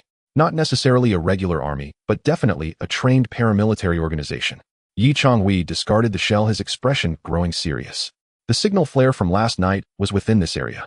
These corpses were left behind as they cleared a path. This means they've been inside for quite some time. Changhui turned his gaze toward the Raptor battle vehicle. Shut down the biological drive. 001 and 002 just had a meal. They're full of energy now. Too noisy. Changhui pointed toward the fog-laden campus. The sound of the chains can carry several hundred meters in an open area. Since the opponent has firearms and organization, we can't just bulldoze in like we own the place. Switch to electric. Keep the noise to a minimum. The Raptor battle vehicle switched to silent electric drive mode. Although this would deplete precious battery power, the unique quietness of the electric motor was an irreplaceable cloak of invisibility at that moment. Changhui did not approach the front entrance where obstacles or sentries were likely stationed. He drove the vehicle around the college's perimeter, finally finding a section of collapsed wall behind the cafeteria. Let's enter here. Changhui lightly pressed the accelerator. The Raptor's wide off-road tires crunched over the rubble with a faint rustling sound as it slipped into the campus. This area was the logistics zone, cluttered with trash bins and discarded furniture. The fog grew thicker. Watch your left. Sun Ji suddenly shouted. In front of the glass door of the cafeteria, a zombie in a chef's outfit staggered out. It seemed to have been overlooked by the previous cleaning team. Seeing the Raptor battle vehicle, it opened its mouth to scream. Don't let it make a sound. Changhui slammed on the brakes. They were only 20 meters away. He didn't reach for the shotgun in the back, as that would create too much noise. Instead, his hand reached for the rotating turret on the passenger side. Let me handle this. Changhui shoved Sun Ji aside and took control of the cloud-piercing crossbow. The winch was already cocked. A heavy threaded steel arrow lay quietly in the arrow slot. Changhui brought his eye close to the scope. The crosshairs locked onto the zombie's open mouth. Goodbye, chef. He squeezed the trigger. Thud. A deep thrum reverberated. At a distance of 20 meters, there was no need to calculate lead time. Before the zombie could utter a sound, a grayish-white bone arrow had already pierced its mouth, exiting through the back of its head. The tremendous force sent its body toppling backward, impaled against the aluminum door frame of the cafeteria. Clang! The corpse hung limply from the door frame, swaying twice before becoming still. The entire event took less than 2 seconds. Aside from the metallic clang, the surroundings remained eerily silent. Brother Hui, this crossbow is amazing, Sun Ji whispered, giving a thumbs up. It's just like an assassination. This is what a hunter should do. Yi Changhui reloaded the winch, muffling the whining motor noise with an old cotton jacket, rendering it almost inaudible. Let's go to the training center. The Raptor battle vehicle moved like a stealthy steel beast, inching toward the core area of the campus under the cover of the fog and buildings. The deeper they ventured, the more evident the signs of battle became. Not only were there zombie corpses on the ground, but human bodies began to appear as well. Yi Changhui stopped beside a burned-out school bus. 2 men lay next to the vehicle, dressed in ordinary sportswear, holding a fire axe and a makeshift spear. They had been shot to death, their bodies riddled with bullet holes. These are survivors, Yi Changhui concluded. It seems they were students or teachers here trying to resist, but were slaughtered instead. Brutal Sun Ji tightened his grip on the capture net gun. Brother Hui, these people don't seem like the good guys. There are no good people in the apocalypse, only the dead and the living. Yi Changhui replied, coldly restarting the vehicle. Finally, emerging from a small thicket, they found a wide-open space ahead. A building with red brick exterior and a massive glass dome appeared through the mist. Jiang City Vocational Institute Mechanical Processing Training Center. This was Yi Changhui's destination and currently the liveliest place on the entire campus. He parked the vehicle 200 meters away behind a flower bed, extinguishing all the lights, leaving only the surveillance camera active.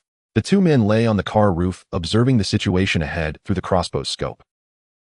In the square, a confrontation was unfolding that was anything but evenly matched. On one side were the defenders. About a dozen people took refuge behind the sturdy doors of the training center and makeshift sandbag barricades, holding their ground. They were equipped with weapons, including a few makeshift hunting rifles, Molotov cocktails, and even a high-pressure water gun modified from a cutting fluid pump. On the other side were the attackers. Some among them wore homemade armbands on their left arms, emblazoned with a geometric pattern of a shield and gears almost identical to the markings on the earlier drone. This was the search team from the northwest. Their numbers were around 20. Their gear made Yi Changhui envious and Sun Ji uneasy. Dressed in all-black riot gear, wearing helmets, and carrying transparent polycarbonate shields, their weaponry was also impressive. Although they lacked fully automatic rifles, they were armed with numerous 971 riot shotguns and several expensive-looking military composite bows.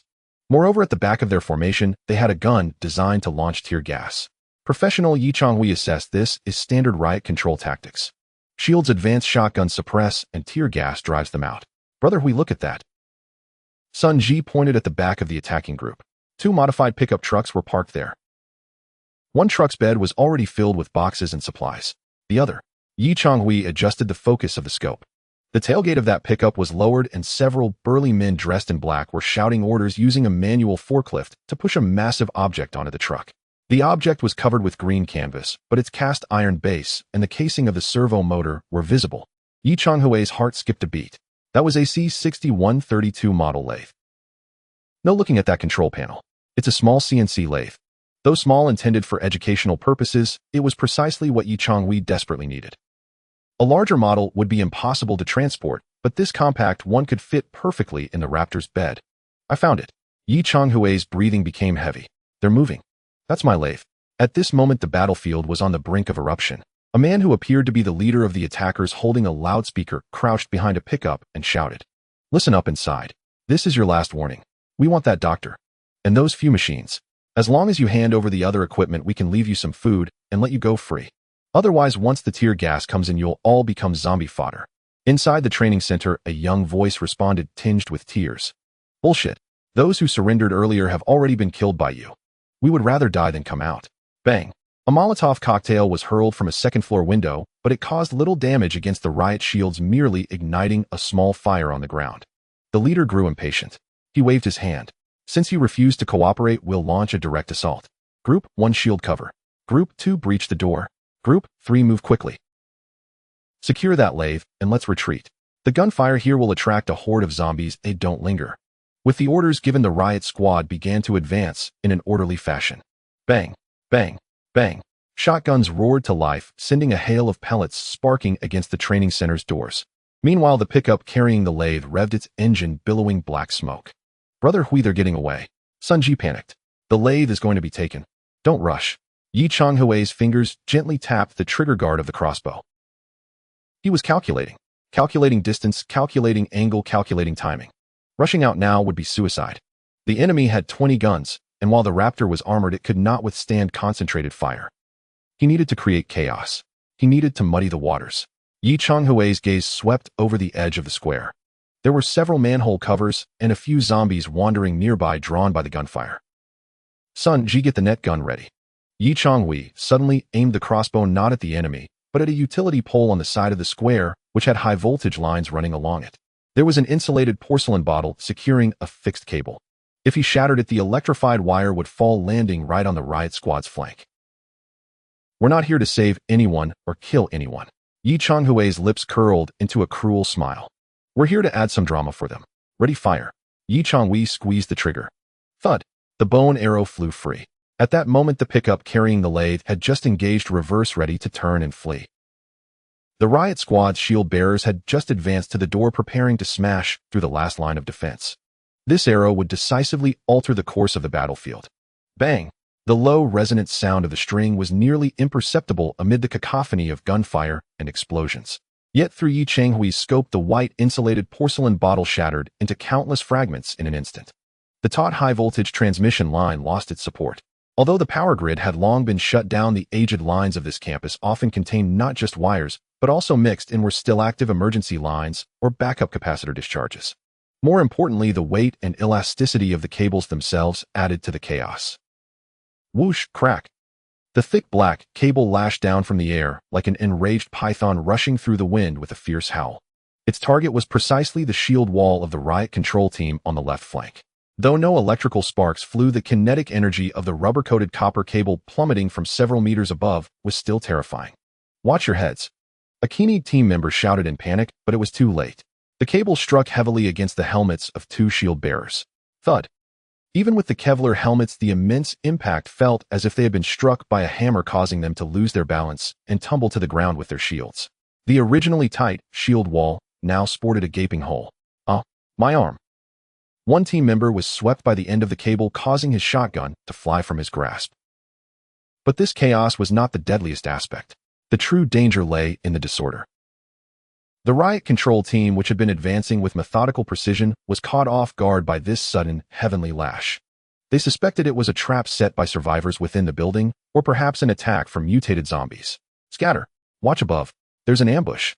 The squad leader bellowed, trying to regain control. However, the survivors in the training center seized this once-in-a-lifetime opportunity. They're in disarray. Attack. Hit them hard. From the second-floor window, a youthful voice rang out again. Immediately, 3 Molotov cocktails were hurled down. Smash. Smash. Smash. The firebombs landed precisely at the breach. Boom. The homemade napalm erupted, transforming into a sticky sea of flames that sealed off the riot control team's advance. Several team members caught in the fire screamed in agony, rolling on the ground in a desperate attempt to extinguish the flames. Retreat. Fall back to cover. The squad leader, sensing the peril, instantly ordered a withdrawal. The riot control team began to clumsily retreat toward their pickup truck position.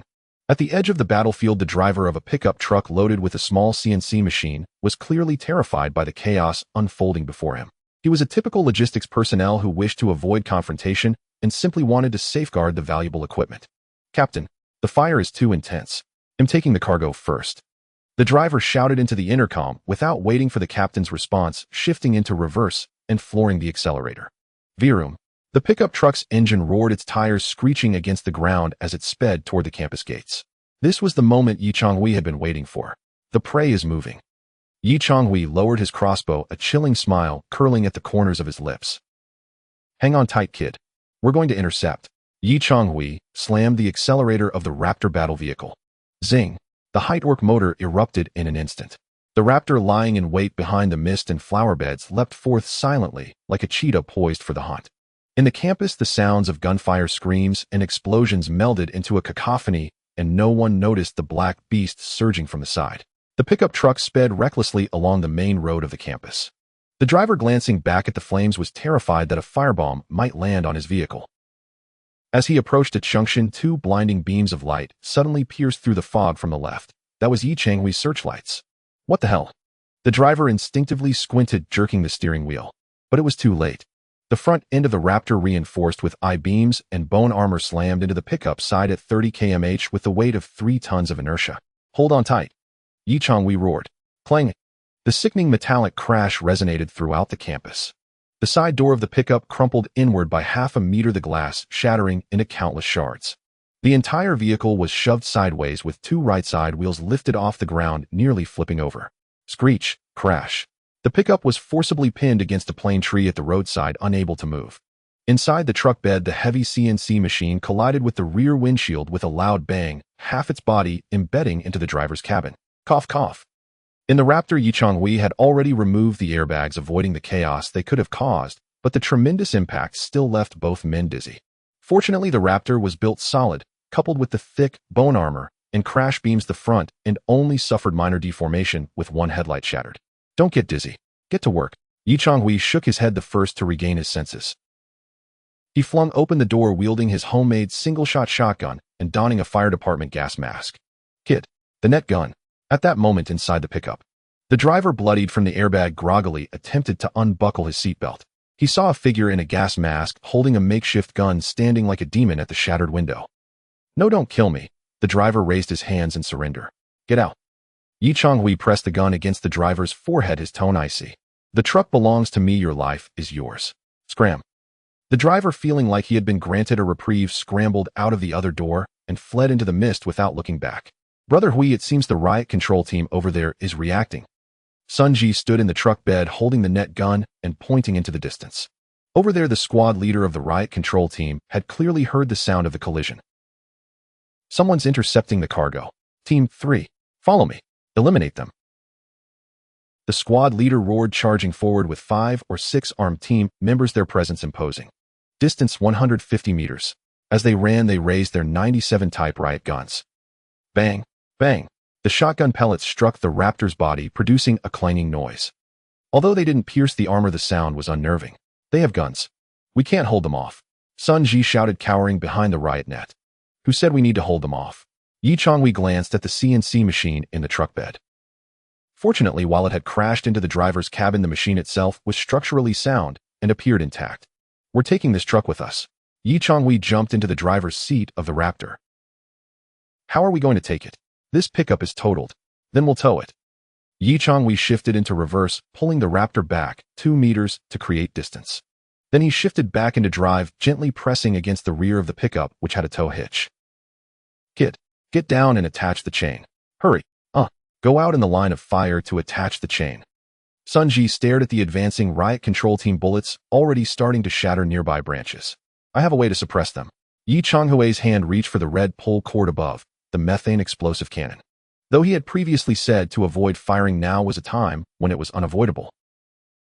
Moreover, this time the chamber was loaded not with steel balls, but with nuts and nails. This was Changhui's special shotgun mode. He swiftly rotated the turret, aiming the cannon at the charging riot control team. Here's a greeting from the Industrial Revolution. Changhui pulled the cord. Boom! The cannon fired a massive plume of blue flame.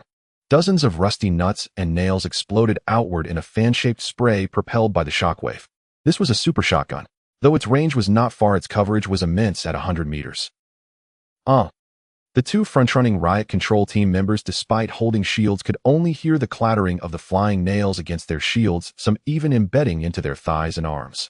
The deafening noise and blinding light instinctively caused them to drop to the ground in search of cover. The offensive was abruptly halted. Now's our chance. Attach the chain. Seizing the moment of smoke, Sun Ji leaped from the vehicle, rushing to the rear of the pickup. He fumbled as he hooked the winch from the Raptor onto the tow ring of the pickup. All set. Sun Ji jumped back into the passenger seat. Let's go. Changhui now faced a choice. The pickup was wrecked, its wheels likely locked, making it extremely resistant to towing. Relying solely on the motor 30 kW dragging the threatened Raptor plus this totaled pickup would be a slow start, easily turning them into a target for the recovering enemies. He had to use that. Changhui's finger pressed down on the red jet propulsion button on the dashboard. Beneath the chassis, the steel tank, recently filled with 30 MPa of high-pressure air, was primed to unleash its force. Hold on. Launching. Changhui slammed the button. Whoosh, boom. The exhaust of the Raptor blasted forth with a violent gust. The enormous recoil felt like being kicked by a giant. The front wheels of the Raptor lifted off the ground momentarily before crashing back down under gravity's pull. The tires skidded wildly before suddenly gripping the surface. The steel beast dragging the battered pickup truck surged into the mist with a screeching metallic sound like a cannonball fired from a barrel. Behind them, the frustrated shouts and gunfire from the riot control team faded into the distance. "Ha! We got it! We got it!" Sun Ji laughed maniacally in the passenger seat, gripping the armrest tightly as he watched the pickup truck being dragged away in the rearview mirror along with the gleaming CNC machine in the bed. That was their trophy. It was also the ticket for Hongfa Heavy Industries to enter the era of precision manufacturing. Yi Changhui did not share the laughter. His eyes remained cold as he surveyed the firelight receding in the rearview mirror. Don't celebrate too early. This is just the beginning. For he had seemingly caught a glimpse of a figure in the back seat of the pickup. A figure bound and dressed in a white lab coat.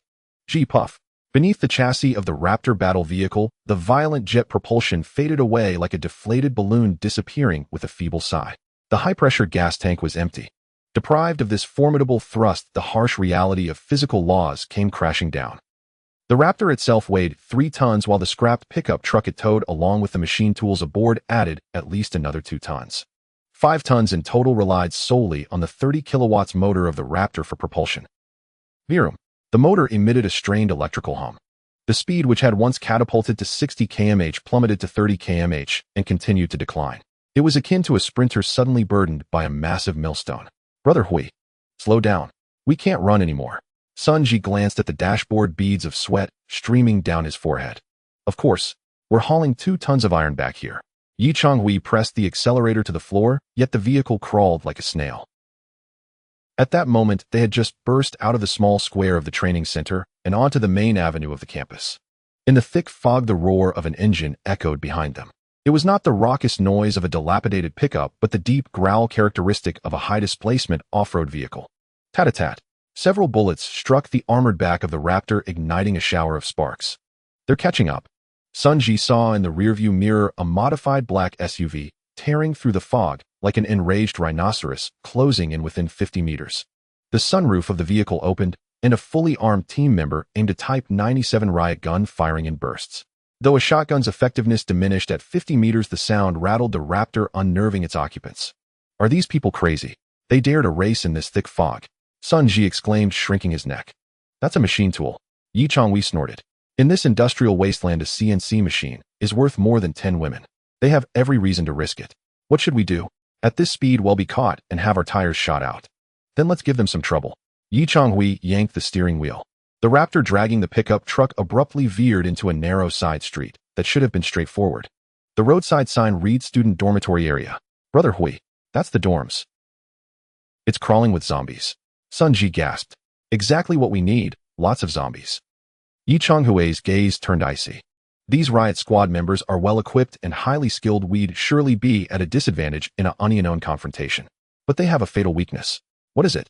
They are order. Yi Changhui explained. Order means they must maintain formation and consider casualties. When encountering zombies, they instinctively clean up. As for us, we are chaos. The student dormitory area. Once the most densely populated place, most students had fled or mutated at the outbreak of the disaster, yet a substantial number of zombies still roamed below. The intrusion of the Raptor shattered the eerie silence. Clang clang. The sounds of chains, the motor, and the shrill friction of the pickup truck's locked tires dragging along the ground filled the air. Creak. This noise echoed between the empty dorm buildings, akin to a hellish wake-up call. Roar. A whoa.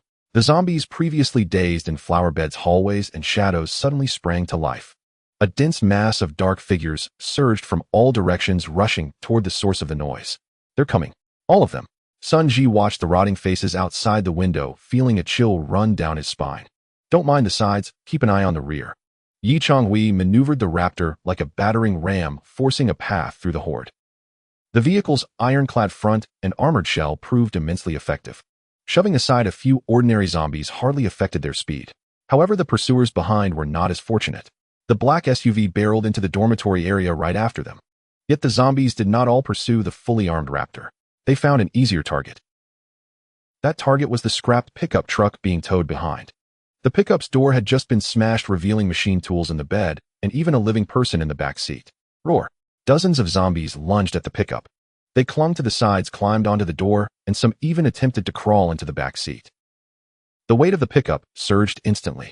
The raptor sagged heavily, slowing down further. Brother Hui, the zombies are on the truck. They're clawing at the pickup. Sun Ji shouted, and that woman is still in there. Damn it. Yi Changhui frowned. Though ruthless, he had not intended for that potential technician to be devoured by zombies. More importantly, if too many zombies clung on the vehicle, would be rendered immobile. G-net gun. Clear the zombies off the pickup. Got it. Sun Ji leaned halfway out of the vehicle, raising the pneumatic net gun. Whoosh. A large net shot out, ensnaring two zombies attempting to crawl into the pickup's backseat, dragging them beneath the wheels. The pickup jolted slightly, crushing the unfortunate creatures beneath it. Meanwhile, the pursuers found themselves in trouble. A throng of zombies had been attracted to the middle of the road, blocking the path of the SUV. Plow through. Don't stop. The squad leader inside the SUV roared. Bang, bang, bang. The SUV had no choice but to slow down and ram into the horde. Those it knocked down became lodged under the chassis, severely hindering their speed. Captain, there are too many zombies ahead. The wheels are slipping. The driver reported anxiously. Shoot.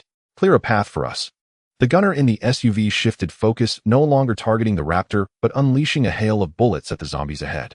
Bang, bang, bang. Gunfire erupted. But this noise only attracted more zombies from within the dorm buildings. Some even leaped directly from second-floor balconies, crashing onto the SUV's hood. The situation spiraled out of control. This was what one might call a camp explosion. Let them shoot. Sun Ji relished the chaotic scene behind them. This is called evil begets evil. Yi Changhui did not share the laughter. While he navigated the vehicle through the horde, his eyes remained glued to the rearview mirror. Though the SUV was stalled, the squad leader was clearly a formidable opponent. Suddenly, the squad leader emerged from the sunroof, but he carried no gun. Instead, he wielded a finely crafted military compound bow. Ignoring the ordinary zombies clawing at the doors, he stood atop the vehicle, steady as a rock. He knocked an arrow. The arrowhead glimmered ominously. This was no ordinary arrow. It seemed to be affixed with something. Watch out. Yi Changhui's instinct screamed. Whoosh. The arrow sliced through the fog, accurately aimed at the raptor. But its target was not a person nor a tire. It was the iron chain connecting the raptor to the pickup. Clang. With a sharp sound, the arrow struck the taut chain. Though it did not sever the chain, the object attached to the arrow, boom, was a mini-explosive device. Flames erupted. The chain, rattled by the violent explosion, did not break, but the clasp linking the pickup's tow hitch was distorted and loosened. Snap! The raptor lurched forward. The pickup truck, having lost its traction, suddenly slowed to a halt in the middle of the road. It's unhitched. Sun Ji exclaimed in horror. Brother Hui, we're losing the machine tool. Yi Changhui slammed on the brakes. The raptor came to a stop 20 meters away. At this moment, the situation became exceptionally precarious. The pickup stood in the center of the road, surrounded by zombies. The SUV behind was engulfed by the undead, but the bowman was coldly focused on them, already knocking a second arrow. Inside the pickup's back seat, the bound female doctor stared in terror at the rotting faces pressing against the window. To retrieve the machine tool, they would have to go back and reattach the chain. But going back meant becoming a live target. Brother Hui, what do we do? Run. Sun Ji glanced at the skilled archer. That guy has some serious skills. He can hit his mark. Yi Changhui looked at the machine tool within reach, and then at the arrogant archer. Run. He had never been one to spit out the meat that was almost in his mouth. Run. Not a chance. Yi Changhui flung open the door and leaped into the back of the raptor. He pulled aside the rain cover draped over the turret. So he can shoot arrows, huh? Yi Changhui gripped the piercing cloud crossbow, leveling the already loaded steel-tipped arrow at the SUV. I can shoot rebar. Ji, cover me. Clear out the zombies around the pickup. We're going to play this big. Today that machine tool isn't going anywhere, not even if Jesus himself comes. Time seemed to freeze in that moment. 20 meters away, the black modified Land Cruiser was besieged by countless zombies, its body shaking violently. On the roof, the squad leader, clad in a tactical vest, stood firm as a mountain. His legs slightly apart, he was firmly anchored to the luggage rack, his military compound bow drawn to its full extension.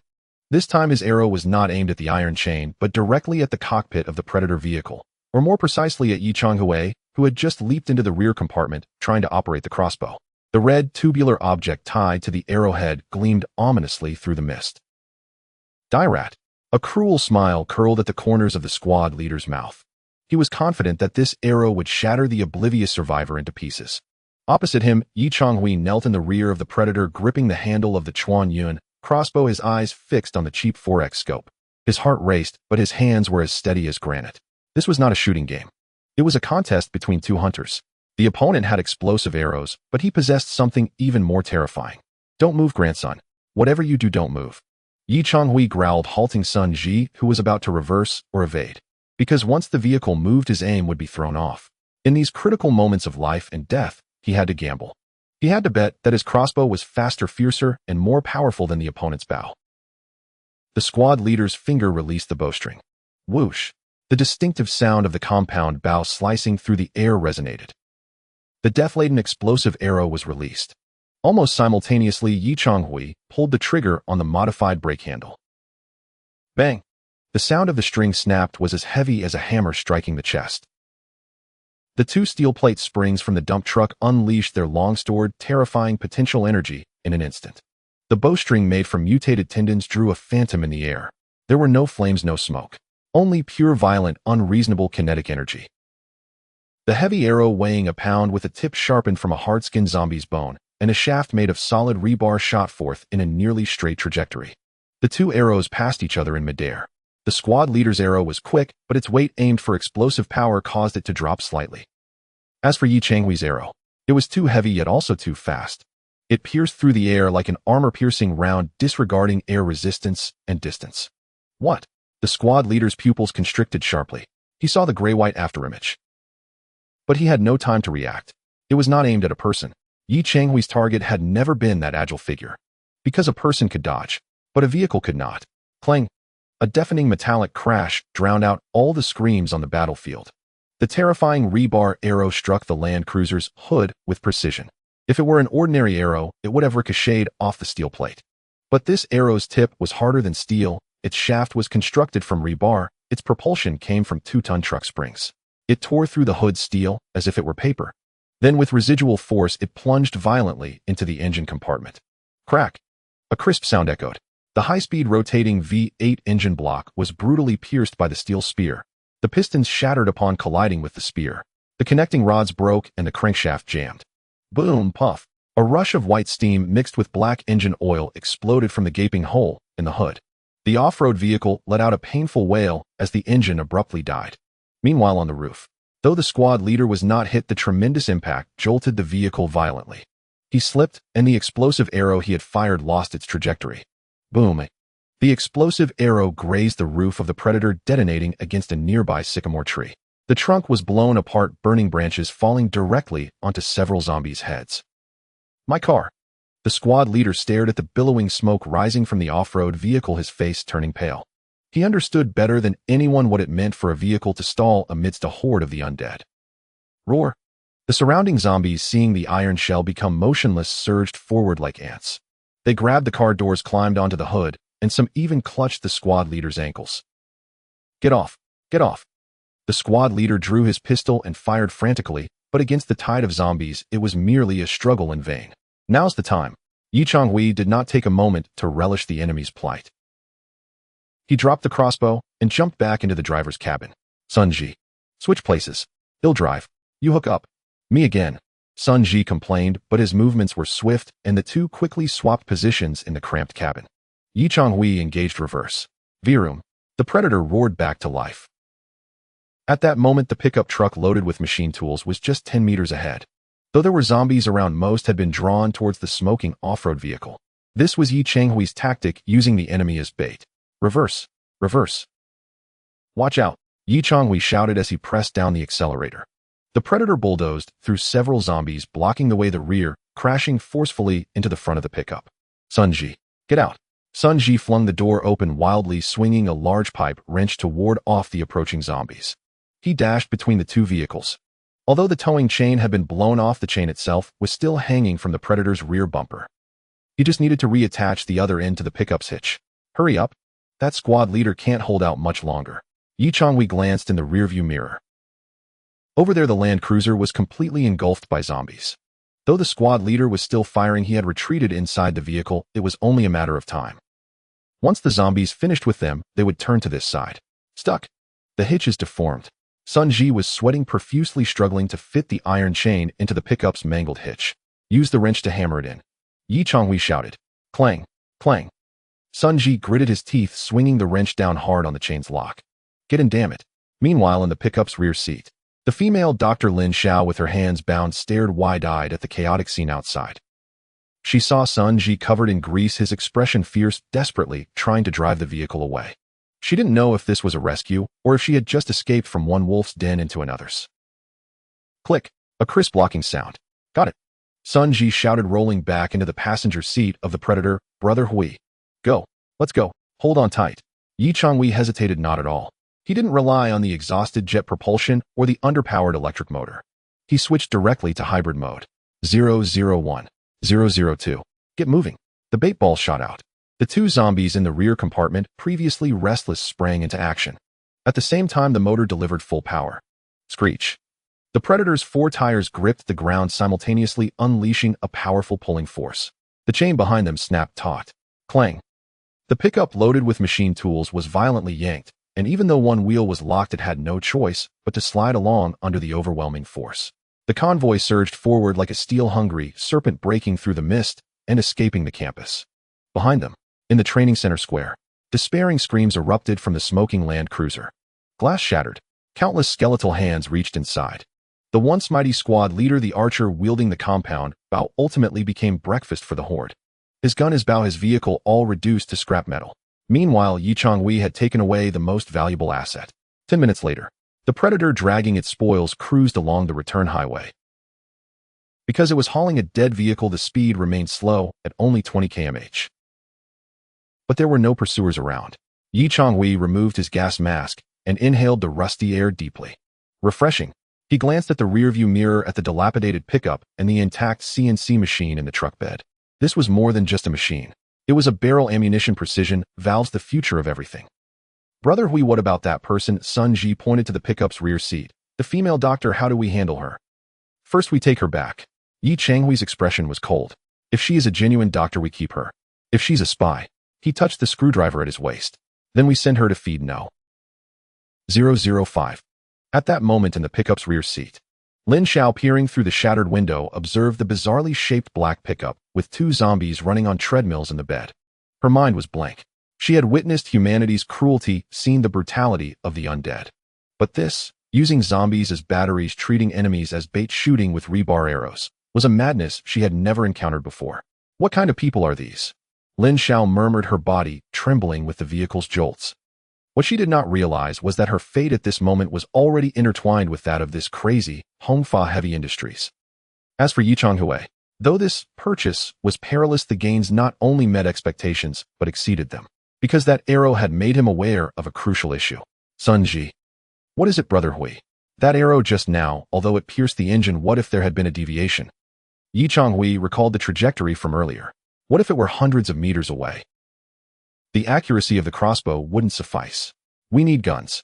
Real high-precision, mass-producible rifled guns. He cast a glance at the CNC machine in the rearview mirror. Once we return, power up the machine. I want to build a sniper rifle.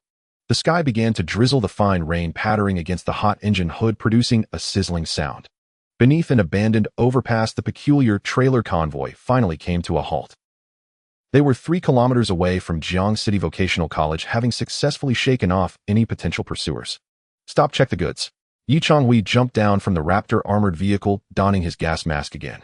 The wrench in his hand was still stained with the rust and black oil from smashing chains earlier.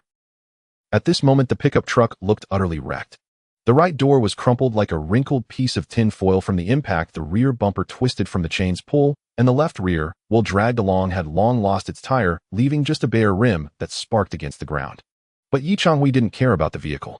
What mattered to him was the machine covered by a tarp in the truck bed, as well as the trembling figure in the back seat. Kid, keep an eye on the machine tool, don't let it get wet. Yi Changhui instructed before striding toward the back seat of the pickup. The door was deformed and wouldn't open. Bang! Without a word, Yi Changhui swung the wrench and shattered the window. Glass shards flew. A woman's scream echoed from within. Off! Don't kill me! Don't kill me! Yi Changhui reached inside, unlocked the door, and kicked it open forcefully. "Come out," he said coldly. The homemade shotgun hanging from his hand exuded a palpable intimidation. A young woman clad in a tattered white coat, her hair disheveled and hands bound behind her with nylon straps, stumbled out of the truck. She looked no older than 25 or 26, her face smeared with dirt and blood. One lens of her glasses shattered, her eyes filled with sheer terror. When she saw the man before her clad in a gas mask and emanating the stench of industrial oil and blood, her legs gave way and she fell to her knees in the muddy ground. I'm useful. Don't eat me. Don't kill me," she babbled in desperation, clearly traumatized by the previous search team, believing she had escaped one wolf's den only to fall into another's. "What can you do?" Yi Changhui kept his mask on, his voice muffled and devoid of any emotion. I'm a doctor," the woman stammered as if it were her only shield. "A doctor?" Yi Changhui narrowed his eyes, sizing her up.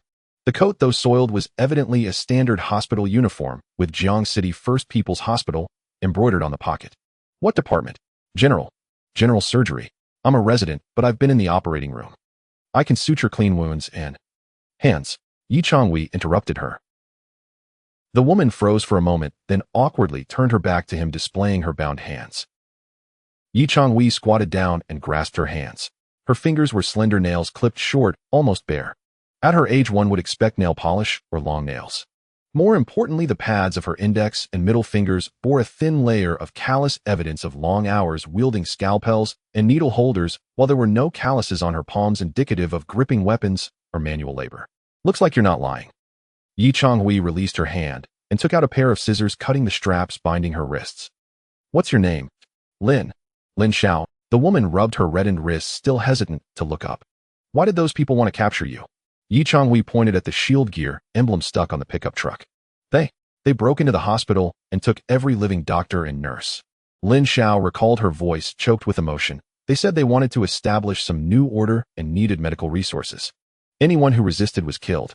I was assigned to this search team as a field doctor." "A field doctor? I wouldn't have guessed you weren't taken from school." Yi Changhui scoffed. "Looks like these Iron Wall City people have grand ambitions." It all made sense now. An organized armed faction that was even beginning to consciously seize technical talent. This was a sign of civilization's rebuilding, but also the greatest threat. "Brother Hui, this machine tool is incredible." Over there, Sun Ji pulled back the tarp from the truck bed, his voice filled with excitement. "I checked the nameplate. It's made by Shenyang Machine Tool Factory. Though it's a small model, for teaching, its precision is definitely reliable. And it looks brand new." Yi Changhui approached, feeling the cold cast iron surface. There was no rust, and the guideways were still coated in anti-rust oil. This was a well-preserved CNC lathe. In this apocalyptic world, it was like a money printer. With it, Yi Changhui would no longer need to manually grind the rough parts with an angle grinder. He could produce standard threads, smooth pistons, and even rifle barrel rifling. Big score. Yi Changhui's mood lifted slightly. He turned to the still kneeling Lin Xiao. "Get up." Lin Xiao shakily stood. "Can you drive?" Yi Changhui asked. "Yes, I have a license." "Good." Yi Changhui indicated the Raptor, "But we don't need you to drive. You have a more important role." "A role, eh?" Lin Xiao glanced at the heavily armored vehicle, unsure of where she would fit. "The back seat. Squeeze in." The Raptor was a double-cab pickup, and while the back seat wasn't spacious, it could accommodate someone. "Kid, clear the ammo from the back seat to make space for her."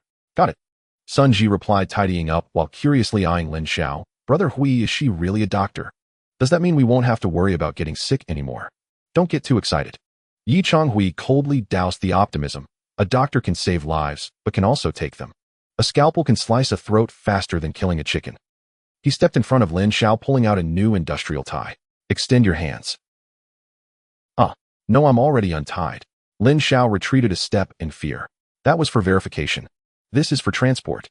Yi Changhui, without further ado, grabbed her hands and bound them in front this time. "Listen, Dr. Lin." His voice held an undeniable authority. "I don't care if you were captured or if you volunteered. Here, your identity is spoils of war. When we reach our destination, I'll give you the chance to prove your worth. If your medical skills are as good as you say, you'll receive food, water, and a bed. If you're a liar or a spy..." Yi Changhui pointed at the back of the Raptor. At that moment, the tarp was blown back by the wind, revealing a haunting sight. Inside the iron cage, two zombies, 001 and 002, lay resting on rollers. They wore tattered clothing, collars around their necks, their teeth pulled, licking the rainwater pooling at the bottom of the cage like dogs. "Those are my generators," Yi Changhui stated nonchalantly. While they may be inefficient, they are obedient. I wouldn't mind replacing this vehicle's engine with a 3-cylinder. Lin Xiao's face turned ashen, her stomach churning violently. Was this something a human would do? Threatening others to become zombies for an engine? Was this man a devil? Get in the car. Yi Changhui pushed her onto the Raptor's back seat without further discussion. Kid, drive. Back to the base. What about the pickup? The wheels are ground down, dragging it is a burden. Yi Changhui glanced at the machine tool, unload it, and move it to the back of the Raptor. Huh. The Raptor's back is already packed with 2 zombies. Can it fit the machine tool? Push the cage inside, put the machine on the outside. Let's overload it, it's only a few kilometers anyway. The 2 men worked together, and with the help of a winch, after a great deal of effort, they finally transferred the several hundred-kilogram small lathe into the back of the Raptor. The rear suspension visibly sagged, the leaf springs almost flattened. Now it's really loaded to the brim. Sun Ji wiped his sweat and climbed into the driver's seat. Yi Changhui took the passenger seat, cradling the shotgun in his arms. Lin Xiao huddled in the corner of the back seat, trying to curl up as much as possible, avoiding contact with the bloodstained nets and bone arrows piled next to her. Let's go. Virum. The motor roared to life. The Raptor emitted a heavy groan, carrying 3 people, 2 zombies, a machine tool, and a truckload of spoils, slowly setting off into the rain. The interior was quiet. Only the monotonous sound of the windshield wipers scraping against the glass filled the air. Lin Xiao cautiously raised her head, peering through the rearview mirror at the man in the front seat. In his eyes there was neither madness nor bloodlust, only a chilling calmness that made her heart race. That calm was far more terrifying than the howling zombies outside. Lin Xiao mustered her courage, her voice barely a whisper. Which shelter are you from? Shelter. Sun Ji chuckled from the front, a hint of pride in his smile. Beauty, you're thinking too small. We're not heading to a shelter. The place we're going is called Hongfa Heavy Industry. That's our territory. Yi Changhui remained silent, merely gazing out at the ruins receding in the distance. In his mind, he was already plotting the uses for that machine tool. Step 1. Cut a batch of high-precision, threaded steel arrows. Step 2. Make a few spare pulleys for the crossbow. Step 3. His gaze fell on the shotgun in his hand. This seamless steel pipe-made barrel had poor precision and a short lifespan. If he had the machine tool, could he attempt to drill out a rifled barrel? Though it would be challenging, this lathe, while small, could potentially produce one with the right fixture design and custom tools. Once a rifled gun barrel was achieved, it would mark a qualitative leap from shotgun to sniper rifle. Dr. Lin. Yi Changhui suddenly spoke. Yes. Lin Xiao jumped, startled. Can you treat external injuries? Like muscle tears? Yes, that's basic. Very good. Yi Changhui pointed behind him. Prepare for a moment. I have an employee number 002 who seems to have pulled a muscle in his thigh after running too fast. Since you're a surgeon, sew a few stitches for him. Sew stitches for a zombie. Lin Xiao thought she had misheard, her eyes wide as saucers. It's a corpse. It doesn't need stitches. It does. Yi Changhui turned his head, his gaze serious. It's my power source. If its muscles tear, it won't run fast. As long as it can move, it needs to be repaired. That's the rule at Hongfa Heavy Industry. Lin Xiao's mouth fell open, utterly speechless. She stared out at the gray sky, suddenly feeling that compared to being eaten by zombies, the future might be even more surreal. She had boarded a war vehicle called Madness, and there was no exit button. The rain continued to pour down heavily. Cold raindrops pelted against the windshield of the Falcon armored vehicle, the wipers producing a monotonous scraping sound. Inside the vehicle, the atmosphere had become unbearably tense. Virum, clatter. The previously steady hum of the vehicle's engine suddenly turned intermittent. The next moment, the vehicle jolted violently, its speed dropping from 20 km/h to single digits. What's happening? Out of power. Yi Changhui glanced at the dashboard where the battery still displayed 28, more than enough to keep moving. Brother Hui, it's not a power issue. Sun Ji, who was driving, pointed at the rearview mirror. It's the engine at the back that's broken. Yi Changhui turned to look through the rear window. In the iron cage of the cargo area, the 002, the worker zombie that should have been running alongside 001, was now lying in a disturbingly awkward position on the rollers. One of its left legs hung limply behind, getting caught in the rollers, twisting and revealing bare white bones beneath the shredded flesh. Stop the vehicle, Yi Changhui shouted. The Falcon skidded a few meters on the muddy road before coming to a halt. They were on a desolate national highway flanked by dense windbreak forests which exuded an ominous aura. Yi Changhui pushed open the door and jumped out, rushing through the rain towards the cargo area. Just one glance made his heart sink.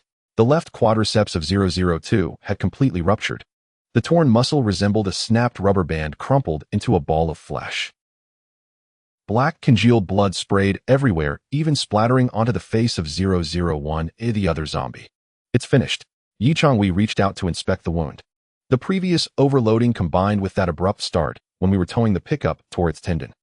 It was akin to a V8 engine blowing its cylinder. Now this Fort-Un war vehicle was left with only 001 struggling to keep going. And 001 was clearly nearing its limits. Watching its companion fall, it seemed to lose the will to run, halting to catch its breath. Brother Hui, what do we do? Sun Ji also jumped down, surveying the grim situation. Should we toss 002 out? Lighten the load. Tossing it out won't help. Yi Changhui shook his head. This vehicle is too heavy. It can't move with just one zombie.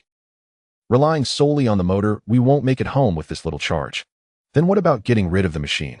No way. Yi Changhui rejected the idea without hesitation. That's something we risked our lives to retrieve. If we throw it away, this trip will have been for nothing. Just then a low growl emanated from the depths of the forest. Roar it echoed. Then came a second and third growl. Through the curtain of rain, swaying black silhouettes emerged from the woods. They had caught the scent of blood from 002's wound like sharks drawn to a whiff of fresh flesh. A horde of zombies. Yi Changhui drew his shotgun, his expression darkening. There are about 30 or 40. Normally we'd just floor the gas and speed past. But right now, the vehicle wouldn't move. Brother Hui, should we fight? Sun Ji raised his net gun. Fight? Are you kidding? We only have 2 guns and limited nets left. Plus we need to protect the machine and that doctor. Yi Changhui clenched his teeth, his hand moving towards the biogas cannon mounted on the roof of the Falcon.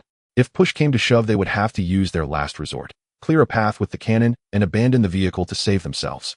But that would be a significant loss. At that moment, the rear door of the Falcon swung open.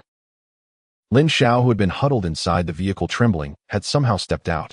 Instead of fleeing, she stood in the rain staring at the legless zombie in the cage. If we don't leave, will we die here? She suddenly asked, her voice trembling yet imbued with a peculiar calmness.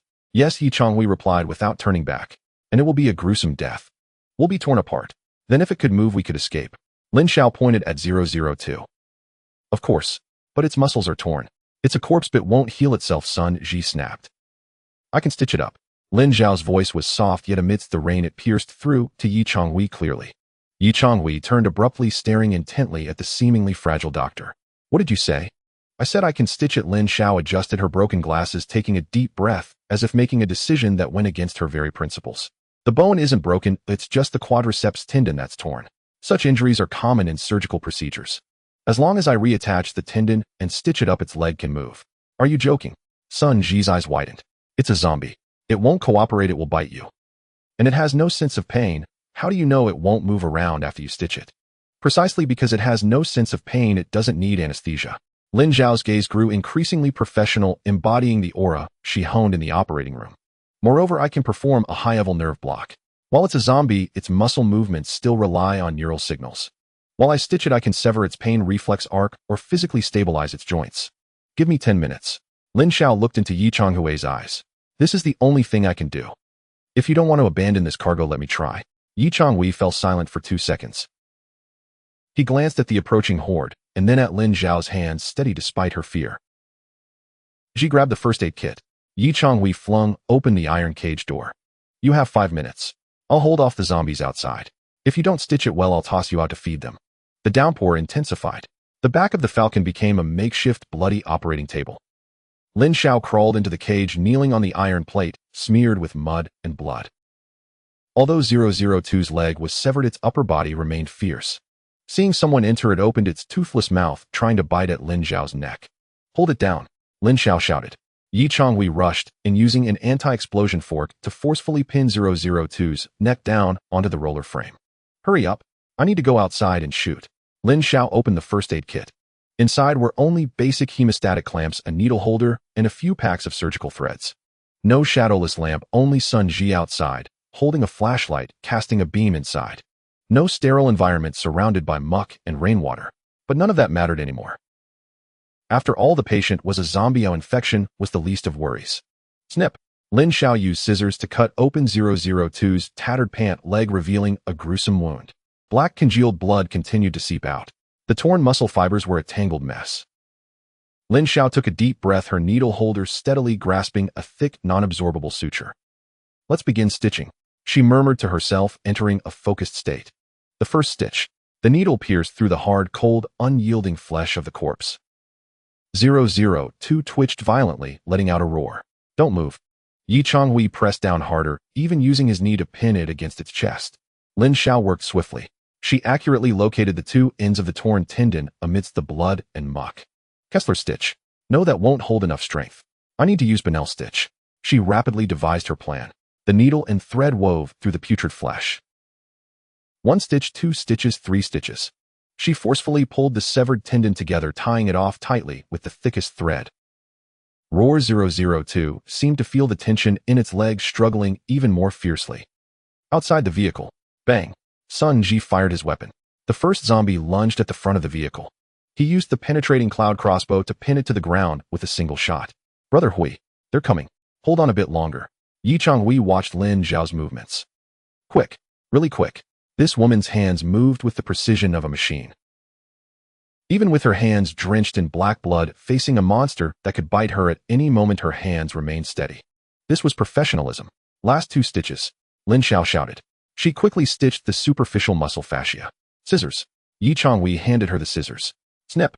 The thread was cut. All done. Lin Xiao collapsed onto the ground, drenched in sweat and rainwater. Though it looks rough, it's reattached. It can move now. Test it. Changhui released the anti-explosion fork and pulled Lin Xiao out of the cage, shutting the iron door behind them. He returned to the driver's seat and pressed down on the bait accelerator. Virum. The bait ball launched. 001 began to run. Beside it, the previously useless leg of 002 was now clumsily stitched back together. It tentatively kicked. Though its movements were somewhat stiff and the wound was still oozing blood, it felt the tension of the stitches, not the weakness of a severed limb. Roar. 002 felt the power in its legs once more. It stomped angrily on the rollers, releasing the pent-up fury from being pinned down moments ago. The rollers began to turn. It moved. Brother Hui. It moved. Sun Ji exclaimed joyfully. The falcon trembled slightly, regaining its forward momentum. Hold on tight. Changhui swerved the steering wheel, crashing through 2 zombies blocking the path, bursting out of the encirclement. Bang! Bang! Sun Ji used the net gun from the passenger seat to ensnare 2 more zombies attempting to climb onto the vehicle, flinging them behind. The armored vehicle sped through the rain-soaked night, gradually increasing its speed to 20 km/h. While not as fast as before, it was sufficient to escape under the current conditions. Inside the vehicle, Lin Xiao slumped in the back seat, staring at her hands, stained with black blood, suddenly feeling nauseated and gagging. She had saved many lives, but saving a zombie was a first, and it was to keep this zombie as a slave. This absurdity clashed violently with her professional ethics. Here, a wet tissue was offered to her. Lin Xiao looked up to see Changhui in the passenger seat, turning to face her. Wipe your hands. His voice remained cold, yet his eyes carried a hint of something else. Recognition. Dr. Lin, that was impressive. In my factory, those with skills will always have food to eat. Welcome to Hongfa Heavy Industries. Lin Xiao took the tissue, trembling as she wiped the blood from her hands. She gazed out into the pitch-black, rain-soaked night, and then at the 2 frantic men in front. She knew she could not go back. She was no longer the white-clad angel saving lives under the shadowless lamp. Now she was a zombie mechanic for Hongfa Heavy Industries. Thank you, she whispered. The Falcon armored vehicle cut through the rain curtain, and in the distance, the towering blast-proof walls and bright lighthouse of Hongfa Heavy Industries loomed ahead. It was home, and also a steel cage. But for Lin Xiao at that moment, as long as she could survive, a cage was a paradise. A heavy rolling door slowly descended, isolating the wind, rain, and the howls of the dead from another world. The Raptor war vehicle, caked in mud and scars, finally came to a halt in the bright workshop of Hongfa Heavy Industries. We're here. Changhui turned off the engine and removed the key. The rear door swung open, and Lin Xiao stumbled out. Although she had mentally prepared herself for this moment during the journey, standing in this place known as Hongfa Heavy Industries, and witnessing the scene before her left her feeling somewhat breathless. Above her, several high-powered industrial lights illuminated the workshop as if it were daylight. The surrounding walls had been reinforced, and the windows were sealed with steel plates, leaving only shooting holes. In the deepest part of the workshop, a low growl emerged. Lin Xiao looked up, her pupils constricting instantly. Before her stood a massive circular mechanical structure composed of 8 workstations. At the center, on a hydraulic bed, lay a 2.5 meter purple monstrosity, the Bull Warrior No. 008, its muscles bulging like rock. Its limbs were bound by thick steel chains, and its legs rhythmically pedaled a massive crankshaft. Surrounding it were 7 ordinary zombies No. 003004006007009010001, tirelessly pedaling away. The enormous flywheel spun belts raced, and the generator emitted a reassuring hum. "What is that?" Lin Xiao stammered, her finger trembling as she pointed at the creature. "That's our main generator, son." Ji jumped out of the vehicle, stretching his sore back as he proudly introduced it. "That's no. 008, our nuclear power. Without it there is no light." Lin Xiao swallowed hard. Using a mutated being as a generator was beyond her medical understanding and even crossed her ethical boundaries. Yet staring at the bright lights above, she had to concede it was quite practical. "Stop dawdling." Yi Changhui jumped down from the truck bed, clapping his hands. "Son, go fetch that manual forklift. We need to unload the treasure. Dr. Lin, you go over to the rest area. There's a refrigerator there with water and food. Help yourself." Yi Changhui pointed towards the office. "Remember, don't wander around. Except for us, everyone else is in cages." Lin Xiao felt as if a weight had been lifted from her shoulders and hurried towards the office, wanting to distance herself from those creatures. Half an hour later, the small CNC lathe salvaged from Jiangxing Vocational College was placed on the flattest section of the concrete floor in the workshop. Although it wasn't large equipment to Yi Changhui at that moment, it felt heavier than a mountain of gold. The machine was a classic industrial green, its cast iron base solid and heavy. The spindle box, tool holder, and tailstock all exuded a cold brilliance characteristic of precision machinery. "Connect the power." Yi Changhui pulled over a three-phase cable and expertly connected it to the lathe's distribution box. "Son, give no. 008 a boost. I want the voltage stable at 380 V. Got it." Sun Ji pressed the bait release button. Roar. The bull warrior exerted itself. The generator's wail instantly rose in pitch. Yi Changhui pressed the green start button on the lathe. Beep. The control panel lit up, displaying self-check data. Virum. The spindle motor rotated slightly, and the hydraulic pump began to operate. "It's alive." Yi Changhui caressed the lathe's guide rail, feeling a faint vibration beneath his fingertips. That was the heartbeat of industry. "Brother Hui, do you know how to use this thing?" Sun Ji leaned closer. "I see the panel is full of foreign characters and codes. You must need programming knowledge for this, right?" Indeed, CNC lathes required code programming, tool calibration, and cutting parameter settings. Even seasoned craftsmen would need time to familiarize themselves with a new machine. But Yi Changhui merely smiled faintly. No need to learn. He stood before the lathe, took a deep breath, and focused. In the next moment, the familiar blue interface once again emerged in his vision. Industrial Mother Machine CNC Lathe C6132. Manufacturing Blueprint Precision Rifled Barrel. Swish. Countless blue lines began to materialize in his retina, directly overlaying the real lathe before him. This was no longer a cold machine. In Yi Changhui's eyes, every button, every handle, even the tool feed paths were clearly marked. Recommended speed 1200 Rmin. Optimal feed rate 0. 15 mmR. Tool selection carbide external turning tool T01. He didn't need to sift through thick operation manuals or calculate complex cutting formulas. It was as though a master craftsman stood behind him, guiding him step by step. "Bring the materials." Yi Changhui extended his hand. Sun Ji handed him a 30 mm diameter, 45-round steel cut from an old drive shaft. Yi Changhui secured the steel rod in the three-jaw chuck and tightened it. At that moment, his demeanor transformed. No longer was he the brute swinging a pipe wrench at zombies, but a craftsman immersed in the world of precision. Input the commands. Yi Changhui's fingers danced swiftly over the control panel. Those complex parameters converted into muscle memory within his mind. Start. Zap. The spindle whirled at high speed. Cutting fluid gushed forth. At the moment the tool tip met the steel rod, blue metal shavings erupted like fireworks, clattering against the protective cover. For an ordinary person, the worry that the tool might chip or the dimensions might be off would be all-consuming. But Yi Changhui focused on the virtual guideline before him. That blue dashed line precisely indicated the trajectory the tool should follow. He merely had to ensure the real tool and the virtual line aligned perfectly. Turning the outer diameter, drilling the center hole, deep hole drilling. Everything flowed seamlessly. In just 10 minutes, the originally rusted drive shaft transformed into a gleaming pipe blank. Next came the most crucial step, rifling the barrel. Ordinary lathes found it challenging to rifle a barrel, typically requiring specialized rifling machines. However, the system provided a remarkably clever solution. Blueprint hint homemade single-point cutting tool, thread interpolation cycle. Plan utilized the precise coordination of low-speed spindle rotation and tool holder's axis movement to simulate helical cutting. Yi Changhui replaced it with a custom-made slender internal cutting tool. Low-speed gear. The spindle speed dropped to 60 RPM. Feed the tool. The tool rod extended deep into the pipe. Squeak, squeak, squeak. With a rhythmic cutting sound, the slender tool carved spiral grooves into the inner wall of the pipe.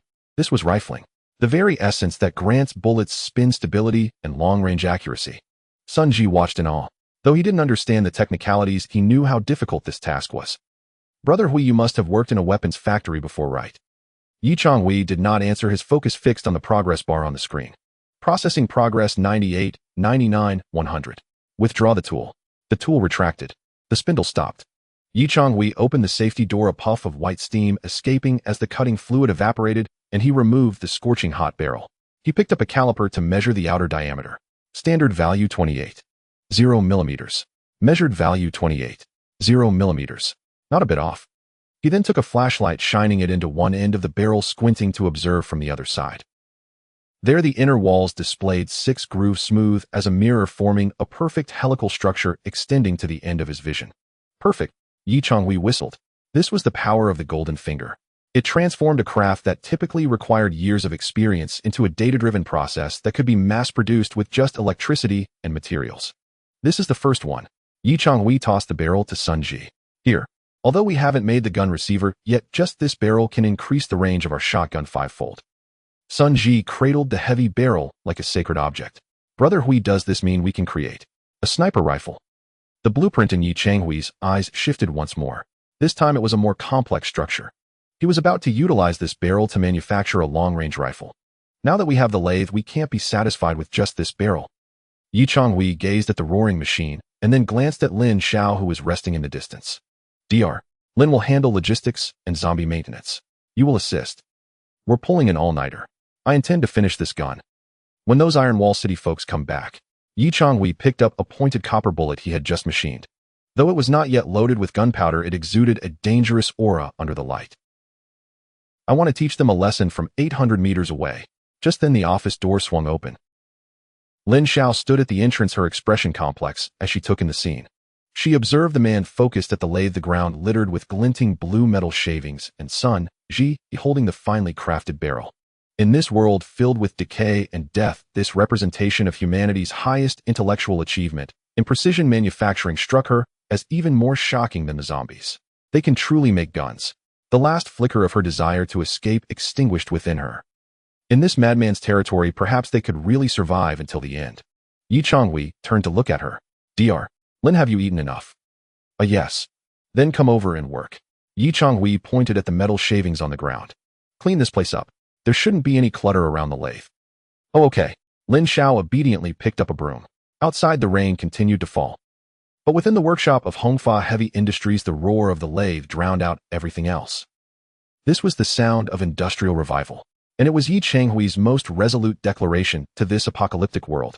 On the workbench in the workshop, a long, glimmering weapon lay quietly on the oilcloth. It looked peculiar.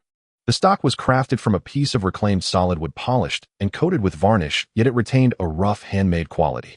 The action was made of pure steel unblued, its original silver gray hue radiating an industrial aesthetic of raw brutality. At its core was a heavy 60-centimeter barrel.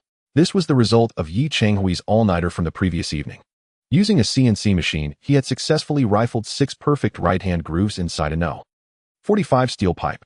Although the barrel's lifespan might only be a few hundred rounds due to the lack of heat treatment equipment, its accuracy would be 10 times that of the previous smoothbore barrel within those rounds. Click. Yi Changhui pulled the modified bolt handle, pushing a homemade hollow-point solid copper bullet into the chamber. The lockup was seamless. A fine weapon. He pressed his eye against the somewhat cheap 4-power scope, aiming through the shooting hole in the window at a utility pole 200 meters away. The front sight steadied on the insulator atop the pole. In the analysis vision, the gun schematics were clearly visible. This was neither an M24 nor an AWM. It was merely a precision homemade gun, forcibly crafted based on the simplest firing principles, utilizing the precision of modern machinery. Blueprint vision was not infallible. Yi Changhui had discovered that the previously unfailing blueprint vision merely projected blueprints according to his thoughts. Simple structures and principles were manageable, but for modern firearms with complex structures and principles that he had never understood, even the most profound contemplation could not yield a true blueprint. Thus, a rudimentary firearm designed solely for firing had come into being. It gained its soul through its rifling. Let's call it Chuanyang from now on. Yi Changhui set the gun down. Though its name sounded somewhat unrefined, it was bound to shoot accurately. Brother Hui, the gun is excellent, but beside him, son Ji squatted on the ground staring at a pile of empty boxes with a grim expression. We're out of food. Yi Changhui's brow furrowed. Although they had discovered the machine tool in the stolen pickup truck, they had only found a few packs of expired biscuits and half a bottle of water in the glove compartment. Most of the pork they had taken from the meat factory had ended up in the bellies of the 008 Bull Warrior and 005 Methane Zombie, and the little that remained had been consumed last night. How much is left? Yi Changhui asked. 2 packs of compressed biscuits and a can of luncheon meat, son. Ji shook the empty can left by that driver. Yi Changhui fell silent. Even though they had walls, electricity, firearms, and even a machine tool, if they starved to death, all of it would be for naught. It seems we need to arrange a dedicated food supply operation. Yi Changhui rubbed his emaciated belly. At that moment, bossy. At the office door, Lin Xiao, wearing a faded white lab coat, hesitated and raised her hand. Something on your mind? Yi Changhui turned. It seems there's an issue with 005. Lin Xiao pointed towards the spray booth. I just checked, and the smell was off. The smell was off. Sun Ji's nose twitched. That fat one was always stinky. What else could it be? It's not the smell of methane, it's the smell of gangrene. Lin Xiao's expression was serious. If we don't address it, it could die. Or worse, its belly could burst and explode. In the spray booth, through thick shatterproof glass, the scene inside became visible. 005, the bloater leaned against the corner. Its once swollen belly now had a deflated section. At the site where the stainless steel gas pipe was inserted, the surrounding skin had turned a purplish-black, oozing yellow-green pus. The gas pipe had come loose. A significant amount of methane leaked through the gap, never making it to the gas storage tank. It's infected. Yi Changhui glanced at the pressure gauge. Storage tank pressure 0.8 MPa. The previous full pressure had been 2.0 MPa. Now, due to the leak, not only had the pressure plummeted, but the fuel supply for both the methane cannon and the Raptor war machine had also been disrupted. I was too rough when inserting the pipe. Yi Changhui acknowledged his clumsiness. I twisted it in with threads. The seal depended entirely on rubber gaskets. Over time, as the muscle tissue necrosed, the seal failed. It's an adverse reaction combined with a bacterial infection. Lin Xiao observed through the glass. If we don't perform debridement, that hole will only get bigger and eventually the pipe will fall out. At that point, the whole place will be filled with methane, and one spark would send us all to the sky. Can it be fixed? Yi Changhui looked at Lin Xiao. Since you are a doctor, this should fall under your expertise, right? I treat people, not. Lin Xiao glanced at the grotesque creature side. The principle is the same. It's called stoma creation. Just like creating an artificial anus for a patient with intestinal obstruction. We need to cut away the necrotic tissue and bring out the healthy intestinal tract, or in this case the peritoneum, and suture it to the skin, forming a permanent passage that won't heal. Lin Xiao demonstrated with her hands. As long as we establish a stable, fleshy flange, we can insert the pipe back in and secure it with medical adhesive or clamps, ensuring a seal without further infection. Fleshy flange, son. Ji grimaced. Dr. Lin, your descriptions are a bit too hardcore. What do we need? Yi Changhui cut to the chase. A scalpel, plenty of hydrogen peroxide sutures, and ideally a rubber ring of the right size for padding. We have rubber rings. Yi Changhui pointed to a pile of discarded parts in the corner of the workshop. There are plenty of automotive sealing rings. Then let's get started. Yi Changhui turned on the exhaust fan in the spray booth, evacuating the leaked gas. Ji put on protective gear. Dr. Lin, prepare for surgery. This was an exceptionally bizarre operation. 005 was firmly pinned to the ground by Sun Ji with an explosion-proof fork. Despite its size, it was surprisingly strong, grunting and struggling. Lin Xiao wore 2 layers of masks, but still couldn't escape the foul odor. Kneeling on the oil-stained floor, she held the scalpel in her hand. Zzz. She sliced through the circle of purplish-black, necrotic flesh. Pus and blood spewed forth. Yi Changhui stood nearby, spraying hydrogen peroxide to wash the wound. White foam surged, carrying away the necrotic tissue. Hang in there, fat one. Lin Xiao's movements were skillful and ruthless. Under the pressure of survival, she had forced herself to forget that this creature was once human. To her, it was merely a malfunctioning biochemical machine, cutting, cauterizing, elevating the peritoneum. Suture. She clamped the layer of resilient peritoneum, turning it outward to cover the skin incision, then densely stitched it closed. A perfect circular stoma emerged. Red and clean, it resembled a naturally grown orifice. Rubber ring. Yi Changhui handed her an oil-resistant rubber ring pulled from an oil filter. Lin Xiao inserted it into the stoma, then reinserted the stainless steel gas pipe. Clamp. She tightened the clamp with a screwdriver. The rubber ring was compressed and deformed, sealing the gap securely. All done. Lin Xiao stood up, removed her gloves, and sighed in relief. As long as it's not dead, this stoma will heal and grow, eventually fusing with the pipe. There will be no more leaks. Furthermore, Lin Xiao glanced at 005's mouth. If you can give it some antibiotics, its gas production efficiency will increase. Antibiotics. Yi Changhui raised an eyebrow. Yes, the microbial community in its belly is too diverse. If we can use antibiotics to eliminate the harmful bacteria and retain only the methanogens, it will become a pure biological reactor. Yi Changhui looked at Lin Xiao, a glimmer of admiration crossing his eyes. This woman was not just a skilled surgeon, she understood how to optimize systems using medical knowledge. This was true technical investment. Ji opened the valve. Got it. As the valve opened, 005 gasped painfully, its belly heaving. The needle on the pressure gauge stopped trembling and began to rise visibly. 0. 85, 0. 90, 0. 95. The seal was perfect. Nicely done. Yi Changhui pulled a pack from the last 2 remaining packets of compressed biscuits and tossed it to Lin Xiao. This is your reward. Lin Xiao caught the biscuits, momentarily stunned. She knew this was one of their last rations. And what about you? I'm not hungry. Yi Changhui turned and walked out of the spray booth, removing his mask. In truth, his stomach had been grumbling for a while, but he was the leader. A leader could not show weakness before his subordinates, nor could he be stingy with rewards and punishments. Ji, clean up. Yi Changhui stepped to the door of the workshop, gazing at the overcast sky outside. The rain continued to fall, but since the gun was completed, the vehicle repaired, and the last energy hazard eliminated, there was only one thing left to do. Tomorrow morning, we'll head out. Yi Changhui patted the new gun, Chuanyang, on his back. Where to? Sun Ji was still wiping the pus from the floor. To the granary. Yi Changhui's gaze pierced through the rain, looking southeast towards the city. There stood a large grain reserve. While it was highly likely occupied by zombies, and there might even be other survivors lurking nearby, the newly revitalized Hongfa heavy industry was now a hungry wolf. A hungry wolf is destined to feast. This time we will fill the truck bed. In the afternoon, a heavy atmosphere hung over the office. Lin Xiao sat on the worn leather sofa, cradling half a cup of hot water and nibbling slowly on a compressed biscuit, a meager reward for her efforts. She savored each bite with a kind of reverence, even picking up the crumbs that fell onto her clothes to eat. For someone who had spent the past 2 weeks as a slave doctor in TB City, this moment of eating without the fear of judgment or punishment felt almost like a luxury akin to a dream. Yi Changhui sat across from her, playing with a golden copper bullet in his hands. Are you full? He asked as Lin Xiao swallowed the last morsel. Yes, thank you, Lin Xiao replied, wiping her mouth nervously. Now that you're full, let's discuss the matter at hand. Yi Changhui placed the bullet upright on the table, his gaze sharp as a knife. That search team is just the tip of the iceberg, isn't it? Where is your main base? How many people do you have? How many guns? Lin Xiao's body trembled slightly at the mention of that place, her eyes reflecting profound fear.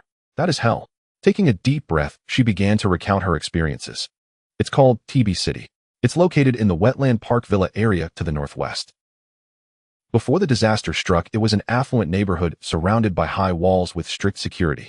After the disaster, a director from a private security company there quickly took control by uniting remnants of a nearby armed police detachment.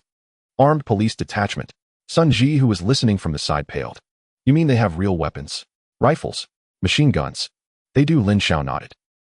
I've seen them with Type 95 rifles and squad machine guns. I even saw an armored riot vehicle. A dead silence fell over the room.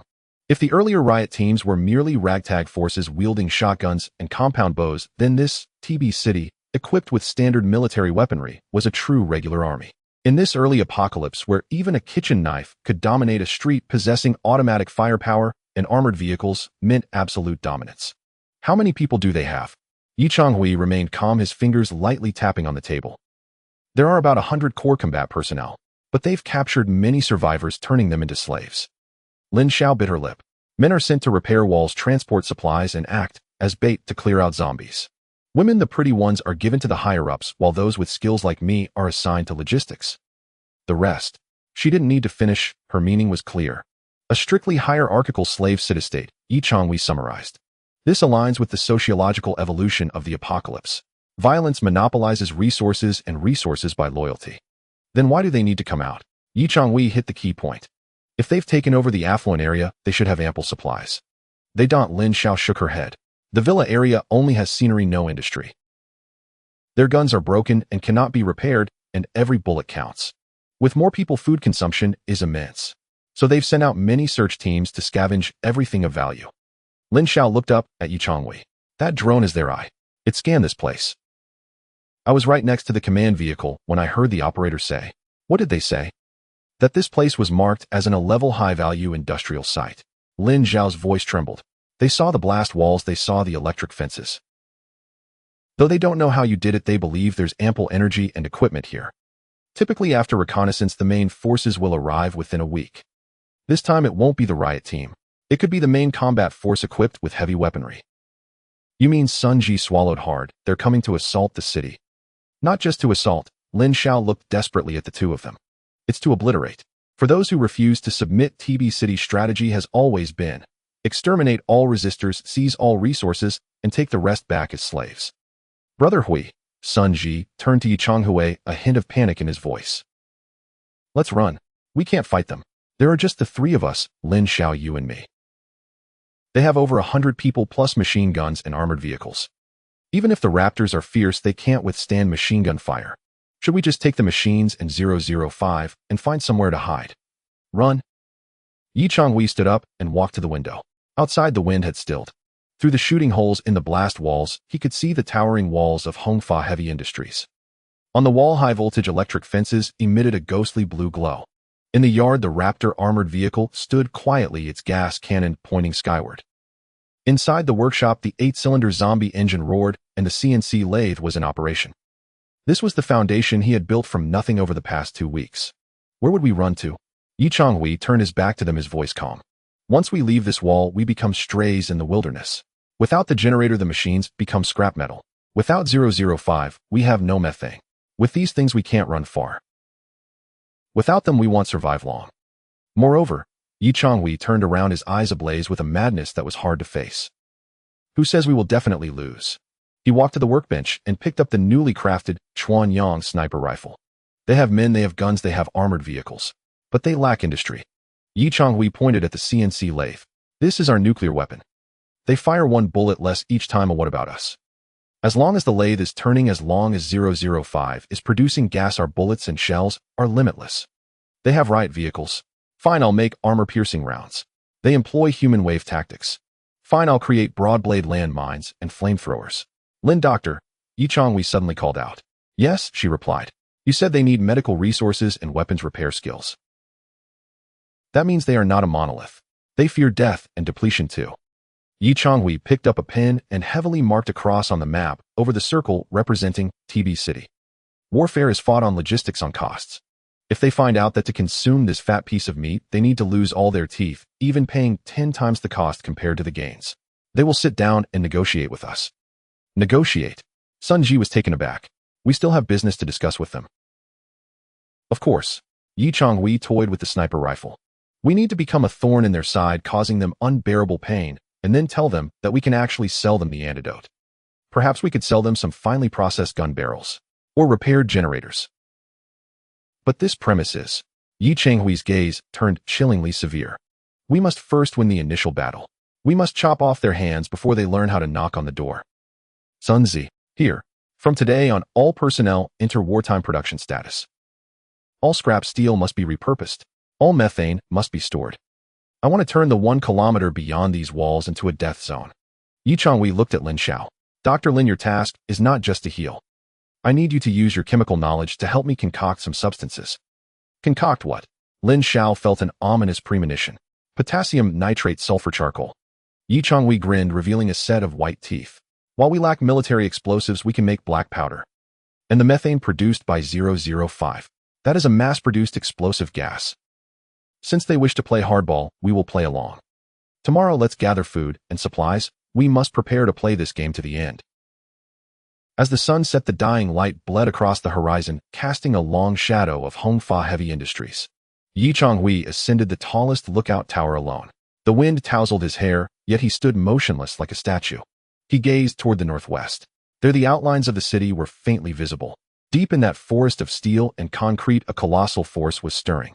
They believed themselves to be hunters, viewing this place as lambs ready for slaughter. But they did not know.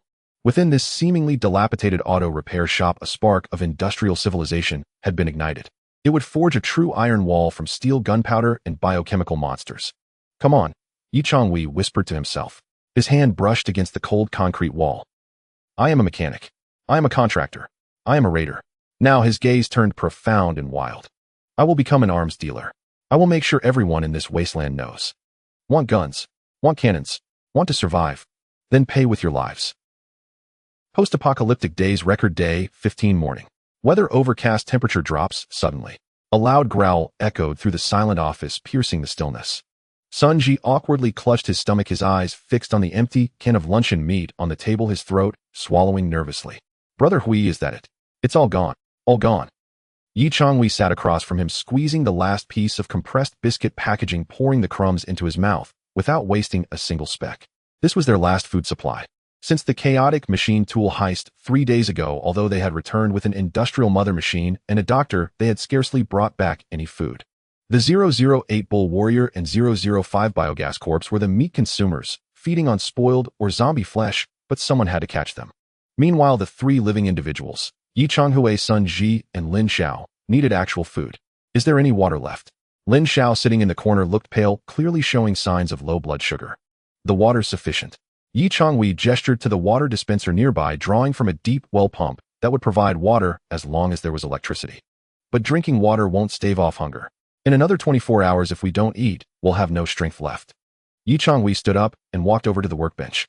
There lay his proudest creation, a homemade sniper rifle Chuanyang. The rifle was long, its barrel gleaming with a captivating metallic sheen under the light. The action was smooth and the firing pin was strong. This was undoubtedly the pinnacle of wasteland handcrafted firearms. However, Changhui picked up a meticulously machined copper bullet. It was solid. No primer, no propellant. I have a gun, bullet casings, and even a machine tool to craft the projectiles. Changhui slammed the bullet down on the table. But I have no gunpowder. Without gunpowder, this gun is merely a precision fire stick. It's even less effective than the pipe wrench in Changhui's hands. This was the agony of a missing industrial system. You could forge steel, but you could not produce that black powder. Potassium nitrate, sulfur charcoal.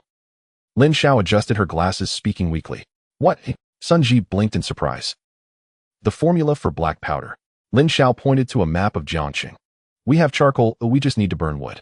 But potassium nitrate and sulfur must be sought after. Potassium nitrate is a common ingredient in nitrogen-potassium fertilizers, some of which are sold as combustion agents.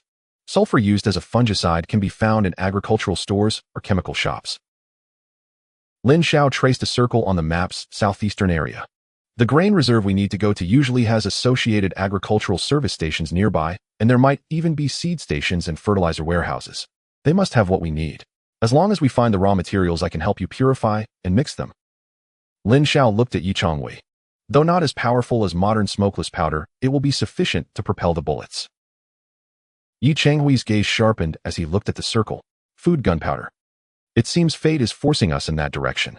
He grabbed the car keys from the table. Pack up. Take all the net bullets and bone arrows.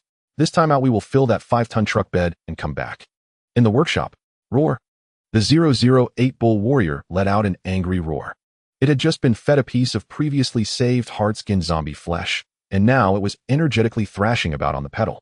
Around it, 7 smaller brothers were also revved up and operating at high speed. Massive electric currents surged through thick cables, powering the green beast in the corner of the workshop. Industrial-grade, high-pressure air compressor. Thud, thud, thud, thud. The compressor emitted a vibrating roar. Changhui squatted beneath the Raptor battle vehicle, gripping the air hose connector, his eyes fixated on the pressure gauge on the tank. Since the last escape, when they had emptied the air tank, the Raptor had lost its crucial 3-second man burst of power. In this uncertain wasteland, a lack of explosive power equated to zero margin for error. 20 MPa, 25 MPa.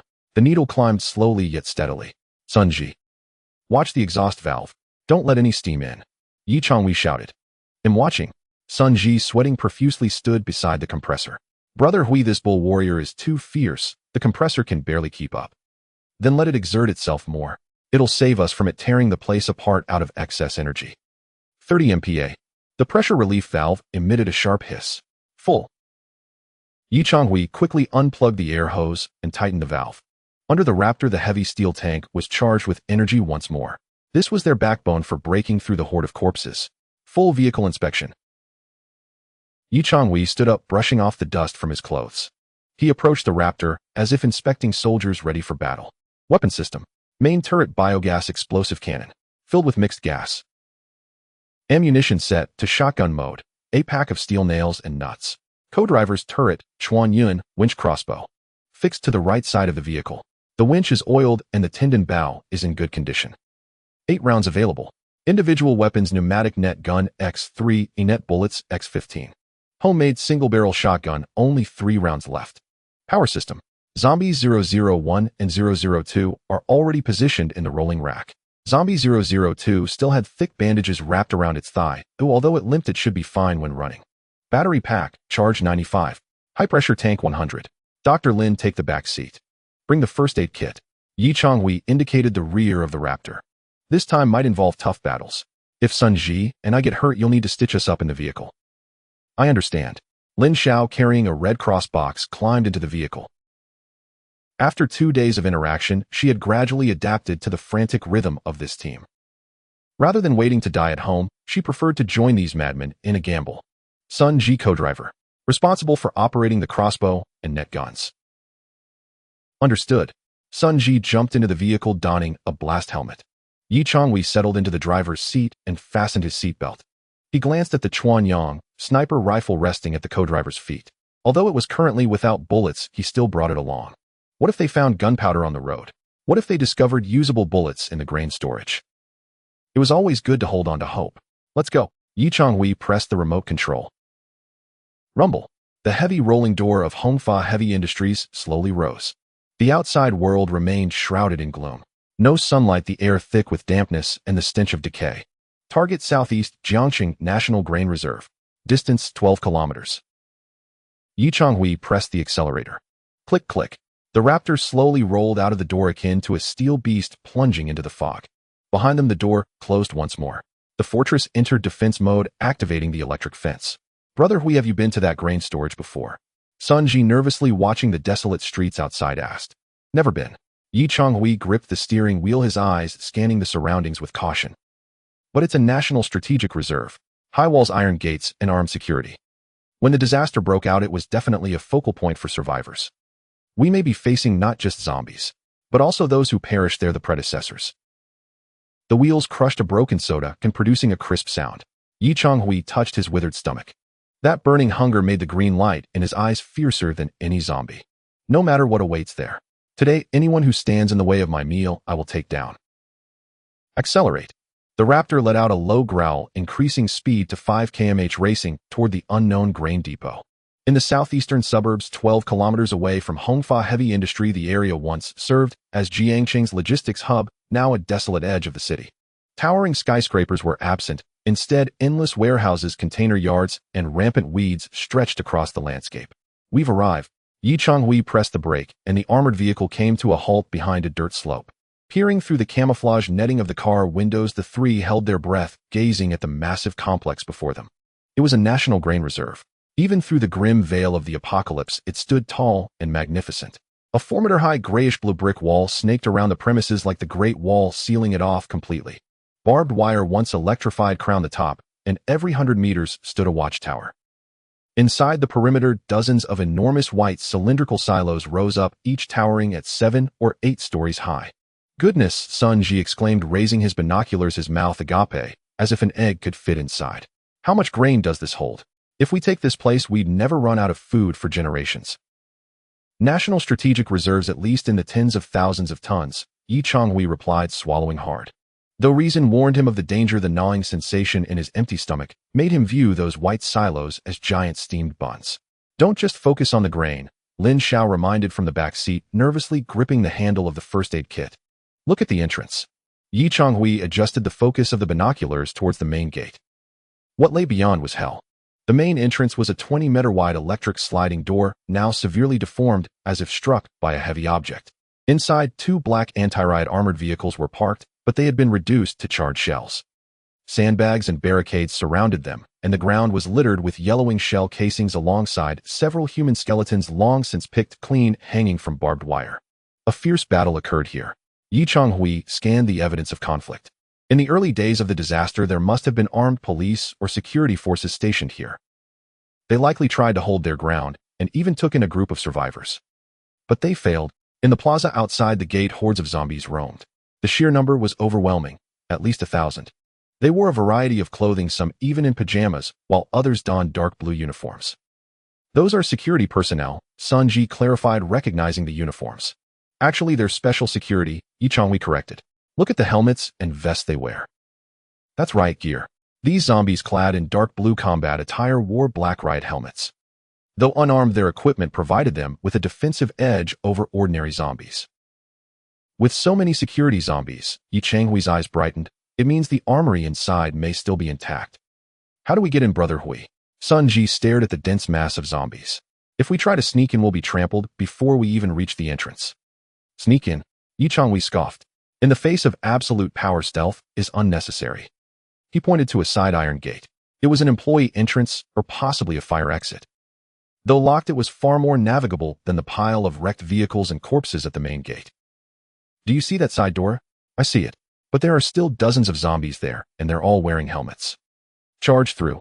Yi Changhui shifted the vehicle into hybrid mode. 001002. Let's get to work. The bait ball shot out. In the truck bed, zombies 001 and 002 caught the scent of the special lure and immediately sprang to life, frantically pumping their wheels. The motors roared to life. Virum. The armored vehicle let out a low growl akin to a slumbering steel beast awakening, surging forward from behind the slope. Hold on tight. The vehicle raced down the slope, its speed instantly soaring to 60 km/h due to gravity. The zombies lingering at the entrance were clearly caught off guard. They heard a loud roar and then saw a dark shadow charging towards them. Bang, bang, bang. The vehicle's steel edge acted like a sharp shovel, flinging the first few zombies aside. Though the security zombies had high defenses, they were no match for a threatened vehicle scattering like bowling pins upon impact. Clanged. One zombie collided with the wire mesh covering the windshield, its decaying face sliding against the glass, leaving a trail of dark blood. Ignore them. Charge the gate. Yi Changhui gripped the steering wheel tightly, not blinking. 10 meters to the side door. 5 meters. Open up. Boom. A deafening crash echoed as the rusted iron gate under the vehicle's violent charge held for merely 0.1 seconds before it was sent flying along with the frame. Dust and rust swirled as the armored vehicle barreled into the grain storage. We're in. Sun Ji shouted. Brother Hui, you're amazing. Don't celebrate yet, it's not over. Yi Changhui didn't stop. Once inside the gate, a wide concrete path unfolded. Greenery and office buildings flanked both sides. Though they had made it inside, the racket they'd caused had stirred the undead. Roar! The entire area's zombies were alerted. From the office buildings, the shadows of the silos, and the grass, countless zombies surged forth, especially from behind. At the breach side door, the thousands of zombies outside were pouring in like a tide. Close the door? Is there any way to shut it? Lin Xiao turned to face the terrifying horde, her face pale with fear. The door's gone, how can we close it? Yi Changhui sharply turned the steering wheel, drifting the vehicle to shake off a few zombies attempting to clamber aboard. We don't need to close the door. What we need is a defensible position. Yi Changhui quickly scanned the grain storage area. To the left was the vast silo district, its complex terrain filled with dead ends making it easy to be surrounded. To the right stood a 4-story red brick office building. The office building's main entrance, though shattered, had a narrow staircase. More importantly, in front of the office building, a toppled fire truck blocked half the entrance, forming a natural barricade. To the office building, Yi Changhui made the decision. There are walls, windows, and surely supplies. The armored vehicle roared towards the office building. Screech. With a sharp brake, it came to a steady stop beside the overturned fire truck, effectively sealing the remaining gap. Get out. Now. Yi Changhui flung open the door and swiftly drew a single-barrel shotgun from his back. Sun Ji grabbed the net gun. Dr. Lin, take the first aid kit and stick close to me. The three jumped out of the vehicle. At this moment, the nearest zombies were less than 20 meters away. One particularly tall security zombie wielding a baton was charging at them with a roar. Thwack! Sun Ji raised the net gun and fired. The security zombie was ensnared, tumbling to the ground. Don't linger. Into the building. Yi Changhui kicked open the first-floor door of the office building and rushed inside. The lobby was a wreck. Documents, chairs, and several dismembered corpses lay scattered across the floor. The walls bore splatters of red paint scrawled with messages. Help! There are survivors on the 3rd floor. Don't go to the basement. The 3rd floor? Sun Ji glanced at the writing. That was written before, Yi Changhui replied coldly. Now the 3rd floor likely holds only zombies. Let's secure the staircase. Yi Changhui rushed to the staircase, turning to aim his weapon. The horde outside had reached the armored vehicle. They pounded on the chassis, attempting to climb over the barricade formed by the vehicle and fire truck. Fortunately, the armored vehicle was high enough with spikes preventing them from scaling it for the time being. Haha. The three leaned against the staircase wall, panting heavily. Though they were temporarily safe, they were trapped within the building. Outside was a sea of corpses, and above loomed the unknown darkness. Brother, we were like fish in a barrel, Sun Ji chuckled bitterly. As long as the shell is tough enough, it's a fortress. Yi Changhui pulled a screwdriver from his backpack. And there's definitely what we need inside this building. He pointed to the floor plan on the lobby wall. First floor reception hall, security duty room. Second floor administrative offices. Third floor conference room, employee dormitory. Basement supply room.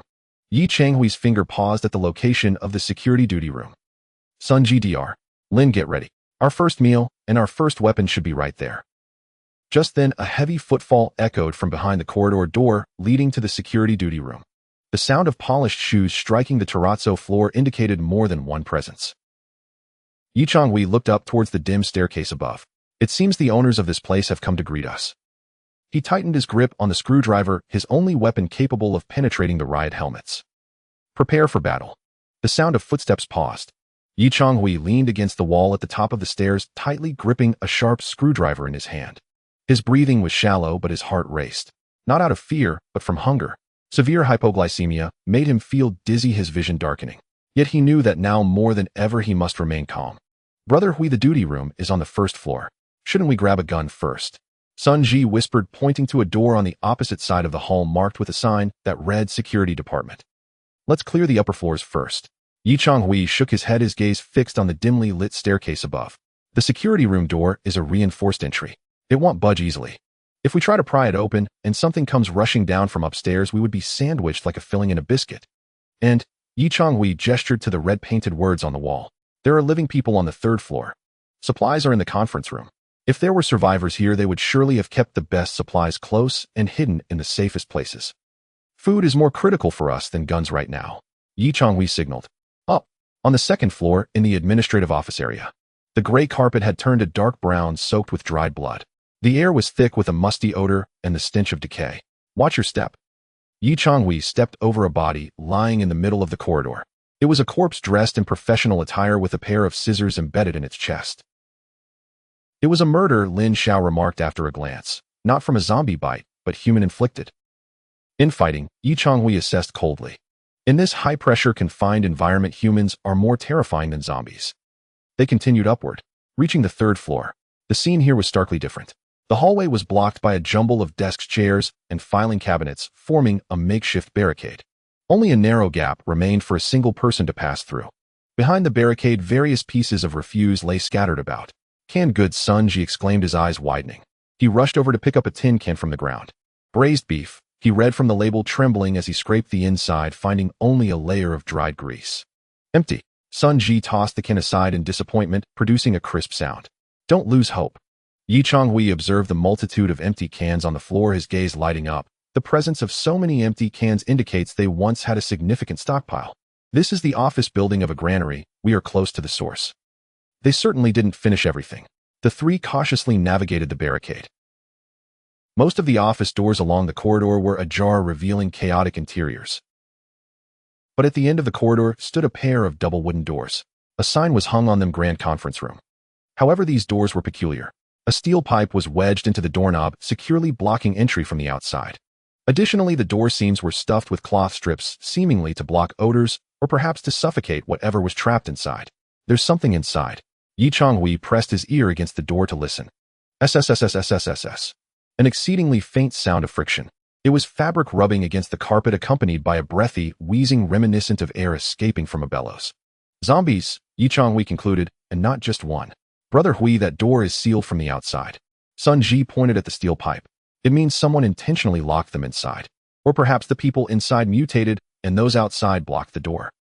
Whatever the case, let's open it. Yi Changhui withdrew the steel pipe. Sun Zi, prepare the net gun. Dr. Lin stepped back. 3, 2, 1. Yi Changhui forcefully pushed the large door open. Creak. The heavy wooden doors creaked slowly open. A suffocating stench rushed out, a foul aroma of decay that had been sealed too long, mingling with excrement and moldy food. Cough, cough. Lin Xiao covered her mouth and nose, nearly gagging. Yi Changhui switched on his flashlight. The beam pierced the darkness, illuminating the interior of the conference room. This space had once served as a temporary shelter. A massive oval conference table was covered with bedding. In one corner, boxes of bottled water were piled, though most were empty, and in the center of the room stood 3 unsteady figures. As the flashlight beam fell on their faces, they turned simultaneously, emitting ravenous growls. Roar! These 3 zombies were dressed unusually.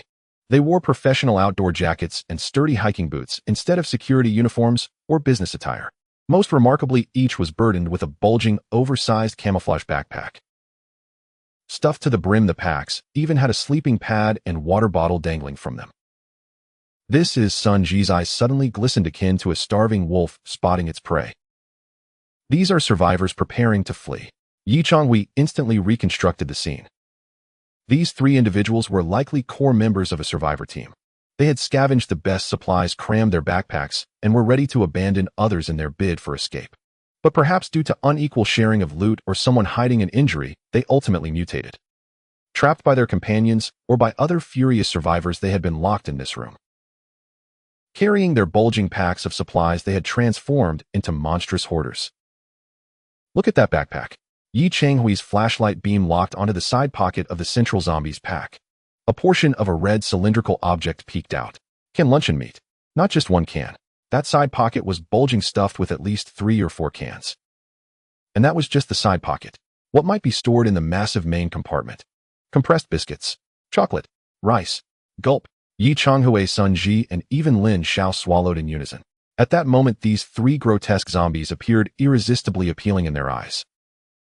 They were not monsters. They were walking vending machines. Brother Hui, I can't hold back any longer. Sun Ji's hand trembled as he gripped the net gun. I want to open the pack. Don't rush. Though Changhui's stomach was painfully twisted with hunger, he maintained his composure. These zombies likely possessed good physical fitness and life. Carrying such heavy packs meant their mutated strength would be formidable. Moreover, the conference room was cramped, filled with desks and chairs, making it easy to trip over. Draw them out. Changhui stepped back, retreating to the corridor. The entrance is only this wide, we can only take them on one at a time. Sun Ji, fire the first shot at the tallest one, the one in the middle. I'll handle the other 2. Changhui reversed his grip on the screwdriver, his preferred weapon for killing. Come on, delivery men. Changhui whistled and tapped on the doorframe. Knock, knock, time to eat. The 3 zombies within heard the sound and caught the scent of the living. Dragging their heavy backpacks like penitents burdened with sin, they rushed toward the door in eager anticipation. The zombie carrying the luncheon meat led the charge. Its eyes shimmered with a hunger for flesh. And in Changhui's eyes there glimmered a longing for that same luncheon meat. 2 kinds of desires clashed in the air, about to ignite a deadly spark. Roar! The leader, zombie burdened with a huge camouflaged backpack, was the first to burst forth from the doorframe of the conference room.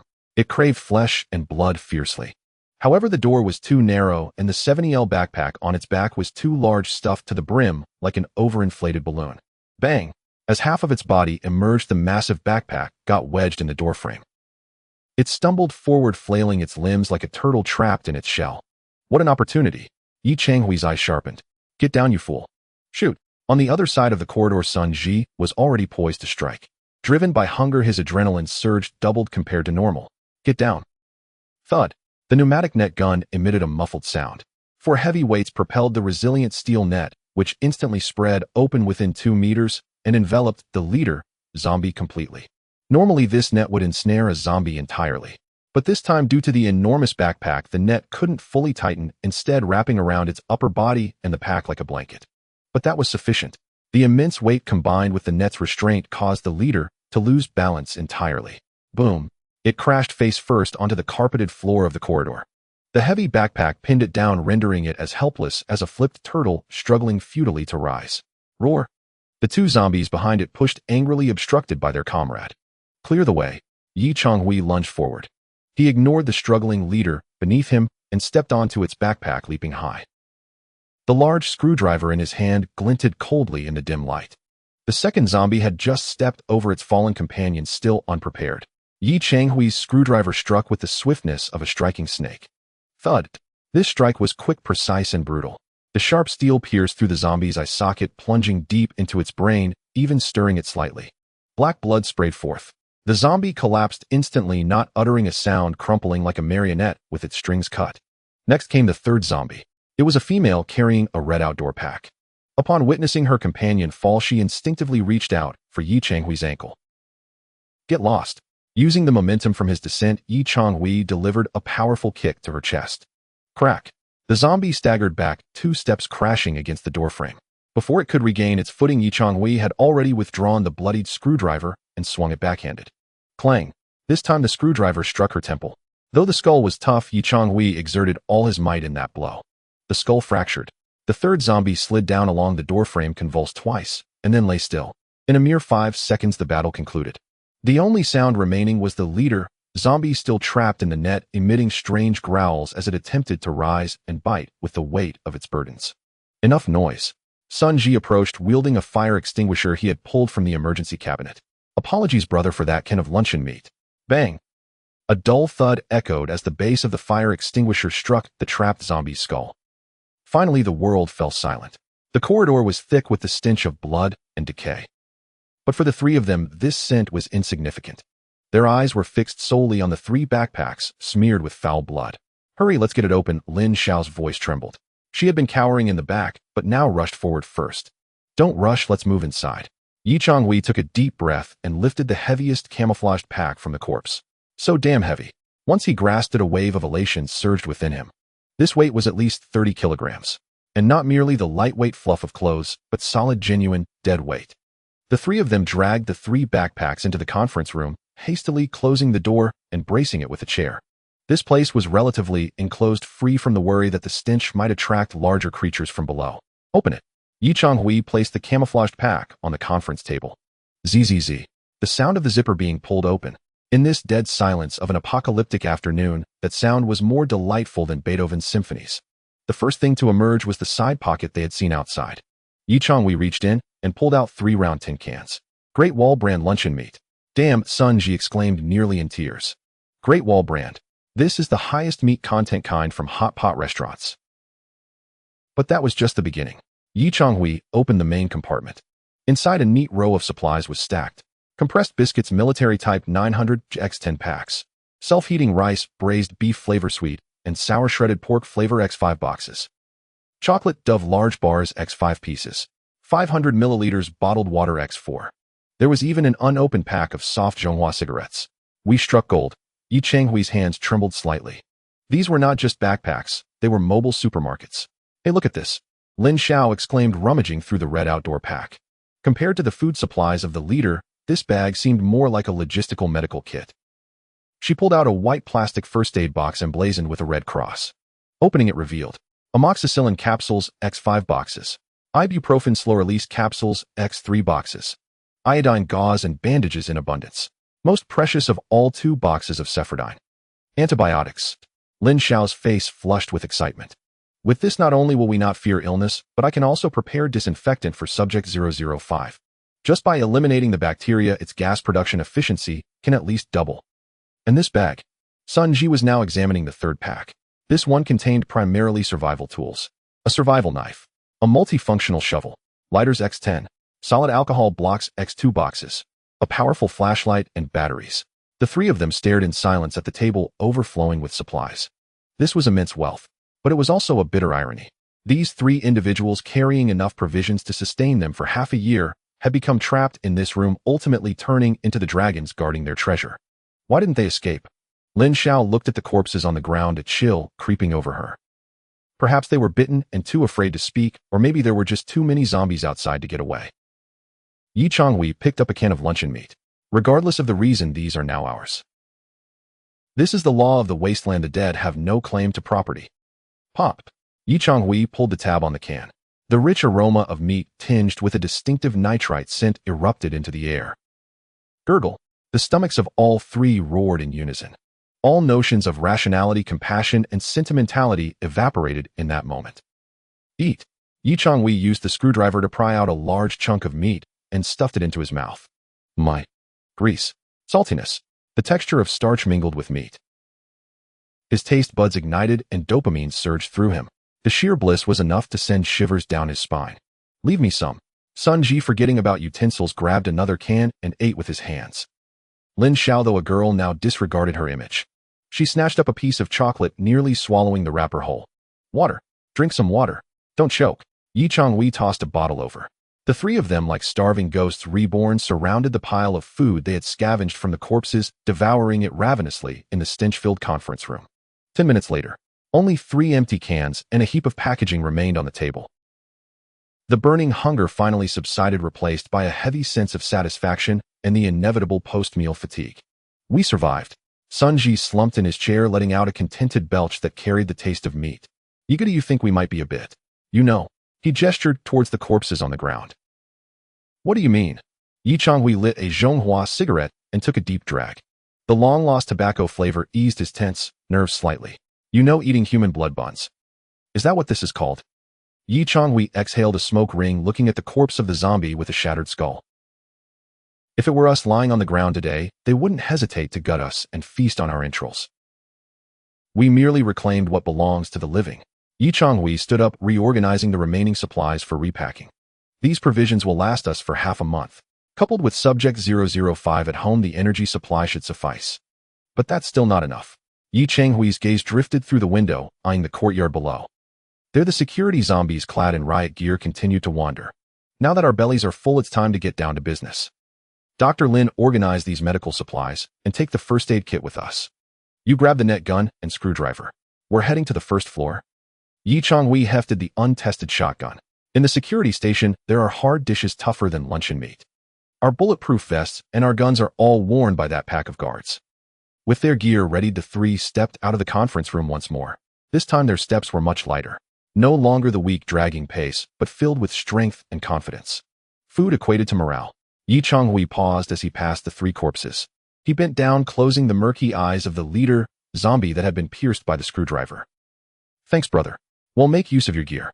Well, walk the path you couldn't. With that, Yi Changhui turned striding towards the dark stairwell without a second glance.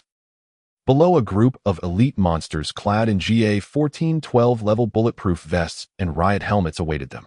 It was going to be a hard-fought battle of armor-piercing and skin-peeling. The light in the lobby behind the door on the first floor was dimmer than that on the upper floors.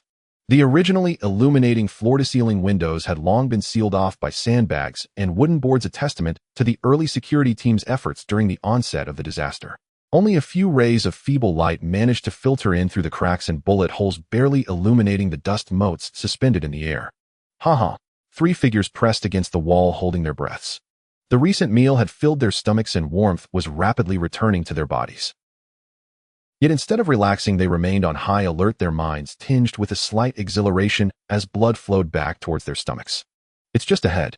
Yi Changhui pointed toward the corridor at the end of the lobby.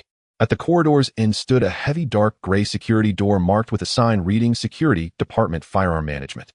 That was their ultimate goal. However, in this 20-meter-long corridor lingered the roadblocks. Clack, clack. The sound of combat boots striking the tiles echoed. 506 zombies were aimlessly wandering the corridor. As Yi Changhui's flashlight beams swept over them, the reflection revealed not decayed flesh, but a chilling sheen of black armor. Target Analysis Security Special Operations Zombie Equipment, GA-1412010 Riot Helmet, Soft Stab-Resistant Suit, Hard Arm, Leg Guards, Tactical Gloves, Threat Level High Defense. These zombies had once been elite members of the Grain Depot security team, tasked with quelling sudden riots. Even in their undead state, their gear remained intact, appearing even more menacing. Goodness, Sun Ji inhaled sharply. These aren't just zombies, they're like mechs. He raised the pneumatic net gun in his hands, glancing at Yi Changhui's shotgun behind him. Brother Hui, what should we do? Should we spray directly? Yi Changhui shook his head, pressing his hand against Sun Ji's gun barrel, lowering his voice. We can't fire. Why not? Don't we have 3 rounds? Listen to the outside. Yi Changhui gestured toward the large door behind them. Though the Raptor armored vehicle and fire truck blocked the gap, the countless zombies outside continued to batter and howl madly. They were akin to a reservoir on the verge of overflow, separated only by a fragile dam. The structure here is enclosed, and echoes carry far, Yi Changhui said gravely. Firing a gun in the corridor would be as loud as detonating a bomb. If the horde outside is triggered by gunfire, they could go into a frenzy, potentially pushing the Raptor aside, or even climbing up to the 2nd floor to break in. At that point, we'd be trapped and crushed to death. So Sun Ji glanced at the door. What about the crossbow? The crossbow is welded onto the roof. Yi Changhui replied, glancing helplessly at the Raptor, which only revealed its rear. It's too heavy to take down. Besides, in such a narrow corridor, the nearly 2-meter bow arms wouldn't fit. At that moment, the security zombies in the corridor seemed to catch a whiff of living beings. Roar! The leading zombie turned around wearing a black helmet, the transparent visor speckled with dried blood. It let out a howl and charged toward the three of them. The heavy armor did not slow it down, instead it charged forward like a small black tank, exuding an oppressive force. We can only engage in close combat. Yi Changhui's gaze hardened as he swiftly drew a screwdriver from his waist. Son, the net gun only works best at close range. Don't conserve ammo, hold it down for me. Dr. Lin, keep your first aid kit ready. It's your shield. Don't let them bite you. Go. The battle erupted in an instant. The leading security zombie closed in within 5 meters. Die. Sun Ji pulled the trigger. Whoosh. A mesh net shot out, enveloping the zombie completely. Thud. The zombie fell to the ground. But this time the situation was different. Previously ensnared zombies with decayed and fragile skin would have their movements restricted as the net tightened around them. However, this zombie was clad in thick, stab-resistant clothing and protective gear. The wire net pressed against Kevlar and hard plastic, emitting a sizzling sound, but it could not penetrate. Roar!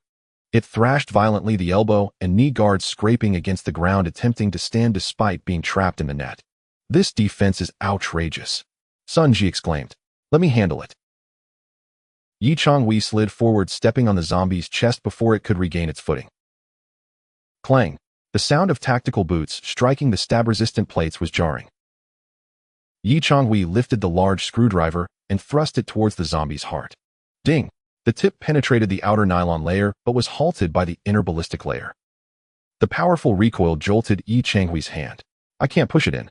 Yi Changhui quickly changed tactics. To the head.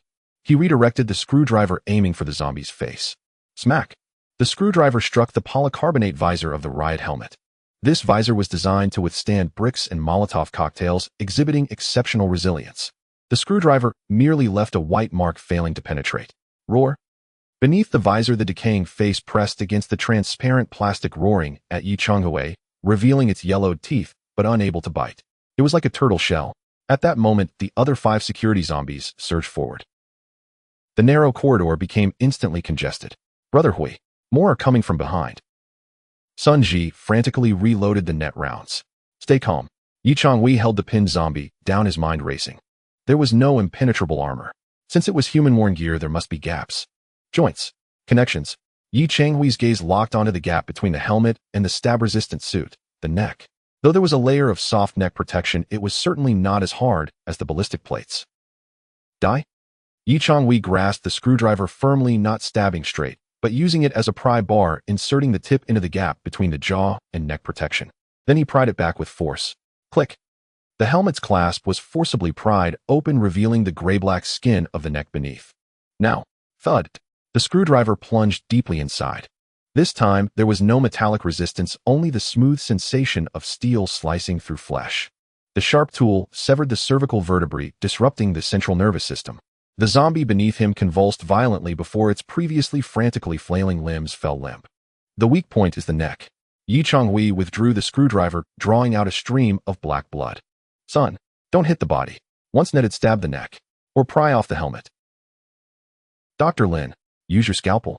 Cut their Achilles tendons. Make them unable to stand. Okay. Though frightened, Lin Xiao's professional instincts quickly kicked in, and she understood the anatomical weak points. She pulled out a spare scalpel from her first aid kit and hid behind Sun Ji. Whoosh! Sun Ji ensnared another zombie. As it fell, its leg was perfectly exposed for Lin Xiao. With gritted teeth, Lin Xiao charged in, without hesitation, the scalpel swiftly slicing through the tendon behind the zombie's ankle. Slice! Though the pants provided some obstruction, the scalpel was exceptionally sharp, and she applied considerable force. The tendon snapped. The zombie's leg became useless in an instant, unable to exert any strength. Well done. Yi Changhui had taken down the first one and was now moving toward the second.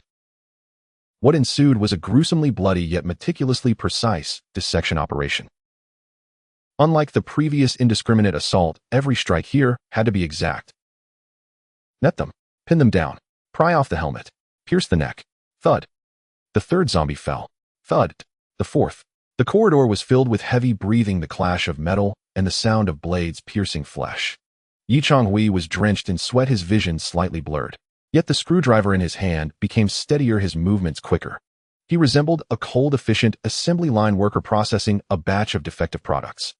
Finally, The last and tallest security captain zombie was ensnared tightly in Sun Ji's double-layered net. It thrashed wildly on the ground, the riot helmet banging against the walls with loud thuds. Leave this one intact. Yi Changhui approached, choosing not to stab it immediately. He crouched down, holding the struggling head steady. This gear is nice. Like peeling clothing from a living person, Yi Changhui skillfully unfastened the Velcro of its stab-resistant suit, removing the elbow and knee guards. Lastly, he unbuckled the helmet, revealing a bald head marred with decay. Roar. Without the helmet, it resembled a snail stripped of its shell, appearing particularly vulnerable. Goodbye, Captain. Yi Changhui casually slipped the screwdriver into its temple. Silence enveloped the world. 6 bodies lay sprawled across the corridor. Black riot gear littered the ground, stained with dark blood. We won, didn't we? Sun Ji leaned against the wall, feeling his hands tremble. The pressure of close combat with armored units was far greater than firing from a distance. Not only did we win, but we've also struck it rich. Yi Changhui picked up a piece of stab-resistant clothing, wiping the blood off its surface. GA-141 Grade 2 Bulletproof Stab-Resistant Suit Material PE, Fiber Bulletproof Steel Plate Inserts Protection Level, can withstand 9mm pistol rounds and stabbing attacks. We could never make this ourselves. Yi Changhui tossed the stab-resistant suit to Sun Ji. Put it on. With this, as long as we don't get bitten on the neck, we'll be practically invincible against hordes of zombies. He then picked up the captain's helmet and placed it on his head. Despite the slight odor, the thick visor provided him with a sense of security. One for each of us. Choose the best ones to wear. Lin Xiao also received a smaller size. Though it was a bit large, she obediently put it on. This gear could save her life in critical moments. Now we're part of the security team too. Yi Changhui adjusted his gear, gazing at the tightly shut security door at the end of the corridor. The lock was electronic and had long since run out of power. For Yi Changhui, armed only with a screwdriver and pliers, this security door was merely decorative. Sun, pry the door open. Got it. Sun Ji wedged the pliers against the doorknob and twisted with all his might. Snap. The lock cylinder broke. Yi Changhui kicked the door open. Creak. The door swung wide. Inside was a small room of only 20 square meters. There were no windows, just rows of gray metal cabinets. In the center of the room stood a table. On the table lay a black revolver, exuding an eerie cold glow. And peeking through the gap of the metal cabinet door, boxes of green ammunition were vaguely visible. Yi Changhui's breath hitched. This was real, standardized military hardware. No need for him to hand-make gunpowder. I knew it. Yi Changhui stepped into the room, gently caressing the icy surface of the gun. This is what true romance looks like for a man. In the security duty room, the air was dry, filled with a faint scent of gun oil. To Yi Changhui, this aroma was sweeter than the can of luncheon meat he had earlier. Click. Sun Ji eagerly pried open the dark green metal cabinet. As the cabinet door swung open, he couldn't resist whistling. We go. We struck gold. These are the real deal. Inside the cabinet hung 5 black handguns, neatly arranged. Their compact bodies and revolver mechanisms reflected a cold metallic gleam under the dim light. The rubber grips bore a police emblem, and the barrels were marked with serial numbers. Type 05 service revolver. On the lower shelf of the cabinet lay several dark green boxes, stacked haphazardly. Sun Ji tore open one box and golden bullets spilled out.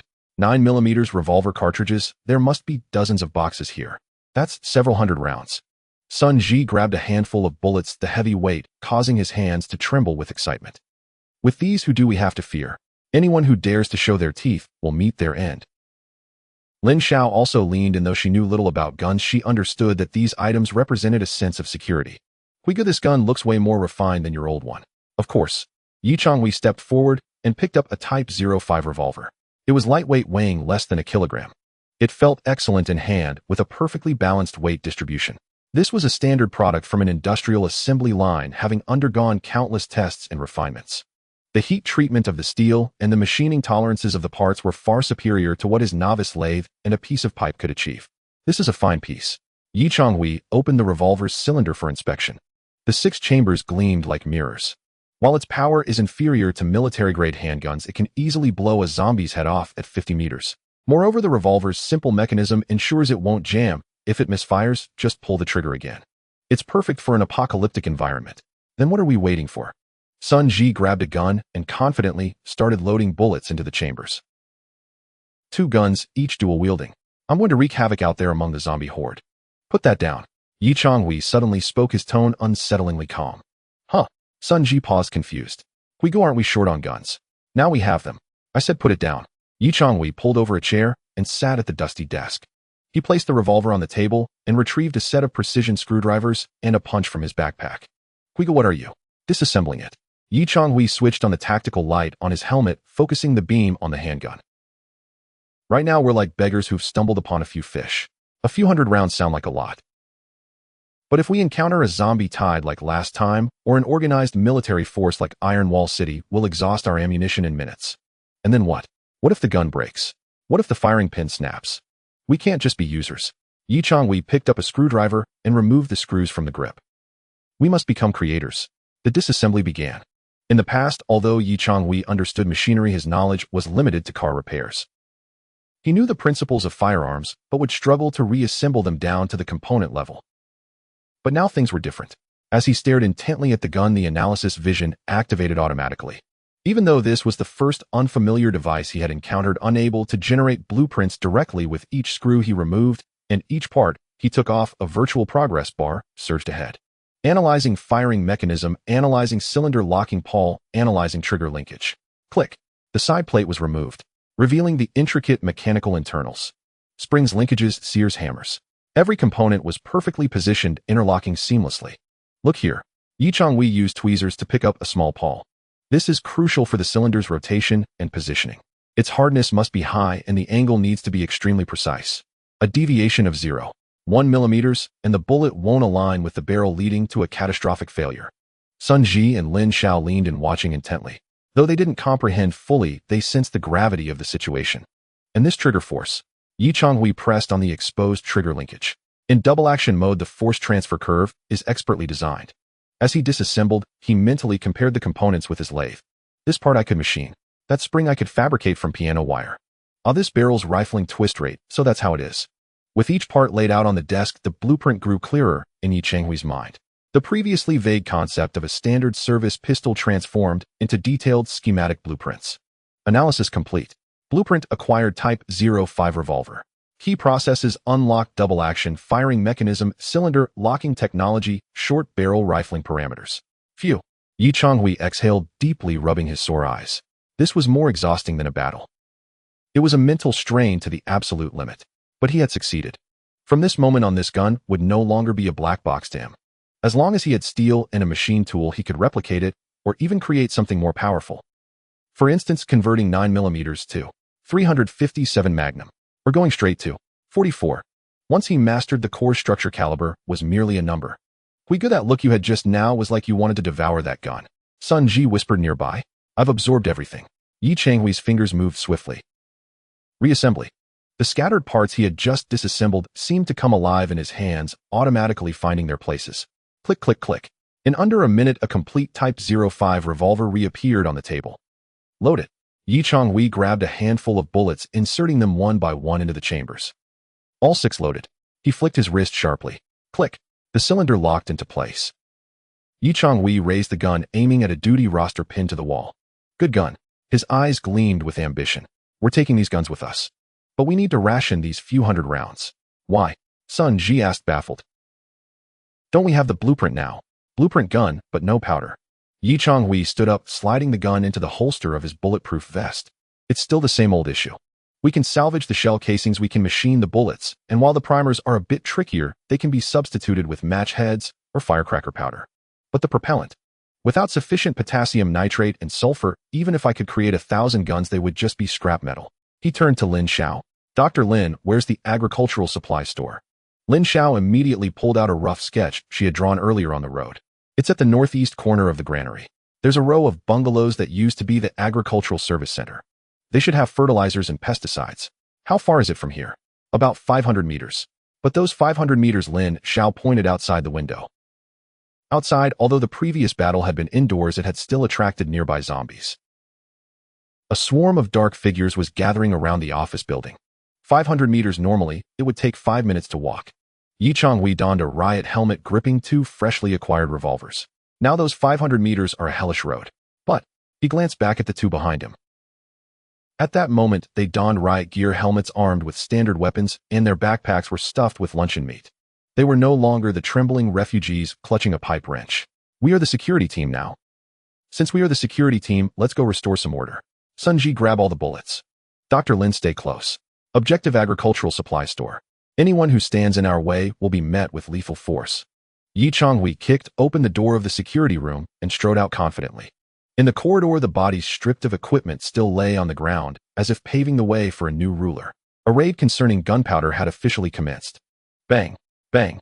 The crisp sound of gunfire echoed through the spacious granary courtyard.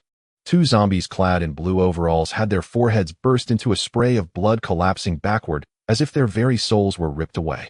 This is the standard weapon, Sun Ji remarked, blowing the smoke from the muzzle of his still warm Type 05 revolver, his eyes filled with exhilaration. It's so steady. It hits exactly where you aim without the need to shoulder it like that crude shotgun. Don't get cocky, I'll watch your ammo. Changhui cautioned, leading the way with a firm grip on his firearm, alert and efficient.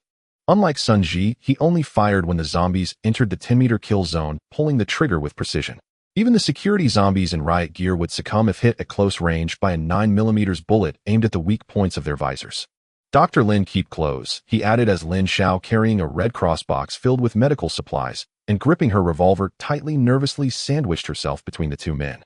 The Agricultural Service Center is just ahead, that row of low buildings. She pointed toward a white-walled structure with red tiles about 100 meters away. The roll-up door was ajar, and the entrance was cluttered with various plastic barrels and woven sacks. Let's charge in, Changhui urged, quickening his pace. Despite having firearms, he did not wish to engage the undead horde in the open. The gunfire had already attracted zombies from the distant silo area, a thick mass starting to converge toward them. They needed to secure the materials and retreat to the Raptor armored vehicle before being surrounded. With a loud crash, Changhui kicked open the glass door of the service center and dashed inside.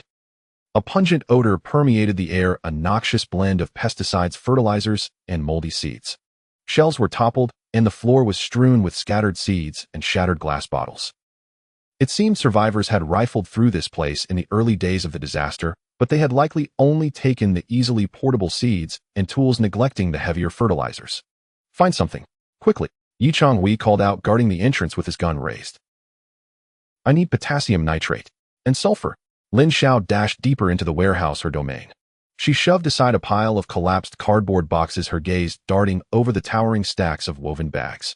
Urea, ammonium bicarbonate compound fertilizers. She shook her head. These were all impure and too cumbersome for making gunpowder. Suddenly her eyes landed on a corner. There lay several tightly sealed white woven bags emblazoned with the words agricultural potassium nitrate and KN0398.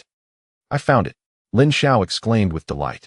It's high purity, typically used for water-soluble fertilizers or as tobacco-specific fertilizers. With a simple recrystallization, it can be used. She dragged out a bag weighing 50 kilograms with great effort. And sulfur. She discovered a few yellow boxes beneath a nearby shelf. Refined sulfur powder. This was primarily used in agriculture to combat pathogens and pests, especially powdery mildew in greenhouses. We have everything. Lin Xiao turned back excitedly.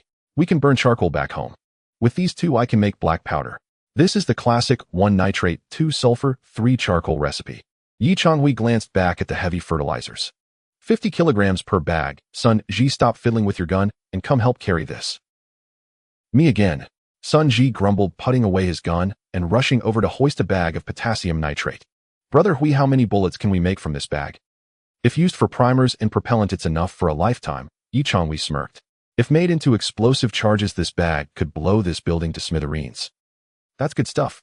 Sun Ji felt the weight on his shoulder lighten considerably. Let's grab another bag. As they busied themselves with the materials, the sky outside darkened ominously. Heavy clouds loomed overhead, the stifling air making it hard to breathe. Changhui stood at the door, vigilant, while scanning the surroundings with his peripheral vision. They were in the northeast corner of the granary, right next to rows of massive white silos. These silos towered like silent giants, and in the shadows between them something seemed to stir. Not the usual swaying of ordinary zombies, but a slow, heavy, almost rhythmic undulation. My. Changhui squinted. His enhanced dynamic vision was exceptionally keen, although his analytical vision could not see through objects. He observed a faint green mist drifting in the passage between two silos about 300 meters away. It was not mere fog. It was gas. Moreover, the air there exhibited a bizarre distortion akin to the heat waves rising from an asphalt road in summer. Visual capture, anomalous thermal disturbance, environmental analysis, methane concentration exceeds safe levels, threat warning, high-risk biological reaction. Changhui's heart skipped a beat. He He was all too familiar with this feeling.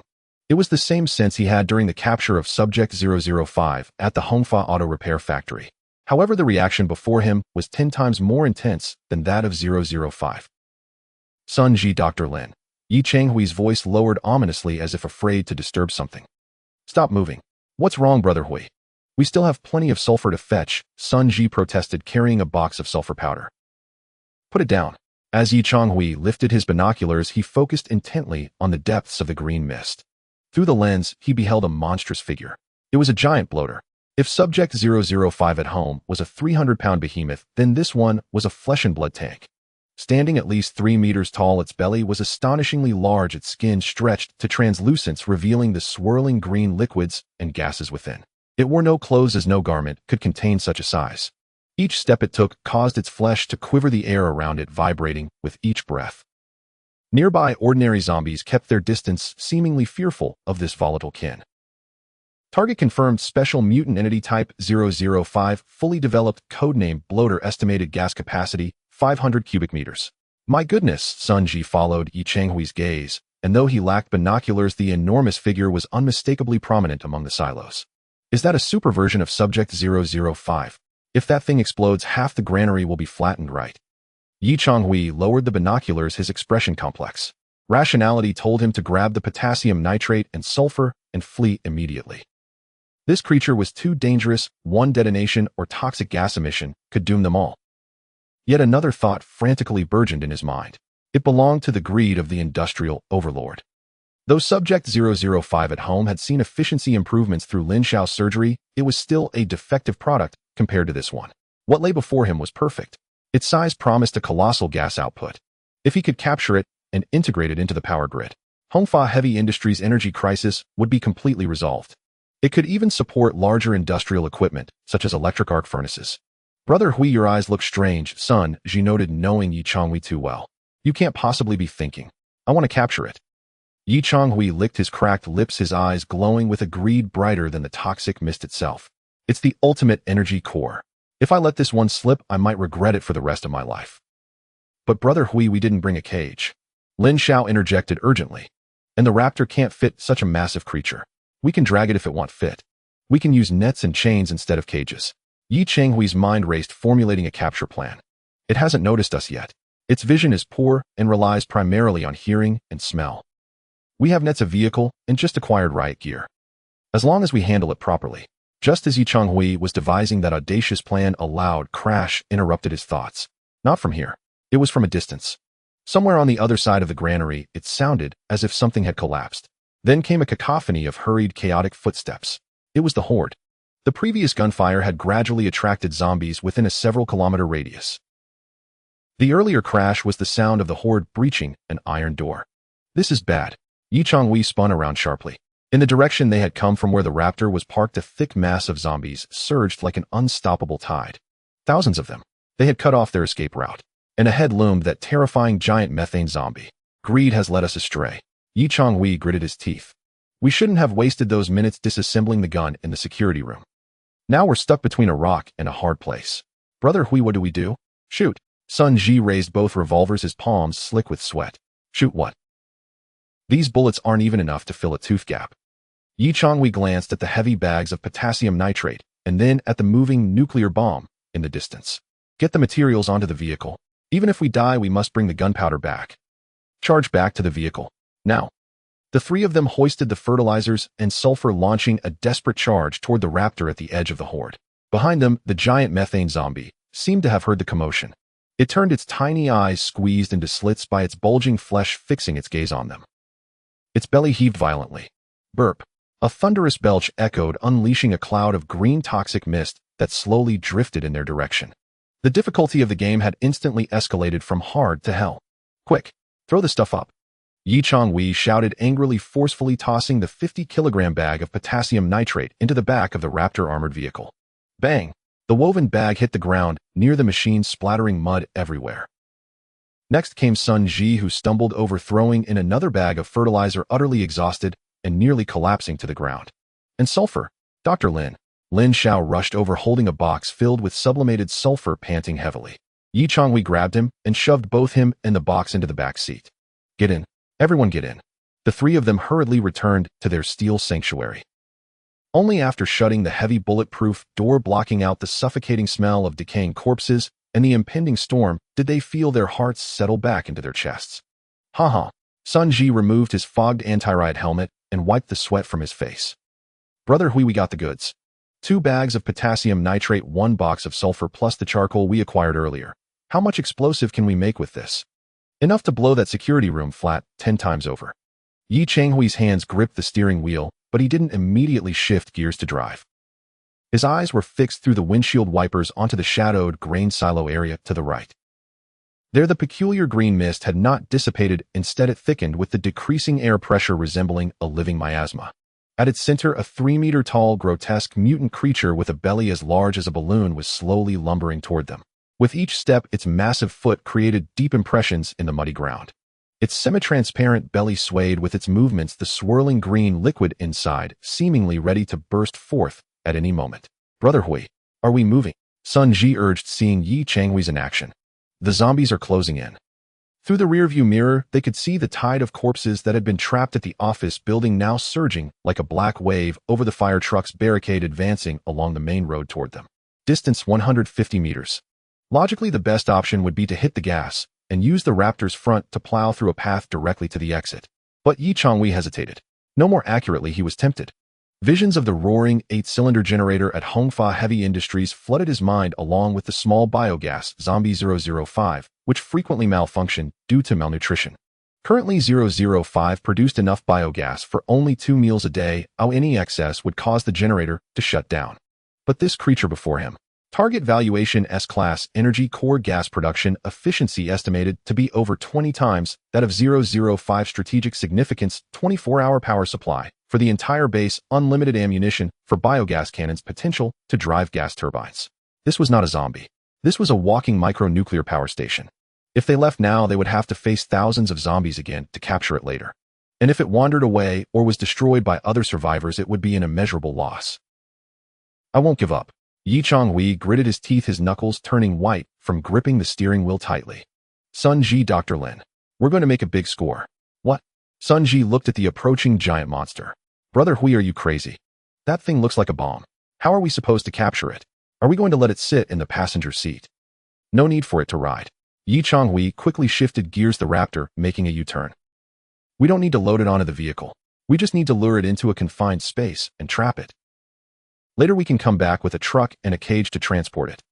Yi Changhui pointed to a red brick warehouse next to the silo area. It was an old grain storage repair shop with thick walls, and while the iron door was rusty, it was still intact. Lure it inside, shut the door.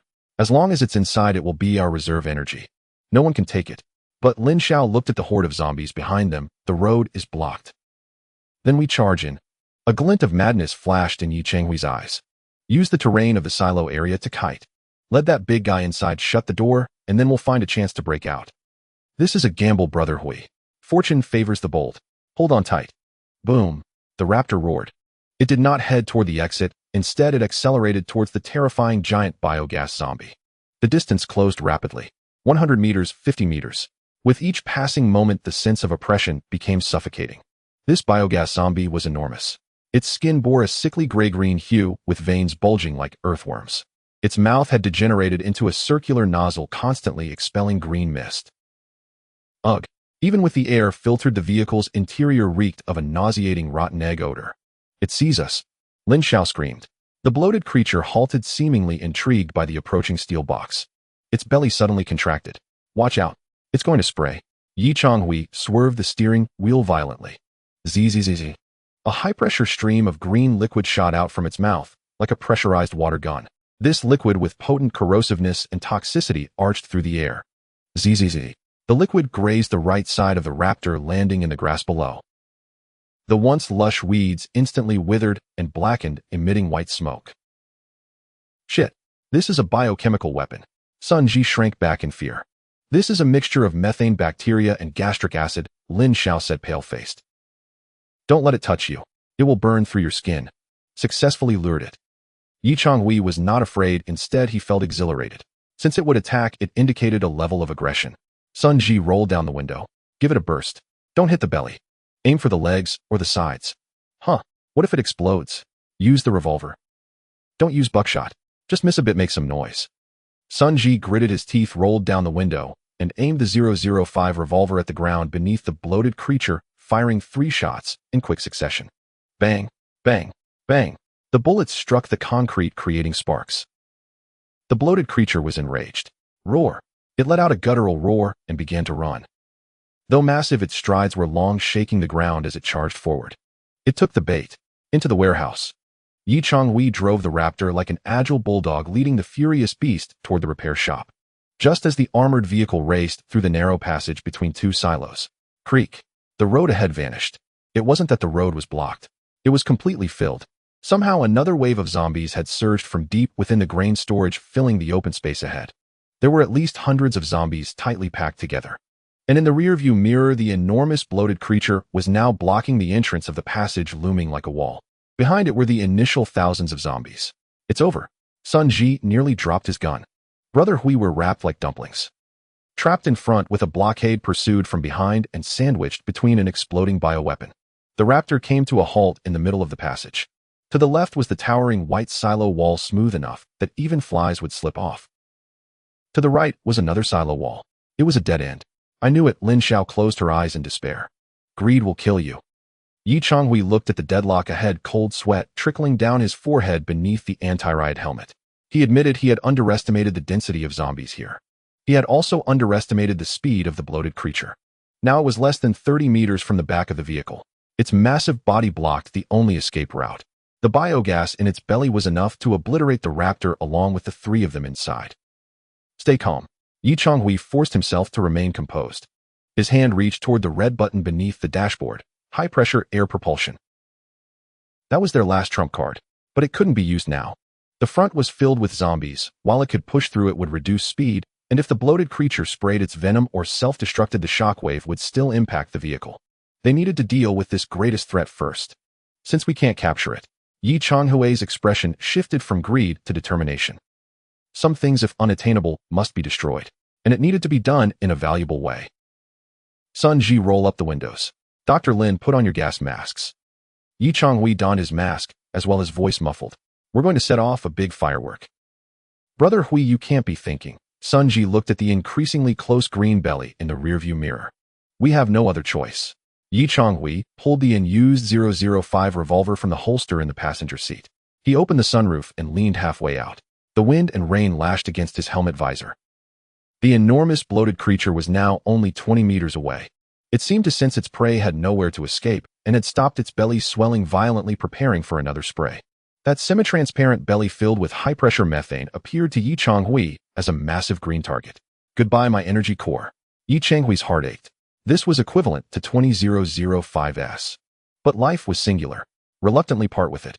Changhui steadied his hands on the gun, locking onto the massive belly. Everyone, duck down. Cover your ears. Boom. This was not the sound of a gun. It was the roar of Changhui's heart. Because he knew that pulling the trigger not only meant destroying a valuable resource. It was a gamble. A gamble that this tremendous explosion would carve out a path to survival. Changhui's fingers slowly pressed the trigger. The hammer rotated. The firing pin charged. This was the moment that determined life or death. Boom. Shanghai's 05 revolver let out a sharp roar. This police handgun, recently seized from a corpse, fired its most significant bullet in the hands of its new owner. A 9mm full metal jacket penetrated the downpour, hitting the center of the giant bloated creature's belly with undeniable precision from 20 meters away. In that moment, time seemed to slow. The bloated figure appeared unaware of what had transpired, its pea-sized eyes still reflecting a glimmer of curiosity toward the iron box ahead. Then almost instantly, a fine, rapid jet of high-pressure gas erupted from the bullet hole, producing a shrill hiss akin to a whistle. This was the sign of the internal high pressure seeking an escape route. Less than a millisecond later, the already stretched translucent skin around the bullet hole ruptured like a punctured balloon, triggering a chain reaction of tearing. Rip. But this was merely the beginning. The true horror lay in the subsequent release of pressure. Hundreds of cubic meters of high-pressure methane and hydrogen erupted from the confined body, instantaneously mixing with its potent acidic and alkaline digestive fluids, igniting a violent chemical reaction. Combined with the sparks generated by the bullet striking the spine and the static electricity in the stormy air. Boom. There was no flame. In the initial moment, there was no fire. Only a dazzling, sickly green glow expanded wildly from the bloated creature's center. This was followed by a visible white shockwave mixed with countless pieces of flesh-bone shards and corrosive liquid crashing against everything in its path, like a solid wall of air.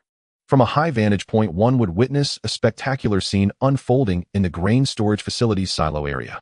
Two towering 30-meter wide, cylindrical silos stood as impenetrable walls confining the energy of the explosion within the narrow 8-meter-wide passage. It resembled a massive silo cannon. The bloated creature served as the propellant.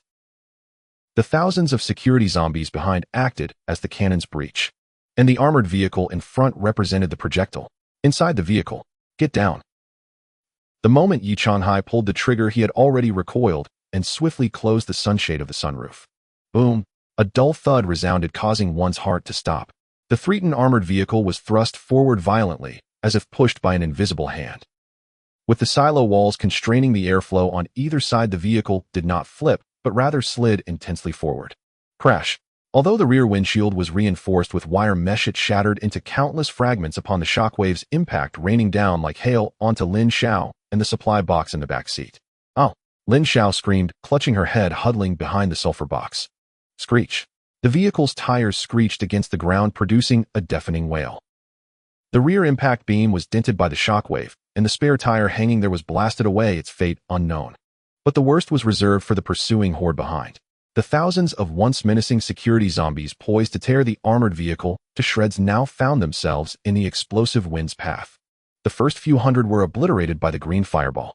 Over 1,000 more were tossed aside by the shockwave, crashing violently against the silo walls, turning into a mushy paste. The remaining zombies were drenched in the falling corrosive green rain, emitting white smoke as they collapsed to the ground, wailing. A single shot, a soul claimed. It was akin to a tactical nuclear strike, not to be taken lightly. Inside the vehicle, silence enveloped them. Only the heavy breaths of the 3 passengers and the persistent buzzing in their ears could be heard. "Brother Hui." Sun Ji shouted from the passenger seat, his mouth wide open, but he could not hear himself. Yi Changhai shook his head, the pain in his brain intensifying. He glanced at the rearview mirror. The mirror was shattered, leaving only half intact. Yet in that half mirror, he saw the swirling green smoke in the passage behind, littered with severed limbs and body parts. The massive bloated creature had vanished. Completely disappeared. Not a single piece of skin remained. My energy core. Yi Changhai's heart bled. That was the treasure that could usher Hongfa Heavy Industries into the electrification era. Now it had become a single-use bomb. The cost was too steep. Look ahead. Look ahead. As his hearing gradually returned, Sun Ji pointed frantically at the windshield. Yi Changhai snapped his head around. The crisis had not fully subsided. Although the pursuing horde behind had been cleared, the path ahead was still congested with hundreds of blockage zombies. Despite the previous explosion's ferocity, the armored vehicle had shielded the front, and the distance was too far for the zombie crowd to suffer significant casualties. On the contrary, the tremendous noise and tremors had sent them into a frenzy. They had been knocked down by the shockwave, and were now scrambling to rise, lunging toward the vehicle that had just survived an explosion. Distance 10 meters. At this moment, the armored vehicle was sideways, wedged in the middle of the path due to the shockwave. The engine's motor seemed to have stalled from the vibrations. "Start it. Hurry, start it." Sun Ji panicked, banging on the dashboard. Yi Changhai remained calm. He glanced at the dashboard. System self-check, battery pack, normal motor, overload protection, restart, required gas bottle pressure 30 MPa intact. Motor restart is too slow. Yi Changhai's fingers brushed against the red button once more. High pressure, air propulsion. He had refrained from using it earlier, fearing an explosion from the bloated creature. Now that the creature had exploded and there was no one behind them. If not now, then when? Brace yourselves. Yi Changhai gritted his teeth, a fierce determination flashing in his eyes. The road ahead is blocked. Then let's break through. Dr. Lin, hold on to that box of sulfur. Don't let it fly out. Ji, hold on tight to the handrail. Yi Changhai yanked the steering wheel to straighten the vehicle. Then with force he pressed the red button. Release. Whoosh, boom. Under the armored vehicle, the steel bottle that had just been filled with 30 MPa of high-pressure air at the base instantaneously activated all its electromagnetic valves. A torrent of ferocious high-pressure airflow roared out from the slightly deformed nozzle at the rear. The massive recoil combined with the residual force from the earlier explosion propelled the steel beast laden with machinery, chemical materials, and 3 living souls from a standstill to 60 km/h in an instant. Crash! The vehicle's I-beam front smashed into the zombie horde ahead with devastating energy. This was not combat. This was slaughter. This was a strike in bowling. Bang, bang, bang, splutter. The zombies in front were utterly powerless to resist. They were knocked aside, crushed, and dragged beneath the vehicle, turning into a slick mess. The sound of shattering bones resembled a series of firecrackers. Blood splattered like raindrops against the windshield, and the wipers could not clear it away. Push through. Sun Ji shouted frantically from the passenger seat, adrenaline surging to its peak. The armored vehicle jolted and roared, grinding over countless bodies. The violent shaking felt as if it would jolt their very organs from within. But at that moment, this turbulence represented a path to survival. 10 meters, 20 meters, 50 meters. Finally, with the last zombie sent flying, their view ahead opened up. They had burst out of that death trap. Before them lay the spacious unloading area of the grain storage facility. Although there were still scattered zombies on the square, they were merely weeds by the roadside in the face of the speeding armored vehicle. We made it. Sun Ji slumped in his seat, gasping for breath. Lin Xiao in the back seat directly burst into tears, hugging her head. At that moment, she genuinely thought she was going to die. Yi Changhai said nothing. His hands gripped the steering wheel tightly, controlling the wildly skidding vehicle. He glanced at the rearview mirror. Between the two silos, the green smoke continued to billow, resembling a giant chimney exhaling the breath of death into the sky. That shot was costly. Yi Changhai muttered, feeling the sting of loss. But he did not decelerate. Don't stop. Charge for the main gate. Given the commotion we caused, the nearby zombies will be drawn over. Let's get out of here before they form a new encirclement. The armored vehicle carved an arc across the square, utilizing its remaining inertia to charge toward the side door they had previously damaged. At the side door, part of the zombie tide that had initially surged in was diverted by the explosion's sound, leaving the entrance comparatively vacant. Crash through. Bang. The armored vehicle once again barreled over several corpses, bursting through the grain storage facility's walls. Outside, the rain continued to fall, but the air was noticeably fresher, devoid of the suffocating stench of hydrogen sulfide. Phew. Only after driving 2 kilometers and confirming that no large-scale horde was chasing them did Yi Changhai release the accelerator. The vehicle slowed, and the motor regained control over the power. We survived. Lin Xiao raised her head, her face smeared with tears and glass shards, her hair disheveled like a madwoman. We survived. Yi Changhai removed his riot helmet, wiping the cold sweat from his face. He turned to glance at the cargo bed. The corpse engine remained securely fixed in place. Though the 2 bags of potassium nitrate had been dampened by the rain, the bags were intact. Even Sun Ji and Lin Xiao had only sustained minor injuries, scrapes, and ringing in their ears. This trip, though thrilling and somewhat chaotic, resulted in a bountiful harvest. Brother Hui Sun Ji suddenly laughed, an awkward grin on his face, a silly laugh of someone who had just escaped death. What's up? I want to eat luncheon meat. It's in the bag behind. Help yourself. I want 2 cans. Granted. Yi Changhai smiled too. He felt the cold weight of the 05 revolver in his hand. This time we return, we won't just have meat to eat. We'll also have guns to make. And he glanced at the box of sulfur in the back seat and the potassium nitrate in the cargo bed. We'll have bombs to create. Though it's a pity about the bloated creature, the explosives we make ourselves might prove just as effective. The armored vehicle, bearing wounds and laden with spoils, ventured further into the storm, heading toward a destination known as home. Behind them, the green smoke cloud loomed over the Jiangxing National Grain Reserve, lingering ominously, as if warning all would-be trespassers. Here a band of madmen once roamed. The rain intensified, pouring down in torrents. Without the shield of the rear windshield, the fierce wind whipped through, mingling with icy raindrops that lashed against the back seat of the Falcon war vehicle like countless tiny whips. Lin Xiao curled up in the corner, clutching tightly to a cardboard box filled with sublimated sulfur, draped in a raincoat salvaged from the backpacks of 3 survivors. Although soaked to the skin and her lips turning purple from the cold, there was a glimmer of survival in her eyes. Achoo! Sun Ji in the passenger seat let out a loud sneeze. He removed his riot helmet and wiped the rainwater from his face. The front windshield was cracked and rainwater continually dripped onto their faces from the gap. Brother Hui, that shot just now was really something. Sun Ji glanced at the 05 type revolver in his hand, the barrel still carrying a faint scent of gunpowder. One shot, and that big guy was blown apart. Its power is even greater than our biogas cannon. That's because of what it had inside. Yi Changhui gripped the steering wheel, his expression somewhat grim. Through the shattered rearview mirror, the shadow of the granary was long gone. The green toxic cloud had been washed away by the deluge. That was a perfect giant bloater. Yi Changhui sighed, his tone tinged with regret. If we could have captured it, even just to hook it up, we wouldn't have to worry about electricity or gas for the rest of our lives. What a pity, truly a pity. Brother Hui, be content. Lin Xiao shivered from the back seat. If we hadn't detonated that monster, we would never have made it out. It was our only way to survive. I know. Changhui certainly understood. Between survival and greed, a choice had to be made. He chose to live. As long as there was life, there was hope. And besides, we didn't come away empty-handed. Changhui glanced back at the truck bed. In the rain's onslaught, a layer of muddy water had collected in the back of the Falcon. 2 bags of 50-kilogram potassium nitrate lay quietly there. Thankfully, they were industrially packaged with an inner layer of plastic film for waterproofing, otherwise those bags would have disintegrated into water long ago, along with the sulfur Lin Xiao held and the charcoal reserves at home. 1 nitrate, 2 sulfur, 3 charcoal. Changhui recited the ancient formula in his mind. Though we've lost the giant bloater's infinite energy, we have returned with infinite firepower. Energy could be sourced again. They could catch a few ordinary bloaters to make up for it. But gunpowder was a different matter. If they missed this opportunity, retrieving more from the granary, now submerged under a tide of corpses, would be next to impossible. This round wasn't a loss.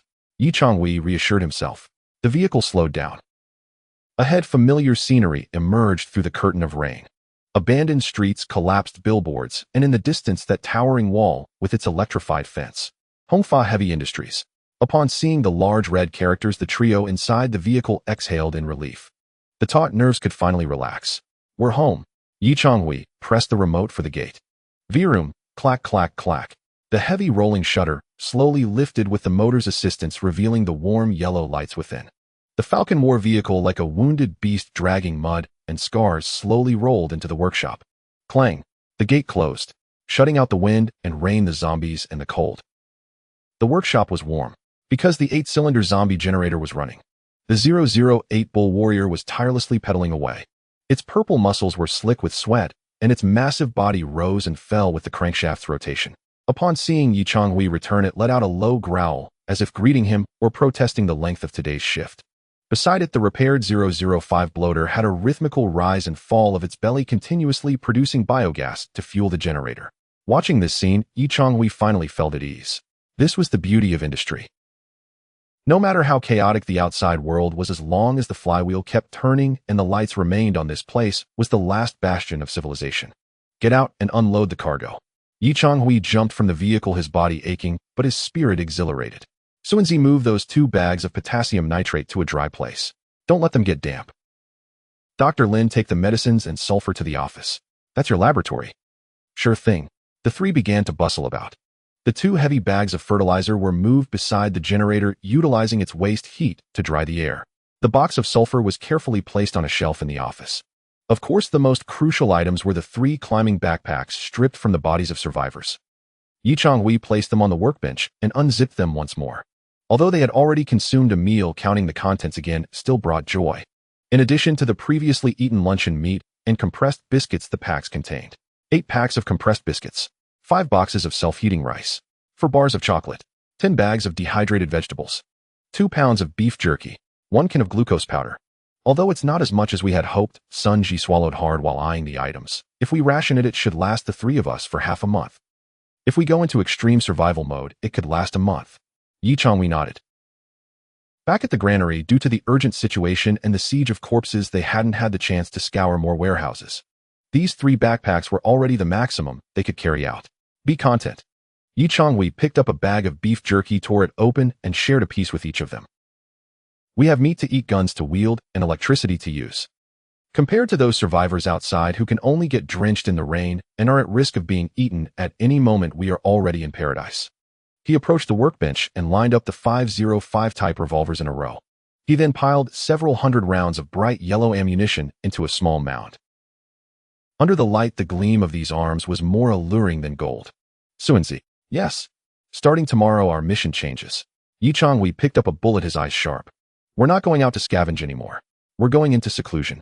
Seclusion? Sun Ji chewed on the beef jerky, somewhat confused. Yes. Changhui pointed at the pile of potassium nitrate and sulfur, then gestured to the CNC machine. We have the raw materials, the equipment, and the blueprints. In the coming days, we will transform this place into an arms factory. Dr. Lin will be responsible for refining potassium nitrate and preparing black powder. You will operate the machine to turn bullets and reload them. I will be responsible for. Changhui picked up the Chuanyang sniper rifle, which he hadn't had the chance to test fire yet. I will be responsible for unleashing the full potential of this gun. Given that the Iron Fortress is set to attack in a week, we'll prepare them a grand gift. Changhui turned to gaze out at the rainy night. Though the giant bloater had been destroyed, the thunderous explosion still echoed in his mind. The power of that blast, if it could be replicated with black powder, landmines. A new blueprint emerged in Changhui's mind. Improvised explosive device IED, directional mine, quad Dao replication. Since we lack manpower, let's use landmines to make up for it. I want to turn the area outside this wall into a minefield. Whoever dares to come ill, send them flying. Changhui stuffed the last piece of beef jerky into his mouth. The taste, filled with strength and ambition, spread through his mouth. The scavenging mission was over. Next would be the calm before the storm and the crucial moment for Hongfa Heavy Industries' transition from a workshop to a military factory. Sleep. Changhui waved his hand. Let's get a good night's rest tonight. Tomorrow morning, we start working. Record of days after the apocalypse, day 16 morning. Weather clear, light breeze. The morning after the torrential rain felt exceptionally fresh. Yet inside the office of Hongfa Heavy Industries, an odd stench reminiscent of rotten eggs and charred wood pervaded the air. Control the temperature. Don't let it boil over. Lin Xiao, wearing a mask and goggles, leaned over an induction stove, intently watching the milky, murky liquid in a beaker. What was boiling wasn't breakfast, but the potassium nitrate that had been desperately obtained the day before. This agricultural fertilizer contains too many impurities, including sodium chloride and anti-caking agents. With a glass rod in hand, Lin Xiao stirred carefully. By utilizing the differences in solubility with temperature changes, potassium nitrate has a very high solubility at elevated temperatures, while sodium chloride remains relatively stable. We can purify a large portion of the potassium nitrate by heating, concentrating, and then rapidly cooling to crystallize. Changhui stood beside her, observing the doctor, typically skilled with a scalpel, now transformed into an alchemist. Dr. Lin, I don't understand chemistry. Changhui handed her a bottle of mineral water. I'm only concerned with one thing: when can it explode? This is just the first step.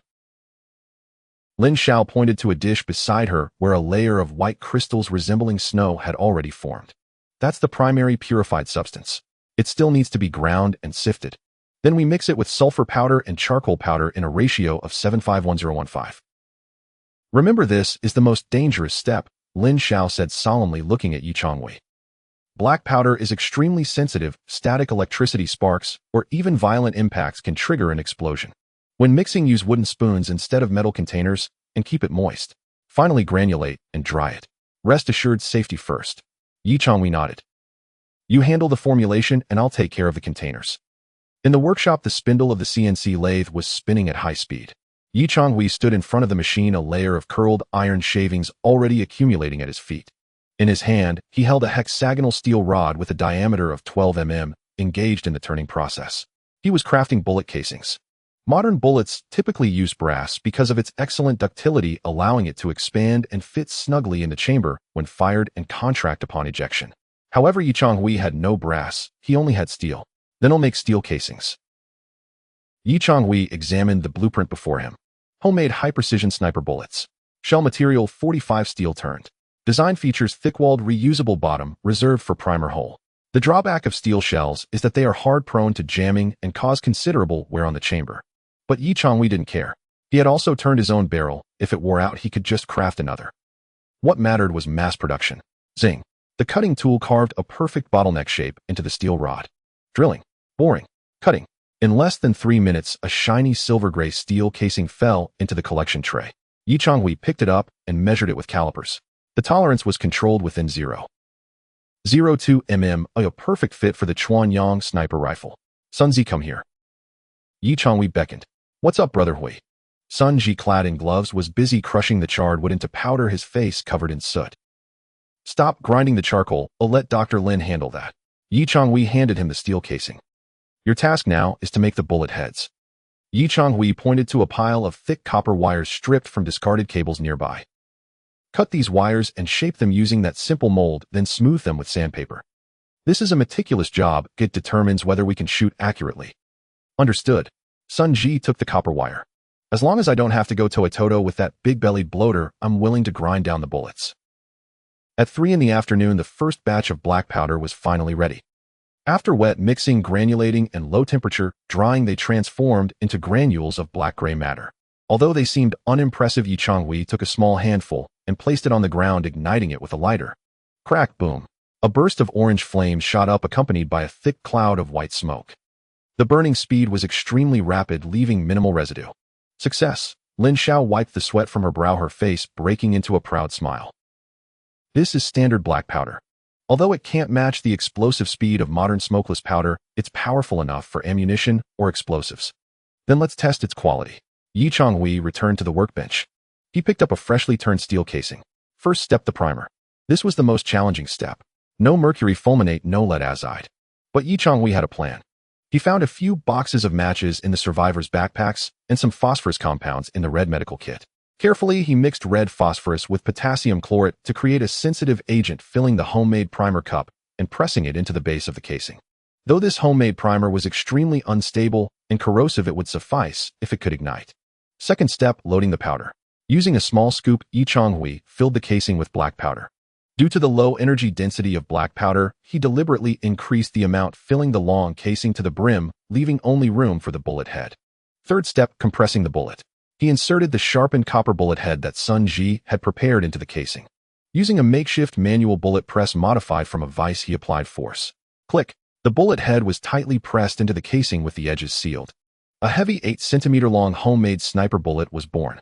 It looked rough. The casing was steel, the bullet head made of ground copper wire, and it was packed with black powder. But in Yi Changhui's eyes, it was stunning. For this was a breakthrough from nothing to something. Let's go test the gun. Yi Changhui grabbed the Chuanyang sniper rifle carrying the bullet and strode toward the workshop's entrance. Outside the explosion-proof wall, the ground was somewhat muddy from the rain. Yi Changhui lay on the hood of the armored vehicle, aiming the gun at a discarded signpost 200 meters away. Distance 200 meters. Wind speed 3 ms, crosswind from the left. Yi Changhui pulled back the bolt. The rifle's action was designed based on the Mauser 98K structure. Although the tolerances were slightly larger, it was sturdy. He shoved the steel casing into the chamber and forcefully pushed the bolt forward. Click. The locking sound was crisp and powerful. Sun Ji and Lin Xiao stood behind, covering their ears, anxiously watching the scene. This was the first live-fire test of self-produced ammunition at Hongfa Heavy Industries. If it exploded, Yi Changhui's hand could be shattered. If it misfired, all their efforts over the past few days would be in vain. Yi Changhui took a deep breath and held it. The crosshairs steadily locked onto the signpost. His index finger gently pressed the trigger. Fire. Boom. A tremendous muffled roar echoed across the clearing. This sound was entirely different from the crisp pop of a Type 05 revolver. It resembled a small cannon roaring in anger. Immediately after, the muzzle expelled a massive, dense cloud of white smoke, momentarily obscuring Yi Changhui's vision. A strong scent of gunpowder assaulted him. The tremendous recoil left Yi Changhui's shoulder aching, and his whole body jolted backward. Cough, cough. Yi Changhui waved his hand to dispel the white smoke before him. Did it hit? Sun Ji shouted, holding up binoculars. Hit, Brother Hui. It hit. Through the binoculars, they could see the round metal signpost, as if struck by a sledgehammer, flipping backward. At the center of the signpost, a massive, ragged bullet hole had formed. What immense power! Sun Ji exclaimed. This is far more powerful than the revolver. Yi Changhui stood up, rubbing his numb shoulder. He forcefully pulled the bolt. Ding! The hot steel casing was ejected by the extractor, falling to the ground with a crisp sound. Yi Changhui picked up the casing. The surface was already charred black, the base slightly swollen, but structurally intact without any cracks. With a little cleaning of the residue and reloading the primer and powder, it could still be used dozens of times. There's too much residue from the black powder. Yi Changhui glanced at the chamber. Having fired just once, a layer of black ash had accumulated. If he continued firing, it would likely jam after 10 shots, or accuracy would decline. This is the price. Yi Changhui blew away the lingering smoke from the muzzle. But at this distance, this shot can penetrate level 2 body armor and shatter the helmet along with the head of that security zombie. That's enough. Yi Changhui turned around to face his two excited companions. Dr. Lin, continue the purification. I want you to turn all the remaining potassium nitrate into gunpowder. Sun Zi, keep grinding the bullet heads. I need 100 of these bullets. Additionally, Yi Changhui pointed to the corner of the workshop where leftover steel pipes and scrap metal lay. Now that we have the gunpowder, we can make that big bomb. Landmines. I want to create a directional mine that can devastate a wide area. No matter how many people Iron Wall City sends, as long as they dare to step 1 foot into this perimeter, I'll let them experience the shock of the Industrial Revolution. As the sun set, wisps of white smoke rose from the chimneys of Hongfa Heavy Industries. It was not smoke from cooking. It was the smoke of war. Zzz. On the office table, 3 self-heating rice packs were working furiously, releasing a plume of steaming vapor that carried an alluring aroma of rice. It was the scent of braised beef. Although merely an industrially synthesized meal pack, after enduring half a month of compressed biscuits and luncheon meat, this fragrance was akin to a Michelin 3-star dining experience for the 3 individuals present. Is it ready? Is it ready? Sun Ji clutched a plastic spoon, his eyes fixated on the vent of the rice box, as if awaiting the results of a lottery draw. Let it steam for another minute, Lin Xiao advised, glancing at her watch. Though she too was swallowing hard, the doctor maintained her strict adherence to the optimal eating time. Yi Changhui sat at the head of the table, toying with a steel-cased black powder bullet that had just been successfully test-fired. That minute felt particularly lengthy. Finally, time's up. Open it. Sun Ji eagerly lifted the lid. The steaming white rice, drenched in rich sauce and dotted with morsels of beef, glistened under the light. I won't hold back. No further words were exchanged. The room was filled only with the sound of spoons scraping against plastic and the raucous sounds of ravenous chewing. The warm carbohydrates slid down the esophagus into the stomach, and a wave of warmth and satisfaction spread through his limbs. Yi Changhui ate quickly yet with utmost seriousness, chewing and swallowing each grain of rice. In moments like this, he felt that the previous risks of being besieged by thousands of zombies and blown away by giant abominations were well worth it. 10 minutes later, Sun Ji set down his clean rice box, slumped back in his chair, and rubbed his belly with a blissful expression. Brother Hui, if I could eat this every day, I'd gladly risk blowing up that big-bellied monster again. Dream on. Yi Changhui wiped his mouth and lit a cigarette. This meal is a victory feast. The remaining self-heating rice and canned goods need to be rationed. They are strategic reserves. He stood up and walked to the whiteboard on the wall. The board was densely filled with data and plans. Let's recap. Yi Changhui picked up a marker and drew a few lines on the board. Initially, our targets were food and weapons. What's the outcome? He turned to face the two. In terms of food, while we didn't manage to clear out that grain depot with its tens of thousands of tons, and we lacked the transport capacity, we did secure these 3 packs. According to the minimum caloric intake per person per day, they'll last us for 20 days. After 20 days, we'll have to go out again. Lin Xiao nodded, and we need to supplement our vitamin intake. Eating just this will lead to scurvy. I'm considering whether we can set up a greenhouse to grow some quick-growing vegetables. That's your responsibility, Yi Changhui approved. There should be seeds at that agricultural supply store. Keep an eye out for them next time. Regarding weapons, Yi Changhui's finger tapped on the word gunpowder written on the board. This is our biggest gain. 2 bags of potassium nitrate, a box of sulfur, and the charcoal in the warehouse. As long as Dr. Lin keeps up with the purification work, our black powder supply will be limitless. However, Yi Changhui's tone shifted as his gaze fell on the few Type 05 revolvers. While these guns are effective, they are too delicate. Delicate? Sun Ji asked, puzzled. Brother Hui, these are police-grade equipment. They're top-notch. They're designed for smokeless powder, Yi Changhui explained. Black powder leaves a significant residue after combustion with a high carbon content that tends to clog. The Type 05 revolver has very tight tolerances and precise fittings. Do you believe that using our black powder bullets for 2 cycles would jam the cylinder with residue, rendering it immovable? Moreover, with a 9mm caliber, using black powder for propulsion yields low initial velocity and limited stopping power. It's fine against ordinary zombies, but against soldiers in bulletproof vests from Iron Wall City. Yi Changhui shook his head. It won't penetrate. What should we do? Sun Ji looked at the gun in his hand, suddenly finding it less appealing. What do we do? Yi Changhui pointed toward the workshop. We run a factory. Since this gun can't handle coarse grains, we'll create one that can. Late at night, the workshop, the 8-cylinder machine continued to roar in the No. 008 Bull Warrior seemed to have adapted to this 996 blessing, pedaling steadily and powerfully. Yi Changhui stood before the CNC machine with his eyes closed. In his analytical vision, the blueprints of the Type 05 revolver re-emerged. Hammer, trigger, cylinder, barrel. Too complicated. Yi Changhui mentally eliminated components. Double action mechanism. No need. For reliability, we'll switch to pure single action. Simpler structure, lighter trigger, pull, more accurate shooting. Cylinder gap. Increase it. We must ensure sufficient clearance for residue ejection. Even if there's significant gas leakage, we must prevent the cylinder from jamming. Caliber. Yi Changhui opened his eyes, picked up a caliper, and measured a high-strength steel rod cut from a discarded hydraulic cylinder. Since black powder burns slowly, we need a larger caliber and heavier projectile to retain speed and energy. No more 9mm. Let's go for 12. 7mm. 50 caliber. This isn't the Barrett kind of 12. 7 mm, but more akin to the large caliber short rounds of old black powder handguns. There's no need for long range. Within 50 meters, I wanted to hammer through the enemy's bulletproof vests and shatter bones. Changhui swiftly sketched on the blueprints. This was an exceedingly rugged weapon. Gun body machined from a solid block of 45 steel, heavy, sturdy, even capable of being used as a hammer to crack nuts. Structure break action. This is the most suitable design for loading and clearing residue. Like a shotgun, the barrel can be hinged open, exposing the cylinder, allowing for the spent cartridges to be dumped out and wiped clean before reuse.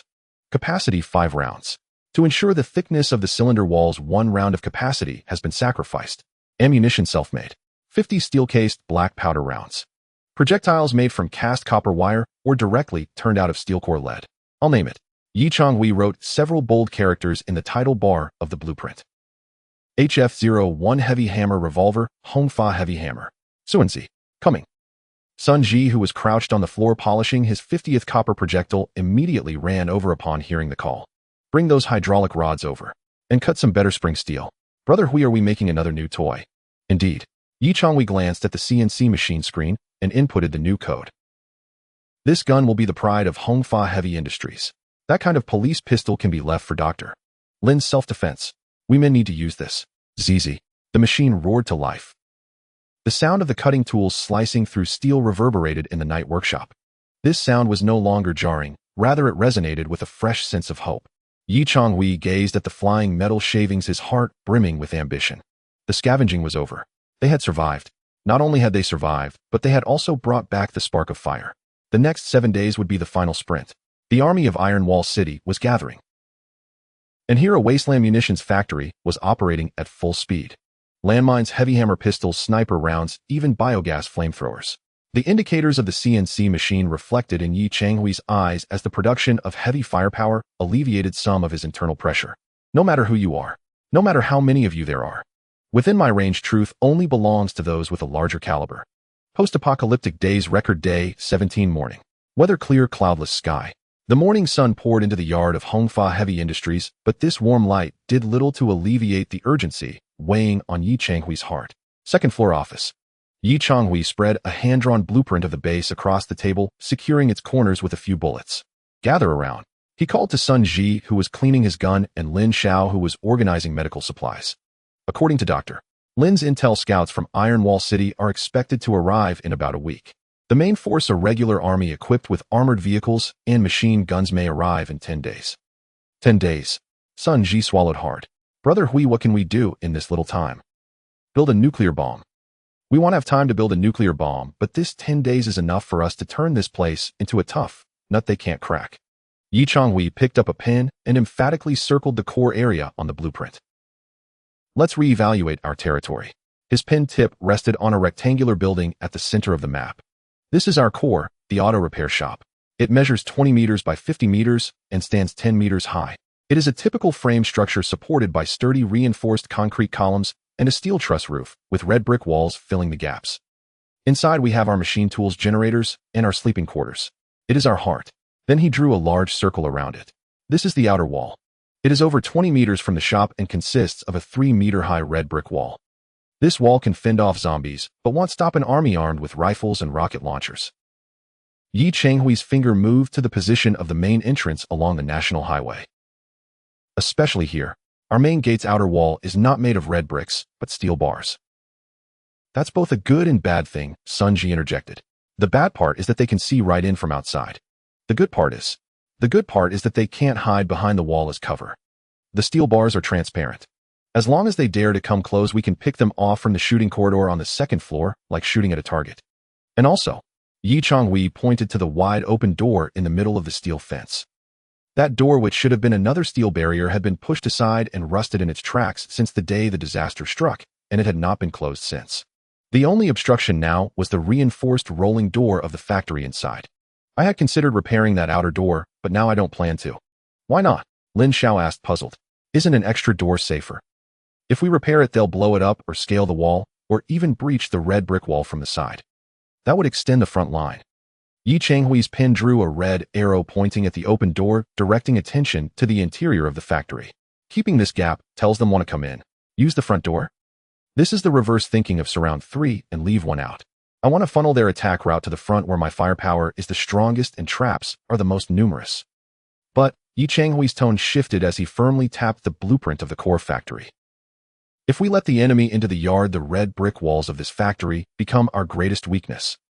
Although we have concrete walls protecting the front, the sides and back are still red bricks. Red bricks won't stop rifle bullets, let alone impacts. So for the next 3 days, we need to accomplish one task.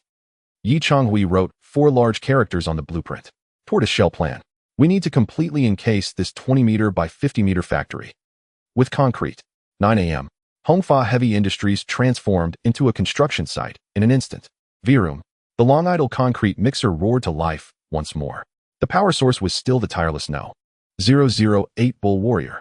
To accommodate the high-intensity work, Lin Xiao had specially injected a high concentration of glucose to keep this biological engine in an excited state. Grandson, drive the Raptor. Go to the outer warehouse for materials. Okay.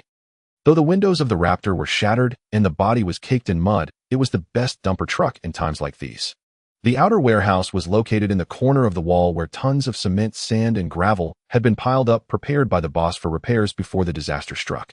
Dr. Lin, stop dawdling. You need to work too. Changhui tossed Lin Xiao a pair of safety gloves and a shovel. You'll be responsible for adding water to the mixer and controlling the mix ratio. Remember, add more cement. I need a high-grade C30 mix or above. Got it. Lin Xiao, though accustomed to wielding a scalpel, was unbothered by shoveling sand in the face of survival. She rolled up her sleeves, revealing her fair arms, and began scooping sand into the dumper. Changhui took on the most laborious task of setting up the formwork. Using leftover wooden boards and scrap metal from the factory, he constructed a layer of formwork on the outer side of the auto repair shop's red brick walls. Be careful here. Changhui stood on the scaffold holding a welding gun. He was welding steel bars. Instead of laying a new foundation, he utilized the factory's existing reinforced concrete frame columns. He embedded new rebar into the original columns, ensuring that the freshly poured walls would integrate with the existing framework. This way, the new wall and the old wall become a single unit rather than 2 separate layers. Changhui wiped the sweat from his brow as he admired his handiwork. With 50 centimeters of new concrete, plus the original 24 centimeters. This is 74 centimeters of composite armor. Even if an armored vehicle from Iron Wall City crashes into it, it will surely wreck the front end. 2 p.m. The first batch of concrete was mixed. The gray slurry rolled in the mixer, releasing the unique scent of cement. Pour. Sun Ji drove the Raptor, dumping the load of sand and gravel into the hopper. The mixer roared as it poured the mixed concrete through the chute into the formwork Changhui had built. Vibrating rod. Changhui jumped into the slurry holding a vibrating rod and inserted it into the concrete. Zzz. As it vibrated, air bubbles were expelled from the concrete, making the mixture denser. This wall was the side wall, measuring 50 meters long and 5 meters high. It was a massive undertaking. 4 ordinary survivors completing this in 3 days would be nothing short of a dream. But they had leverage. First leverage, unlimited power and drive. No. 008 tirelessly provided mixing power. The Raptor served as the most efficient transport vehicle. Second leverage, industrial equipment. Air compressors, welding machines, and angle grinders greatly accelerated the speed of formwork and rebar processing. Third leverage, ample food. During their midday break, the 3 of them devoured a box of self-heating rice and 2 packs of compressed biscuits each. The high caloric intake ensured their stamina remained robust. Keep it up. We need to finish this wall today. Changhui was covered in mud, but felt invigorated. As truckloads of concrete continued to pour in, the red brick wall gradually vanished behind the gray and white concrete armor. What had once appeared somewhat flimsy transformed into a heavy, solid presence. It was becoming a fortress, an industrial bastion standing tall amidst the wasteland. As evening fell, the sun set, painting the entire construction site in golden hues. The 50-meter-long side wall was finally completed. Though it wasn't fully dried and still required watering for maintenance, the smooth, cold concrete surface already provided an immense sense of security. Changhui sat on the ground, leaning against the still-unremoved formwork, lighting a cigarette. Brother Hui, this wall looks really sturdy, Sun Ji said, exhausted and sprawled on the side, barely able to move a finger. If we keep this up for another couple of days, we'll truly have an iron wall. This is just the first step. Changhui exhaled a puff of smoke, gazing in the direction of the main entrance. There, the previous concrete wall seamlessly connected with the newly poured wall at the corner. Tomorrow we'll pour the other side and the back. The day after tomorrow, we'll remove the formwork and make repairs. The day after tomorrow. Changhui's gaze shifted to the ever-open outer wall door. We need to go chop some trees. I want to prepare some welcome gifts for them outside that big door. Lin Xiao emerged from the office carrying a few bottles of water. Her once white coat was now covered in cement dust, making her look like a Cinderella. Here. She handed water to the two of them. Yigong, I've been thinking about something. Lin Xiao looked at the wall. Although it's thickened, what if they use ladders or climb over? The surface is too smooth, making it easier to scale. You're right. Changhui smiled, pointing at the top of the wall. So I embedded rebar heads in the concrete. After we remove the formwork, I'll sharpen those rebar heads and run electrified wire across. And also, Changhui wore a mysterious smile. I've embedded some other pipes in this wall. Those are surprises for anyone who dares to blow our door. Now let's rest. Changhui extinguished his cigarette. Tonight we'll take turns keeping watch. Although the scouts haven't arrived yet, the noise from the construction site might attract other zombies. Tomorrow we continue our grand infrastructure project. As night descended, Hongfa Heavy Industries lay enveloped in tranquility. Only the uncured concrete exuded a damp aroma, slowly solidifying and hardening in the dark. It would become the last bastion for these three survivors in this brutal world. Record of days after the apocalypse. Day 18 morning. Weather cloudy, light breeze. The thunderous roar of the concrete mixer became the only soundtrack at Hongfa Heavy Industries. It was the second day of the tortoiseshell plan. If the first day was sustained by novelty and adrenaline, the second day was a pure test of willpower. Sun Ji leaned over the steering wheel of the Raptor armored vehicle. Each press of the accelerator felt like a challenge against his sore thigh muscles. Brother Hui, why does it feel like we'll never run out of sand? He glanced into the rearview mirror. The small sand mound in the external warehouse was shorter than before, yet the remaining quantity still evoked despair. To encircle this gigantic factory occupying 1,000 square meters, an astronomical amount of concrete was required. Less talk. If it seems endless, it means we're wealthy. Changhui was on the scaffolding, skillfully tying rebar to the factory's original load-bearing columns with a binding hook in hand.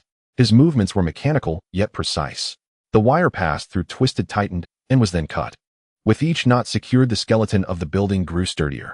Today we need to finish pouring the back and another side wall completely, Changhui shouted. The back is the most vulnerable spot, as it's close to the wasteland. Therefore I want that wall thickened to 60 centimeters. 60 centimeters. Lin Xiao, who was shoveling cement, paused to catch her breath. Her once fair face was now covered in gray cement dust, with only the whites of her eyes remaining clean. What caliber of cannon are we defending against? Not against a tank shell, but it should withstand splinters from an RPG rocket launcher.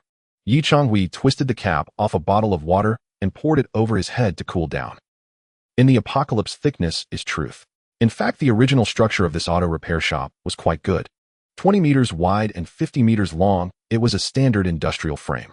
Although the red brick walls were not bulletproof, the steel-reinforced concrete columns inside were solid. Changhui's current approach was akin to donning an exoskeleton on this building. As the mixer whirled, gray slurry continuously poured into the mold. This was a primitive, yet the most reliable means of upgrading defenses. No high-tech force fields, no laser defense towers. Just C-30 concrete. Water, cement, sand, and gravel. These four of the cheapest materials on Earth, when mixed together and subjected to the chemical reactions of time, transform into man-made stone harder than rock. 4 o'clock in the afternoon. As the final load of concrete was poured into the back walls mold, the 008 Bull Warrior finally got a moment to breathe. It too was exhausted, its originally purple skin now dull and lifeless, lying next to the generator gasping for air. All right, let it rest for a bit.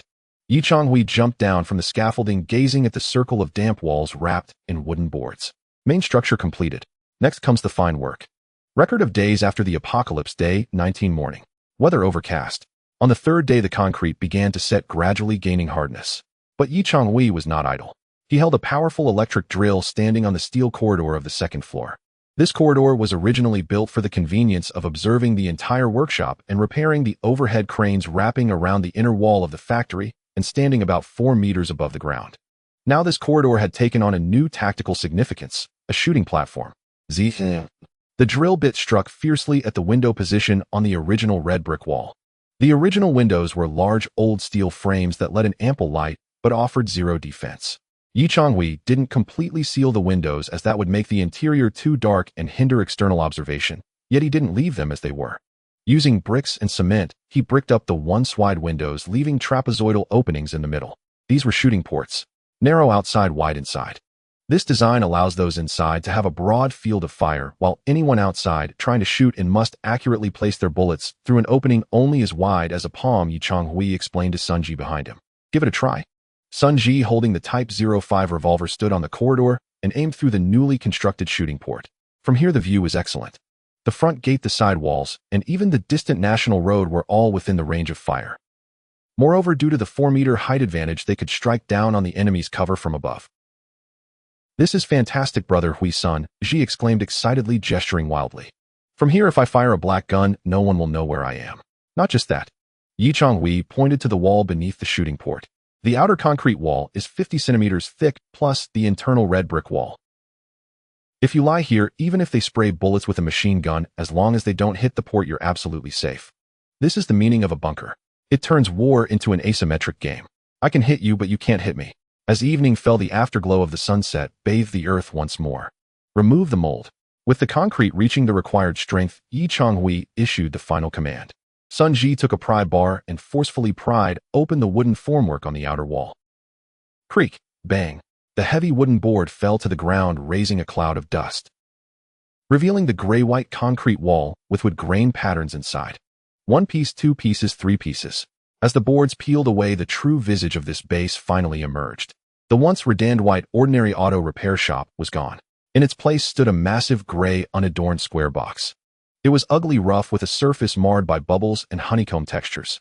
Yet under the sunset of the wasteland, this industrial minimalist style exuded a suffocating sense of security. It was like a boulder stubbornly squatting in the wilderness, refusing to be shaken by any force. Yi Changhui walked around the factory, his hand brushing against the cold, rough wall. Hard. Really hard. He squatted down at the base of the wall by the front door. There, an inconspicuous circular opening was reserved as the interface for the dragon breath nozzle. The concrete around the hole was poured very tightly, merging seamlessly with the factory's original steel-reinforced concrete columns. Perfect. Yi Changhui stood up, brushing off the dust from his hands. This is the first half of dig deep, store grain, build high walls. Brother Hui, this thing looks like a coffin box, Sun Ji scoffed. A coffin is a place for the dead. Yi Changhui gazed at the building, his eyes resolute. This is a fortress for the living. Only by residing within such a box can we ensure that the dead are others. Nightfall arrived. The 3 of them sat on the platform outside the crane control room on the 2nd floor, having dinner. From this vantage point, they could overlook the entire workshop. Below, the Raptor armored vehicle stood in the center. The 8-cylinder engine rumbled in the corner. CNC machine tools gleamed under the lights. And beyond this warm industrial scene, they were enveloped by a thick composite wall measuring 74 centimeters. The wall is finished. Yi Changhui took a sip of water, looking toward the distant darkness. That was the direction of the National Road gate. The open steel gate looked like an invitation. Next, it's time to prepare gifts for our guests. Ji, don't sleep in tomorrow. We're going to cut wood. Cut wood. Sun Ji was taken aback. Are we making charcoal? No charcoal.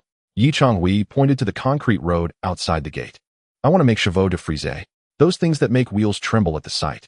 Since we've opened the gate, we can't let them waltz in like they're strolling through a park. I want them to know that entering this gate comes with a price.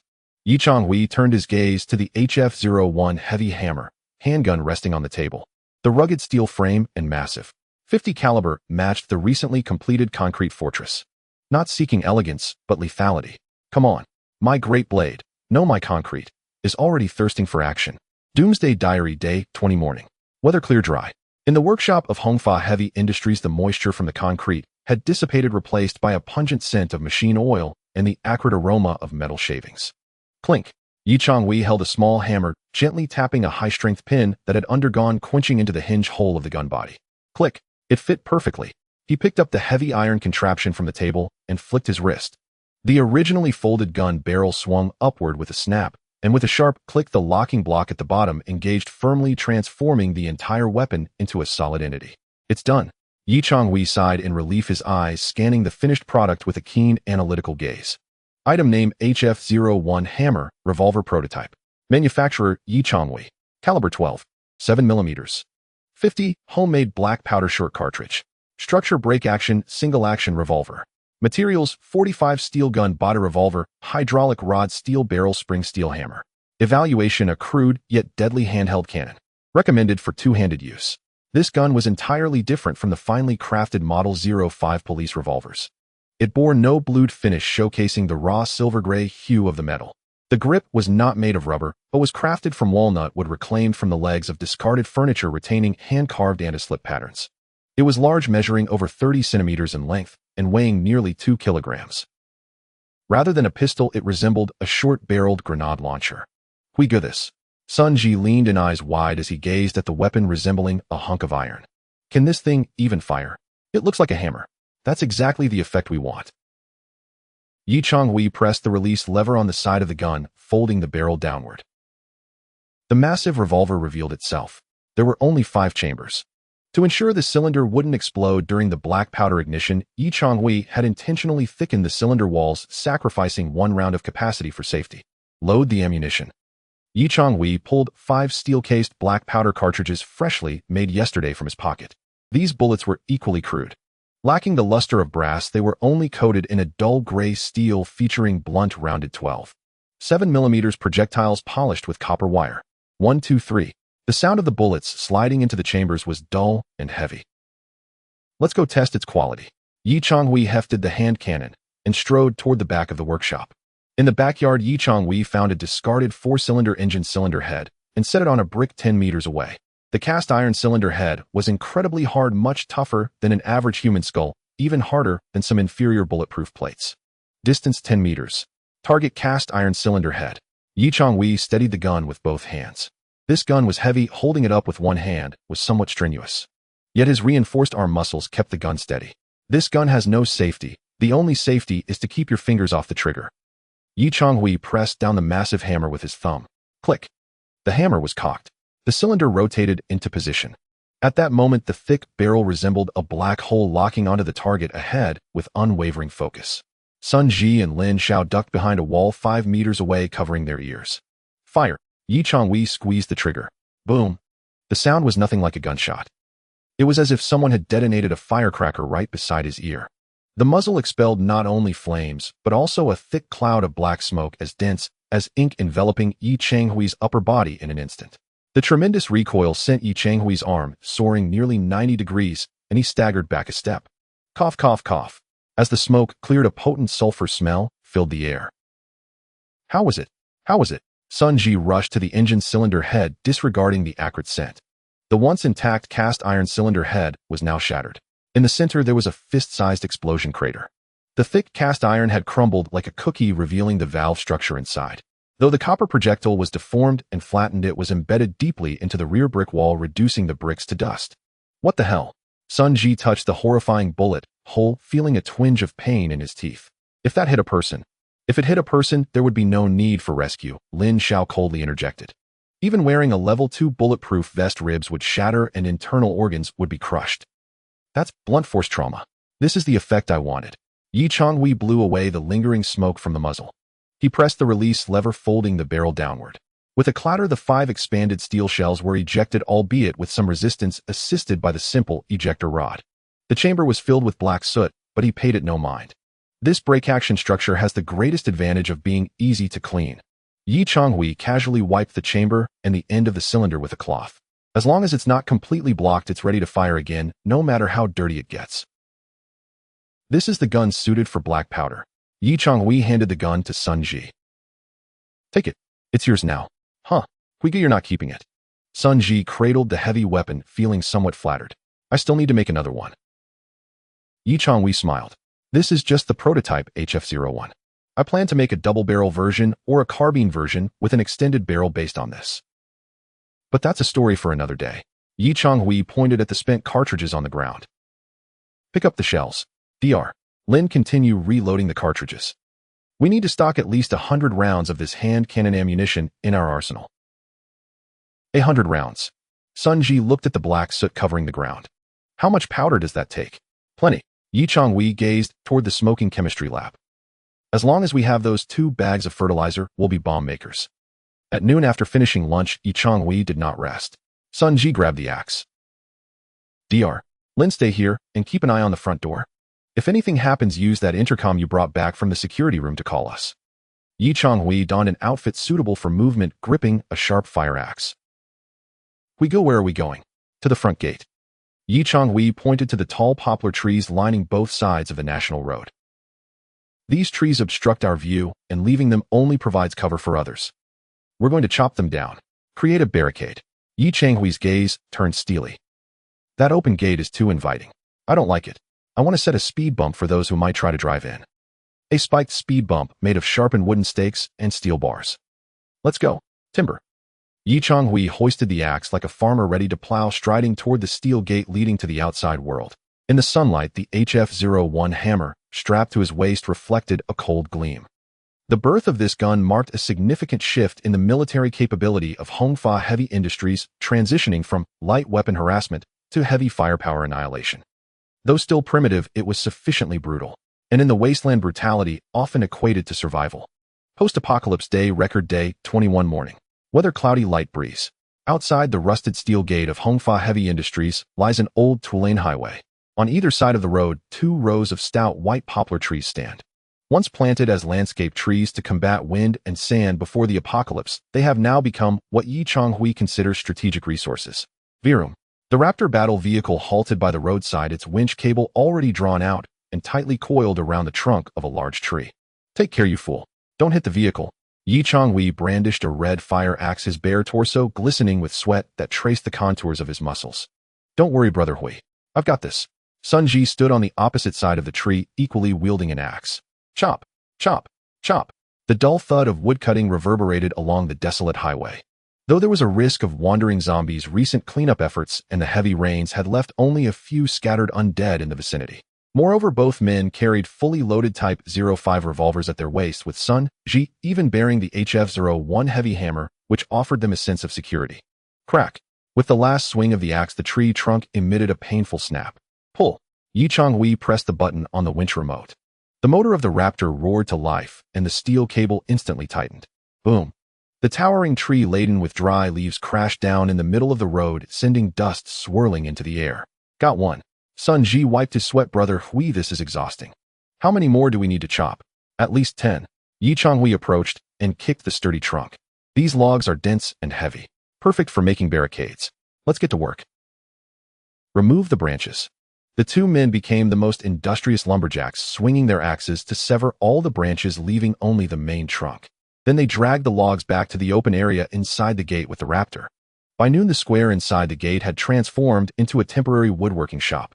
Several thick poplar trunks had been sawed into 3-meter lengths. Watch closely. Yi Changhui picked up an axe and aimed at one end of the log. Point it sharp. It doesn't need to be too sharp, but it must be sturdy.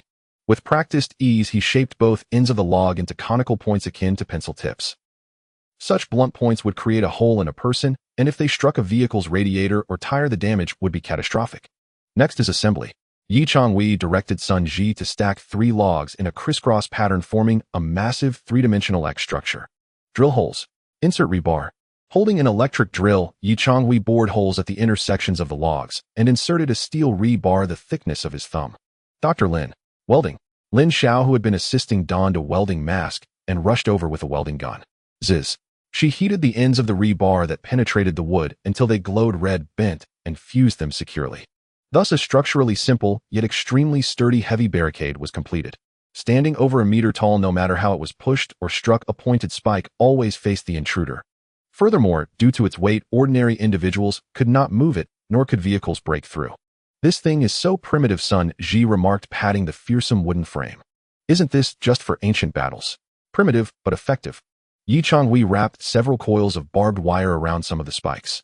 Modern warfare still relies on rubber tires and aluminum radiators. As long as they don't bring tanks, this will be a nightmare. By 4 in the afternoon, all 8 barricades were completed. The next task was deployment. This was the most technical aspect of the operation. Yi Changhui did not line up the 8 barricades directly across the gate to block it completely. While that would provide safety, it would also trap them inside. He instructed Sun Ji to drive the Raptor and used the winch to position the barricades on the cement road outside the gate. Serpentine maneuver formation. The first barricade was placed 3 meters to the left of the gate. The second barricade was set 6 meters to the right. The next, these 8 barricades alternated to form a winding Z-shaped pathway outside the gate. The width of this path was just enough for a Raptor to carefully pass through. However, any vehicle attempting to rush in would have to make 3 sharp turns within this 20-meter stretch. Brother Hui, what's the significance of this arrangement? Sun Ji asked, gazing at the maze-like entrance. This is called a forced deceleration zone. Yi Changhui pointed to the open steel gate. If I were the attacking party and saw the gate open, I would undoubtedly hit the gas to charge and using speed to break through the fire net. But now with these barricades in place, as long as their speed exceeds 20 miles per hour, they will crash into the wooden stakes below a tire or smash the radiator. Thus, they must decelerate. They have to slow down to a crawl, carefully inching their way in. And when they slowed down, Yi Changhui lifted his gaze, pointing behind him. That was the auto repair shop. After 3 days of reinforcement, the gray-white concrete fortress stood silently 20 meters away. From the second floor's steel corridor, black trapezoidal shooting holes vigilantly focused on the entrance. When they twist and turn among the barricades, their sides will be completely exposed to our gunfire. That's not driving. That's a death sentence. A cold smile crept across Yi Changhui's face. And because the steel gate is transparent, they cannot even hide behind the walls for observation. As long as they appear on the highway, they are within our range. Perfect. Sun Ji felt a chill run down his spine as he examined the layout. This was no defensive structure. This was clearly a meticulously designed slaughterhouse. Brother Hui, your heart is truly dark, Sun Ji remarked in genuine admiration. Thank you for the compliment. Yi Changhui brushed off the wood shavings from his hands. It's not over yet. He walked over to the newly poured concrete wall beside the main gate. Near the ground in the grass lay an inconspicuous PVC pipe entrance obscured by cement. That was the passage he had previously buried. The barricades can block vehicles, but not people. If they send infantry to clear the barricades or attempt to charge on foot, Yi Changhui squatted down to check the pipe entrance. Tomorrow we're going to connect something hard to this pipe. What hard thing? Dragon's breath. Yi Changhui stood up, gazing at the menacing barricade formation under the setting sun. I want to install a large flamethrower here, using methane produced from batch 005. Whoever dares to dismantle my barricades, I'll make them a free barbecue. By evening, Lin Xiao emerged with a basin of hot water, observing the two men covered in wood shavings and sweat. Wash your faces. Dinner is ready. What are we having today? Sun Ji perked up instantly. Just the same rations. However, I found a few wild vegetables in the corner of the factory porcelain and made you a soup. Wild vegetable soup. That's a fresh treat. The three sat on the ground in front of the barricade. The setting sun elongated their shadows. Looking at the defense line composed of poplar wood rebar and concrete, an unprecedented sense of security blossomed in their hearts. This was no longer a makeshift shelter. This was a true base, with walls, electricity guns, and traps. Yi Changhui sipped the warm wild vegetable soup while gazing at the empty highway in the distance. His expression was calm and confident. The toughest bones had already formed. What remained was to arm this skeleton with deadly fangs. Record of days after the apocalypse, day 22 morning. Weather overcast, foggy. The main entrance area of Hongfa Heavy Industry resembled a construction site nearing completion. Yi Changhui stood atop a scaffold approximately 3.5 meters high at the summit of a newly poured concrete wall. In his hand, he wielded an angle grinder, meticulously refining the edges of the wall. Brat, hand me that galvanized pipe. Coming. Sun Ji stood below, straining as he hoisted a tumter-long steel pipe overhead. This wall was the most robust segment of the entire base's defensive system. It was not merely an isolated structure. Before the pouring commenced, Yi Changhui had deliberately chiseled away the original load-bearing column of the auto repair workshop, embedding the rebar of the new wall deep into the concrete framework of the building. This rebar implantation technique transformed this 50-centimeter thick concrete outer wall into an extension of the workshop itself. Unless the enemy could uproot the entire auto repair shop, mere impacts or explosives would not budge this wall in the slightest. This is integrated defense. Yi Changhui received the pipe, tapping it against the iron-like wall beneath him. It is no longer just a wall, it is the armored skin of the workshop. However, today's task was not to reinforce, but to install fangs. Crouching down, Yi Changhui located the reserved PVC pipe opening near the entrance at the top of the wall. This conduit had been intentionally embedded during the concrete pouring. It ran vertically down the interior of the wall, extending to the ground, then connecting through underground ducts to a high-pressure gas storage tank inside the workshop. Attach the pipe. Yi Changhui inserted the galvanized steel pipe into the reserved opening, connecting it with the high-pressure hose inside and securing it with a clamp. At the end of the steel pipe, he affixed a specially designed nozzle. He had crafted this nozzle on a lathe. To ensure optimal spraying performance, he had referenced the design of a flamethrower, shaping the nozzle into a venturi. Once high-pressure gas passed through this narrowed opening, the flow rate would increase dramatically, allowing for a spray distance exceeding 10 meters. Perfect position. Yi Changhui adjusted the angle of the nozzle. It was concealed among the debris on top of the wall, slightly tilted downward, directly covering the zigzag entrance area below that was locked by the Chevaux de Frise. Should any vehicle or infantry be halted beneath it, this dragon's breath would turn into a fiery feast. Brother, can this thing really shoot fire? Sun Ji looked up curious. Isn't biogas supposed to explode only at certain concentrations? Wouldn't it just disperse in the wind? If it were ordinary pipeline gas, it indeed wouldn't travel far. Yi Changhui leaped down from the scaffold, brushing off the dust from his hands. But we have that. He pointed towards the interior of the workshop. There, an industrial-grade air compressor was connected via a complex network of pipes to biogas well no. 005. Dr. Lin, what's the current storage pressure? At this moment, Lin Xiao was wearing goggles, standing beside the pressure gauge of the compressor.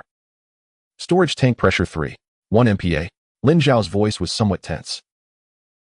This is dozens of times the pressure of civilian pipelines. Are you sure that nozzle can handle it? The pipe is seamless steel, and the nozzle is made of 45 steel. Even if the pressure doubles, it won't be a problem. Yi Changhui entered the workshop, approaching the massive red gas storage tank. This was a high-pressure buffer tank he had repurposed from a discarded liquefied gas cylinder. All the biogas was compressed here, poised for an explosive release. The key lies not in the pressure, but in ignition. Yi Changhui picked up a car spark plug. The instant the gas is expelled, if there's no ignition, we're just delivering toxic gas to the enemy. While that has its merits, nothing beats the shock of a raging inferno. He connected the spark plug to a high-pressure ignition coil and pressed the switch. Crack, crack, crack. Blue electric sparks danced between the electrodes, emitting crisp sounds. I have installed the igniter in front of the nozzle. As soon as we open the valve here, ignition will occur simultaneously on the other end. High-pressure methane meeting electric sparks. Yi Changhui gestured as if for an explosion. Boom. However, Lin Xiao, who had been recording data nearby, suddenly closed her notebook, her expression serious as she interrupted him. Engineer Yi, as your chemical consultant, I must warn you. This makeshift flamethrower lacks a professional backfire preventer. If the external wind speed is too high, or if the internal pressure drops, causing the ejection speed to fall below the flame propagation speed, the flame could travel back through the pipe. The consequences would be, Lin Xiao pointed to the massive red gas tank, and then to biogas well no. 005, this entire workshop would become a bomb. I understand. Yi Changhui nodded, not disputing her. That's why I said it's a one-time use. He approached the control panel. There, a new red emergency button had been installed next to a manual high-pressure ball valve. The operating procedure is as follows. Yi Changhui regarded the two with a tone as precise as if reading a launch protocol. Step 1, confirm the enemy has entered the kill zone. Step 2, activate the ignition switch. Step 3, open the ball valve sharply. The spraying time must not exceed 5 seconds. Step 4, quickly close the ball valve. Cut off the gas supply. Do you understand? It absolutely cannot exceed 5 seconds. In that time frame, the high-pressure gas will push the flame out, preventing backfire. But once the pressure drops, or if we greedily wish to prolong the burn, it's us who will perish. Sun Ji felt a cold sweat trickle down his back. Brother Hui, this thing is too terrifying. Isn't this just gambling with the king of hell? War is essentially gambling. Yi Changhui took out tape, affixing a label on the red ball valve handle. It read 4 bold characters. Dragon's breath, use with caution. This is the last resort. Yi Changhui gazed at the red handle, his eyes deep. If we've exhausted our ammunition and the Chevaux de Frise have been flattened with the enemy storming the gates, then this is our trump card for mutual destruction. Noon. All installation and debugging work was completed. Although there was no live-fire La Vegas drill, biogas being too precious and likely to expose their position, Yi Changhui conducted multiple empty tests. The valve opened smoothly. The igniter responded promptly, and even in windy conditions, the high-frequency electric sparks maintained stable operation. The pipeline exhibited good gas tightness, tested with soapy water, revealing no leaks. Everything was ready. Yi Changhui stood in the control room on the 2nd floor. Through the bulletproof glass, he could clearly observe the situation outside the gates. Rows of menacing Chevaux de Frise stood like formidable barriers. Above the gate, the inconspicuous nozzle lay quietly concealed among the grass, resembling a venomous dragon poised to strike. The defense system is taking shape. Yi Changhui mentally tallied the resources at his disposal. Hongfa Heavy Industry Defense System V2. 0. Outer defensive line, 3-meter-high red brick wall, steel-barred gate, Chevaux de Frise mandatory deceleration. Core defensive line, 50 centimeters, thick omnidirectional concrete bastion, embedded rebar, grid anti-collision structure. Firepower configuration. 2nd floor omnidirectional firing ports, crossfire.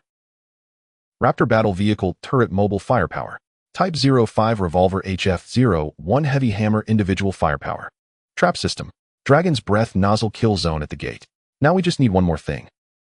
Changhui turned to Lin Xiao, who was busily working at the table.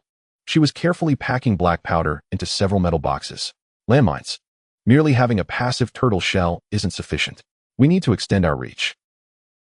Out to the other side of the wall beneath their feet, Changhui walked over and picked up a completed improvised directional mine.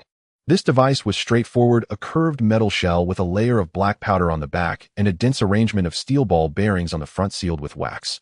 Its principle was identical to the renowned M18A1 Claymore mine.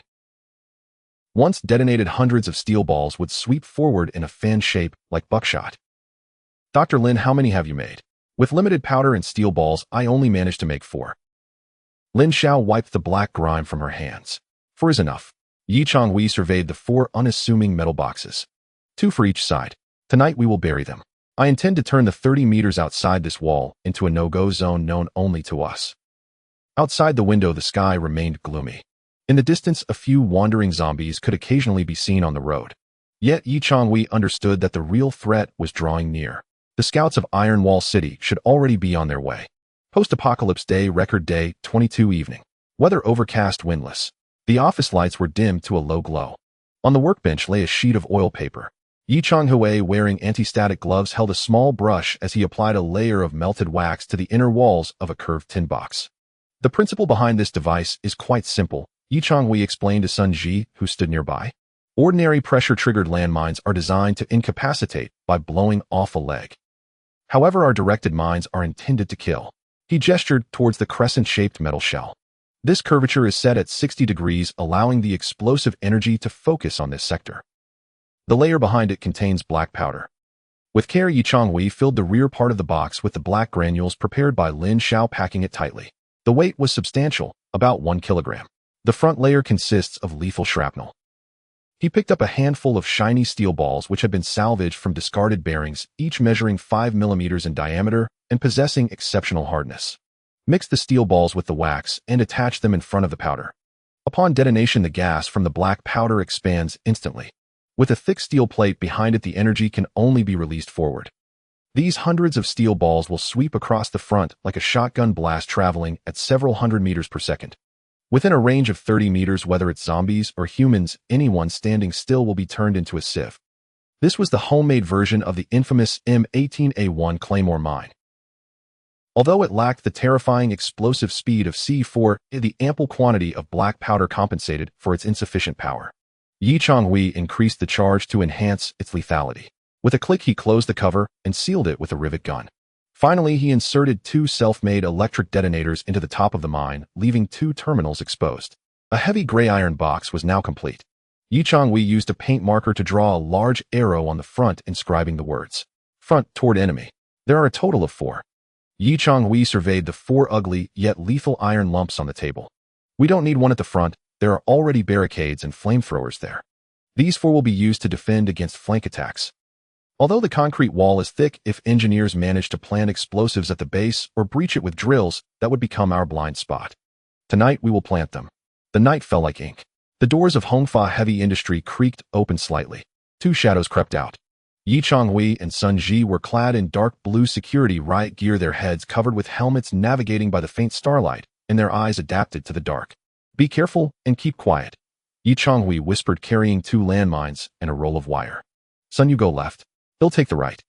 Remember, keep a distance of 5 meters from the wall and angle it outward by 30 degrees. Ensure its kill zone covers the entire wall base. Understood. The 2 split up. Changhui moved along the cold concrete wall. The tall grass at the base provided natural camouflage. He reached a midsection of the side wall, a blind spot where the shooting holes on the second floor could see, but would struggle to hit if enemies were pressed against the wall. This is it. Changhui squatted down and dug a shallow pit with an entrenching tool. He planted the claymore mine into the ground, adjusting its angle. The arrow on the front pointed firmly toward the wasteland. To prevent detection, he covered it with a layer of dry grass and leaves, leaving the 2 small terminals exposed. Time to connect the wires. He unrolled the wire from his waist, connecting the red and black copper wires to the mine and securing them with insulating tape. Then, like a patient seamstress, he buried the wire in the soil, following the seam along the wall, and finally threading it through a pre-drilled ventilation hole back into the workshop. One done. Yi Changhui wiped sweat from his brow. In the stillness of the wasteland, each breath felt exceptionally heavy. The distant growls of zombies sent chills down his spine. But he knew that what he buried tonight was more than just a landmine. It was a promise of security. Half an hour later. Second floor crane control room. The room had undergone a complete transformation. Beside the console originally used for controlling the hoist, a new wooden panel had been added. It housed 4 old-fashioned toggle switches salvaged from discarded machinery. Each switch bore a label. Left front, left rear, right front, right rear. Beside these switches was a button with a red protective cover, serving as the control for the flamethrower. Are all the connections made? Yi Changhui inquired. All done, Lin Xiao replied, holding a multimeter. The circuit tests are normal. Each mine's resistance is within the preset range, indicating the igniters are intact. Excellent. Yi Changhui sat in a chair gazing at the row of switches. It resembled a piano keyboard. Yet the music played was not of harmony, but of impending death. This is our active defense system. Yi Changhui pointed to the control console. If enemies attempt a flanking attack or try to plant explosives at the wall base, son, you'll be here. Watch them creep in thinking they've found a blind spot just as they're about to pull out their explosives. Yi Changhui mimicked the motion of flipping a switch. Then send them on their way. Sun Ji stared at the console, feeling his palms dampen with sweat. Brother Hui, this is more thrilling than shooting directly. This is called non-contact strike. Yi Changhui stood up and walked to the window.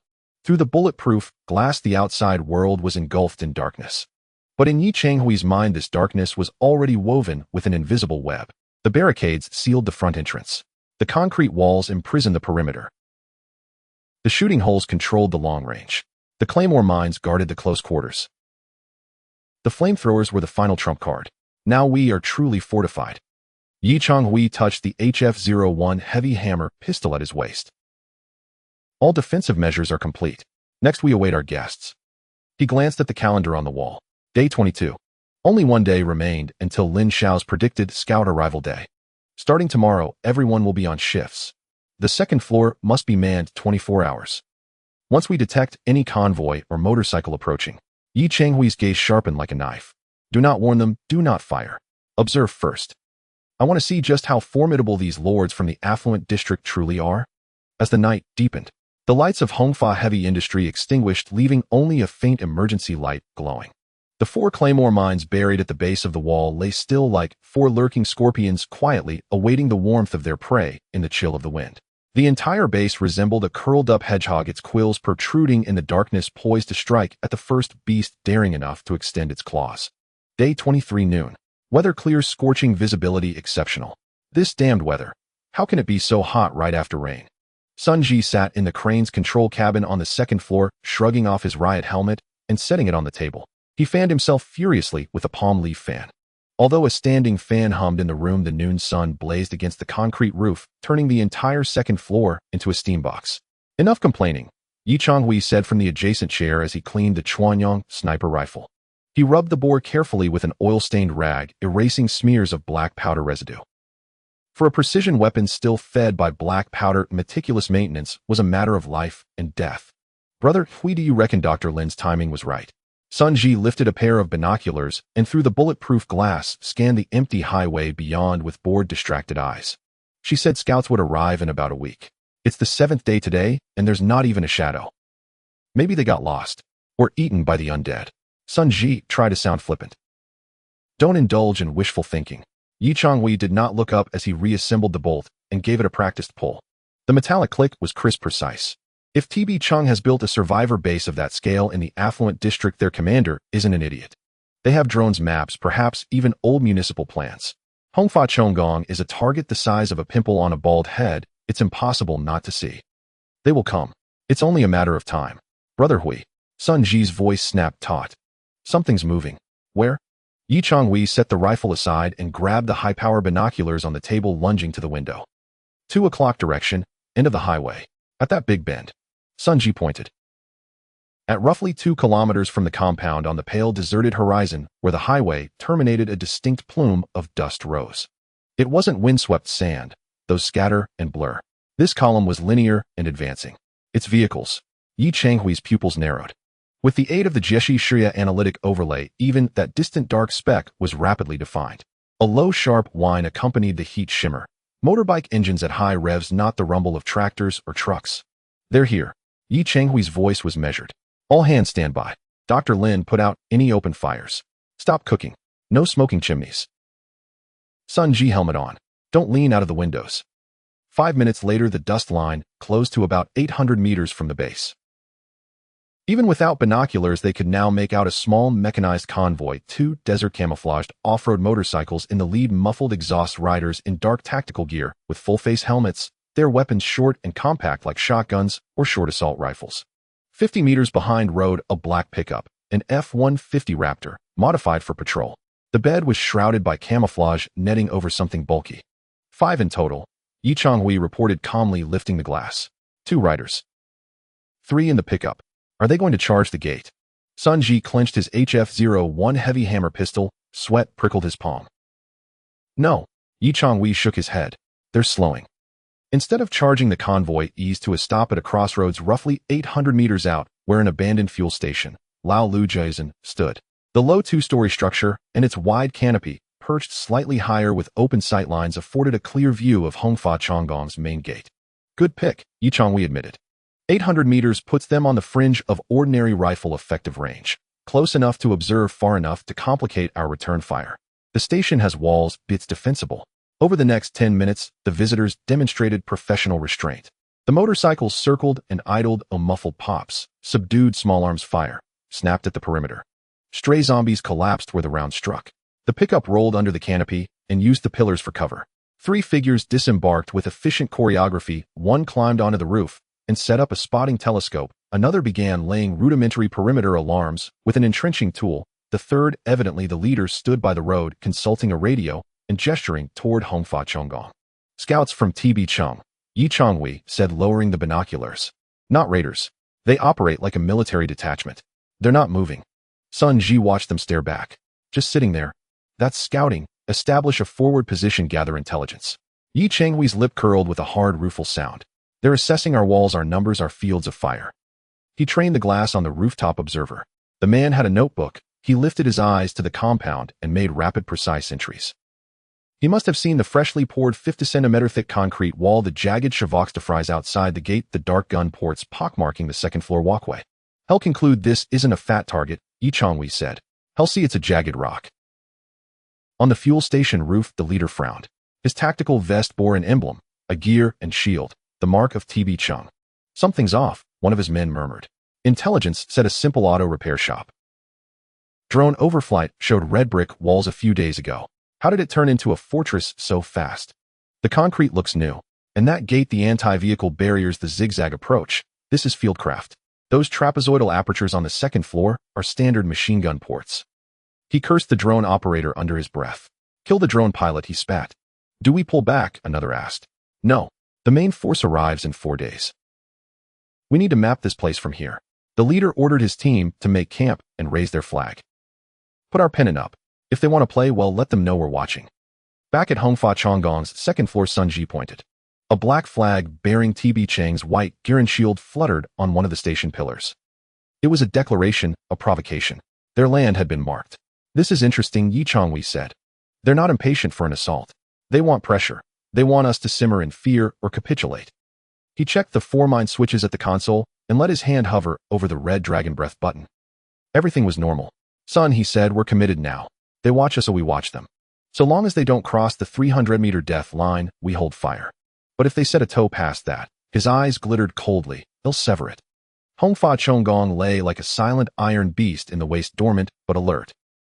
800 meters away, scavengers from a civilized world circled like vultures probing for weakness. Farther still, in the shade of the tree line, a black SUV sat unseen. A window cracked open a sliver. A pair of indifferent eyes watched the first act of this unfolding theater. The show had begun. Day 23 after the apocalypse afternoon. Weather clear, turning cloudy, humid. Hongfa Heavy Industries control room on the second floor. Yi Changhui resembled a statue crouched before the shooting hole facing the gas station. His eyes were pressed against the 4 times magnification scope of the Chuanyang sniper rifle, motionless for half an hour. Although sweat trickled down his forehead into his eyes, stinging painfully, he did not even wipe it away. At this distance, a standard 4 times scope would make it difficult to discern faces, revealing only rough outlines and movements. However, Yi Changhui possessed the analysis vision. This enhancement stemming from deep within the brain acted like a digital filter layered over the optical scope, automatically filling in the blurred details. Target analysis, Iron Wall City Recon Team. Number of people 5-2 on guard 1, resting 1, observing 1, communicating. Yi Changhui's crosshair slowly moved over the team leader, standing by the roadside with a walkie-talkie. Equipment analysis, type 972, riot gun 18. For millimeters caliber. Threat level D, cannot penetrate concrete, insufficient range. The crosshair shifted to the lookout crouched in the grass. Equipment analysis, Matthews compound bow carbon fiber hunting arrows. Threat level C, silent kill, effective against light armor, cannot penetrate riot helmets. All light weapons. Yi Changhui murmured to himself, a smile unconsciously forming at the corners of his mouth, clearly feeling at ease against such a level of defense. Shotguns, compound bows, and a few handguns for self-defense. There's no RPG, no anti-material rifles, not even a decent automatic rifle in sight. He released his grip on the rifle and flexed his stiff fingers. Brother Hui, how are things? Do they have heavy artillery? Sun Ji asked nervously beside him. He held a standard binocular, struggling to make sense of the distant view. No. Yi Changhui took the cup of cold water Lin Xiao handed him and drank it in one gulp. They are purely scouts, or a lightly equipped team specifically for capturing survivors and looting supplies. With this setup, they might bully unarmed refugees, but to assault our fortress. Yi Changhui pointed to the thick concrete floor beneath him. Their bullets wouldn't even leave a dent in the wall. Are we safe then? Sun Ji exhaled in relief. For now, yes. Yi Changhui shook his head. But it also indicates a problem. They're not the main force. The leader has been on the phone. If I'm guessing correctly, he's calling for reinforcements. He's informing his people there's a tough nut to crack here, bring heavy artillery. At the gas station, the recon leader, Old Ghost, hung up his walkie-talkie, his face dark enough to drip water. Damn it, he cursed, kicking a tire by the roadside in frustration. What did they say, boss? The observer beside him inquired. The higher-ups say the main force is still clearing the corpse tied to the west and won't arrive for at least 4 days. We need to keep an eye on things and not let them escape. Escape? The observer glanced at the distant, gray-white fortress. Look at that stance, they look ready to fight us, not run away. Especially that entrenchment, the observer said with lingering fear. I looked closely just now. That's not just wood, it's wrapped with barbs. Moreover, the placement is cunning. If our vehicles charge, and they'll inevitably slow down at that bend. Once they slow down, he pointed to the row of dark shooting holes on the second floor of Hongfa Heavy Industries, will be turned into a sieve. This is not something ordinary survivors could pull off. Old Ghost spat. Even if they're not regular troops, they're tacticians. Boss, what do we do? Just watch. Just watch. Old Ghost pulled out a crumpled pack of cigarettes from his tactical vest and lit one. Our mission is reconnaissance. As long as we confirm they have no heavy weapons and aren't fleeing, we're fine. When the main force arrives, a few rounds of RPGs will turn concrete and entrenchments into rubble. He glanced at the open gate. What a shame about that factory. If we could secure it intact, those machines would be a huge boon. Back at Hongfa Heavy Industries' second floor, Yi Changhui did not ease his vigilance despite confirming the enemy's weak firepower. As a survivor who had navigated the wasteland for 3 cycles, he understood one principle: while you're watching your prey, you might also be under observation. He adjusted his position, shifting the rifle's aim away from the gas station to scan farther regions. To the left lay a desolate farmland, open and unable to hide anyone. To the right extended the national road, offering a clear view. Only to the east, about 1.5 kilometers from the base, a small hillside was covered in dense windbreak trees. The trees were tall, casting deep shadows. Yi Changhui's crosshair slowly moved along the edge of the forest. Suddenly, a faint reflection pierced his vision. It was not sunlight glinting off leaves, but glass. Moi. Yi Changhui's senses instantly sharpened. He held his breath, adjusted the focus, and locked onto that reflective point. Through the strenuous capturing of analysis vision, the blurry shadow gradually took on a shape. It was a vehicle, a large black SUV with sharp lines. It did not sit ostentatiously by the roadside like Iron Wall City's pickup, but was deeply hidden in the shadows of the forest, covered by a camouflage net revealing only a corner of the windshield. If not for a careful look, it would have been undetectable. Sunzi, look at that patch of woods to the east. Yi Changhui's voice was ominously low. What's up, brother Hui? Zombies? No. People. Yi Changhui's finger lightly tapped the windowsill. Do you see that crooked tree? There's a black SUV behind it. Black SUV. Sun Ji quickly raised his binoculars. I can't see it. Wait, there seems to be something dark there. Is it an ambush from Iron Wall City? Sun Ji asked. Doesn't look like it. Yi Changhui shook his head. Through the high-power scope, he finally discerned a graffiti on the side of the car door. Although half hidden by branches, the pattern was very distinctive. It was not Iron Wall City's gear shield. It was a red upright eye. The pupil was triangular. The style was bizarre, exuding a cult-like aura of mystery. Target analysis, unknown force vehicle. Identification mark, all-seeing eye. Status, silent observation. That's another group. Yi Changhui lowered the rifle, feeling a chill run down his back. Iron Wall City scouts were in the open. Hongfa Heavy Industries was in the open. Yet this black SUV was lurking in the shadows. It was like a ghost quietly watching the standoff, neither aiding Iron Wall City nor Hongfa Heavy Industries. The mantis stalked the cicada, unaware of the oriole behind. Yi Changhui murmured to himself. The waters of Jiangcheng are deeper than I imagined. What was this organization? How many were they? What was their purpose? Was it for Hongfa Heavy Industries equipment? Or to revel in Iron Wall City's misfortune? Brother Hui, should we take a shot? Sun Ji suggested, sensing the ominous nature of the situation. It's a bit far, but our large-caliber black powder bullets may not be precise, yet they should scare them off. Don't move. Yi Changhui pressed down on Sun Ji's hand. Absolutely don't move. The situation is very delicate. Iron Wall City thinks we are the only ones here. We pretend to believe that Iron Wall City is the only one. If we attack that SUV now, it will not only expose our range, but also draw in that third-party force prematurely. Let them watch. Yi Changhui said coldly. Let them think we're just sitting ducks. When the real fight begins, those lurking in the shadows often become the biggest variables. As evening fell, the sun set. Lights flickered on at the gas station. The scouts seemed unbothered by concealment, lighting a bonfire in the gas station's open area, even cooking something over it. The flames danced in the night as if taunting Hongfa Heavy Industries. Meanwhile, in the eastern woods, the black SUV quietly started. No headlights. Only a faint hum of the engine fading away, soon disappearing into the night. It was gone. Or rather, its viewing for the day was over. They've left. Yi Changhui lowered the curtain blocking the outside view.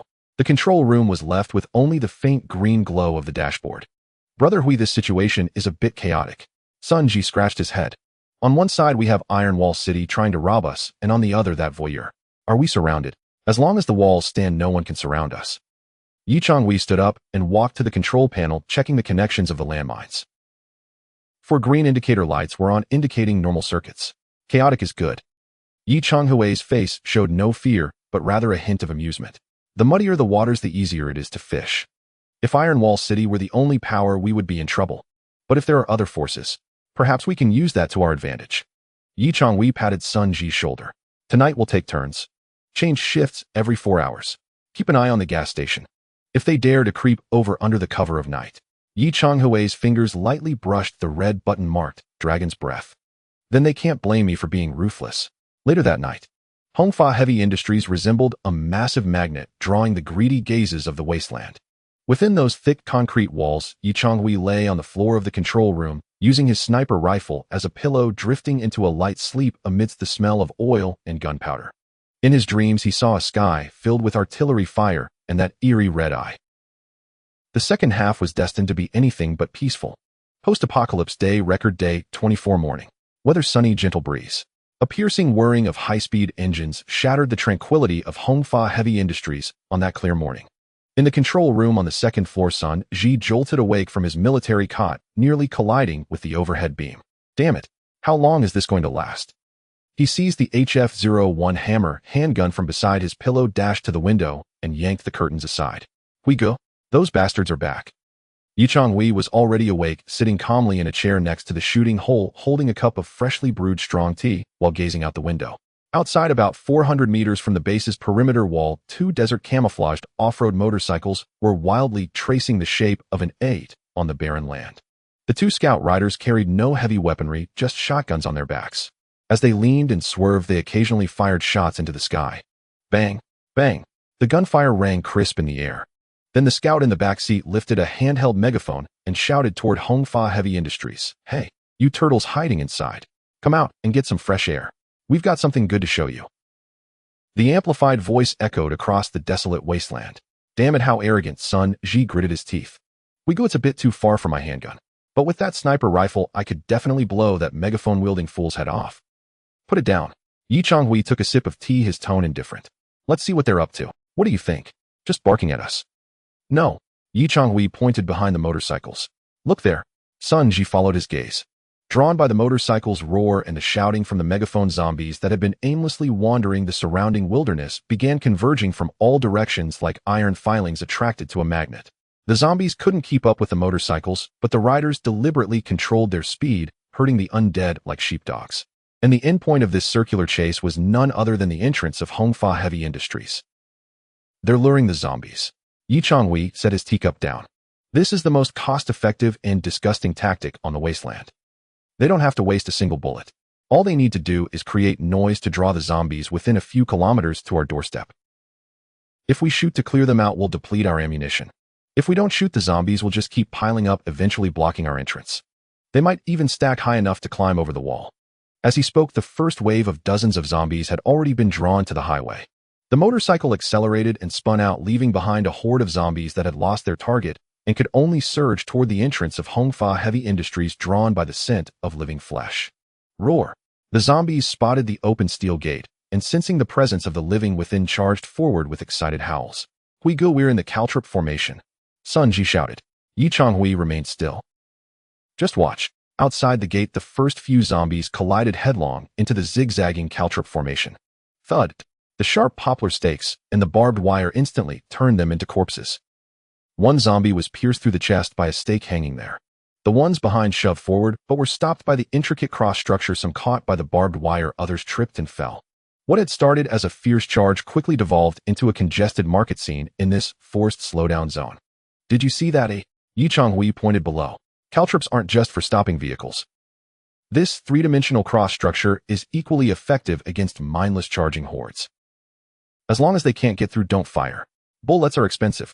Black powder is dirty. Don't waste them on these rabble. At noon, the sun blazed down relentlessly. The motorcycles outside seemed to tire and headed back to the gas station for refueling. Meanwhile, nearly 200 to 300 zombies had gathered outside Hongfa Heavy Industries, crowded in the caltrip formation or lying against the steel fence while howling. The stench of decay wafted into the factory, making one feel nauseous. These bastards, Lin Xiao said, wearing a mask and waving a bottle of medicinal oil under his nose. They're just trying to make us sick. Psychological warfare. Yi Changhui was checking the wiring of the Claymore mines. They're testing our limits. If we can't hold it any longer and rush out to clear the zombies or bombard them with heavy firepower, they'll be able to calculate our firepower configuration and response speed through binoculars. So we just sit here and take it. Sun Ji glanced at the swarm of zombies outside, a fire building in his chest. Endure. Yi Changhui stood up and looked through the shooting hole at the gas station in the distance where a black flag was hanging. I'm waiting for an opportunity. For when they think we're really turtles hiding their heads and let their guard down. Or, Yi Changhui squinted. When they cross that line. What line? The 300-meter dead zone. Yi Changhui pointed to a discarded road sign beside the highway. As soon as their people or vehicles dare to cross that sign, they'll have entered my absolute kill zone. At that distance, even black powder bullets have enough kinetic energy to break their legs. In the afternoon at 3 o'clock, the scouts returned, seemingly bored with merely luring zombies, and now playing even bigger games. Vroom vroom. The motorcycles approached again. This time the scout in the back seat held not a megaphone, but a Molotov cocktail. Hey, catch this. The scout suddenly flung the Molotov cocktail from about 350 meters away. It soared through the air, missing the factory and crashing against the outer wall. Crash. The glass bottle shattered. A burst of flames erupted at the base of the wall. While it wouldn't cause any real damage to the steel fence, the black smoke obscured the freshly painted slogan, "Private property, enter at your own risk," making it particularly glaring. Damn, he dares to burn our wall. Sun Ji could no longer contain his anger. He raised the HF-01 hammer, handgun ready to take aim through the shooting hole. 350 meters. Yi Changhui coldly stated a number. Your pistol's range is only 50 meters. Firing would merely serve to amuse them without any real effect. Then I'll use the sniper rifle. Sun Ji moved to grab the piercing yawn. Don't move. Yi Changhui's voice hardened. That's an order. They're testing the range. If you fire now and miss, they'll know our sniper rifle isn't accurate. Then they'll become even more reckless, closing in to 300 or even 200 meters to harass us. We must ensure a clean kill. Yi Changhui pressed down on Sun Ji's shoulder, his gaze as cold as ice. We need them to believe we lack long-range firepower, until they've got their heads right in our sights. By evening, the scouts finally grew tired of their antics. The two motorcycles made one last circle under the setting sun, and the backseat rider even arrogantly stood up, giving Hongfa Heavy Industries the finger. Then they laughed as they turned around and headed back to the gas station. Damn it, Sun Ji slammed his fist on the windowsill, shaking the cup of strong tea. We go, I can't swallow this anger. You have to. Yi Changhui observed the retreating motorcycles with no anger in his eyes, only a chilling indifference. Let them jump. The higher they jump, the harder they fall. He turned to the workbench, picking up the piercing Yang sniper rifle. Dr. Lin, no need to conserve power tonight. Start up the machine tools. I need to fabricate a few specialty rounds. What kind of rounds? Lin Xiao asked. High-precision ones. Yi Changhui picked up a standard black powder steel-cased bullet. This ordinary steel-cased bullet has a bit of a tolerance issue, and the copper wire's bullet head is unbalanced. Tonight I want to use the best materials to make a few full copper projectiles. And Yi Changhui reached into a drawer and pulled out a small bottle. Inside was a white powder extracted from red phosphorus match heads. I need to make a few tracer rounds. Why? Because tomorrow. Yi Changhui looked at the road sign 300 meters away. Tomorrow they will definitely cross that line. I want to give them a lesson in the most spectacular way. As night fell, the zombies outside Hongfa Heavy Industries continued to howl, but before the solid concrete walls and caltrop formations, they were merely harmless background noise. Inside the workshop, the CNC machine hummed with precision once again. Yi Changhui was preparing a delayed return gift for the scout, who had given him the finger. Record of days after the apocalypse, day 25 afternoon. Weather cloudy, south wind 3 level. They've crossed the line. Sun Ji's voice trembled with uncontainable excitement, his hand gripping the binoculars shaking slightly. On the second floor in the crane control room, Yi Changhui said nothing silently, putting on his noise-canceling headphones. He lay prone at the best trapezoidal shooting position, his body steady as a rock. The handmade Chuanyang sniper rifle in his hands had its barrel protruding from the shooting hole, the dark muzzle glinting coldly in the sunlight. In his field of vision, the two familiar desert camouflaged off-road motorcycles were not circling as they usually did 400 meters away today. They crossed the road marker that read, Hongfa Heavy Industries Restricted Area ahead. They even took a step further. The two motorcycles stopped about 280 meters from the gate. A fallen, decayed telephone pole obstructed their path, once an abandoned remnant of a national highway. It seems they're trying to clear the way, Yi Changhui observed calmly through the fourfold scope. The scout, who always shouted insults through a megaphone, jumped out of the passenger seat. He carried a double-barreled shotgun with a sawn-off stock and held a giant wire cutter in his hand. He approached the roadside, making a highly insulting gesture toward the road marker that Yi Changhui had set up. He unbuckled his belt. Turtle, come out and watch Grandpa P. Even from nearly 300 meters away, that arrogant laughter floated on the wind. The other scouts joined in with one, even raising his shotgun and firing 2 shots at the road marker, sending fragments of gravel flying. Damn it, they're going too far. Sun Ji's eyes turned red with anger. We go? Shoot. If you don't, they'll be riding on our necks soon. Calm down. Yi Changhui's voice was eerily calm. His finger lightly rested outside the trigger guard as his breathing slowed. Environmental analysis. Distance 285 meters. Wind speed south wind 4. 2 milliseconds crosswind from the left. Humidity 65, black powder combustion rate correction 2. This was a complex mathematical problem. If it were a modern sniper rifle, hitting a target at 285 meters would be a matter of aim. But the rifle in Yi Changhui's hands was handcrafted. The barrel was rifled from 45 steel after being deep hole drilled. While the precision was acceptable, it lacked professional heat treatment and stress relief. The bullets were black powder steel-cased rounds. With a low initial velocity, their trajectories curved like rainbows. Moreover, although the all-copper projectile had been finely turned the night before achieving perfect balance, it would still deviate significantly under such crosswinds. Just 2 clicks to the right. Yi Changhui's fingers delicately adjusted the scope's knobs. Click, click. The crosshair slowly moved. He did not aim for the head of the scout, who was urinating. At this distance, hitting the head with a homemade rifle would be a gamble. A hit would be luck, a miss would be a joke. Yi Changhui aimed for his thigh, more precisely the unguarded lower body area that was swaying. There was a major artery in the groin. The femur is one of the hardest bones in the human body. Once broken, the pain would be enough to shatter any tough man. Since you want to come in, Yi Changhui took a deep breath, slowly exhaling, pausing halfway through. Holding breath. The scout was still laughing, having just pulled up his pants, preparing to turn and cut the barbed wire by the roadside. His profile was completely exposed to the muzzle. Then let's leave a leg as a toll. The index finger prepped. Fired. Boom. Inside the control room on the second floor, it felt like a grenade had exploded. The deafening gunshot made the glass hum with vibration. The muzzle expelled not just flame, but a thick, grayish-white sulfur smoke. The tremendous recoil hit Yi Changhui's shoulder like a heavy punch. Even through his thick anti-stab vest, he felt the protest of his bones. The bullet flew out. It was a 12.7mm all-copper-pointed bullet weighing 35 grams. It spun through the air, tearing it apart with terrifying kinetic energy, covering the distance of 285 meters in just 0.6 seconds. In the distance, the scout had just bent down the wire cutter, still not touching the barbed wire. Thud. There was no whoosh sound like in the movies. By the time he heard the noise, the bullet had already reached him. The large copper projectile accurately struck the midsection of his right thigh. This was not the pinprick wound of a 5.56mm small caliber rifle. This was a 12.7mm heavy round. Although its initial velocity was low, its energy was immense, and due to its blunt nose design, it would not overpenetrate, but would release all its energy like a hammer upon impact. Crack. That was the sound of a shattering femur. The tremendous impact obliterated the muscle, bone, and blood vessels in that area. The entire right leg bent at an unnatural 90-degree angle, connected only by a thin layer of flesh. Ah! A shrill, distorted scream drowned out the sound of the motorcycle engines. The scout was propelled by the bullet's kinetic energy, crashing heavily into a pile of gravel. Blood. Did it hit? Did it hit?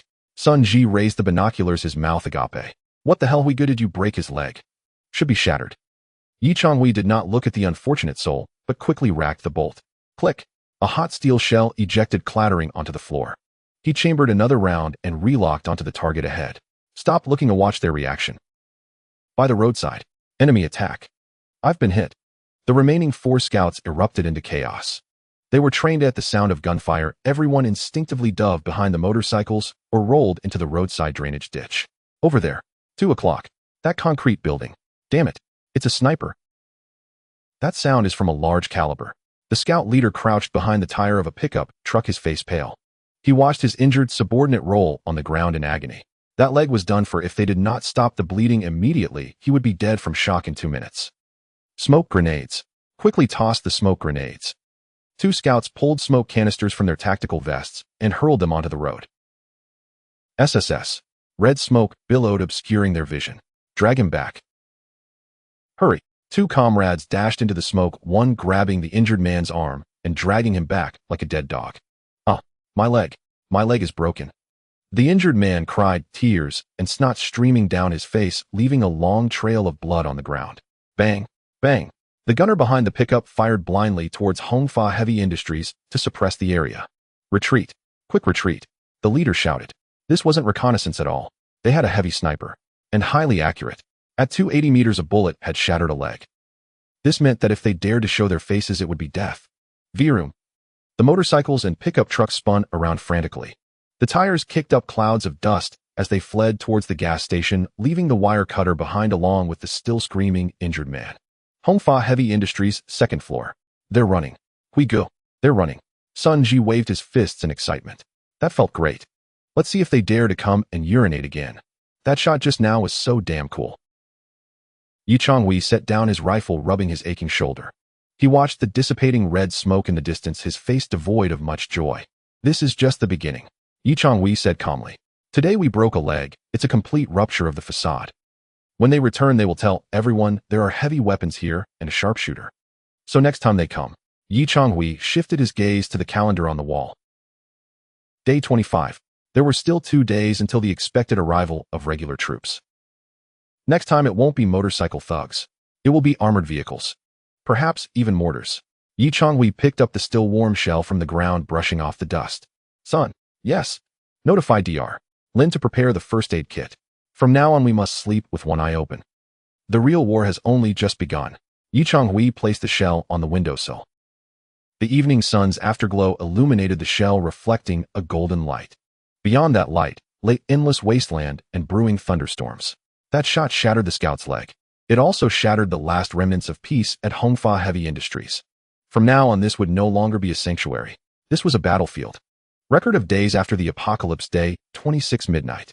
Weather overcast, no moon, visibility 10 meters. The night was as dark as ink with no visibility whatsoever. Typically the nights in the wasteland are raucous, filled with the moans of zombies and the eerie cries of mutated creatures. However, tonight the area around Hongfa Heavy Industries was eerily silent. Such silence is often a harbinger of an impending storm. Outside the surrounding walls, 3 dark figures crawled forward.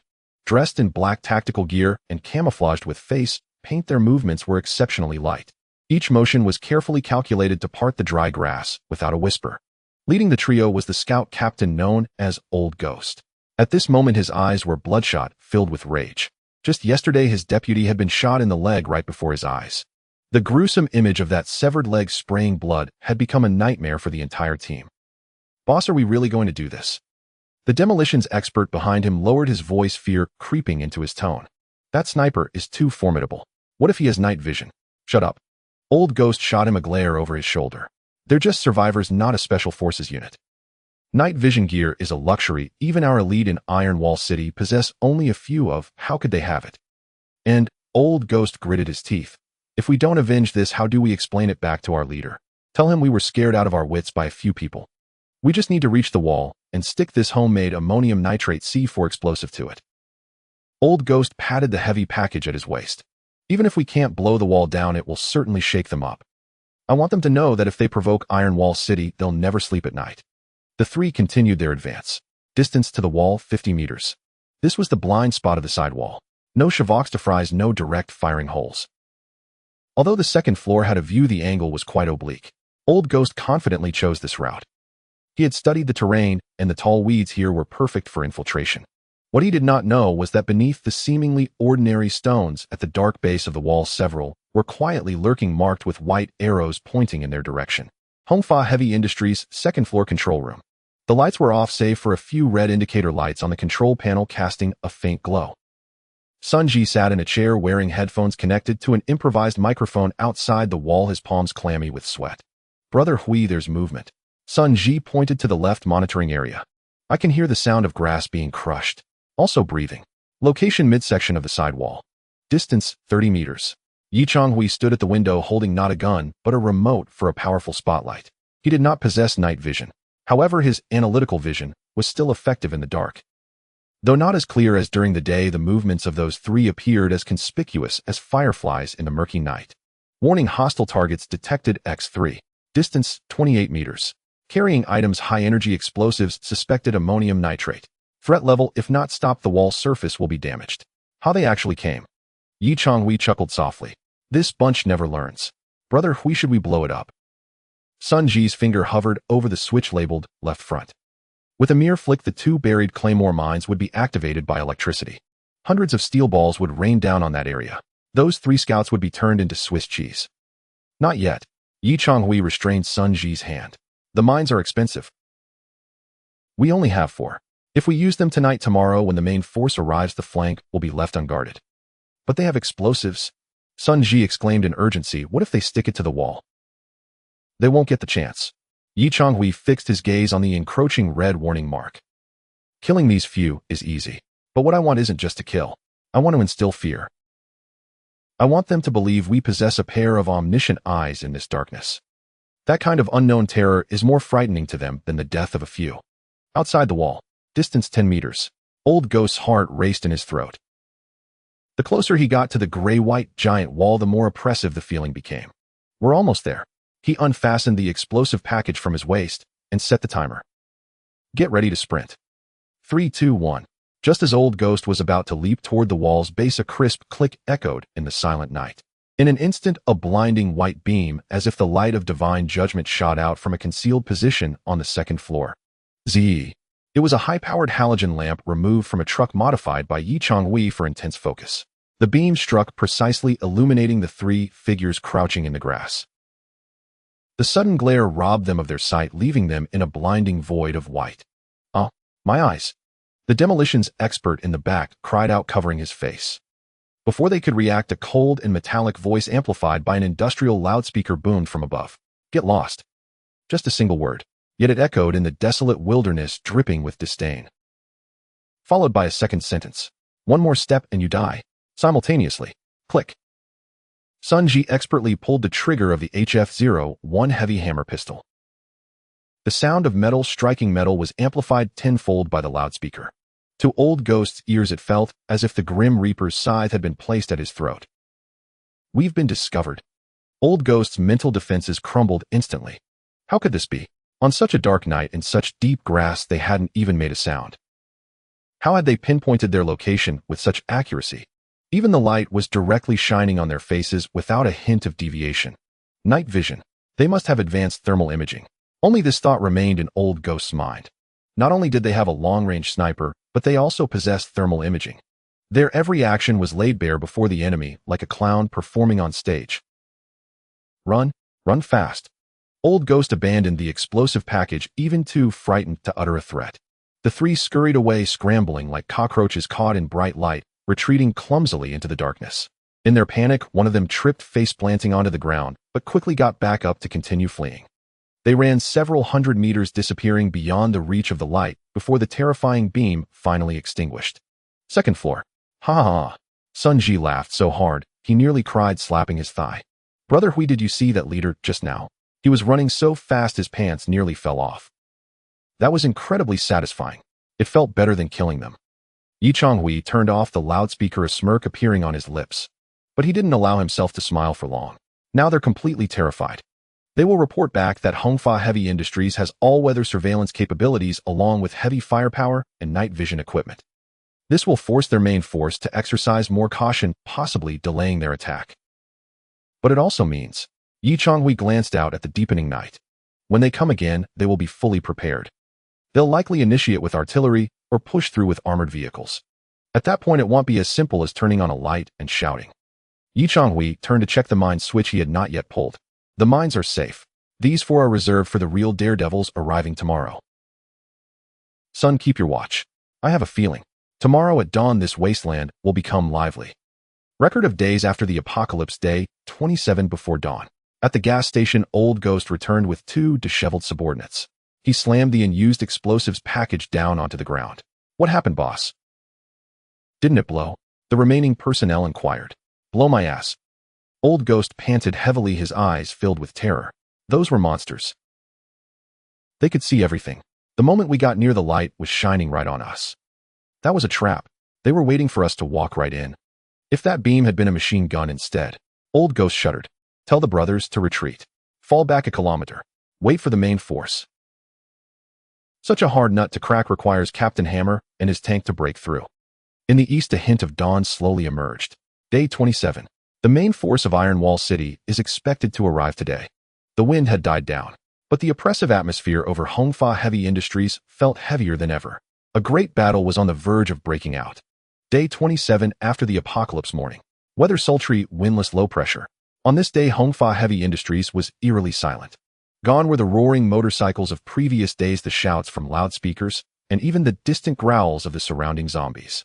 The once menacing black flag at the gas station had been removed. The scout team had retreated with both men and vehicles to a large bend at the end of the highway, approximately 2 kilometers from the base. They resembled a pack of chastened wild dogs lingering at a distance, yet no longer daring to step within the 300-meter death line. Are they afraid? Sun Ji stood at the window of the second-floor control room, holding a pair of binoculars, his tone revealing no hint of relief. No. Yi Changhui replied, seated and meticulously polishing every inch of metal on his HF-01 hammer pistol with a piece of deer leather. Wild dogs typically run with their tails between their legs for one of two reasons. The first is that they've been hurt. The second, Yi Changhui pressed a heavy 50 black powder steel shell into the revolver's chamber, is that their master has arrived. Inside the workshop, Lin Xiao was performing the final inventory check. The first aid kits had been distributed. Each person wore 2 rolls of bandages on their belts and carried a syringe of morphine retrieved from the medical box. Ammunition supplies were sufficient. 05 model revolver rounds 700. Homemade. 50 black powder pistol rounds 120 full copper heads. Homemade sniper rifle rounds 50, including 5 specialized tracer rounds. Traps were in good condition. Barbed wire intact. Claymore mines, 4 deployed green indicator lights. Dragon breath nozzles fully pressurized 3. 1 MPa. The generator's fuel supply is running low, Lin Xiao reported. If we run it at full power, it will only last for 24 hours. However, the output of the 005 model is quite stable, and we can switch to battery power mode at any time. Switch the generator to idle mode. Yi Changhui issued the command. Conserve power. If we need to evacuate the Raptor battle vehicle, we'll still require a few battery packs. Evacuate. Sun Ji turned around, Brother Hui, we've built such thick walls, and now we need to retreat. One must consider defeat before victory. Yi Changhui stood up and walked to the window, gazing down at the sturdy concrete fortress beneath him. This wall can stop bullets, can withstand vehicles. But if the enemy brings in a 105mm howitzer or a tank, we will have to run. This is not cowardice, it is survival. At noon the sun beat down relentlessly and the air was thick with a stifling heat. Yi Changhui's gaze suddenly shifted from the distant highway to the dense windbreak forest on the east side. There the leaves fluttered lightly. A familiar black SUV appeared like a punctual ghost closer than before. The window rolled down and a hand emerged to flick away ash. That peeper is back, Sun Ji frowned. Brother Hui, what are these people up to? Just watching the show. Not just watching. Yi Changhui squinted. The analysis vision captured a faint glimmer from the top of the vehicle. It was a portable camera. They are recording the tactics of Iron Wall City and our responses. In their eyes, we are merely two beasts thrown into an arena, and they are the evaluators. Ignore them. Yi Changhui withdrew his gaze, redirecting it to the highway ahead. Because there was movement. At first it was merely a faint tremor. In the cup placed on the console, the still water surface rippled gently. Virum. Next came a deep, continuous rumble. This sound was unlike the high-pitched roar of motorcycles or the light jingle of pickups. It was heavy and dull, like distant thunder rolling underground. It was the sound of a powerful diesel engine cluster at work. They're coming. Though Yi Changhui's voice was not loud, it instantly chilled the atmosphere in the room. Sun Ji quickly raised the binoculars.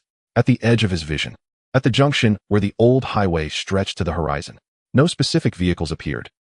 Instead, a wall rose. A sandy yellow wall connecting heaven and earth. This was due to a multitude of heavy vehicles traversing the dry road, kicking up dust that obscured the sky. What? How many vehicles is that? Sun Ji's throat felt dry. The previous scout team's 3 vehicles had only kicked up a thin line of dust. Now this overwhelming spectacle resembled a dust storm. As time passed, the dust wall drew closer, and the deep rumble grew louder, resonating in one's chest. Amidst the swirling yellow dust, large dark shapes could be vaguely seen shifting. Those were steel silhouettes. Although the specific models were unclear, the sheer size indicated they were certainly not ordinary civilian vehicles modified for combat. They were true war machines. This is the main force of Iron Wall City. Yi Changhui lowered the binoculars. He no longer needed to look. Such a scale of dust indicated at least a reinforced mechanized company. This was no longer a bandit eradication. This was an assault. All personnel take combat positions. Yi Changhui donned a riot helmet and pulled down his mask. His voice transmitted through the intercom to the ears of everyone present. Dr. Lin, go to the first floor generator room and guard the gas valve. Open it only upon my command. Sun Ji, secure the left firing hole. Your task is to watch that side flank and prevent anyone from flanking us. The main entrance. Yi Changhui raised the Chuanyang sniper rifle, loading a specialized tracer round into the chamber. The main entrance is my responsibility. He gazed at the approaching cloud of yellow sand, at the iron torrent that threatened to engulf his vision, his eyes devoid of fear, only a near manic calm. No matter what comes. To enter through this door, first they must ask whether my gun agrees. The rumble drew nearer. The earth trembled. The curtain of war slowly descended amidst the swirling dust. Record of days after the apocalypse, day 27 noon. Weather stifling, extremely low pressure. The vast yellow dust that had obscured the sky finally began to settle in the gentle breeze. The suffocating shadow which had loomed large now revealed its fangs. There were no main battle tanks that Yi Changhui feared the most, nor was there a 105mm howitzer capable of leveling half a factory with a single shot. Stationed 400 meters from Hongfa Heavy Industries, just beyond the effective range of a black powder sniper rifle, was a mechanized squad composed of 3 vehicles. Leading the formation was a black police armored vehicle WG-08. Though its paint was chipped and the anti-riot shovel was smeared with dried zombie flesh, even the turret-mounted machine gun had been removed, leaving only an observation window. The heavy armored plating and blast-resistant tires still exuded an air of unassailable authority. Following closely behind were 2 heavily modified Ford F-150 pickups. Their beds were welded with crude steel sheets for cover, and powerful searchlights were mounted atop their roofs. Phew. In the control room on the 2nd floor, Yi Changhui exhaled a long breath. Brother Hui, what's the situation? Is it a tank? Sun Ji asked nervously, his palms sweating as he refrained from peeking out. Not a tank. Yi Changhui's tone lightened considerably, even tinged with a hint of mockery. It's an anti-riot vehicle. The kind that used to spray water in the streets. He lifted a high-powered binocular activating the analysis vision, which quickly scanned the enemy with precision, stripping away their defenses. Vehicle analysis. WJ-08 anti-riot vehicle armor thickness can withstand 7.62mm rifle rounds, blast-resistant tires. No heavy weaponry.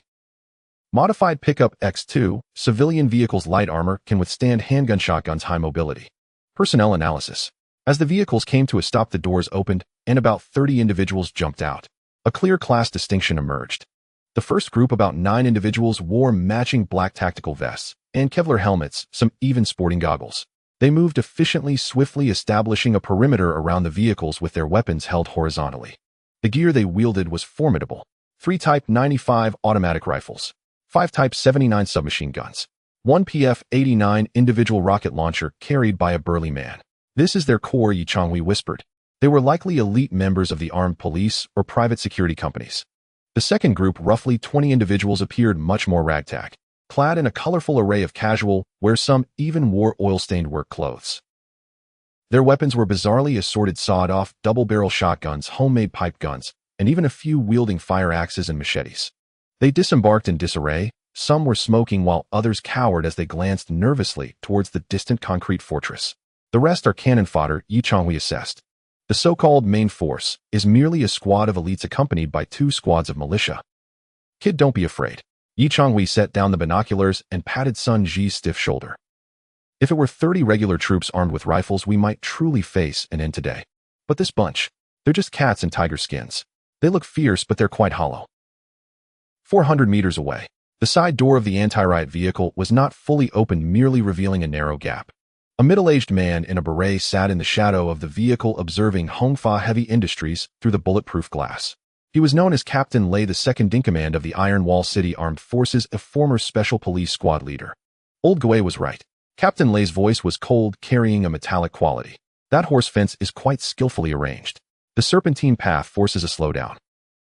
If we had charged through earlier, our convoy would have been trapped at that zigzag junction, turning us into live targets.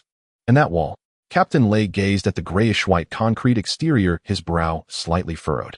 50 centimeters thick of C-30 concrete. Ordinary rifles would barely scratch it. Unless we use RPGs or explosives for a precise demolition. Captain, what's our plan? An aide beside him asked, gripping a Type 95 rifle with vigilance in his eyes. We don't have much ammunition left. The entire team has less than 3,000 rounds. Engaging in a war of attrition against them isn't feasible. Captain Lei pondered for a moment. He was an exceedingly rational person. To him, war was akin to business. The investment must be weighed against the return. Losing core team members for a few machines and a handful of survivors was not worth it. Yet if they withdrew with their tails between their legs, the reputation of Iron Wall City would be shattered. Clear the area first. Captain Lei pointed to the entrance of Hongfa Heavy Industries. There, due to yesterday's reconnaissance noise tactics, there were still 200 to 300 zombies gathered. They were lodged in the horse fence or sprawled against the wall. These filthy creatures are blocking our way. Captain Lei issued a cold command. Send in Team 2 to clear them out. Use melee weapons or makeshift firearms. Don't waste our rifle ammunition. Additionally, let someone call out. Don't make me shout. I won't waste my breath on the dead. Captain Lei gestured to a somewhat clever-looking cannon fodder subordinate nearby. Send him. Tell the people inside surrender, and you won't be killed. Hand over your equipment, and we can offer you a chance to join Iron Wall City. If you refuse to surrender, Captain Lei's eyes glinted with a chilling light. Just say I have a rocket launcher. 1 shot, and I'll send them sky high. At Hongfa Heavy Industries, 2nd floor. Brother Hui, they've started moving. Sun Ji reported. The ragtag cannon fodder, driven by several core team members, were reluctantly heading towards the entrance. They weren't charging in directly, instead they were clearing the surrounding zombies first. Bang, bang. The sound of a homemade shotgun echoed. Chop. The sound of a machete cutting into rotten flesh followed. As the zombies were ensnared by the horse fence, the clearing process went relatively smoothly.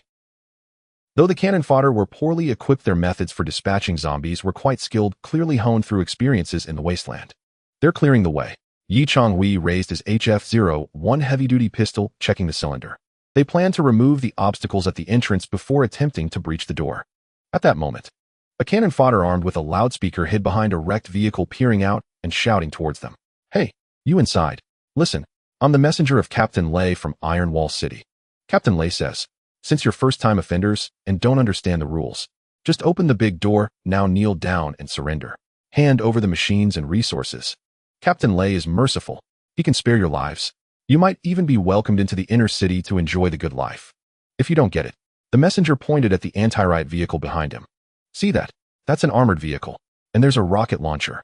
With one shot, your broken turtle shell will be reduced to rubble. You have 5 minutes to respond. Otherwise, it's citywide slaughter. The shouting echoed across the desolate wasteland, mingling with the distant sounds of clearing zombies, creating a cacophony. Citywide slaughter. Sun Ji chuckled in disbelief.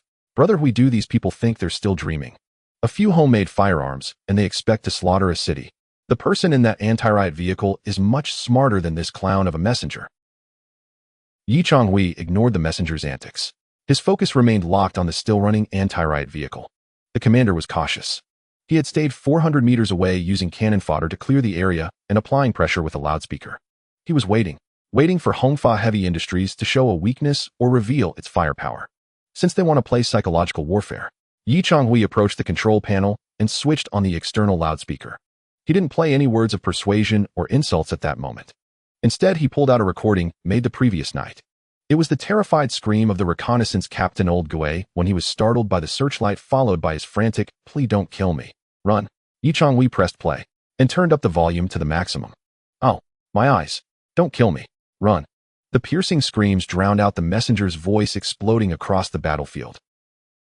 Inside the anti-riot vehicle, Captain Lei's face turned ashen in an instant. He recognized that voice instantly. It was Old Gui's.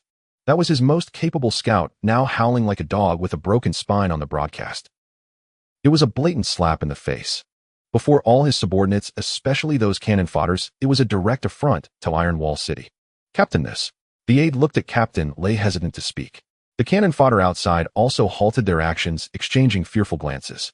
Originally driven to their doom, they now bore a greater sense of dread. If even a ruthless figure like Old Gui was frightened like that, what lay within? Captain Lei took a deep breath, suppressing the fury rising within him. He knew that showing weakness at this moment would cause the team to falter. "Very well." Captain Lei spoke into the intercom, his voice as cold as ice. "Since they want to hear noise, let's give them a good show. Send the members of Team 2 to flatten that horse fence. Anyone who dares to retreat will be shot on the spot. Riflemen, keep their sights on the shooting holes. If anyone shows their head, shoot." Captain Lei's fingers lightly tapped the Type 95 rifle resting on his knee. "It's just a turtle shell after all. I'll see how many bullets you can waste." A battle of survival and dignity at that moment officially commenced. "Jia, don't kill me. Run." The anguished scream of the scout, recorded and echoing through the air above Hongfa Heavy Industries, reverberated like a sinister melody, striking every person within the Iron Wall City as if it were a series of resounding slaps. Beside the riot control vehicle, the members of Team 2, already demoralized, exchanged glances, their feet seemingly rooted to the ground. No one was willing to take the first step. "Damn it, what's there to fight for?" muttered a middle-aged man clutching a rusty shotgun. "With the old ghost in that state, aren't we just walking to our deaths?" Bang! A sharp gunshot interrupted his complaints. The bullet struck the dirt at his feet, splattering mud onto his face. He turned in horror. A core team member clad in a black hood lowered the smoking barrel of his Type 79 submachine gun and fixed a cold gaze upon him. "Orders from Team Lei." The core team member's voice was devoid of emotion. "Team 2, move forward and clear the obstacles. Anyone who dares to retreat will be treated as a deserter. Move." Under the intimidating pressure of the dark muzzle, the 20 or so cannon fodder had no choice but to grit their teeth and shuffle forward like a herd of sheep being driven, inching towards the gates of Hongfa Heavy Industries. Distance to the gates 100 meters. The air here had become thick with miasma. Though the scouts' noise tactics had failed to breach the base yesterday, they had indeed attracted zombies from several kilometers around. At this moment, the renowned zigzag barricades of Hongfa Heavy Industries were teeming with the undead. Some were caught in the barbed wire, their bodies desiccated, others were wedged between wooden stakes, futilely flailing their claws, and many more crowded the open space before the gates, forming a putrid wall of flesh and blood. "Fire! Clear them out!" A small leader shouted, brandishing a machete. Bang! Boom! The chaotic gunfire erupted.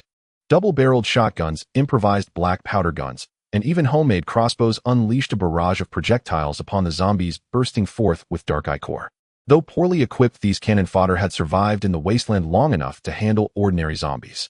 Grouped in 3s and 5s, some fired to suppress, while others advanced with spears or shovels to deliver the killing blow. In no time, several zombies on the periphery were taken down. Yet trouble was just beginning. Roar. Gunfire. To zombies, gunshots were the dinner bell. Those wandering along the desolate roads or hiding in the shadows of the trees immediately perked up at the distant gunfire and the sounds of living beings. They surged from all directions, staggering toward the group, clearing the obstacles. Damn it! Behind us! There are more behind us! Don't let them bite me! Fire! The scene descended into chaos. The cannon fodder who were supposed to be the attackers now had to split their numbers to deal with the zombies approaching from behind. This is the Wasteland War. Inside the riot control vehicle team, Lei watched the scene unfold with an unwavering gaze. Noises attract zombies. It's common knowledge. This is precisely why I don't let the core team engage. He lit a cigarette, peering through the bulletproof glass at the cannon fodder, struggling amidst the horde. Let them wear themselves out. Once the zombies are cleared and the obstacles moved, we'll make our move. About 20 minutes passed. The gunfire at the gates gradually dwindled. The ground was a mess littered with dark blood and severed limbs. Though the 20-odd cannon fodder appeared ragged with some sustaining minor injuries, they had managed to clear the outer zombies. Finally, they reached the first barricade. It was a massive structure made from 3 thick poplar logs cross-tied and wrapped in barbed wire firmly anchored in the ground. 1, 2, 3. Heave. For cannon fodder set down their weapons and approached, grasping one edge of the barricade in an attempt to shift it. Lift. It didn't budge. Damn. This is too heavy, one of them cursed. The wood is still wet. It must be reinforced with steel. Get a few more people. We need to move it to the side. 2 more rushed over. 6 of them surrounded the barricade, grunting as they exerted their strength. The heavy obstacle finally shifted, scraping against the cement with a grating sound as it slowly moved to the roadside. Just then, on the second floor, Changhui narrowed his eyes slightly. Now's the time. Sun, the one in red. Target, don't aim for the head. Understood. Sun Ji took a deep breath, gripping the hefty HF-01 tightly. The distance was less than 40 meters. For this weapon using 12.7 mm black powder bullets, it was the optimal range for inflicting damage. The crosshairs settled on the left arm of the red-clad cannon fodder, who was straining to move the barricade. His entire body was fully exposed, gripping a wooden stake tightly. Boom. A thunderous roar erupted from the shooting hole on the second floor. The massive muzzle flash spat fire half a meter long, accompanied by thick, white smoke. A large blunt steel core bullet whistled down. Below, the red-clad cannon fodder felt a chill in his left arm. Immediately after, a tremendous force spun his body backward. Thud. Blood sprayed forth. His forearm, along with the hand gripping the stake, was shattered by the heavy bullet, flying more than 2 meters away, twitching as it hit the ground.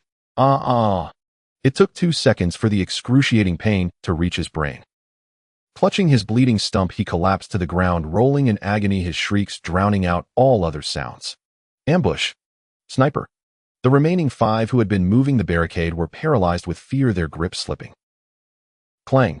The heavy barricade crashed back to the ground, crushing the foot of an unfortunate soul. Ah, my foot. Another scream echoed. The makeshift clearing operation that had barely held together disintegrated in an instant. All the cannon fodder abandoned the barricade, scrambling for cover behind abandoned cars or lying among the dead to play dead. No one dared to stand. That shot was too terrifying. A single shot severing an arm. Such power was beyond that of an ordinary handgun or rifle. It's artillery. They have artillery. Someone shouted in fear from behind cover. Inside the riot control vehicle, Team Lei's brow twitched violently. He had heard that gunshot. It was deep and thunderous, the distinctive sound of a large caliber black powder weapon. He also saw the arms severed from the injured man. 12.7 mm. Team Lei deduced. Homemade. The nervous deputy beside him remarked. Captain, do they really have heavy weapons? What about our riot control vehicle? The riot control vehicle can withstand 7.62 mm. It should hold up against this low-velocity black powder round as well. Though Team Lei said this, anxiety gnawed at him. The opponent's firepower configuration was peculiar.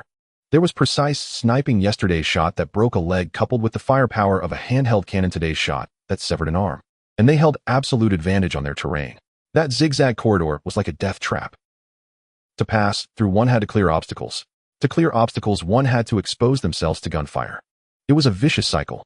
Have the rifles provide suppressive fire. Team Lei picked up the radio and finally issued the order to fire. Command the number 3 pickup to use reinforced rifles to suppress the second floor shooting hole. Cover Team 2 as they continue moving. Let them know anyone who dares to stay prone will be the first to be shot. On the number 3 pickup, the rifleman chambered around. Da-da-da-da-da. A burst of gunfire erupted. Bullets rained down on the concrete wall of Hongfa Heavy Industries' second floor. Clang clang. Sparks flew.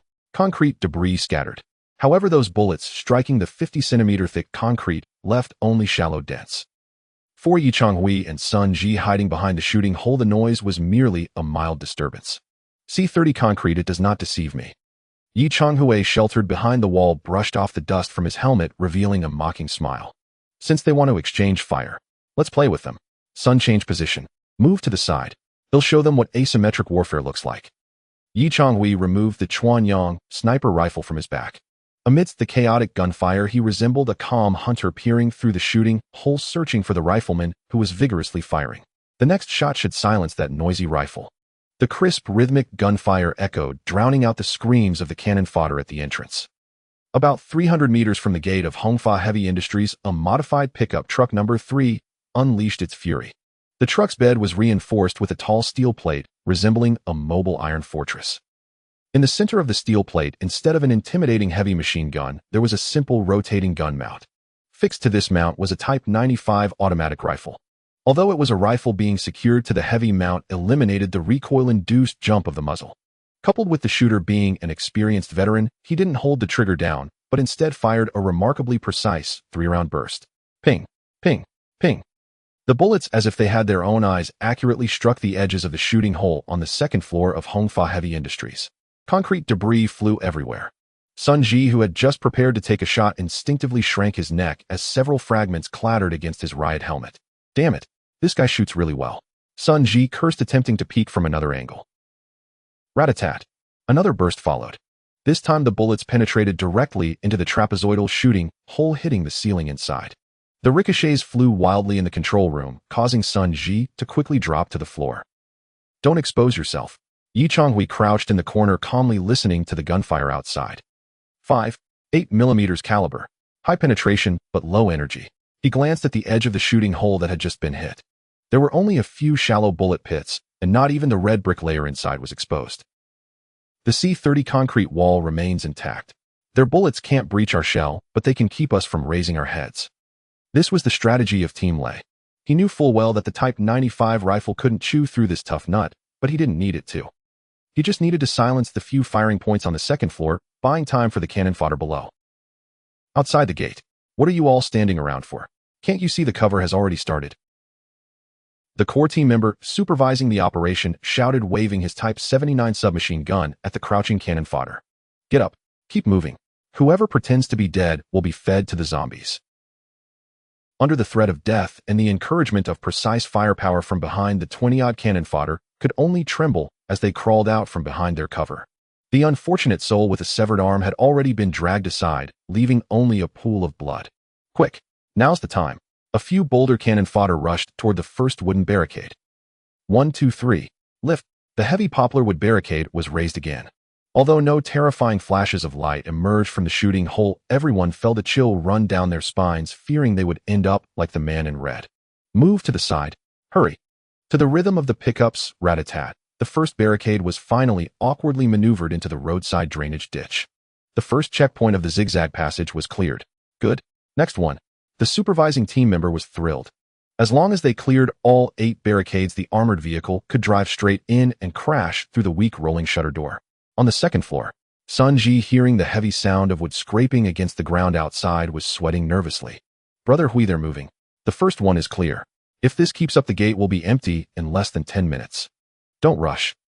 Yi Changhui, cradling his Chuanyang sniper rifle, didn't linger at the previously suppressed shooting hole. Like a cat, he crouched low and swiftly moved along the wall to the other side of the control room. There he found a side-facing shooting hole. Due to the angle, the shooter on the pickup had difficulty noticing this spot, and the steel plate welded to the pickup primarily defended against frontal attacks. He's 300 meters away. There's steel plate protection. He's holding a Type 95. Yi Changhui stealthily extended his barrel out of the side shooting hole. Through the 4x scope, he clearly saw the shooter hiding behind the steel plate. The man was clever. He kept his body behind the plate, exposing only half of his helmet and eyes aiming through the observation slit on the plate. Ordinary bullets would cause him no harm, even if they struck the plate. What a pity. Yi Changhui's lips curled slightly. You've encountered me. I'm not using 5.8 millimeters or 9 mm. I'm using a 12. 7mm black powder-heavy bullet. He pulled the bolt back, chambering a solid copper round. This bullet was freshly made yesterday with the projectile card from a single piece of brass, providing extreme hardness and massive weight. Physics tells us, when a large mass object strikes a relatively thin steel plate at high speed, energy is conserved. Changhui held his breath. The crosshairs didn't gamble on the half-exposed helmet of the shooter. Instead, he aimed directly at the steel plate welded to the pickup's bed, right at the shooter's chest. Goodbye. He squeezed the trigger. Boom. The enormous gunshot reverberated across the battlefield. The sound was far duller and more terrifying than the crisp rat-a-tat from the opposite side. The white smoke spewed from the muzzle instantly filled the shooting hole. On pickup number 3, the shooter who had been triumphantly laying down suppressive fire suddenly felt darkness engulf him. He didn't see the bullet, but he felt an immense force like a giant hammer crashing down on the steel plate in front of him. Bang! The deafening metallic clash rang out. That was the massive kinetic energy of the 12.7mm solid copper bullet released against the 8mm thick scrap steel plate from a distance of 300 meters. Though the low initial velocity of the black powder bullet limited its armor-piercing capability, the steel plate stopped the bullet from penetrating. However, the massive kinetic energy did not dissipate. The steel plate underwent violent deformation, creating a large dent. Immediately after, the weld points securing the plate snapped under the impact, causing the entire plate to whip back violently. Thump. It was like a giant hand slapping the shooter who was hiding behind hard on the chest and face. Ugh. The shooter didn't even let out a groan. He was thrown backward as if struck by a vehicle, crashing heavily into the bed of the pickup. His Type 95 rifle fell from his grip, the barrel misaligned, and the last burst of bullets shot aimlessly into the sky. Cough, cough, cough. The shooter curled up in the bed, spewing blood froth. Though he was not dead, that impact, even through his bulletproof vest, had at least fractured one of his ribs, violently shaking his internal organs. The gunfire abruptly ceased. At the gate, the cannon fodder who had been laboriously moving the second barricade heard that familiar boom and saw the rifleman on the pickup go silent. Instantly, they all dropped their wooden pieces as if electrocuted. They're firing again. The cover is gone. Run. Panic spread like wildfire. Without suppressive fire, those standing in the open became live targets. Run. Someone took the lead and the rest scattered like birds diving back behind the pile of abandoned cars. Come back. All of you return. The supervising squad leader frantically fired his submachine gun at the ground, but this time, even the threat of death was ineffective. They feared being shot by their own more than being turned into fragments by the cannon. In the riot vehicle, Lay's face darkened ominously.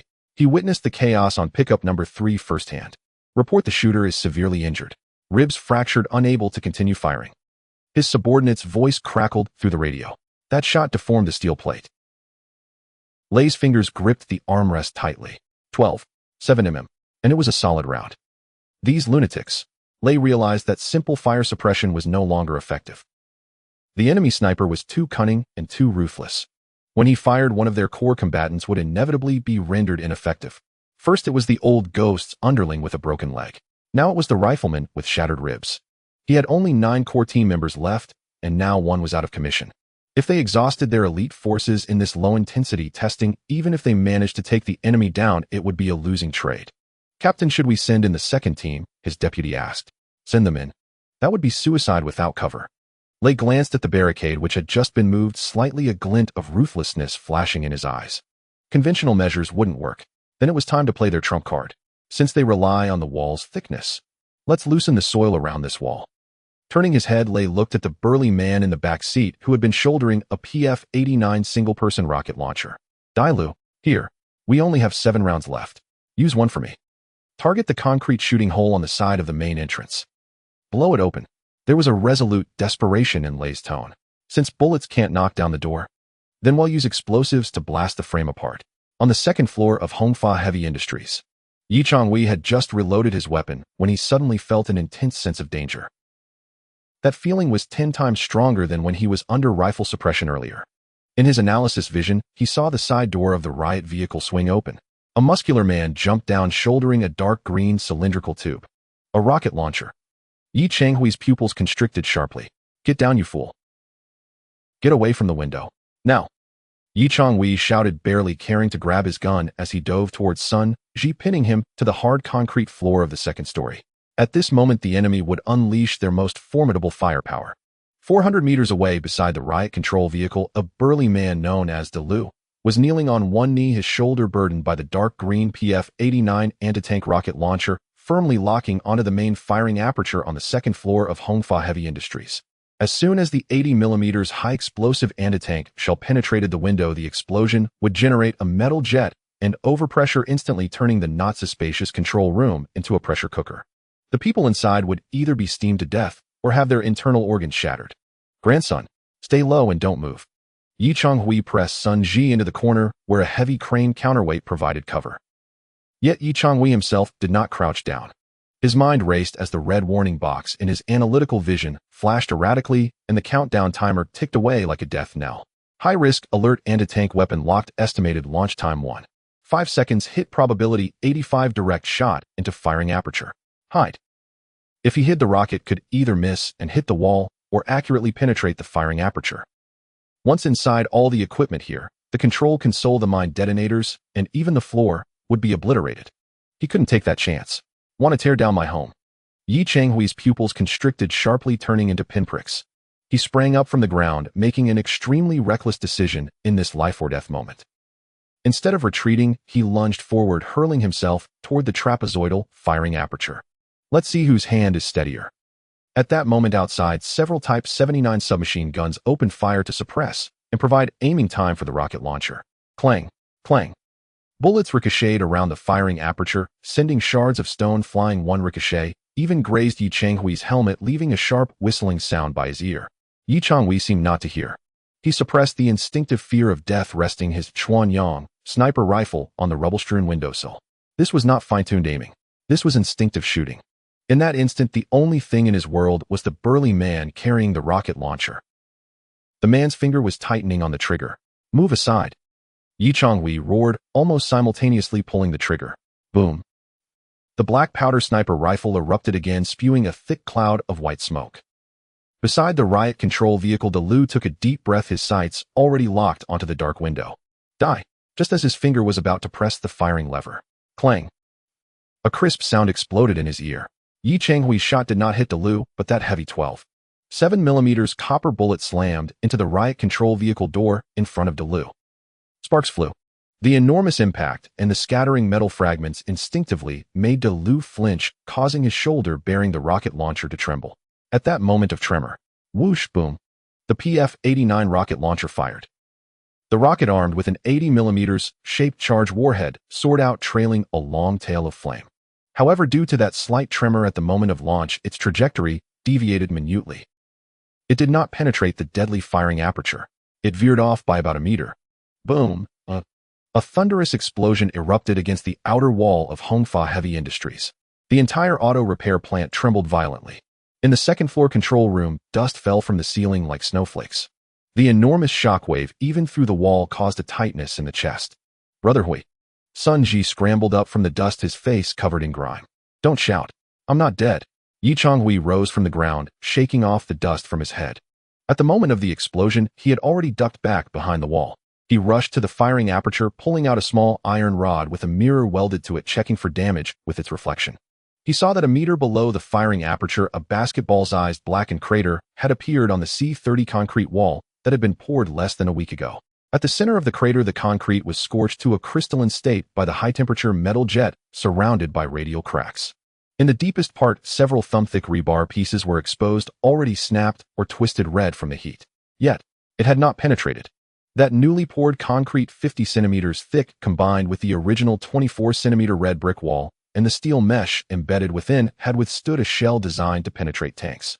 Although the surface was severely damaged for this massive structure, it was merely a superficial wound. Yi Changhui glanced at the searing wall, stowed away the mirror, and a grin of survival crept across his face. C-30 impressive.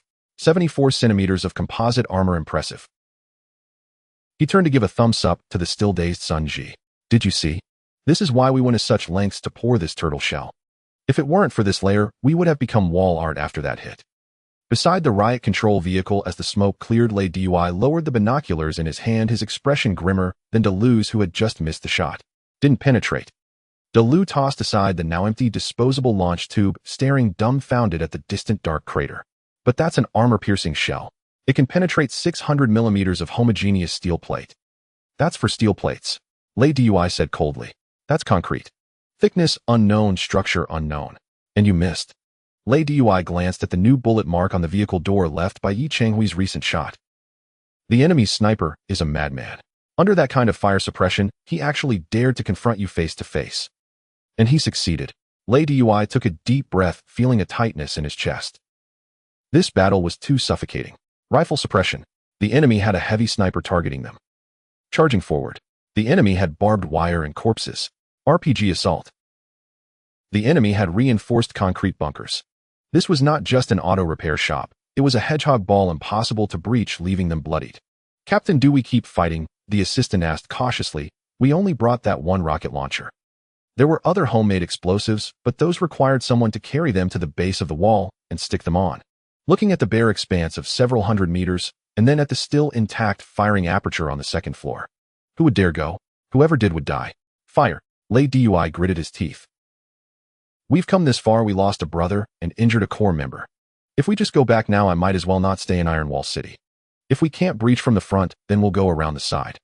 He recalled the intelligence from Lao Gui the previous night. Although Lao Gui was scared off last night, he scouted a route. The side wall is a blind spot. The angle of the firing aperture can't hit the base of the wall. As long as we can stick close and blow a hole with the ammonium explosives. Lei Dui looked at the assault team leader beside him, who wore a black balaclava. Hi peasy. Here.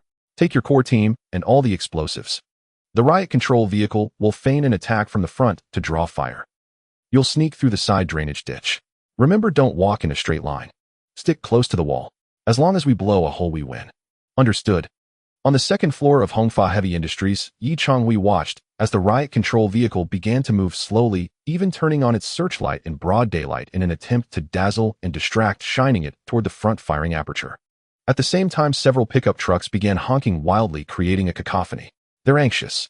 Yi Changhui brushed the dust off his clothes. They have only one RPG. Once that's fired and ineffective, they're in a corner. The feigned attack from the front is definitely a ploy to maneuver around the side. Yi Changhui turned and walked to the control console. Their 4 green indicator lights for the control detonators were still quietly glowing. Sunji, here. Don't worry about the riot control vehicle in front. That's just a bluff. Oh, as long as it doesn't ram the door, ignore it. Keep an eye on this console. Yi Changhui pointed to the 2 rows of toggle switches. The group led by Lao Gui didn't get to enjoy the benefits because I thought they weren't worthy. But now, since the elite from Iron Wall City are coming up to die, let's not hold back. A glint of ruthlessness flashed in Yi Changhui's eyes. When they think they've found a lifeline at the base of the wall, surprise them. Understood. Sun Ji sat down at the control console, his fingers hovering over the switches. His breath quickened, but his gaze was exceptionally resolute. After the ordeal with the rocket, his fear had vanished. In its place was a rage to tear the enemy apart. Come on, grandsons. Sun Ji focused on the dead angle at the base of the side wall. Though he couldn't see, he could hear the sounds. Grandpa has prepared iron flour peanuts for you. Outside, the roar of the riot control vehicle's engine drowned out everything, as if concealing something. Meanwhile, in the side drainage ditch, 5 fully armed figures slithered like snakes towards the concrete wall that had just withstood the test. They thought it was a path to safety. Unbeknownst to them, it was a shortcut to hell. Bang, bang, bang. At the main entrance of Hongfa Heavy Industry, the fiercest barrage since the onset of the conflict was unfolding. Though the so-called heavy machine gun had fallen silent, the remaining core team members armed with Type 95 rifles and Type 79 submachine guns were relentlessly pouring bullets into the shooting holes on the second floor, using riot vehicles and abandoned cars as cover. Even those armed with makeshift weapons were forced to join in the chorus. Fire. Hit them hard. Don't let them show their heads. The gunfire was deafening, with bullets striking concrete walls, sending clouds of dust into the air. The engine of the riot vehicle roared, occasionally lunging forward in a feigned attempt to crash through the door, only to hurriedly retreat. This series of maneuvers, though imposing, was merely a facade. Inside the riot vehicle, Lei was not focused on the battlefield before him. His gaze was locked on the second hand of his watch. 2 minutes. Hei Pai and his team should have reached their position by now. He was indifferent to the waste of ammunition at the front. Even if they expended all 3,000 rounds, as long as the explosion on the side went off, it would be worth it. The sidewall is a dead angle. Lei calculated in his mind. Although Lao Gui was scared off last night, he confirmed one thing: there are no shooting holes or barbed wire on the sidewall. As long as we get close, even C-30 concrete can be breached with 5 kilograms of ammonium nitrate explosive. Once inside the factory, A glint of ferocity flashed in Lei's eyes. This is close-quarters combat. That's our SWAT team's forte. Those surviving fools who can only shoot with improvised weapons will be like lambs waiting to be slaughtered before a tactical squad. Meanwhile, at the sidewall's drainage ditch, 5 shadows crawled rapidly along the muddy leaf-strewn bottom like lizards. Leading them was the assault team leader, Heipai. As a seasoned veteran who had participated in multiple encirclement missions, he looked up at the towering gray-white wall above. As the intelligence had indicated, it was bare devoid of the irritating trapezoidal shooting holes. A bunch of amateurs. Heipai scoffed inwardly. Too busy guarding the front door, yet they left such a large opening for someone to exploit. He made a hand signal. The 4 team members promptly fell in line, each carrying heavy packs of explosives and detonators. Distance to the wall's base 5 meters. This was an absolute blind spot. Unless the people on the second floor leaned out of the window to look down, they would never see what was beneath them. Move quickly, Heipai ordered in a hushed tone. Team 1 set the explosives. Team 3 keep watch. The 5 split swiftly, crouching down against the icy concrete foundation. The area was overgrown with weeds, almost half a person high, providing natural cover. Heipai pulled a chunk of yellow ammonium nitrate explosive from his backpack, the backside coated with double-sided tape. He selected a corner where the wall met, a structural weak point. Just one sound. Heipai muttered to himself as he tore off the tape. I can teach these bumpkins what the art of demolition really is. However, just as his hand was about to touch the wall, his peripheral vision caught sight of something in the weeds. It was an inconspicuous bent iron box. Half buried in the ground, covered with dry grass, only the curved front was visible. And on that front, someone had painted a large arrow with white paint pointing directly at itself. Below the arrow were crooked letters. This side faces the enemy. Heipai's pupils dilated in an instant.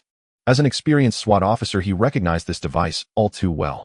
Though it appeared crude and was made of metal, the signature curvature and placement were unmistakable. Directional mine. The desperate scream had barely escaped his throat. On the second floor in the control room. Brother Hui, I heard it. Sun Ji, wearing headphones, spoke rapidly. They're right below. They've gone against the wall. I heard the sound of tape being torn. Yi Changhui stood beside the observation window holding the piercing yang weapon, his expression cold and detached. Is everyone in position? 5 footsteps. All stopped. Then let's send them off. Yi Changhui replied indifferently. Sun Ji took a deep breath, glancing at the control panel where 2 switches labeled left front and left rear were located. These switches controlled 2 custom directional mines buried beneath the sidewall. One at the top of the wall and one at the bottom. They formed a crossfire net covering the entire base of the wall. Goodbye, kids. Sun Ji's fingers slammed down on the switch. Click. Electric current instantly flowed through the wires buried in the wall seam, transmitting at the speed of light to the underground detonators. The heating wire glowed red, severed, igniting the black powder. Boom. Boom. The 2 nearly simultaneous explosions erupted violently beneath the sidewall. This sound was unlike the dull roar of the RPG earlier. It was sharper and more piercing, akin to giant firecrackers exploding in one's ears. Then came the roar of death. The 2 bent iron boxes disintegrated in an instant. The 1 kilogram of black powder inside generated tremendous thrust. But this force was blocked by the thick steel plates behind them, only able to surge forward. As a result, the hundreds of steel pellets mixed with wax received a terrifying initial velocity. They swept through the front 30 meters like an angry swarm of hornets fanning out at a 60-degree angle. Thud, thud, thud, thud, thud, thud. This was not gunfire. This was the sound of steel pellets piercing flesh, shattering bones, and tearing through bulletproof vests. Heipai and his 4 teammates were crouched against the wall, less than 5 meters from the explosion point. At this distance, not even a bulletproof vest or riot shield could save them from becoming a sieve. There was no space to evade, no time to react. The storm of steel pellets penetrated their bodies in an instant. Heipai's chest erupted in a mist of blood, as if an invisible giant hand had shoved him violently, crashing him against the hillside behind him. His once proud tactical vest felt like mere paper against the high-velocity steel pellets. The other 4 team members fared even worse. Some had their faces shattered, others had legs broken, and some were reduced to a pulpy mess. Even the explosives that had yet to be attached were struck by several steel pellets. Though the ammonium nitrate was relatively insensitive and did not detonate immediately, it was pulverized, scattering yellow powder across the ground. As the smoke cleared the drainage ditch at the side wall, suddenly fell silent. Only a few weak, dying moans remained. Ugh, ugh. Heipai lay in the mud, a torrent of blood flooding his mouth. His lung had been pierced, and each breath was accompanied by bloody froth. He stared wide-eyed at the towering concrete wall above him, still standing firm. He finally understood why Lao Gui had been scared off yesterday. This was not a dead angle. This was a trap. Directional mine. He summoned the last vestiges of his strength, attempting to press the intercom's talk button. But his bloodied fingers trembled twice, ultimately falling limp. On the front battlefield, inside the riot vehicle, Lei suddenly sat up straight. He had heard the two explosions from the side. Did it blow? His deputy asked excitedly. Did Hei Pai succeed? Not at all. Lei's complexion turned pale instantly. As an explosives expert, he could tell. That was not the dull explosion of ammonium nitrate. That was the sound of black powder. And accompanied by that dense metallic clattering. Directional mine. Lei murmured, feeling a chill shoot up his spine. Hei Pai, respond please. He grabbed the intercom, frantically calling out. Static. All that came through the intercom was the noise of electrical interference and a deathly silence. 5 men. They were his most elite assault team. 5 core combatants clad in bulletproof vests trained in CQB. And just like that, they were silent. Captain, what's wrong? The deputy watched Lei's ashen face, a sense of foreboding creeping in. They're gone. Lei slammed the intercom onto the dashboard. All gone. They had landmines. Moreover, military-grade directional mines. We're fighting against an arms factory. Lei finally realized the magnitude of his mistake. He had thought the enemy merely had a shell of a defense. He never expected that beneath this shell there were all those spikes. RPGs couldn't penetrate. Rifles couldn't suppress. The flanks couldn't breach. How could they possibly continue this fight? Retreat, have Team 2 fall back. Lei's voice aged 10 years in an instant. Don't die in vain at the front. We've already lost half of our core combat power. On the second floor of Hongfa Heavy Industry. Brother Hui, they're all wiped out. Sun Ji removed his headphones, a flicker of shock crossing his features. Even though he had pressed the switch himself, the instant power that claimed 5 lives still sent chills down his spine. This is the power of industry. Yi Changhui observed the blind spot on the side monitors, his tone calm. These 4 landmines cost me half a bag of fertilizer and 2 pounds of steel pellets. The cost was less than $100, but they took out 5 elite foes. This transaction was a huge profit. Yi Changhui turned to face the battlefield. The pickup trucks and cannon fodder that had been firing wildly were now, like ducks grasping for breath, the gunfire gradually thinning. The riot vehicle began to reverse. They're afraid. Their spine has been broken by us. Yi Changhui approached the broadcasting control panel. It's not over yet. Now it's time for us to counterattack. Sun Ji, is the Longxi ready? Always ready. Excellent. Yi Changhui gazed down at the still congested barbed wire with those cannon fodder retreating, yet not fully exited from the kill zone. Since they came, they shouldn't leave in a hurry. Let them witness the final fireworks. Yi Changhui's finger hovered over the red Longxi button. Lei's team right. You enjoyed blowing up my wall earlier, didn't you? Now it's my turn to set your backside on fire.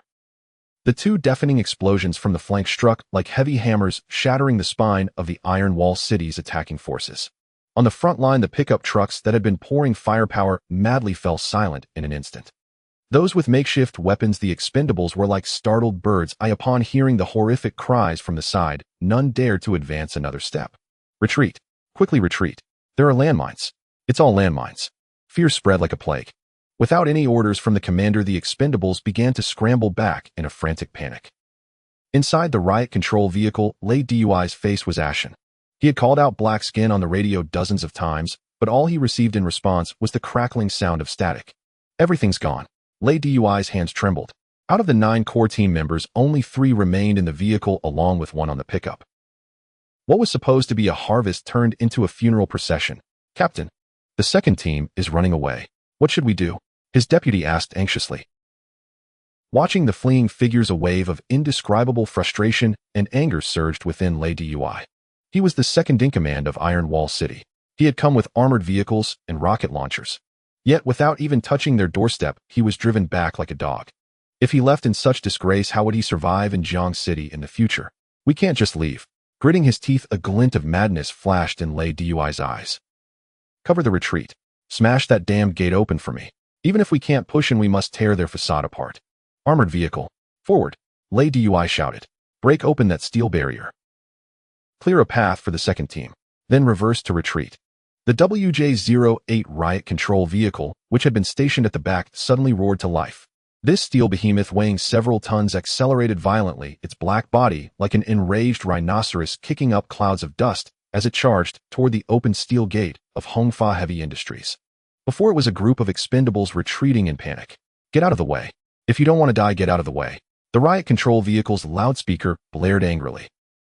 The expendables, terrified, scrambled aside. Some were even squeezed into the gaps of the barbed wire pressed against the corpses of the zombies. Bang! The heavy shovel of the riot control vehicle crashed violently into the junction of the barbed wire and steel fence. This was pure physical collision. The 100-kilogram poplar wood stake shattered, and the rusty steel fence emitted a screeching sound of distortion as it was smashed open, creating a large gap. The riot control vehicle did not stop. Its front end was lodged inside the gate, caught precisely at the first corner of Yi Changhui's meticulously designed zigzag passage. In this position, it was stuck, surrounded by crowded infantry and shattered obstacles. On the second floor of Hongfa Heavy Industries, Yi Changhui stood at the control panel, watching the rampaging armored vehicle below. Want to dismantle my gate? Want to make me sick before you leave? His finger rested on the red button labeled Dragon Breath. Handle with care. Then don't leave. Perfect timing, everyone's here. At that moment, the entrance was crowded with people. The riot control vehicle was stuck in the middle, flanked by over 20 expendables who hadn't managed to escape, along with 2 pickup trucks attempting to come to their aid. It was a perfect kill zone. Fire, grandson. Received. Sun Ji slammed down the ignition button. Bang, bang, bang. On the second floor, Yi Changhui simultaneously twisted open the massive red high-pressure ball valve. Above the gate, the inconspicuous nozzle hidden in the concrete wall suddenly trembled. Then a surge of high-pressure methane gas, compressed to 3.1 MPa, erupted from the nozzle like a runaway stallion. Waiting at the exit, high-voltage electric sparks ignited the extremely flammable gas in an instant. Ho! There was no explosion. Only a massive low rumble akin to a dragon inhaling deeply. That was the unique howl produced by the gas burning at high speed. A thick blue-white core with an orange outer flame descended from a height of 3.5 meters. Due to the immense pressure, the flame did not disperse immediately, instead it lashed out like a tangible fiery whip, striking the gate directly below. Range 12 meters. Coverage area: the entire zigzag entrance zone. Inside, the riot control vehicle lay DUI was preparing to order a reverse. Suddenly, he felt the world before him turn a fiery orange. What's happening? Instinctively, he looked toward the observation window. A terrifying fire waterfall was pouring down, drenching the front of the riot control vehicle and its windshield. Fire! It's fire! The driver screamed in terror. Although the riot control vehicle was fully enclosed and its steel plates were fireproof, this was not just any fire. This was extreme heat. Methane flames exceeding 1,000 degrees instantly engulfed the front of the vehicle. The intake, grill, rubber wipers, and the seals on the observation window began to smoke and melt in an instant. Beep, beep, beep. The temperature alarm inside the vehicle shot up. Engine overheating. High-temperature gas entering the intake. It's going to stall. Reverse. Quickly reverse. Lay DUI shouted like a madman.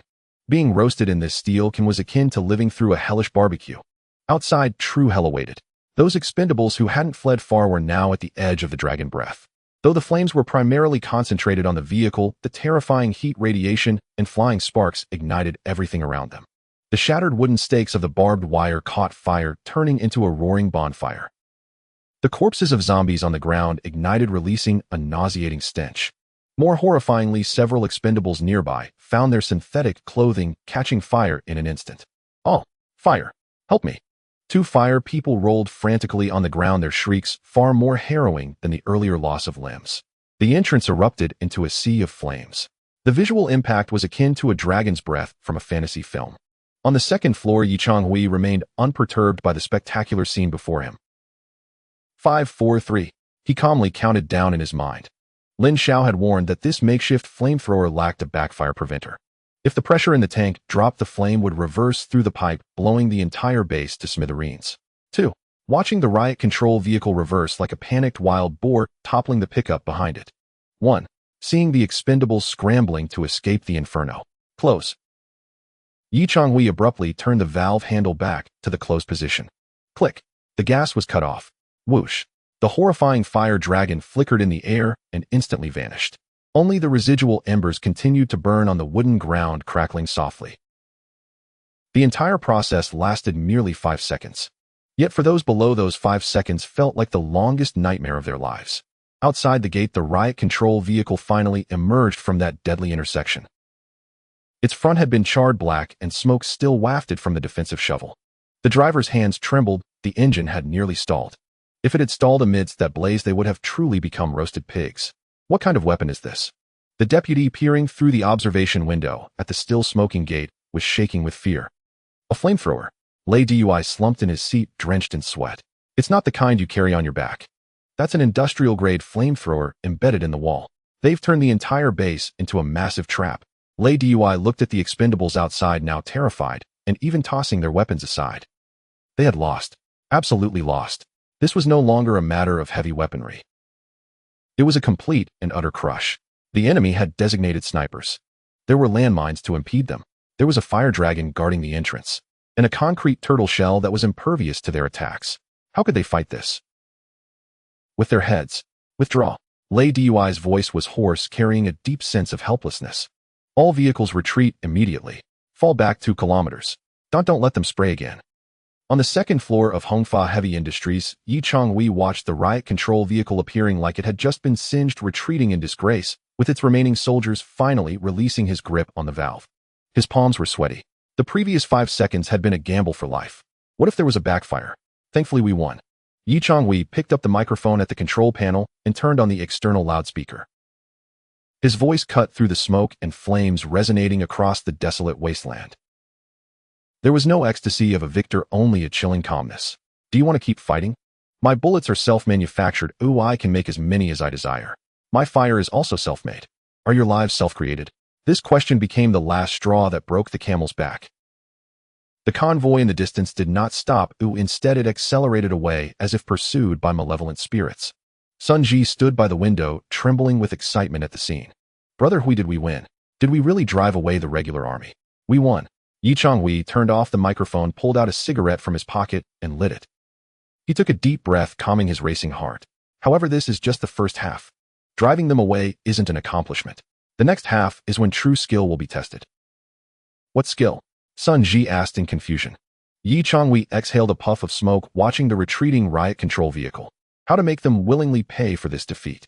Prepare yourself. It's time to talk business. 2 kilometers away at the sharp bend of the national highway. This was the makeshift gathering place for the Iron Wall City convoy, a sight where their sorrow lay heavy upon the earth.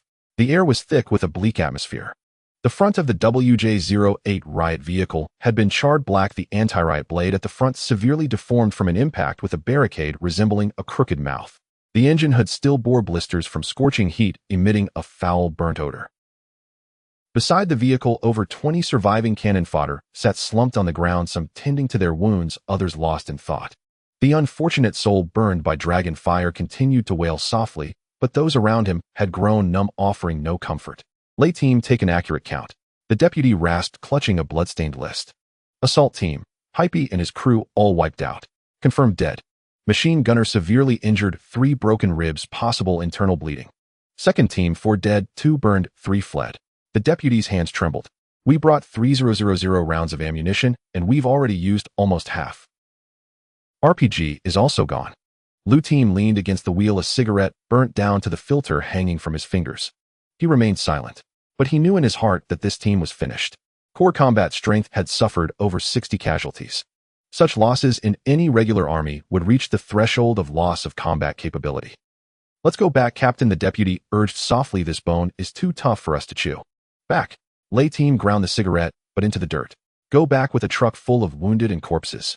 Tell the boss we got beaten up by a car repair shop. We didn't even get through their front door. If we go back like this tomorrow, they'll be scrubbing the streets in the outer city.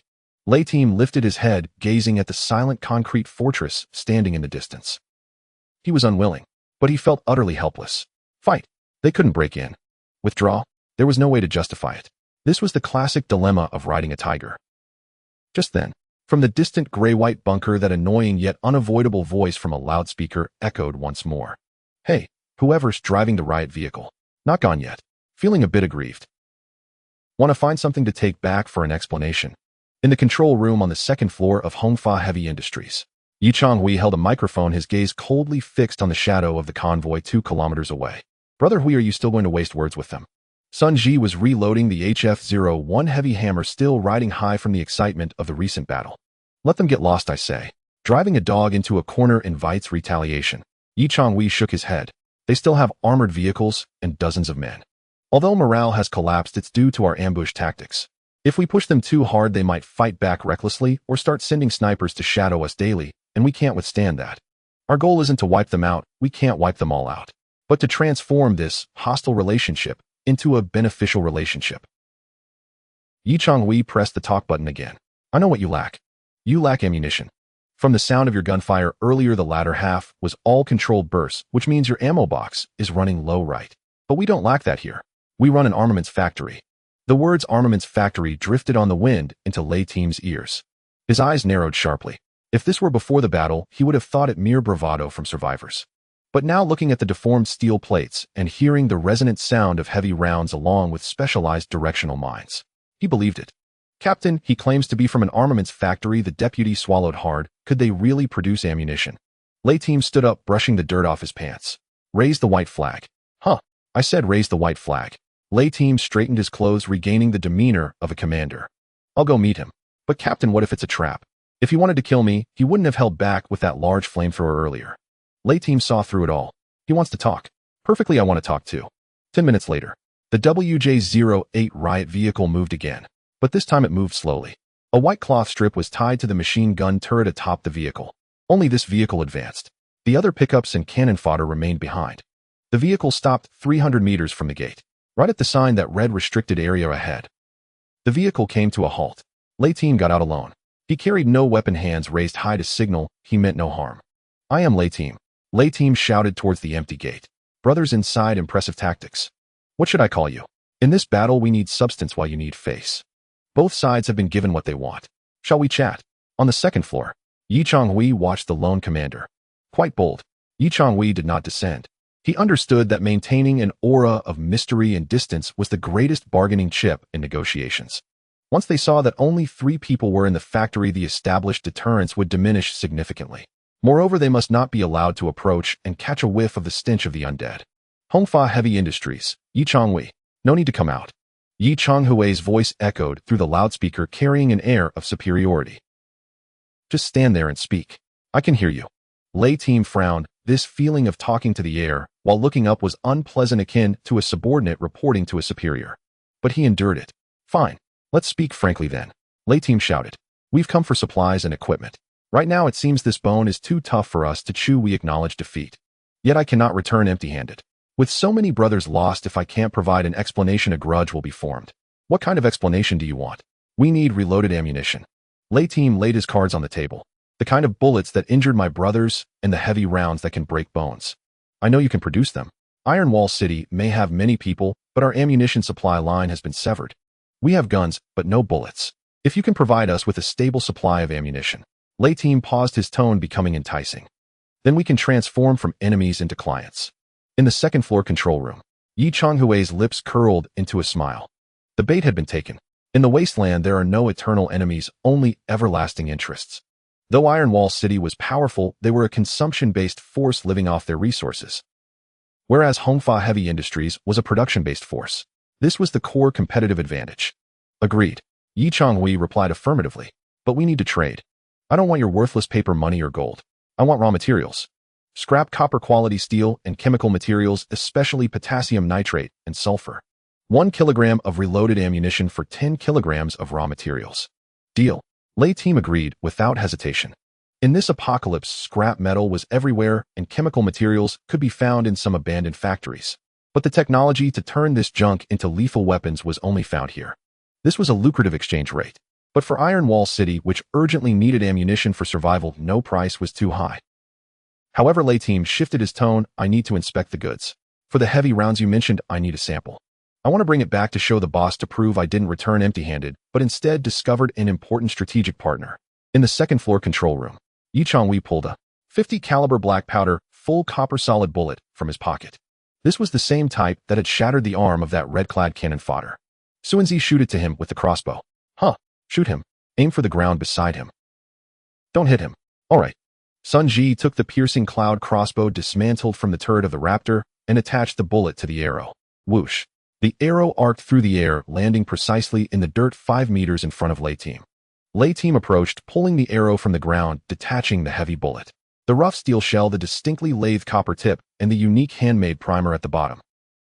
Though not as refined as military factory products, it had the flavor of a workshop. But the weight in his hand told him this thing can kill. Good stuff. Lei Team gripped the bullet tightly, as if holding onto a lifeline. With this, he could return with a satisfactory report. He could say despite the heavy losses, he had discovered a hidden armaments factory and successfully established a trade channel. This achievement would be enough to offset the battle losses. In 3 days, Yi Changhui's voice rang out again. Place the first batch of raw materials at this road sign. Then you withdraw to 2 kilometers away. We will come to collect the goods and leave the bullets in their place.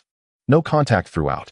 If I see anyone ambushing or attempting to follow, the deal is off and landmines will take care of you. No problem. We need 5.8 by 42 millimeters ammunition and the sample stays here. Lei Team readily agreed, leaving a bullet for the Type 95 rifle on the ground. He also feared the other party might cheat.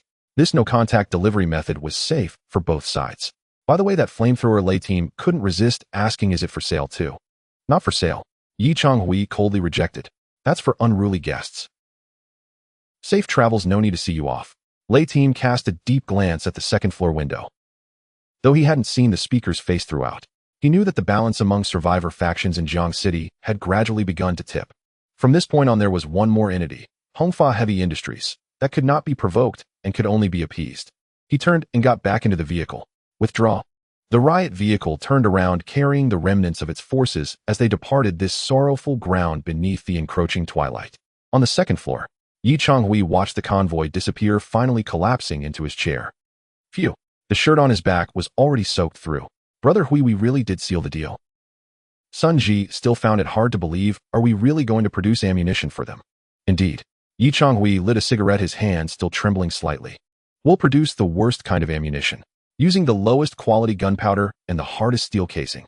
That way they can fire it, and it will wear down their barrels, jamming their rounds. We will drain their raw materials like vampires, strengthening ourselves.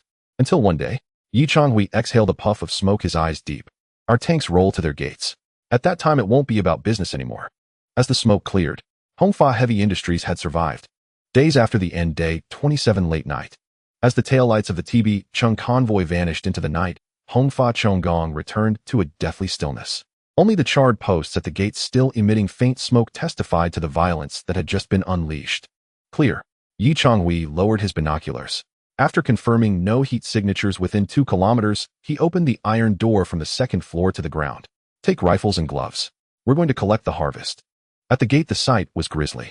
The angular barricade had been shredded by the riot vehicle, where a tidy corridor once stood lay ruin.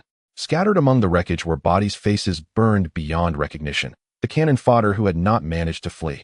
A dozen others lay with holes in them or torn apart by mines. The air was a nauseating miasma of roasting flesh, sulfur, and decay. Lin Xiao, stepping outside, clutched the wall and retched. Get used to it, Yi Changhui said, expression unreadable, slipping on rubber gloves. He moved to a corpse and began rifling with practiced hands. In the waste, the dead are worthless. What matters is what they carry. He flipped the body expertly. A crude double barrel made from seamless tubing, still usable. A few reloaded shells, the powder is damp, but the lead shot can be recovered.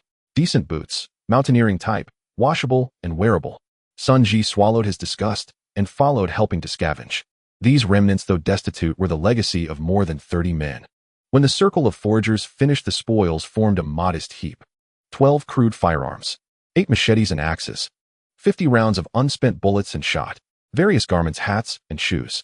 Fragments of body armor recovered from the minefield. This is war's dividend. Yi Changhui tossed a heavy firefighter's axe into the rear of the Raptor vehicle. We didn't get their core soldiers' Type 95 rifles, but this scrap, melted and reforged, becomes our raw material. Brother Hui, what about this gate? Sun Ji pointed at the steel grill, twisted and mangled by the riot vehicle. No need to fix it. Yi Changhui glanced at the breach. We'll be doing business here. Keep the gap. Makes deliveries easier. Just reposition the barricades. Back inside the workshop, the massive roll-up door closed again, sealing out the blood and the dark. Light flooded the shop. The 8-cylinder zombie generator set still rumbled. No. 008 Neo Zhansher, unaware of the world beyond, pedaled the mechanism with machine-like persistence. In the adjacent biogas spray room, No. 005 Zonghangs lay prostrate, still weakened after the recent burst of dragon's breath. Its belly surrendered gases that were being siphoned and gathered. Lin Xiao fed No. 005. Nutrient slurry made from shredded corpses, human and otherwise, collected outside and ground by the slicer. Everyone come here.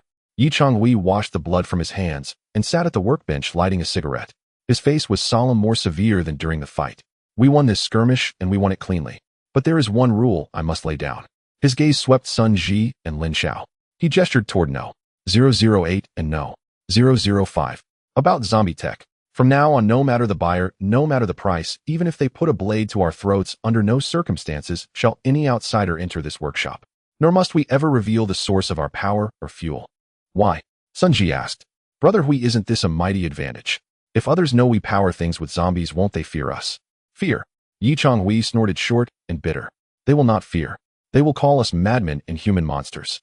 He rose and stood before No. 008, chained and laboring day and night, the remnant of a once human body. In the waste, morality is frayed, but the boundary between human and zombie remains a final taboo for most survivors. Slaying the undead is heroism. Exploiting them, many view that as heresy. If TB Chung or the shadowy Quan Shi Yin, the all-seeing eye, learns we ferment corpses for biogas to cook to spew flame, or that we enslave mutants as generators, what will they think? Lin Xiao shivered. They'll think we're worse than the undead. They'll rally under the banner of purging the aberrant and swarm to exterminate us. It's not only a moral problem, Yi Changhui continued, his tone sharpened. It's a matter of technical secrecy. Is the method difficult? No. Anyone with a smattering of mechanics and biology can learn it at a glance.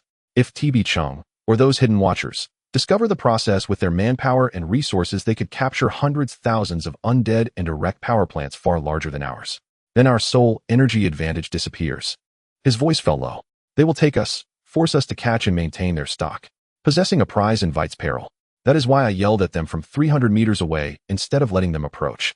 Sun Ji felt cold down his spine. He had only thought the technology useful and had not weighed the human calculus behind it. I understand, Brother Hui, he said gravely. If anyone snoops around the workshop, I'll shoot them. Keep it in your gut. Yi Changhui stubbed out his cigarette. To the outside world, say we're hoarding diesel. Or claim solar panels. In short, this is a forbidden zone. The mood relaxed slightly in the second half of the meeting. Now business. Yi Changhui produced paper and sketched deliberate. TB Chung needs bullets. Their stock is depleted. Without ammunition, they won't dare scavenge. That is our market. He turned to Lin Xiao. Dr. Lin, accelerate the purification of potassium nitrate. The fertilizer in the outer warehouse will keep us supplied for a long while. Sun Ji, you handle reloading. He picked up a steel-jacketed black powder round made that day. But we must be judicious with what we sell. Judicious? We're doing after-sales now. Sun Ji asked. No, we're modifying. Yi Changhui smiled with the avarice of a merchant. The powder mix we sell them will be altered. More charcoal, less sulfur. The power will decrease, range shorten, but most crucially the residue will be abundant. Their Type 95 rifles are gas-operated and finely tuned.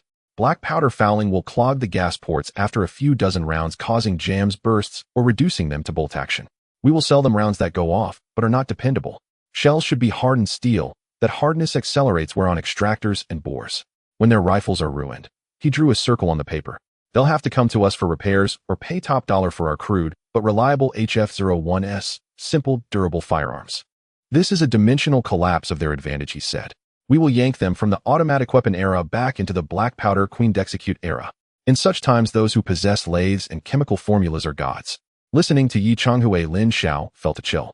Compared with the thunderous bravery of Lei's squad, this man's menace lay in his capacity to dominate not only by killing, but by economic and technological subjugation. Is that the law of the wastes? She murmured. Yes. Yi Changhui rose and watched the horizon blanching with early light. That is the law. We must not be mere warlords who only kill. We must be industrial lords. Make everyone dependent on our products and our methods. Then we endure the longest. The smoke cleared fully. Hongfa Chonggong did not slow in victory. It hummed with renewed industry through the night.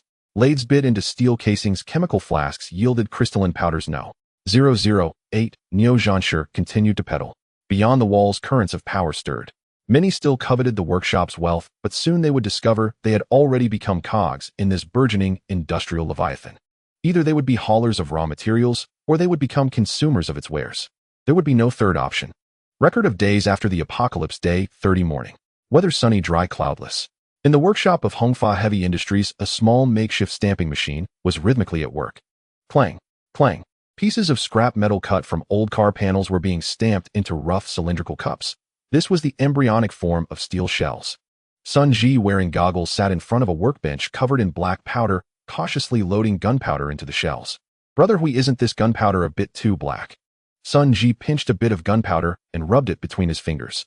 Standard black powder should have distinct granules and an even deep gray color. However, what he held was dark and slightly gritty with some large particles of wood charcoal that hadn't been fully crushed. This is exactly the effect I wanted. Yi Changhui held a caliper inspecting the newly forged all-copper bullet. Although it was made from recycled copper, the tolerances were controlled quite loosely. The standard black powder ratio is 75 nitrate tin sulfur and 15 charcoal. But for this batch destined for Iron Wall City, I instructed you to increase the charcoal ratio to 25, using partially carbonized pine charcoal. This will ensure incomplete combustion. Yi Changhui picked up a loaded bullet and shook it under the light. When fired, this kind of bullet will produce a loud noise, significant smoke, and a large quantity of solid residue. This residue is sticky and will cling stubbornly to their gun barrels and gas ports. When the time comes, they'll have to pull the bolt after each shot. And Yi Changhui pointed at the rough steel casing. The hardness of the steel shell creates greater friction during extraction. Coupled with the stickiness of the residue, it's easy for the extraction hook to break or fail. Won't they notice? How what if they do? Yi Changhui laughed. They have no choice. This is the only bullet available on the market. If it fires and can kill, that's enough. As for damaging their guns, that's their problem. This is called planned obsolescence. Yi Changhui packed the batch of 500 rounds weighing about 10 kilograms into several unmarked wooden boxes. Let's go, it's time. This is our first deal, let's make it a grand one.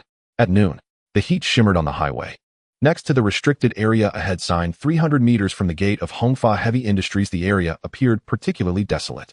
The dead trees and barbed wire that had previously obstructed the way had been cleared to the roadside, leaving a concrete space of about 20 square meters. This was the transaction zone. They've arrived. In the control room on the second floor, Yi Changhui held a piercing Yang sniper rifle, the scope locked onto the end of the highway. In his view, 2 pickup trucks slowly approached. They drove cautiously, almost hesitantly. The rifle turret mounted on the roof still pointed skyward, not aimed at Hongfa Heavy Industries, a sign of weakness. No armored vehicles, Yi Changhui reported. Only 2 pickups. A total of 6 men. I don't see any heavy weapons. The convoy stopped in front of the sign. 4 sturdy men in work uniforms jumped out. They moved quickly, scrambling into the truck bed to start unloading. Clang, clang. Heavy supplies were thrown to the ground. Old copper pipes disassembled, electric motor copper wires, bundles of rebar, and even a few bags of yellow powder packed in fertilizer bags, sulfur. They worked at lightning speed, all the while nervously glancing at the distant gray-white bunker, as if it were a beast ready to devour them. The lay team didn't come. Sun Ji observed through binoculars. The one leading them is that deputy from the other day. He looks like he's ready to bolt at any moment. Quite normal. Yi Changhui said casually. The lay team are smart. They wouldn't personally take on such dangerous exposure. 10 minutes later, the truck beds of the 2 pickups were empty. By the sign, a small mountain of supplies had formed. The deputy pulled out a walkie-talkie, waving it towards Hongfa Heavy Industries, seemingly signaling the goods have arrived. Then with a wave of his hand, the 2 pickups immediately turned around, hitting the gas and kicking up a cloud of dust as they sped away to a bend 2 kilometers down the road. Throughout the process, there was no communication, no small talk. Just pure fear and obedience. It's our turn.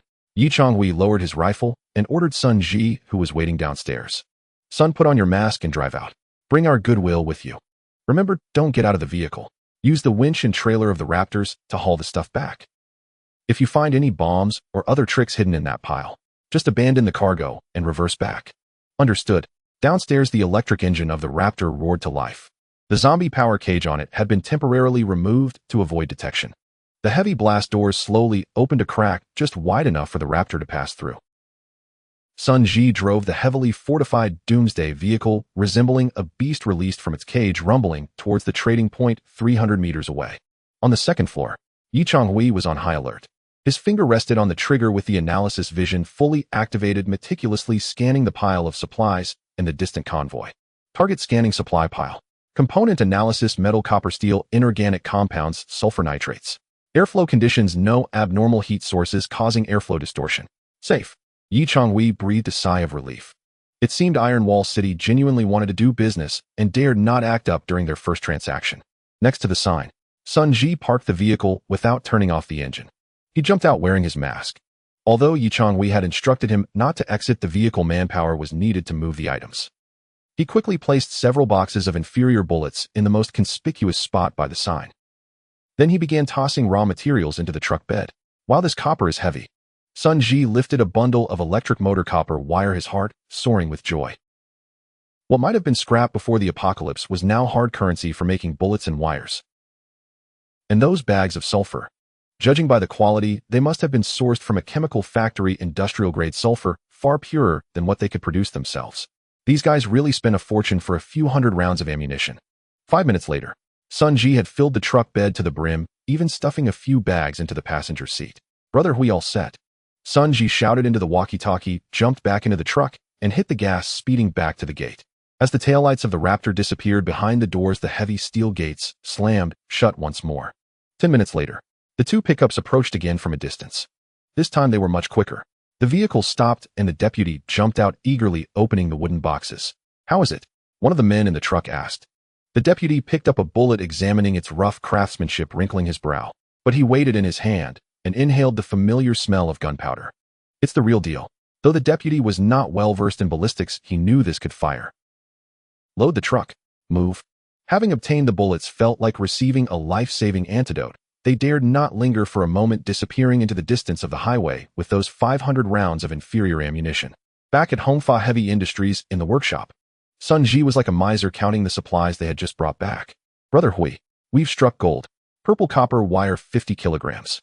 High carbon steel bars 200 kilograms. Industrial sulfur 30 kilograms. And this?" Sun Ji held up a sealed iron barrel. "This is potassium nitrate. High purity granules. At least 20 kilograms. Is Iron Wall City really this foolish?" Sun Ji couldn't help but grin. "They handed us all these raw materials for making gunpowder. Don't they make any themselves?" "They can't." Changhui approached, opened the barrel of potassium nitrate, and pinched some to smell it. "Having raw materials is useless. They need formulas, equipment, and fearless testers. Iron Wall City is a militia group, not a chemical factory. They've likely grown accustomed to raiding ready-made ammunition and haven't even begun to explore the military manufacturing tech tree." Changhui surveyed the towering pile of materials. This was merely exchanged for 10 kilograms of inferior black powder and some scrap metal. The profit margin was astonishingly high. "This is the industrial scissors gap." Changhui lit a cigarette, took a deep breath, feeling all the tension in his body release. Using low-value industrial products to plunder their raw materials. As long as this cycle is established, he pointed at the machinery in the workshop, our production will increasingly rise and our technology will improve. And they will grow poorer, their guns will become more and more worn out. "Brother Hui, when will we trade next?" Sun Ji was already eager for the next deal. "No hurry." Changhui exhaled a puff of smoke. "Let them use that batch of shoddy bullets a few times. When their gun barrels start to clog, when their extraction hooks break, they will come back. At that point, we won't just sell bullets." Changhui patted the HF-01 heavy hammer pistol on the table. "We'll sell guns. Guns that are simple in structure, durable, and can only use the caliber we want. I want to hold the entire logistical lifeline of Iron Wall City in my hands." Outside, the sun hung low in the west. Dusk enveloped the surroundings in an unusual tranquility. There were no gunfire, no explosions. Only the occasional sound of metal clashing from the workshop. Hongfa Heavy Industries, once merely a refuge, had truly transformed into an industrial heart radiating into the surrounding areas. It no longer needed to keep its spikes raised like a porcupine. It began to resemble a massive spider, weaving an invisible web that slowly ensnared the surrounding powers. And Iron Wall City was the first great beetle caught in the net. Finally over. Changhui gazed at the calendar on the wall. The past half-month had been thrilling. From being discovered by scouts to soldiers at the gates, and now to this moment of sharing the spoils. They had survived, and they were living better than before. Record of days after the apocalypse, day 31 morning. In the workshop of Hongfa Heavy Industry, the acrid scent of cutting fluid filled the air. The spindle of the CS-60-140 lathe spun at high speed as a tungsten carbide cutting tool plunged fiercely into the surface of a 45 steel round bar. Blue iron shavings curled and splashed out, landing in the collection bin with a crisp sound. Sun Ji, sweating profusely and wearing goggles, operated the lathe.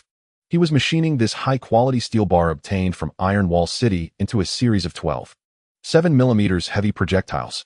"Brother Hui, this steel is really tough," Sun Ji shouted, trying to drown out the roar of the machine. "It's much harder than those shoddy water pipes we used to cut. I've already replaced the tool twice." Changhui stood nearby, holding a micrometer, inspecting a batch of steel casings just completed. "This is the difference between industrial steel and civilian scrap iron." Changhui examined the casing in his hand, which glimmered faintly. Despite some tool marks on the surface, its hardness and strength were undeniably robust. This batch of steel was previously used for building structures or machine bearings. With a high carbon content and great strength, it will have much greater penetration than our previous copper projectiles. Excellent. Sun Ji paused the lathe, wiped his sweat, and glanced at the pile of scrap steel stacked like a small mountain nearby. Brother Hui, since we have so much good steel, why not melt this scrap pile down and cast some large cannon barrels?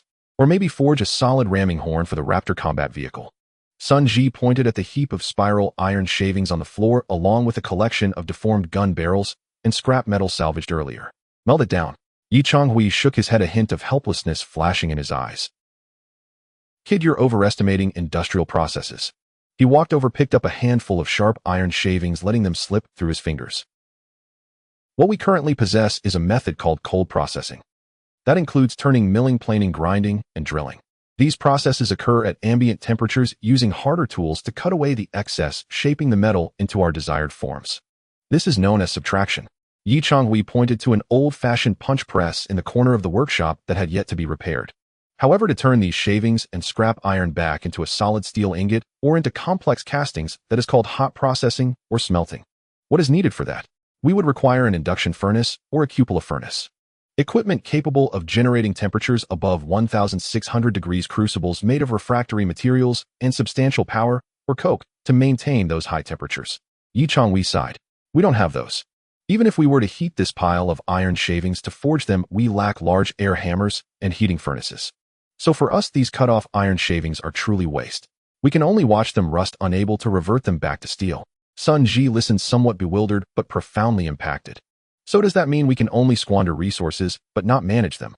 Pretty much. Changhui forced a smile. This is why I need to do business with Iron Wall City.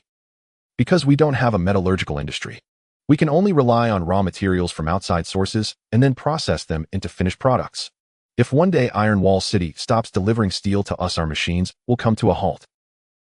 This is also our current critical shortcoming. As night fell, this issue became even more pressing.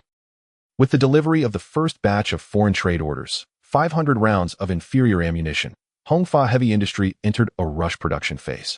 Not only did they need to manufacture the next batch of bullets for trade, but they also needed to replenish their own depleted stock. All the machines in the workshop were operational. Lathes, milling machines, drill presses, and the large-capacity air compressor worked in unison.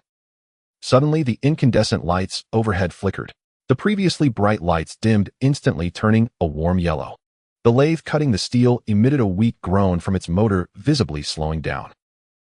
The once spraying iron shavings transformed into squeezed metal bars, and the cutting tool produced a harsh screeching sound. Damn, the tool stuck. Sun Ji quickly retracted the tool, wincing at the chipped tungsten carbide tip. Brother Hui, it's lost power. Why does this motor feel like it hasn't eaten? Changhui furrowed his brow and immediately glanced at the voltage meter on the wall. The needle had already dropped into the red zone at 180 V. Insufficient voltage. Changhui set aside his work. Let's head to the power room. In the power room, a strong odor of sweat mingled with the distinctive stench of decay wafted through the air. The 8-cylinder generator was struggling to operate. At the core of the power unit, the No. 008 Bull Warrior was in dire condition. Its once granite-like solid purple muscles now appeared somewhat slack, with a layer of grayish-white mucus oozing from its skin. It lay on a specially designed ratchet pedal, gasping heavily with froth at the corners of its mouth. Though its gaze remained fierce, its movements had clearly slowed. Gura. With each push, it seemed to exhaust all its strength, causing the generator's belt to slip. It's tired. Lin Xiao stood nearby, holding a record, a grave expression on his face. Engineer No. 008 has been working under heavy load for 48 hours straight. Although I've been feeding it high-protein meat paste, its metabolic rate cannot keep up. Zombies may not feel fatigue, but muscle fibers do have physical limits. Lin Xiao pointed to No. 008's thigh. Look, its muscle fibers are starting to dissolve. If we don't let it rest soon, this biological engine will break down. Changhui observed the flesh and blood machine struggling to sustain the entire factory's operation. It was the heart of Hongfa Heavy Industry, but this heart was now on the verge of collapse. Cut off non-essential loads.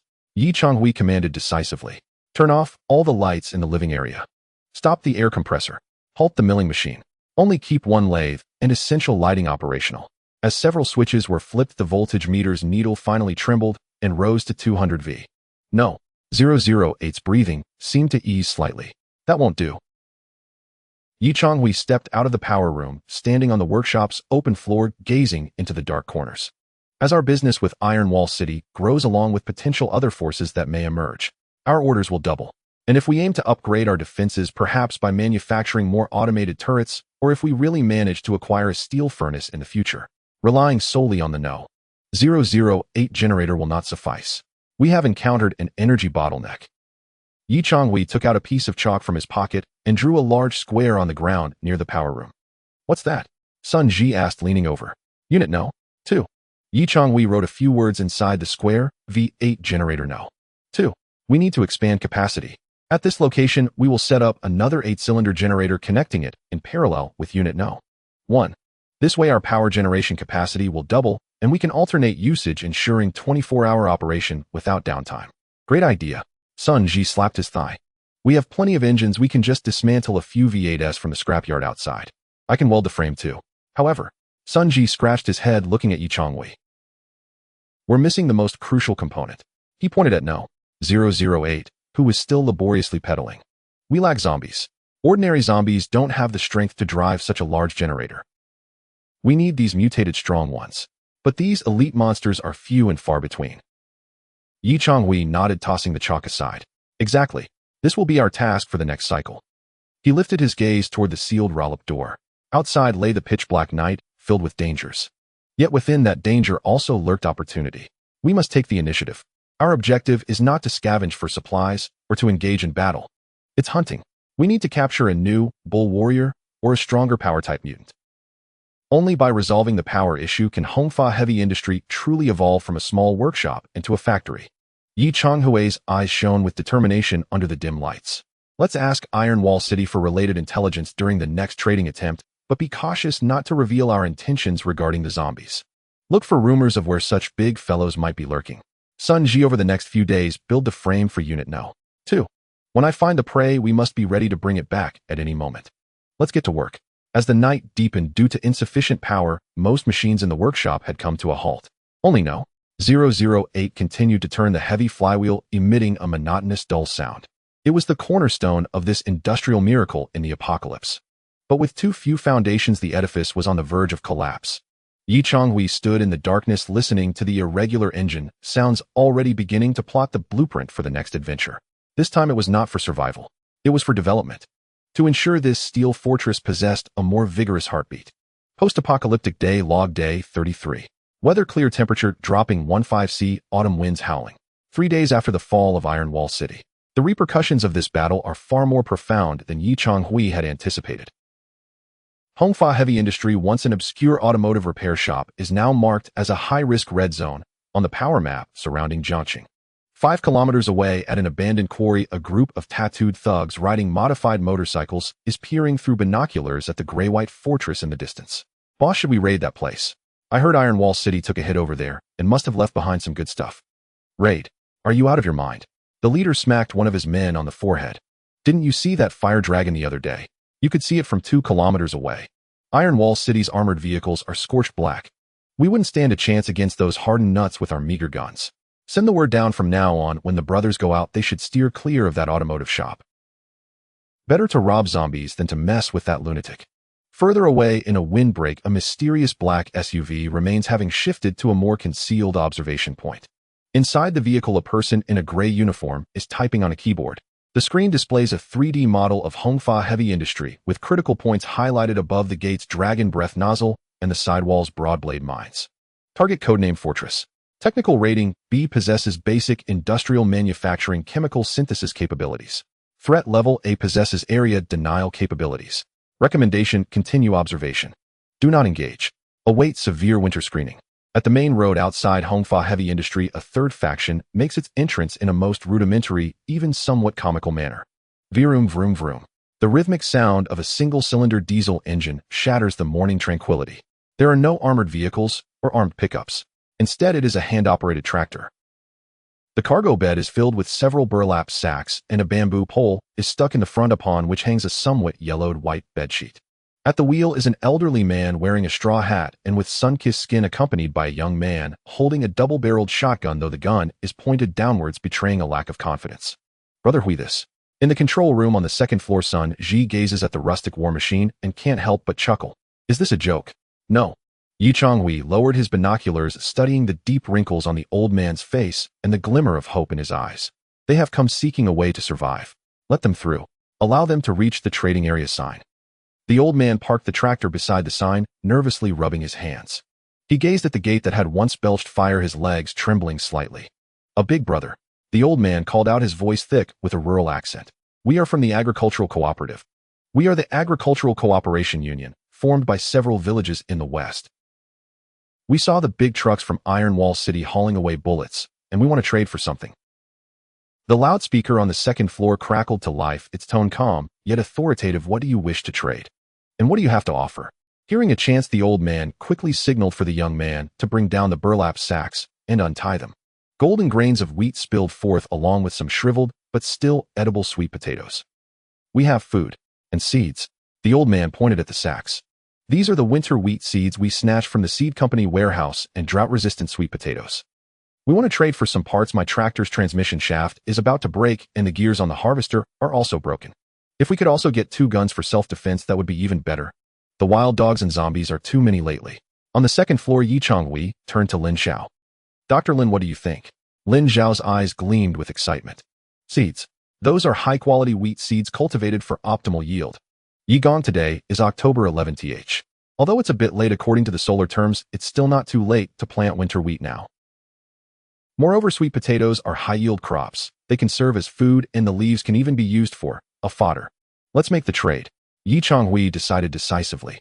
We need to establish an agricultural cycle. We won't last years relying solely on scavenging canned goods from supermarkets. He picked up the microphone. Deal. Leave the seeds and grains.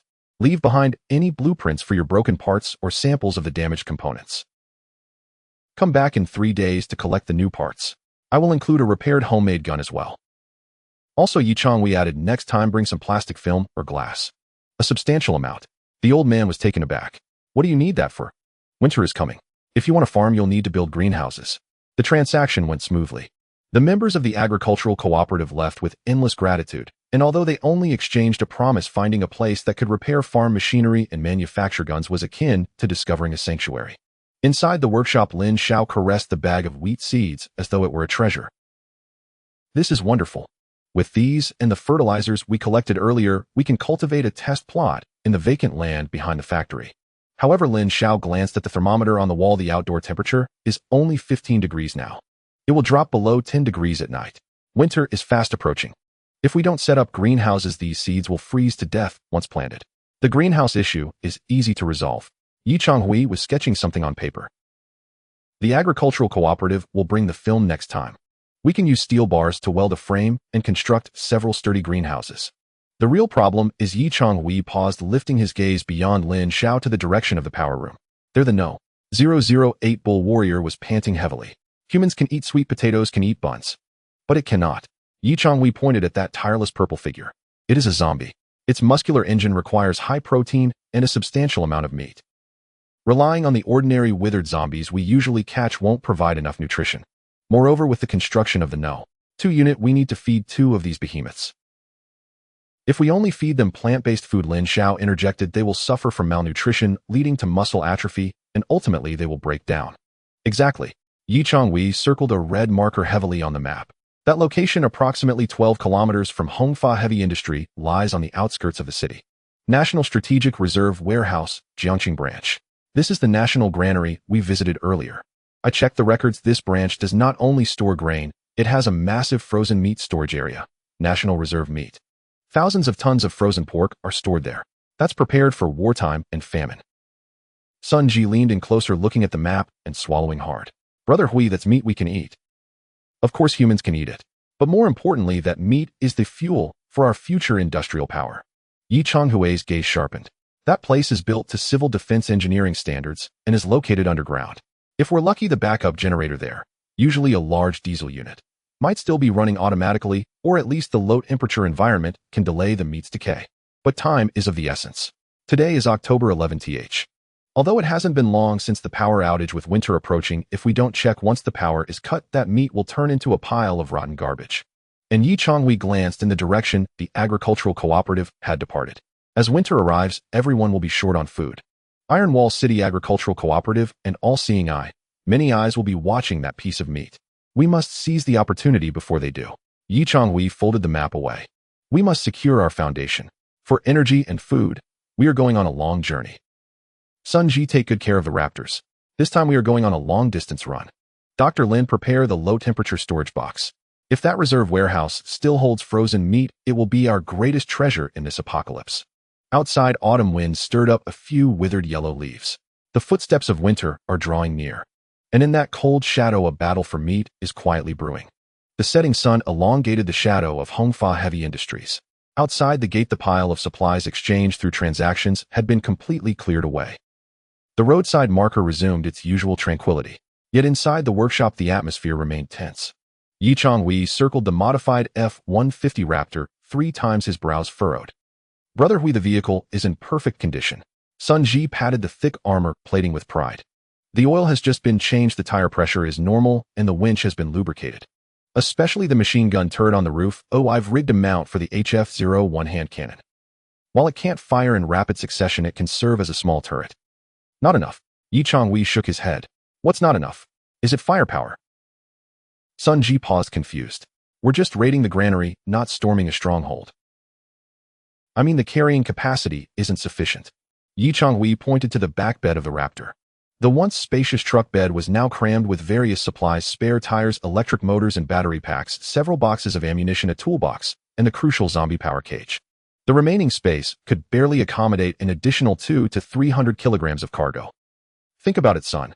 Changhui retrieved a list. We're heading to a national strategic reserve.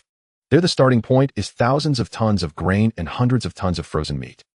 If we risk our lives to break in and manage to open the cold storage door only to bring back a few hundred pounds of pork, will that be enough for the voracious 008? How long will it feed our elusive second unit? It's like trying to carry gold with a rice bowl, such a loss. Sun Ji scratched his head. You're right, this truck looks big, but it's really just a pickup. What should we do? We don't have a truck. Perhaps next time we trade with Iron Wall City, we can have them arrange for a heavy truck. Sun Ji's eyes lit up. A front 4 rear-8 dump truck or a trailer. It could carry dozens of tons. Iron Wall City must have some. Impossible. Changhui resolutely rejected the idea. Most heavy trucks run on diesel. If we ask Iron Wall City for diesel vehicles or purchase a large amount of diesel from them, Changhui's gaze sharpened. Have you forgotten the tall tale I spun for them earlier? I claimed that we hoarded a massive amount of diesel to keep our generators running. Thus, we are energy tycoons, self-sufficient. If we suddenly request diesel now or bring back a gas-guzzling diesel truck, that clever lay would immediately suspect, don't you have plenty of oil? Why can't you even afford a truck? Once this lie is exposed, they will question our power source. And in turn, they will uncover the secret of zombie energy generation. Sun Ji broke into a cold sweat. Damn, Brother Hui, you think ahead. What should we do? No truck then. We need one, but it cannot run on diesel. Changhui approached the workbench and sketched a rectangular shape on paper. We need to acquire a large passenger bus or a coach. It must be gasoline-powered. Note, although many buses run on diesel, older buses or specific models can be gasoline or natural gas conversions, or one might seek gasoline-powered medium-duty trucks. Although gasoline vehicles have higher fuel consumption and less torque than diesel engines, their advantage lies in the fuel source does not conflict with the generator. We can legitimately tell Iron Wall City that we need gasoline for field operations, which won't reveal our internal energy structure. Furthermore, Changhui pointed at the rectangle, buses have ample space. If we remove all the seats inside, it becomes a gigantic mobile warehouse. While it may not carry as much as a heavy truck, transporting 3 to 5 tons of meat or grain would be more than sufficient. I will add this requirement for the next trade. We will say we need a large vehicle for transporting raw materials. Let them find a gasoline-powered bus or a similar type of medium-duty truck. With the transportation capacity planned, another more immediate issue loomed. Where do we store it once we bring it back? Lin Xiao emerged from the makeshift laboratory in the office holding several thermometers. Engineer, the current room temperature is 14 degrees. While that's not hot, if the meat leaves the cold storage, it will spoil within 2 to 3 days. Our factory's refrigeration equipment consists only of the 2 double-door refrigerators in the cafeteria. The combined capacity is less than 500 liters. If we truly bring back several tons of meat, Lin Xiao spread his hands helplessly, are we going to turn all of it into cured meat? Cured meat lasts long, but it loses nutritional value and consumes a lot of salt. Yi Changhui gazed at the empty corner of the workshop. We need industrial freezers. Those large horizontal freezers used in supermarkets for freezing dumplings. He walked over to the map and circled a point along the route to the National Reserve. Huimin Fresh Supermarket Suburban Branch. Here. This is a medium-sized supermarket located on our way to the granary. After we set off tomorrow, we don't need to rush directly to the granary. First, we'll raid this place. Look for the largest horizontal freezers. Oh, we need at least 2 of them back. And, Yi Changhui recalled something, find some insulation material or foam boxes. We need to set up a temporary cold chain for transport. What about electricity? Sun Ji pointed to the dim overhead lights. 008 is already struggling with a lathe. Adding a few large freezers will surely wear it out. That's why this operation is a closed loop. Yi Changhui's gaze was resolute. We're going to the granary to seize meat to feed 008 and restore its energy for power generation. With power, we can operate the freezers and preserve the meat. Once the meat is preserved, we can go capture a second zombie and establish the second unit. This is a chain of interlocking challenges. The key to unraveling this knot lies in tomorrow's mission. Night deepened. Hongfa Heavy Industries entered its final quietude before battle. Sun Ji was charging the Raptor. With the addition of 2 expanded battery packs, their range would reach 50 kilometers, sufficient for a round trip. Lin Xiao was organizing their first aid kits and gas masks. In such a sealed underground granary, gas masks were essential. No one knew if toxic gases had accumulated there. Meanwhile, Yi Changhui sat in the control room on the second floor polishing the Chuanyang sniper rifle. The barrel gleamed with a cold metallic luster under the moonlight. This outing was different from previous scavenging missions. This time it was about establishing an industrial foundation. Only by possessing infinite energy zombies, meat, and unlimited raw materials trade with Iron Wall City could Hongfa Heavy Industries truly evolve from a shelter into a wasteland city. Yi Changhui reflected on the time past. From the scouts' prying eyes to the pressure of troops at the gates, culminating in a stunning reversal in commercial maneuvering. Each step was taken on thin ice, yet each step was correct. Now they possessed a fortified stronghold firepower that made regular troops wary and stable trade channels. It was time to take the next step, hunting and expansion. Yi Changhui closed the magazine and slung the sniper rifle on his back. He stood up, gazing into the endless darkness outside the window. At the end of that darkness lay the immense wealth of the national granary, the lurking crisis, and the hope for the future. Tomorrow morning we set off. Post-apocalypse day, log day 34 October 12. Weather overcast, temperature 12°C, north wind at level 3. In the early morning at Hongfa Heavy Industries, a sharp chill permeated the air. Yesterday the sun blazed brightly, today the temperature plummeted to 12 degrees. The breath escaping from their mouths formed faint white wisps. Before the workshop's entrance, the Raptor battle vehicle was already prepped and ready for departure. However, this once mighty steel beast appeared somewhat cumbersome today. Here, pull it tighter, Yi Changhui instructed Sun Ji, who was handling a coil of coarse hemp rope. The two were using a thick oil-stained dark green canvas to tightly wrap the exposed zombie power cage in the battle vehicle's rear compartment. Through the grating they could see the 2 zombies 001 and 002, looking bewildered as they grasped the railing and emitted low guttural growls. Brother Hui, will it suffocate if we cover it so tightly? I know it's a zombie, but it still needs oxygen to breathe, Sun Ji asked anxiously while tightening the knot. It won't die. I left concealed ventilation holes on the side, Yi Changhui replied, patting the taut canvas. It must be covered. We used to be nobodies, no one paid us any mind. Now Iron Wall City, the Agricultural Alliance, and that elusive, all-seeing eye are all watching us. If they see a zombie pedaling away inside our vehicle, Yi Changhui's gaze turned icy, then our biggest trump card will be exposed. After this camouflage, the Raptor battle vehicle resembled an ordinary heavy-duty pickup truck laden with excessive supplies, its undercarriage concealed beneath a canvas cover. Although it looked a bit odd in this desolate wasteland where resources were scarce, no one would give it a second thought. Check the weapons. HF-01 heavy hammer pistol fully loaded. Model 05 revolver, ample ammunition. Net gun ready. Chuanyang sniper rifle calibrated. The Chuanyun crossbow on the roof winch operational, 5 bolts. Gas cannon screws filled, ready to fire. Protective gear donned. Let's move out. Dr. Lin, you're in charge of the home front. Contact US via radio if anything comes up. If someone observes us leaving and tries to probe, you'll need to handle it to keep our small group a secret. As the heavy blast doors slowly rose, the Raptor battle vehicle in zombie power mode emitted a faint rolling sound as it ventured into the deep autumn wilderness. The poplar trees flanking the national road had already shed most of their leaves, which danced to the ground with the wind. Brother Hui, where are we going to catch a battery this time? Sun Ji gripped the steering wheel, glancing at a few shivering zombies intermittently appearing by the roadside. I see these zombies look weak and dazed, as if they've just woken up. Why not catch a couple? He suggested. Not catching any, Changhui replied from the passenger seat, his eyes fixed on the map without lifting his head. From now on, we're not capturing any ordinary zombies. Oh, why not? Sun Ji asked, puzzled. Isn't the second unit still unaccounted for?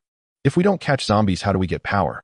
Because of efficiency and also safety, Yi Changhui closed the map and gazed out at the bleak landscape. Think about it. To maintain the operation of the second unit, we need at least 7 ordinary zombies, plus a substitute for the 8th unit, and potentially a 3rd unit in the future.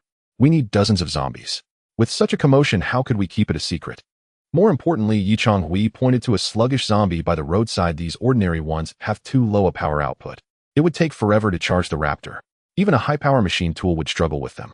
We need to pursue a premium route. We need to capture mutated ones. Like the 8th unit, one of those is worth 10 ordinary zombies. Not only do they have a higher power output and better endurance, but we only need to maintain one, drastically reducing exposure risk. But those big guys are hard to find. Sun Ji frowned. We were lucky to encounter the 8th unit. They will appear. Yi Changhui's gaze drifted to the horizon. The National Strategic Reserve. Such closed, dark, and resource-rich places are breeding grounds for mutated beings. Last time I suspected that the large bloated one we encountered was once a Super David Day. In a warehouse that requires heavy lifting, who knows what kind of muscle-bound brute might be lurking. This time we not only need to haul meat, but we should also keep an eye out for suitable employee candidates. If we find any, Yi Changhui glanced at the iron chains and net gun resting in the back seat, then we'll bring them back to work. 20 minutes later, they arrived 2 kilometers from Hongfa Heavy Industries, Huimin Fresh Supermarket's suburban branch. Nestled in a small commercial area beside the national road, this was once a hub for residents of nearby villages to procure supplies before the apocalypse. Now it lay silent. The supermarket's massive glass windows were shattered, and the shelves inside lay in disarray. Clearly, it had been ransacked during the initial chaos of the apocalypse. Park here, Yi Changhui gestured for Sun Ji to stop the vehicle at the steps of the supermarket. Activate electric drive mode. Let's not wake anything inside. If trouble arises, we'll make a quick escape. The two jumped out of the vehicle. A gust of wind swept through the shattered entrance, swirling a few plastic bags around on the ground. It's really cold. Sun Ji tightened his work jacket. Brother Hui, this place must have been cleaned out ages ago. I see even the cash register has been smashed, he noted. Food is definitely gone, Yi Changhui replied, cautiously stepping over shards of glass while holding the HF-01 hand cannon. But the items we seek no one would bother to take. Who would carry a few 100 pounds of horizontal freezers while fleeing for their life? The two entered the supermarket. The lighting was dim, and the air was thick with the smell of mildew and a faint odor of decay. Scattered on the floor were various packaging, rotten vegetable leaves, and several long-decayed skeletons. Watch your step, Yi Changhui activated his analysis vision. Environmental scan. Biological response weak. Target items: commercial freezers X3 located in fresh food section. Let's head to the fresh food section, Yi Changhui indicated toward the left side of the supermarket. Navigating around several toppled shelves, they reached the area that once sold meat and frozen foods. Indeed, behind the row of empty refrigeration cabinets, 3 massive white horizontal freezers stood against the wall. These freezers were typically used to store whole boxes of frozen goods, boasting a significant capacity and excellent insulation. Found them, Yi Changhui approached and lifted the lid. Inside, apart from some darkened blood and decayed meat remnants, the structure was intact. This thing is huge, Sun Ji remarked, gesturing. If we take out the dividers, one can hold several 100 pounds of meat. Let's take 2, Yi Changhui ordered. First, clean out the filth inside. Then we'll insulate them on the vehicle. Brother Hui, these things are incredibly heavy. How are we going to get them onto the vehicle? Sun Ji questioned. Yi Changhui pointed outside. Let's see if we can manage to get them out ourselves first. If not, we'll use the winch and electric motor to pull them up. After a period of training and rebuilding, Yi Changhui's physical strength had improved significantly. Sun Ji was also strong and robust. But before we move, Yi Changhui's gaze suddenly shifted to the storage room door deeper within the supermarket. That door was ajar, revealing darkness inside. Warning: low-frequency vibrations detected. Although faint, the analysis vision detected slight vibrations emanating from the door frame. It felt as though something inside in deep slumber was stirred awake by the footsteps of 2 uninvited guests. Get the gun ready, kid, Yi Changhui whispered. It seems this supermarket isn't as clean as I thought. Prepare for battle.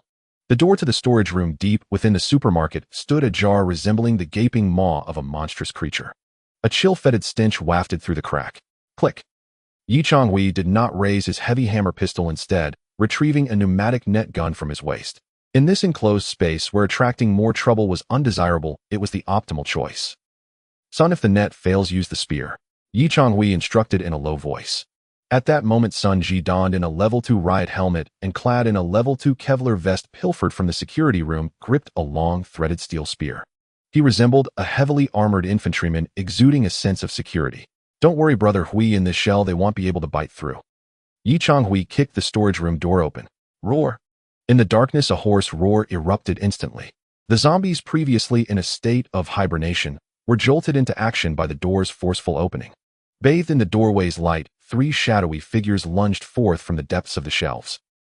Their movements were initially stiff, akin to rusted machines, but after just 2 steps their insatiable thirst for flesh ignited an astonishing burst of speed. Whoosh! Yi Changhui unhesitatingly pulled the trigger. The pneumatic net gun emitted a faint hissing sound. A large net woven from high-strength nylon rope unfurled in the air and ensnared the male zombie in a supermarket uniform that charged at the forefront. The net's 4 corners bore lead weights, and its immense inertia bound tightly around the zombie's form. Thud! The zombie lost its balance, collapsing to the ground like a wrapped dumpling. The more it struggled, the tighter the net constricted, digging into its decaying flesh. One down, Yi Changhui swiftly retreated, yielding the position to Sun Ji. The remaining 2 zombies had already lunged at him. "Get away!" Sun Ji bellowed, bolstered by the protection of his vest, advancing rather than retreating. His threaded steel spear thrust forward with precision. Thwack! The spear pierced the left zombie's eye socket directly, black blood splattering forth. Seizing the opportunity, the other zombie clawed at Sun Ji's arm. Its sharp nails scraped violently against the arm guard of the vest, producing a hissing sound, yet failing to break the skin. "Hey, are you just tickling me?" Sun Ji abruptly flung his arm, casting the zombie aside, and then kicked it in the chest, toppling it to the ground. Yi Changhui followed suit, bringing the heavy butt of his HF-01 hammer pistol down hard onto the zombie's skull. Crack! The skull shattered. The battle concluded in under 10 seconds. There were no gunshots, only the dull thuds of blows and the zombie's pitiful whimpers. "Huh." Sun Ji retracted his spear, glancing at the scratches on his arm. "This vest is really effective. If this had happened before, that scratch would have sent me running to practice long-distance running with Subject 001. Yi Changhui crouched down, inspecting the struggling zombie ensnared in the net. He noticed its skin had taken on a pallid bluish hue, cold and rigid to the touch. "Dr. Lin, can you hear me?" Yi Changhui pressed the intercom. "Here." The temperature of the zombies is very low and their joints are extremely stiff. However, after being stimulated, adrenaline or some viral hormone is released rapidly, allowing them to accelerate from a standstill to a sprint in 2 seconds. This, Lin Xiao's voice replied, seems to align with the characteristics of hypothermic hibernation. They are drastically lowering their basal metabolic rate, indicating they are hungry. Once awakened, their urge to attack will be even stronger than in summer. Understood. Yi Changhui stood up and drew his Type 05 revolver, shooting the ensnared zombie in the head for good measure. Bang! The world fell silent. With the threat neutralized, it was time for the labor of transport. "Come on, let's move the stuff." The 2 of them worked together to lift the 2 massive white horizontal freezers out. Each freezer was 2 meters long and weighed over 100 kilograms. In the pre-apocalypse world, 2 people would have struggled, but after more than a month of rigorous training in the apocalypse, they found it surprisingly manageable. In addition, they tore down a large roll of polyurethane insulation from the cold storage walls and found several rolls of packing tape and foam board in the storage room. "Let's load the truck." Arriving at the supermarket entrance, the Raptor battle vehicle stood quietly by the roadside. At this moment, its rear compartment was securely covered with tarpaulin. Beneath that tarp lay a specially designed reinforced steel power cage housing the original 2 veterans, Zombie 001 and Zombie 002. These 2 had been on duty in the vehicle for a month, and despite their emaciated forms, still exhibited a vigorous urge to kick thanks to Yi Changhui's regular feeding of meat chunks. "Brother Hui, this freezer is too big." Sun Ji gestured toward the space in the rear compartment. "The power cage occupies half the space near the driver's seat. The remaining half can accommodate 2 freezers." "Then stack them." "No, if we stack them, the one on the bottom can't hold meat." Yi Changhui circled the vehicle. "Uncover part of the tarp on top of the power cage." "Huh. We're not placing these 2 freezers at the bottom of the compartment." Yi Changhui pointed to the top of the power cage. "This cage is welded with 30mm threaded steel. Its strength is sufficient to serve as a load-bearing platform." Position both freezers side by side atop the power cage. Then wrap the freezers and the entire rear compartment in insulation, leaving only the air intake on the side of the power cage exposed. This way the Raptor transforms into a dual-layer cargo vehicle. The lower layer is the power compartment Zombies 001-02, and the upper layer is the freezing compartment. It may be a bit tall, but it can hold everything. Without further ado, they huffed and puffed as they lifted the two large freezers onto the truck bed, positioning them atop the zombie cage. The 001 and 002 zombies inside the cage, sensing the presence of the living above, excitedly reached out through the bars, rattling the cage with fervor. Calm down. Sun Ji tapped the cage with a stick. Keep misbehaving and you won't get any meat. The two freezers were securely bound to the cage with military-grade strapping. Next, Yi Changhui wrapped the yellow insulation he had dismantled from the supermarket around the entire rear compartment, including the freezers and surrounding the cage in 3 layers. Finally, he covered it all with a layer of dark green rain tarp. From a distance, the rear compartment of the Raptor appeared as a giant bulging box. Although it looked a bit unsightly, resembling an overloaded truck, it now integrated a double zombie power system, Zombies 001-002, 2 horizontal large freezers, a cold chain insulation layer. Perfect. Yi Changhui patted the thick tarp and checked the weapon station on the roof of the vehicle. The cloud-piercing crossbow's winch was already tightened, with 5 sharpened steel bolts hanging nearby. Beside the crossbow there also lay the formidable weapon, a gas cannon. This was essentially a modified high-pressure tank connected to a thick launch tube packed with screws, metal pieces, and steel balls. Once fired, it would unleash a massive shotgun blast capable of obliterating any monster attempting to climb onto the vehicle at close range. This is quite the heavily armed refrigerated truck. Sun Ji jumped into the driver's seat and buckled his seatbelt. Brother Hui, how do we switch power modes? Let's start with zombie power. Yi Changhui settled into the passenger seat, sliding the HF-01 hammer pistol into the thigh holster. Right now we're in idle mode. When we reach the granary, if we need to attract monsters or conserve power, we'll switch modes as necessary. Let's go. Destination, National Strategic Reserve. With a light rotation of the cage, the modified battle vehicle laden with hope and menace slowly departed from the supermarket. The wheels crunched over shards of glass, producing a creaking sound as the wind picked up. Clatter, clatter, clatter. The drive shaft of the Raptor war vehicle emitted a series of deep, rhythmic mechanical friction sounds. This steel beast, laden with supplies and a massive freezer, was not operating its silent motor at this moment. Instead, it crawled slowly along the national highway at a speed of about 4 kilometers per hour. The power came from beneath a thick layer of canvas in the rear compartment. 001 and 002, 2 veteran employees of Hongfa Heavy Industry, were confined in a specially designed ratchet drive cage. They caught the enticing scent wafting from a bait ahead and instinctively began to frantically stomp on the drive plate beneath them. Though this zombie power mode was slow, it had an unparalleled advantage: no electricity consumption. On this lengthy 12-kilometer journey, every degree of electricity was precious. It had to be saved for breaking through, for survival, and for the weight of the rear compartment, soon to be filled with cargo. Brother Hui, don't you think it's a bit too quiet? Sun Ji grasped the steering wheel, his gaze drifting outside the window. On either side of the highway, withered grass shivered in the cold wind. In the past, whenever the Raptor war vehicle passed by, its distinctive mechanical noise and the presence of living beings would always attract wandering zombies along the roadside. They would shriek and chase the vehicle until they were left behind. But today it felt eerily unusual. Stop the vehicle. Yi Changhui suddenly spoke. Sun Ji released the accelerator, and the vehicle came to a slow halt at the roadside. The footsteps of 001 and 002 gradually ceased, and the remaining power emitted a low hum. Yi Changhui lowered half of the car window and raised his binoculars. In a field about 50 meters away from the vehicle stood a group of zombies. There were roughly a dozen of them. They were dressed in tattered farmers' clothing, their skin a ghastly shade of ashen purple. Strangely, they remained completely motionless. No swaying, no aimless wandering, not even lifting their heads. They resembled a group of statues petrified by Medusa, rigidly standing on the embankment while the cold wind tousled their sparse hair. Are they frozen to death? Sun Ji whispered. Zombies have no body heat. Theoretically, they can't freeze to death, only stiffen. Yi Changhui observed one of them. A thin layer of white frost had even formed on its body. But this doesn't seem like mere rigidity. Yi Changhui pressed the communication button on his chest. Dr. Lin, please respond if you receive. ZZZ received. This is Lin Xiao. Everything is normal at the base. Lin Xiao's clear voice came through the intercom. Although she wasn't physically present as the acting commander and biological consultant at the base, she was constantly monitoring the operation. We've discovered an anomaly on the road. Changhui briefly described the zombies' petrification phenomenon. The temperature is only 10 degrees. Have they entered hibernation? There was a few seconds of silence on the other end, as if Lin Xiao was flipping through previous observation records. Not hibernation yet. This should be a low-energy, standby mode similar to what you observed before. Based on my observations of the 008 Bull Warrior, when the environmental temperature drops below 15 degrees and there is no food stimulus, the zombie's metabolism decreases to a very low level to conserve energy. They will cease all unnecessary movements and remain on standby. However, Lin Xiao's tone shifted. This does not mean they pose no threat.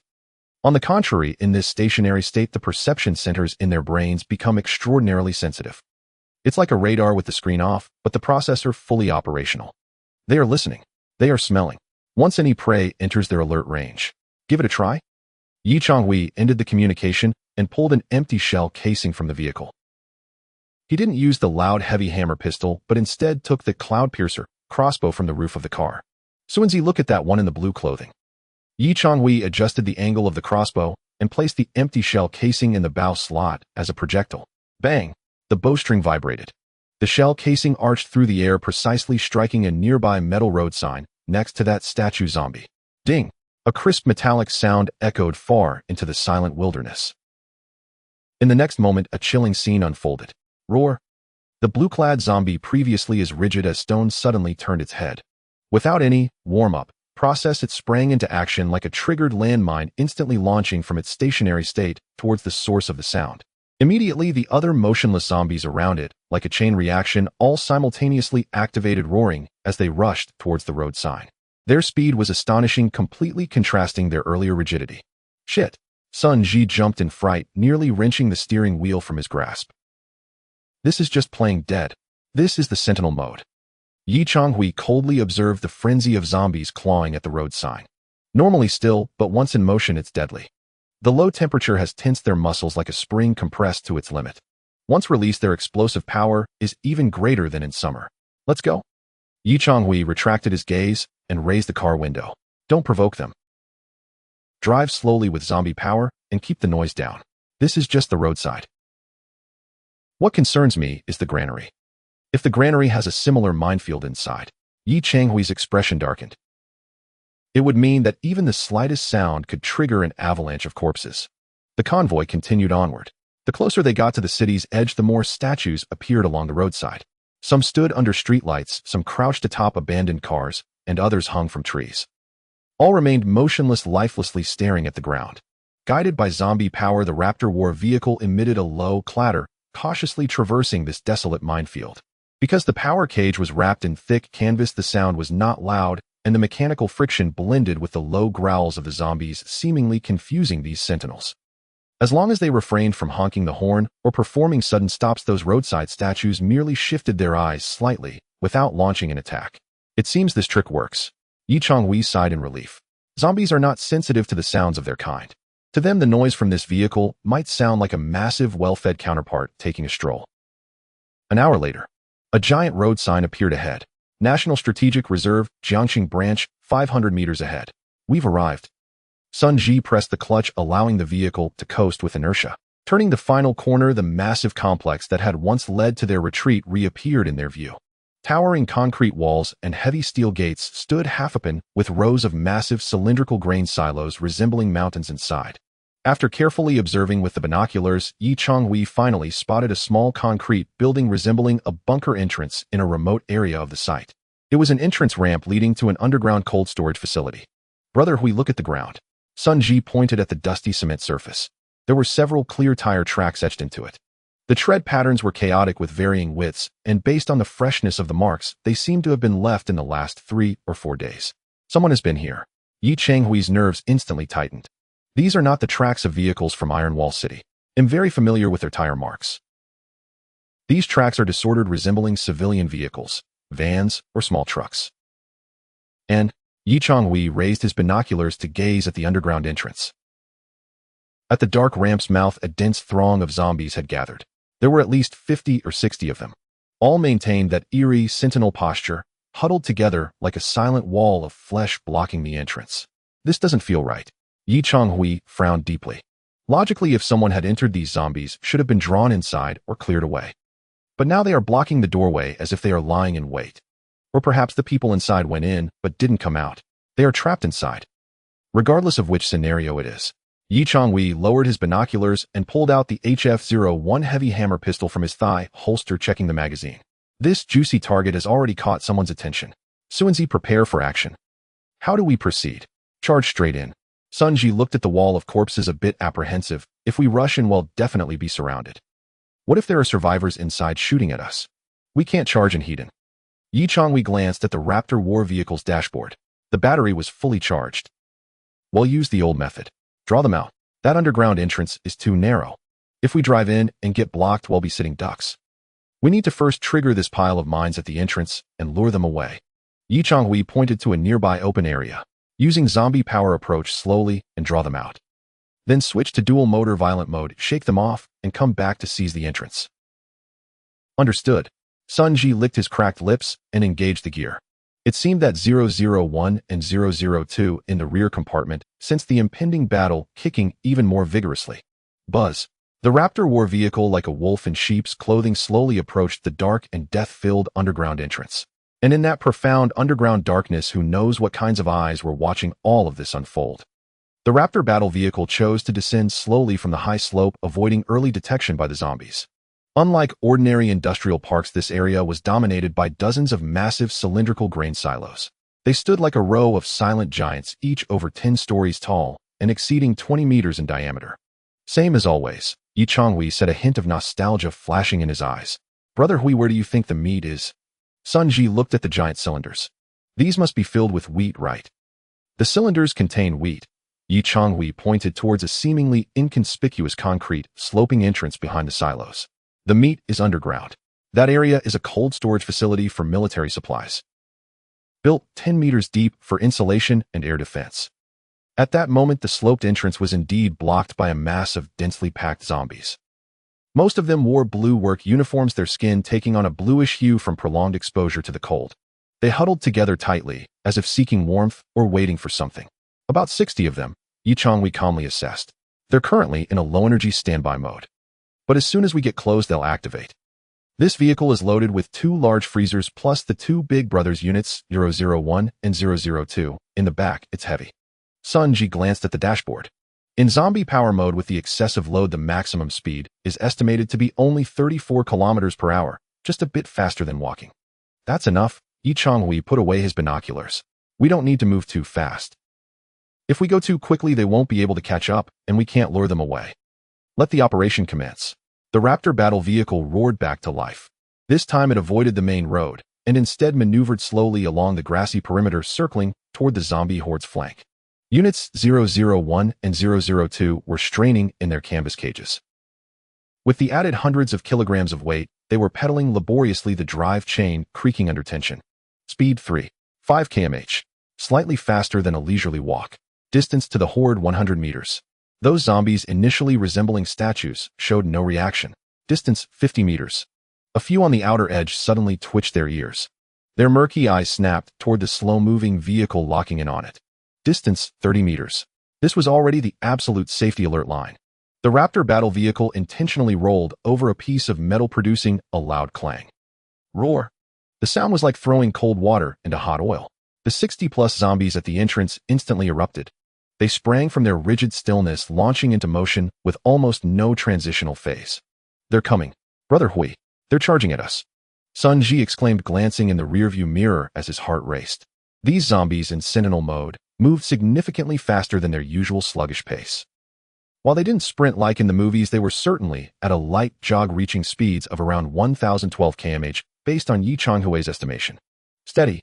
Changhui focused on the rearview mirror. Maintain this speed. Don't let them catch up, but don't lead them too far away.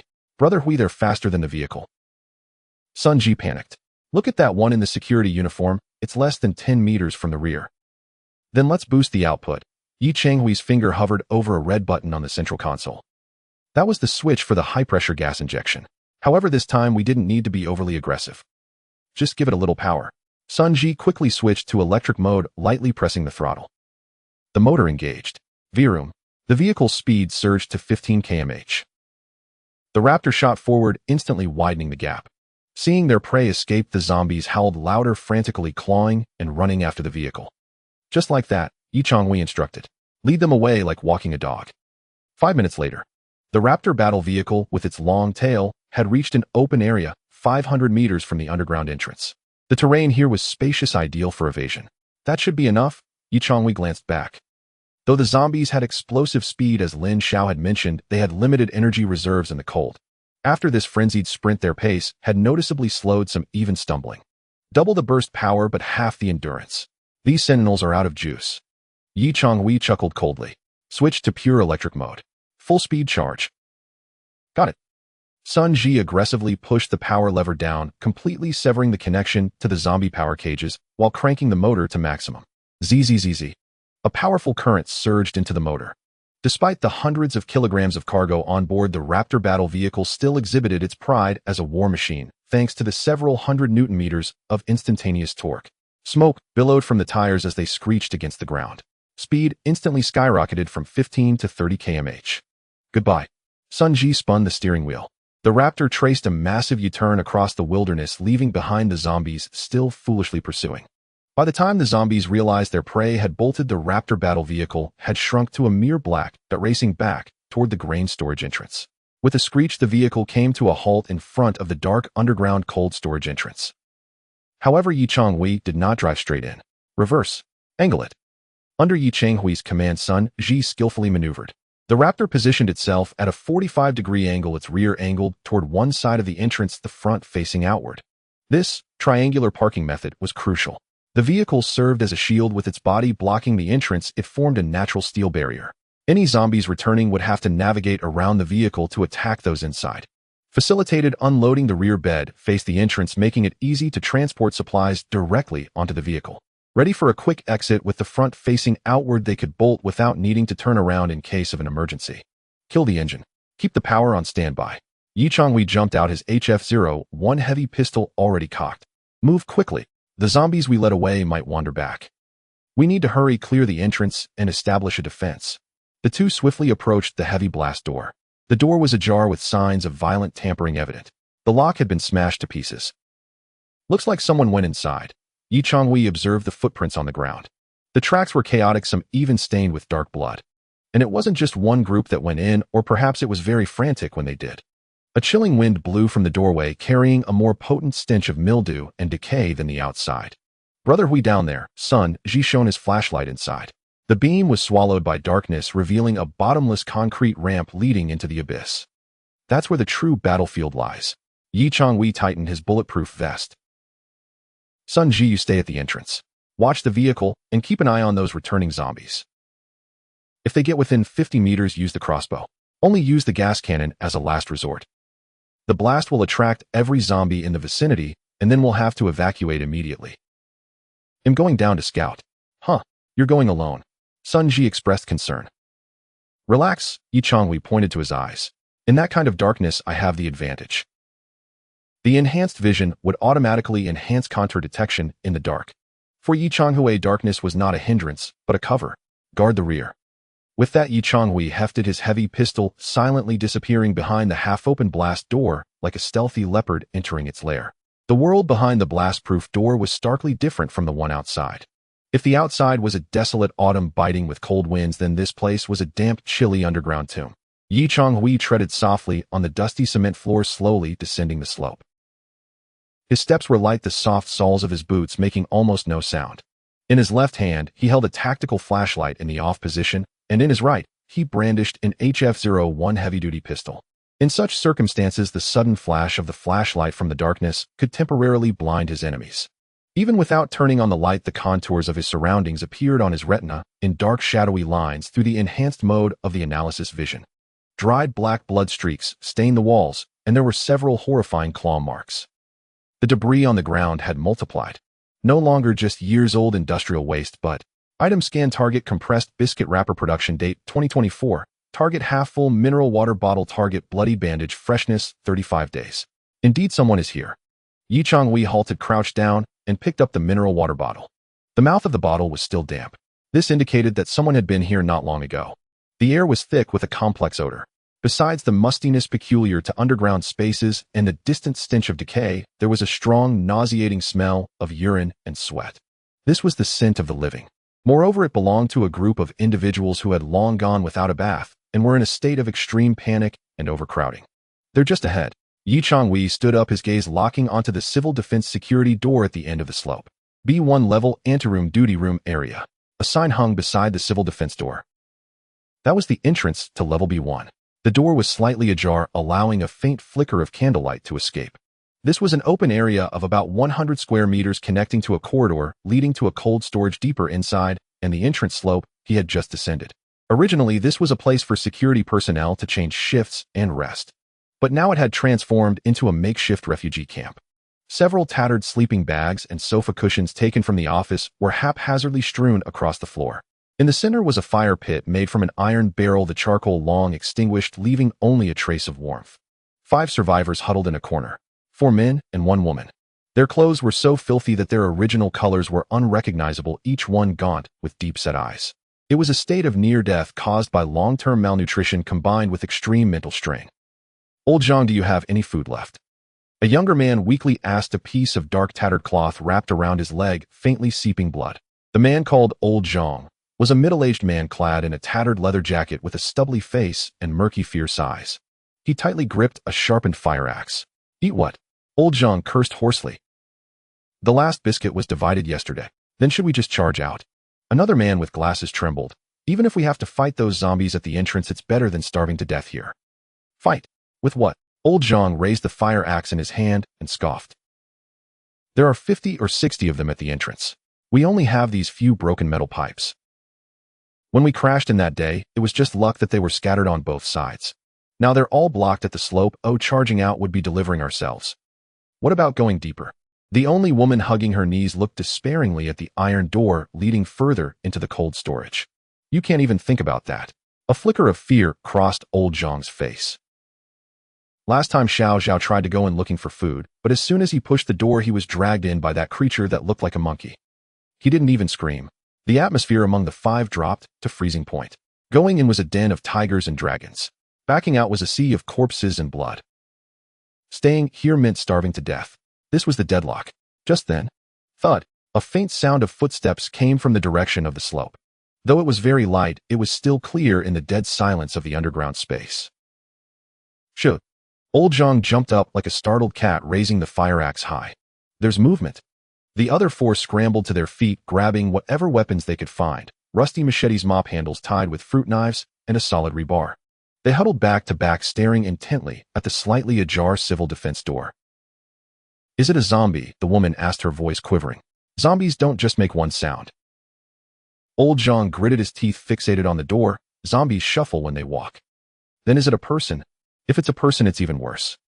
In this apocalypse, sometimes humans were more terrifying than zombies, especially for a group like them who had lost all means of resistance. "Who's out there?" Old Zhang summoned his courage to shout, trying to mask his inner fear with noise. "Come out. I have a gun." Of course he had no gun. He was just gambling that the person outside would be scared off. However, what answered him was a blinding beam of light. Zing! The tactical flashlight sprang to life in an instant. The white beam pierced through the darkness like a sword, directly illuminating Old Zhang's terrified, contorted face. My eyes." Old Zhang instinctively raised his hand to shield his eyes, instantly blinded. Following that, a cold, composed voice came from behind the light. "Stop the act. If you had a gun, the safety would have been off long ago, instead of trying to scare people with your voice." Changhui emerged slowly from the shadows, one hand holding the flashlight and the other brandishing the HF-01 heavy-duty pistol. He was fully armed, wearing a black Level 2 riot helmet, a blue Level 2 Kevlar vest, and a tactical belt laden with magazines and toolkits. Most striking was the enormous revolver in his hand. The thick barrel, the glinting brass bullets exuded a deadly metallic aura. The sheer intimidation from his equipment made Old Zhang's fire axe seem like a joke. "You're from the military." The bespectacled man's eyes flickered with a glimmer of hope at the sight of Changhui's gear. "Not at all." Changhui halted 5 meters away from them. This distance ensured shooting accuracy while preventing any sudden attacks from the other side. "I'm here for supplies." "Supplies?" Old Zhang squinted, adjusting to the bright light, and realized Changhui was alone. In that moment, greed and the instinct for survival overpowered rational thought. One person. Though armed, he was just one person. If they could seize his gun and gear, they could break out. Brother, since you're not military, then it's easier to talk. Old Zhang signaled to the two men beside him. That was a pre-arranged signal, encirclement. We're trapped here too. Could you lend us some food? As Old Zhang spoke, he began to move slowly to the left, attempting to distract Yi Changhui's attention. The other two men tightened their grips on their metal pipes and quietly shifted to the right, planning to attack. Yi Changhui observed their clumsy tactical encirclement with no change in his expression. If this were the old him, perhaps he would have felt nervous. But after experiencing the war at Iron Wall City and witnessing a truly elite squad, these emaciated survivors seemed to him as slow as a slideshow. Bang! Without any further ado, Yi Changhui fired a shot at the cement floor beside Old Zhang. The roar of the HF-01 heavy-duty pistol resonated in the enclosed underground space, amplifying the sound several-fold and causing a painful ringing in the ears. The massive muzzle flash illuminated the entire anteroom. The 12.7mm pure copper bullet struck the cement floor, sending debris flying like shrapnel into Old Zhang's leg. Off. Startled, Old Zhang fell flat on his backside, dropping the fire axe with a clatter. The other two who were planning to ambush were so frightened that they huddled down, covering their heads and trembling in fear. The gunshot was terrifying. It sounded like a hand cannon. This shot was just a warning. Yi Changhui's voice remained calm, even his tone unchanged. He slightly raised the still smoking muzzle, aiming it directly at Old Zhang's forehead. The next shot will be to the head. Drop your junk. If you want to live, stand against the wall. A deathly silence lingered for 3 seconds. Clang. The woman broke first, tossing the fruit knife she held. Then the other men quickly followed suit, dropping their weapons and lining up against the wall like schoolchildren caught misbehaving. Old Zhang, too, ignored the pain in his leg and scrambled to join the line. This was the law of the apocalypse. Violence was the universal language. And in the face of absolute firepower, any petty thoughts became superfluous. Very good. Yi Changhui lowered his gun, but did not holster it. He walked over to the fire pit, glancing at the burnt chair legs and the empty cans piled in the corner. Let me introduce myself. My name is Yi Changhui. I'm the owner of Hongfa Heavy Industries. It seems you've been here for quite some time. Yi Changhui turned to face the group of terrified survivors. Tell me, what's the situation inside? And what about that monkey-like creature? Old Zhang swallowed hard, looking at Yi Changhui with a mixture of awe and fear. Hongfa Heavy Industries, I haven't heard of it. Big brother, inside it's all zombies. Old Zhang stammered. Those zombies are different from the ones outside. They don't move at all, standing there like corpses. But the moment there's any noise, they go wild. And in the deepest cold storage area, a look of terror crossed Old Zhang's face, more fearful than when facing the gun. There's a special one. It can climb on walls, moving extremely fast. We started with 7 people, but 2 were grabbed by it. Climb on walls. Yi Changhui's brow furrowed slightly. He recalled the agile zombie he encountered while recruiting Employee 005, which could also climb with remarkable speed. If it was that kind of creature, it would indeed be much more troublesome than the ordinary zombies outside. However, Yi Changhui touched the net gun at his waist and recalled the dual ice chests mounted on the armored bird vehicle outside. Troublesome as it was, if he wanted to venture into the cold storage, he would have to confront the climbing zombie. Interesting. A cold smile crept across Yi Changhui's lips. He looked at the 5 terrified laborers before him. It seems I've not only found the cargo, I've also found a few free porters. Listen, Yi Changhui holstered his pistol, but the oppressive aura remained. I'm giving you a chance. A chance to leave here alive. Come with me and help me move supplies. After the job is done, I'll take you out and leave you some weapons and food. If you refuse, Yi Changhui pointed toward the dark, cavernous entrance of the slope. You can try to rush out and feed the zombies. Choose. A loud rumble echoed through the tense atmosphere, breaking the silence. Old Zhang and the 4 survivors behind him stared intently at Yi Changhui as he withdrew something from his tactical waist pouch. It was a pack of compressed biscuits. Although the packaging was somewhat worn to them who had been gnawing on moldy biscuit crumbs for days, it was akin to a feast. Here, Yi Changhui tossed the biscuits over casually. Old Zhang fumbled to catch it, not even bothering to tear open the packaging. He bit down on it, directly breaking off a piece and quickly distributing it to the others behind him. Cough, cough, water. The only woman among them quickly choked on the dry biscuits, her eyes rolling back. Yi Changhui tossed over half a bottle of mineral water. Watching the group devour the food ravenously, his expression remained cold. Are you done? 2 minutes later, the 5 managed to catch their breath, still hungry, but the glimmer of life had returned to their eyes. Yes, yes, we're done, boss. Old Zhang wiped the crumbs from the corner of his mouth, his tone suddenly subservient, even referring to him as boss. In this wasteland, someone who could produce compressed biscuits was a king. Once you're done, it's time to work. Yi Changhui pointed to several rusty flatbed carts parked in the corner of the front room. I'll clear the path and deal with the zombies. You five push the carts and follow behind. You're responsible for transporting and loading. Remember my rules. First, no loud screams. If anyone attracts a horde, I'll take them out first. Second, follow orders. Stop when I say stop, run when I say run. Third, no funny business. My gun has plenty of bullets. Yi Changhui patted the enormous HF-01 heavy pistol at his waist. Got it, got it. Old Zhang nodded vigorously. We'll definitely obey. Just get us out of here, we'll do whatever you say. The team was finally assembled. Yi Changhui led the way, holding a powerful flashlight in one hand and a pneumatic net gun in the other, while his heavy pistol was temporarily holstered for silence. Old Zhang and the five pushed 3 flatbed carts, trembling as they followed behind, gripping the iron pipes and machetes they had almost discarded, their only source of security. They pushed open the fire door leading deeper inside. A stronger chill hit them. This was the B1 corridor area. On either side were various supply warehouses and machine rooms, with no meat stored here. Thick frost clung to the walls, and the floor was slick. Look at the wall. Yi Changhui's flashlight beam swept across the concrete wall. He spotted several deep parallel scratch marks embedded in the hard surface, measuring 2 to 3 centimeters deep. The scratches were long, extending up to the ceiling and disappearing into the vent entrance. This is it. Old Zhang shivered, whispering, Xiao Zhao was taken from here. That thing crawled on the wall, moving as fast as a ghost. Yi Changhui approached, touching the scratch with his gloved finger. Sharp. Extremely sharp. Crawling zombies. The image of the creature he once encountered flashed through Yi Changhui's mind. It was agile, with claws as sharp as razors. I had planned to capture a zombie for the generator. Yi Changhui shook his head, dismissing that option. This kind won't do. Its claws are too sharp. If I tether it to a generator, it could easily sever the belt with a swipe. Keeping a tiger in the den is not an option. Moreover, its body structure suits explosive pouncing, not sustained torque output. Since it can't be an employee, Yi Changhui's eyes glinted coldly. Then it can only serve as waste disposal. They continued deeper. Ahead, a junction appeared. In the shadows at the intersection stood 2 zombies clad in blue work uniforms. They were in sentinel mode, standing motionless, facing the wall, as if on guard. But Yi Changhui knew that the moment the wheels of the flatbed carts made any noise, these statues would transform into rabid beasts. Stop! Yi Changhui raised his left-hand fist, clenched in warning. Old Zhang and the others halted instantly, not daring to breathe. Yi Changhui minimized the flashlight's beam, illuminating only the feet of the 2 zombies. Distance 15 meters. At this range, the pneumatic net gun would be most accurate. Zing! Yi Changhui pulled the trigger. The net spread wide instantly, ensnaring the left zombie, causing it to crash heavily to the ground. The right zombie, startled by the sound of its companion falling, turned sharply, its throat about to emit a roar. Whoosh! Yi Changhui had already switched weapons. Instead of using the gun, he hurled his homemade throwing axe.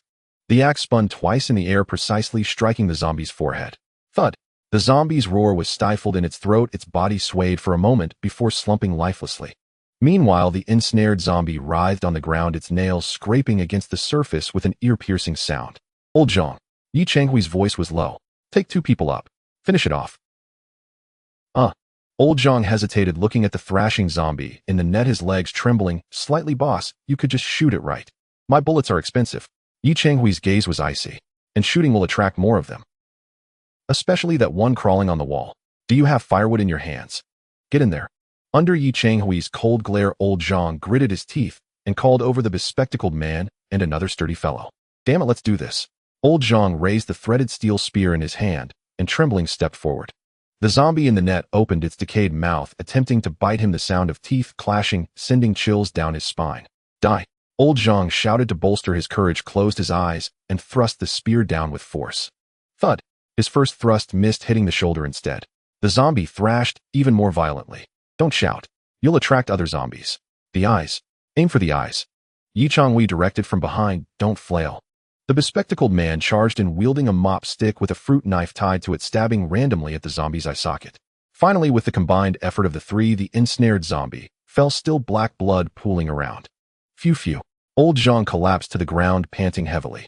Although they had only slain a trapped zombie, for these long-fleeing survivors, it had nearly drained all their courage. Well done. Yi Changhui approached, reclaiming his net and throwing axe. In this hellish place to survive, one must dare to spill blood. Let's keep moving.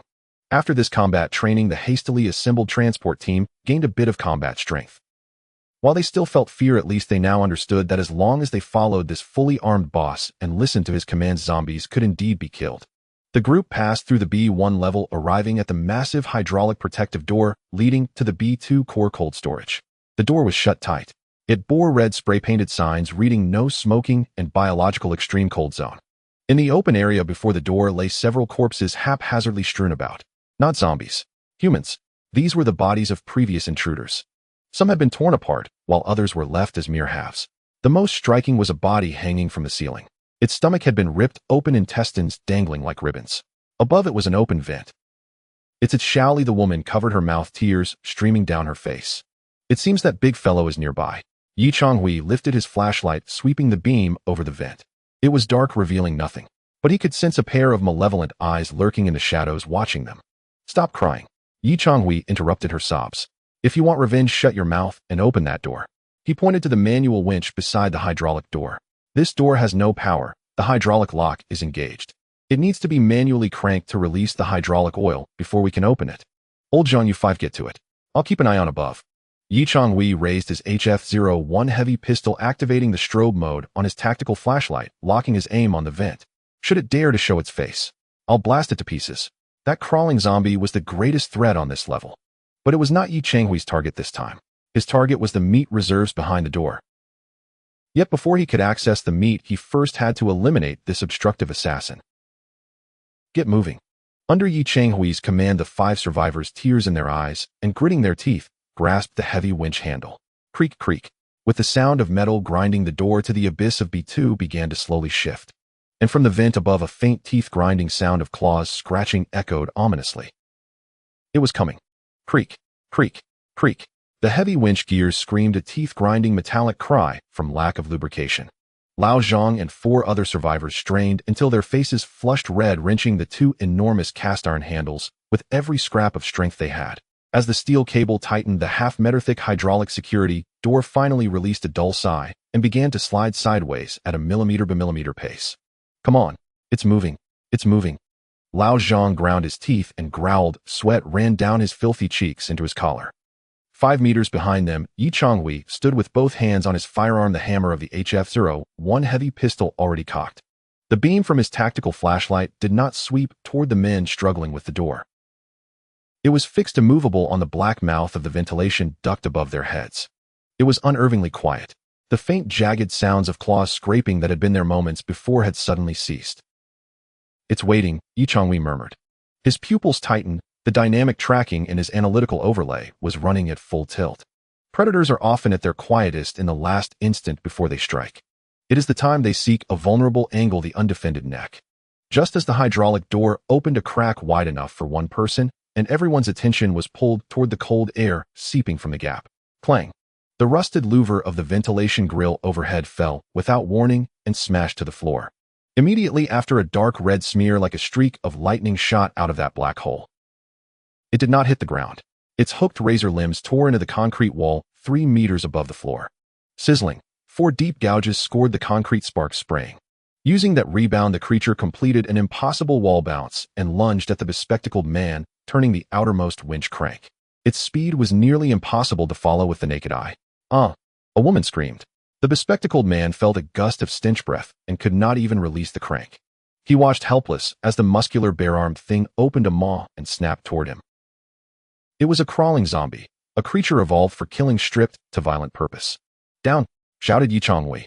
At the instant death's jaws were about to close on the man's throat, a thunderous shout cracked the air.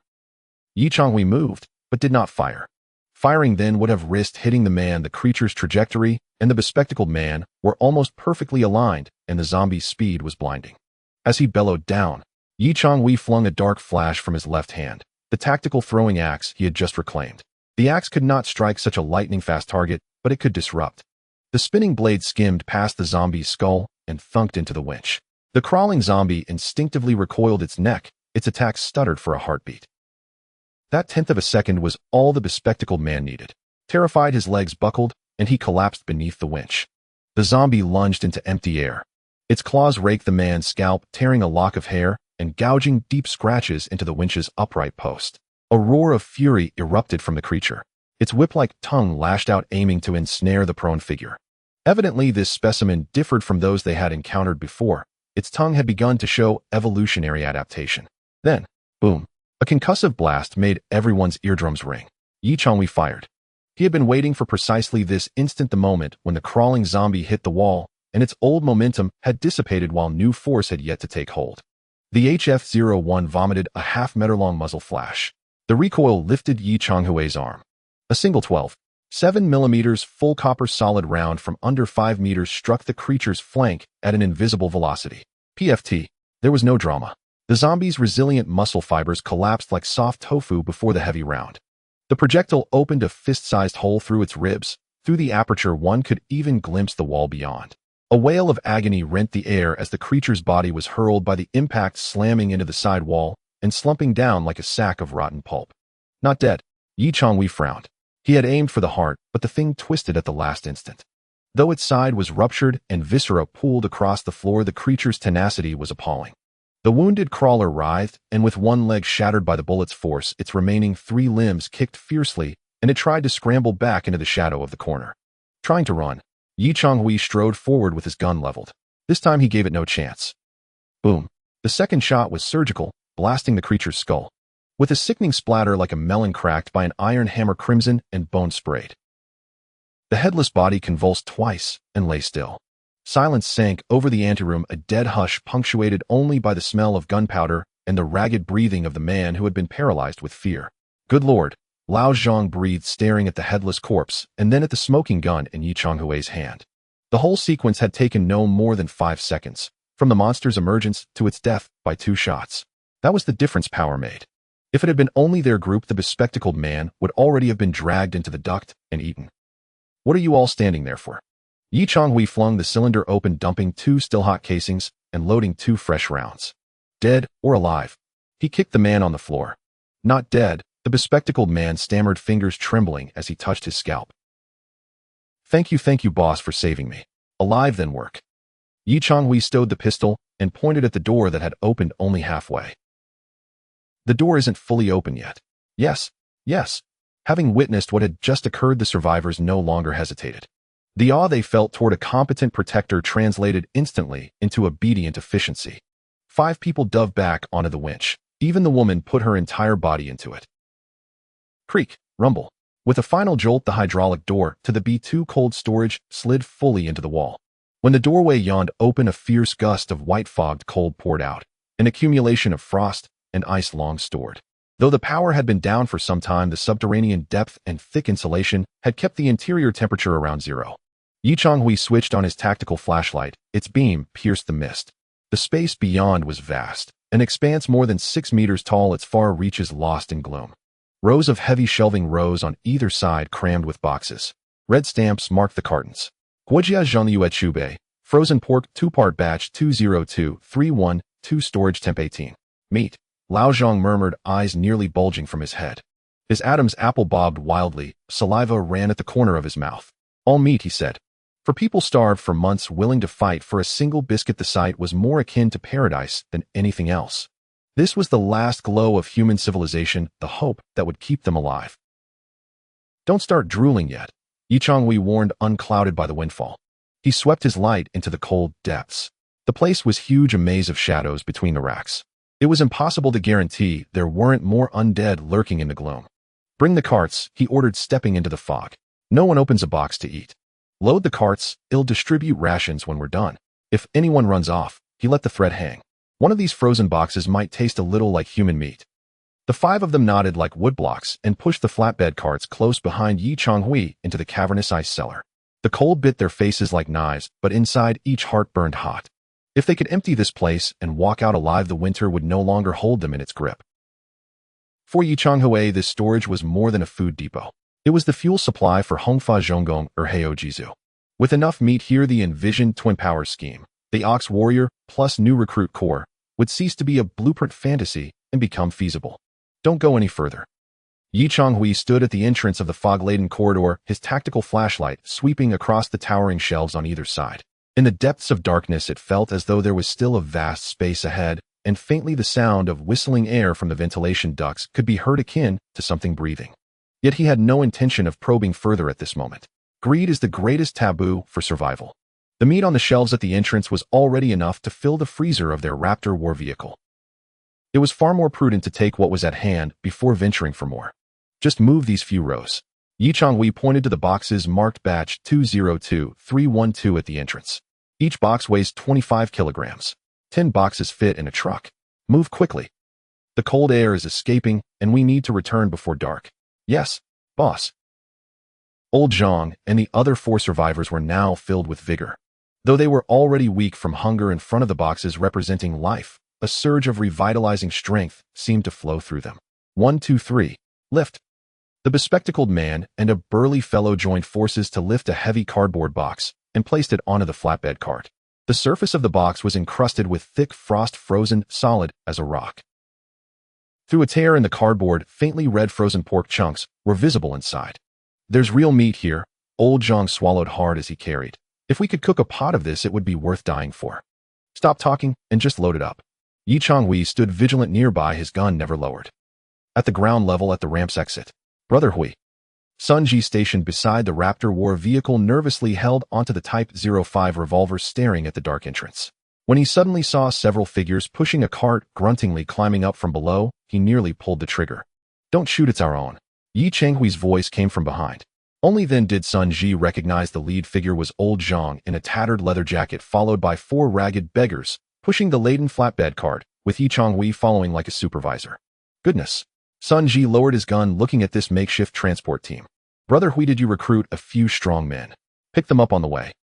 Changhui stepped out of the ramp, inhaling the slightly fresher air outside. The temperature underground was nowhere near as warm. He gestured towards the Raptor war vehicle. Open the freezer. Load it up. The 5 survivors pushed the cart to the side of the Raptor war vehicle. When they saw the steel beast parked right at the entrance, up close, their eyes widened, and even their hands for carrying boxes halted. Though the back was covered tightly with thick tarpaulin, the robust off-road tires of the Ford F-150, the steel-spiked front bumper, and the glinting, cloud-piercing crossbow atop spoke of a suffocating aesthetic of violence. Wow, is this an armored vehicle, eh? The burly man ran his hand over the steel plate of the vehicle, envy etched on his face. This is the vehicle you came in. Old Zhang looked at Changhui, his eyes filled with awe. Boss, did you come from the city? Military or SWAT? Don't ask questions that shouldn't be asked. Changhui coldly interrupted his curiosity. Pass the boxes up. Be careful not to damage the insulation inside. Sun Ji hopped into the cargo bed, lifting a corner of the tarpaulin, while deliberately avoiding the area where the zombies were contained, revealing 2 properly secured large freezers. Come on, hand them to me. The survivors began to relay the boxes. One by one, boxes of frozen meat were stuffed into the freezers lined with insulation. In between the hauling, Old Zhang seemed eager to please Changhui and opened up a conversation. Boss, actually we aren't locals either. Old Zhang wiped sweat from his brow, passing a box as he spoke. We escaped from the Northern Development Zone. The North. Changhui paused slightly. That area was at least 12 kilometers from the suburban site of Hongfa Heavy Industry, separated by several densely populated zombie districts. How did you run so far? We had no choice, that place had long since fallen. Old Zhang sighed, fear reflecting in his eyes as he recalled. When the zombie outbreak occurred, we were working at the construction site. Later we hid in a half-finished building, relying on the leftover rations from the site cafeteria to survive. On the second day after the outbreak, just about a month ago, Old Zhang reminisced. We heard a broadcast on the radio in the vehicle. A broadcast? Changhui's hand, which had been counting, paused. What broadcast? It was that Jiangxing traffic broadcast, Old Zhang explained. The signal was intermittent those days. There was a man who said the National Strategic Reserve Depot was a safe zone. He said there were troops stationed there, food, and that they were accepting survivors. We felt as if we had grasped a lifeline. I had a broken Jinbei van, and we all squeezed in and desperately rushed towards this direction. As he spoke, a trace of bitterness crossed Old Zhang's face. On the way, 2 brothers died, and we barely made it here. Only to find the main gate wide open, filled with zombies. There was no military presence at all. We wanted to run, but we were out of fuel. We could only hide in the duty room of the underground entrance, surviving on a few boxes of biscuits left by the previous security staff. Changhui listened deep in thought. The broadcast immediately after the zombie crisis erupted. At that time, there might indeed have been survivors left here, or perhaps it was some automated pre-recorded message. But that wasn't important. What mattered was the tool for receiving information. You said you heard it in the vehicle? Yi Changhui fixed his gaze on old Zhang. What about that vehicle? It's just behind. Old Zhang pointed to a vacant spot behind the grain warehouse office building. On the day we arrived, we were afraid that parking at the entrance would attract zombies, so we drove it to hide in a corner. Later, when we ran out of gas, we just left it there. Does that vehicle have a radio? Yes. Old Zhang nodded. It's a modified car radio of mine capable of receiving shortwave too. I installed it to listen to operas from my hometown. Yi Changhui's eyes brightened. A vehicle radio capable of receiving shortwave signals. This was a scarce strategic resource in the apocalypse. Although Hongfa Heavy Industry currently had the walkie-talkies they had retrieved earlier, long-distance intelligence gathering had always been a blank, especially with that mysterious, all-seeing eye. If they could have a high-powered receiving device, they might intercept their communication signals or listen in on broadcasts from other survivor camps. Knowing oneself and the enemy ensures countless victories. That car radio. Yi Changhui pointed at old Zhang. I want it. Off. Old Zhang was taken aback, then quickly realized, no problem. No problem. It's not like the vehicle has fuel left, so that broken thing is useless anyway. If you want to take it apart, I'm not taking it for free. Yi Changhui retrieved a handmade double-barreled shotgun from the supplies box in the cargo bed, which had been confiscated from a pawn in Iron Wall City, and grabbed a handful of reloaded shells. This gun is yours. And that flatbed full of frozen meat, you don't need to load it up. Keep it for yourselves. Really? Old Zhang and the other survivors' eyes lit up at the sight of the gun and the meat. In this world, a gun is a life. A truckload of meat means provisions for the next 6 months. It was akin to a windfall from the heavens. Thank you, boss. Thank you, boss. Old Zhang was so moved, he nearly kneeled before Yi Changhui. Hold on, don't thank me just yet. I didn't say it was for you right now. Yi Changhui tossed the gun to Sun Ji for safekeeping. In this situation, one must always be cautious of others. If he gave it to them beforehand, there was no guarantee they wouldn't turn around and shoot him. Finish the job first. Fill these 2 freezers up. Then take me to dismantle that radio. All right, everyone, let's hustle. With the promise of rewards, the survivors' efficiency doubled instantly. The heavy boxes now felt as light as cotton. In less than 20 minutes, the 2 800-liter freezers on the Raptor war vehicle were already packed to the brim. Each freezer was neatly filled with dozens of boxes of frozen pork, with loose meat chunks stuffed in the gaps. Though they were still far from emptying the entire cold storage for this operation, it was already a haul. Cover it up. Yi Changhui instructed Sun Ji to reapply the heavy insulation over the freezer openings, wrapping it tightly with the tarpaulin and finally securing it with ropes. At this point, the cargo bed of the Raptor war vehicle resembled a small hill. The 2 units 001 and 002 seemed to sense the heavy pressure above and emitted a low growl of discontent. But this sound was drowned out by the noise of the hauling, and the survivors paid it no mind. All right. Yi Changhui clapped his hands. Sun Ji, you keep an eye on the truck and them. Anyone who dares to move will be shot. Old Zhang, come with me. Take me to get that radio. Sure thing. Old Zhang eagerly led the way, guiding Yi Changhui towards the shadows behind the grain warehouse office. That place was a blind spot, the site where these 2 unfortunate brothers had abandoned their vehicle. Yi Changhui tightened his grip on the heavy hammer pistol. Though he appeared relaxed on the surface, his analytical vision remained fully engaged. This supply run not only solved the meat issue, but also unexpectedly yielded an intelligence tool. But this was not the end. In the apocalypse, humanity could often prove to be far more terrifying than the zombies.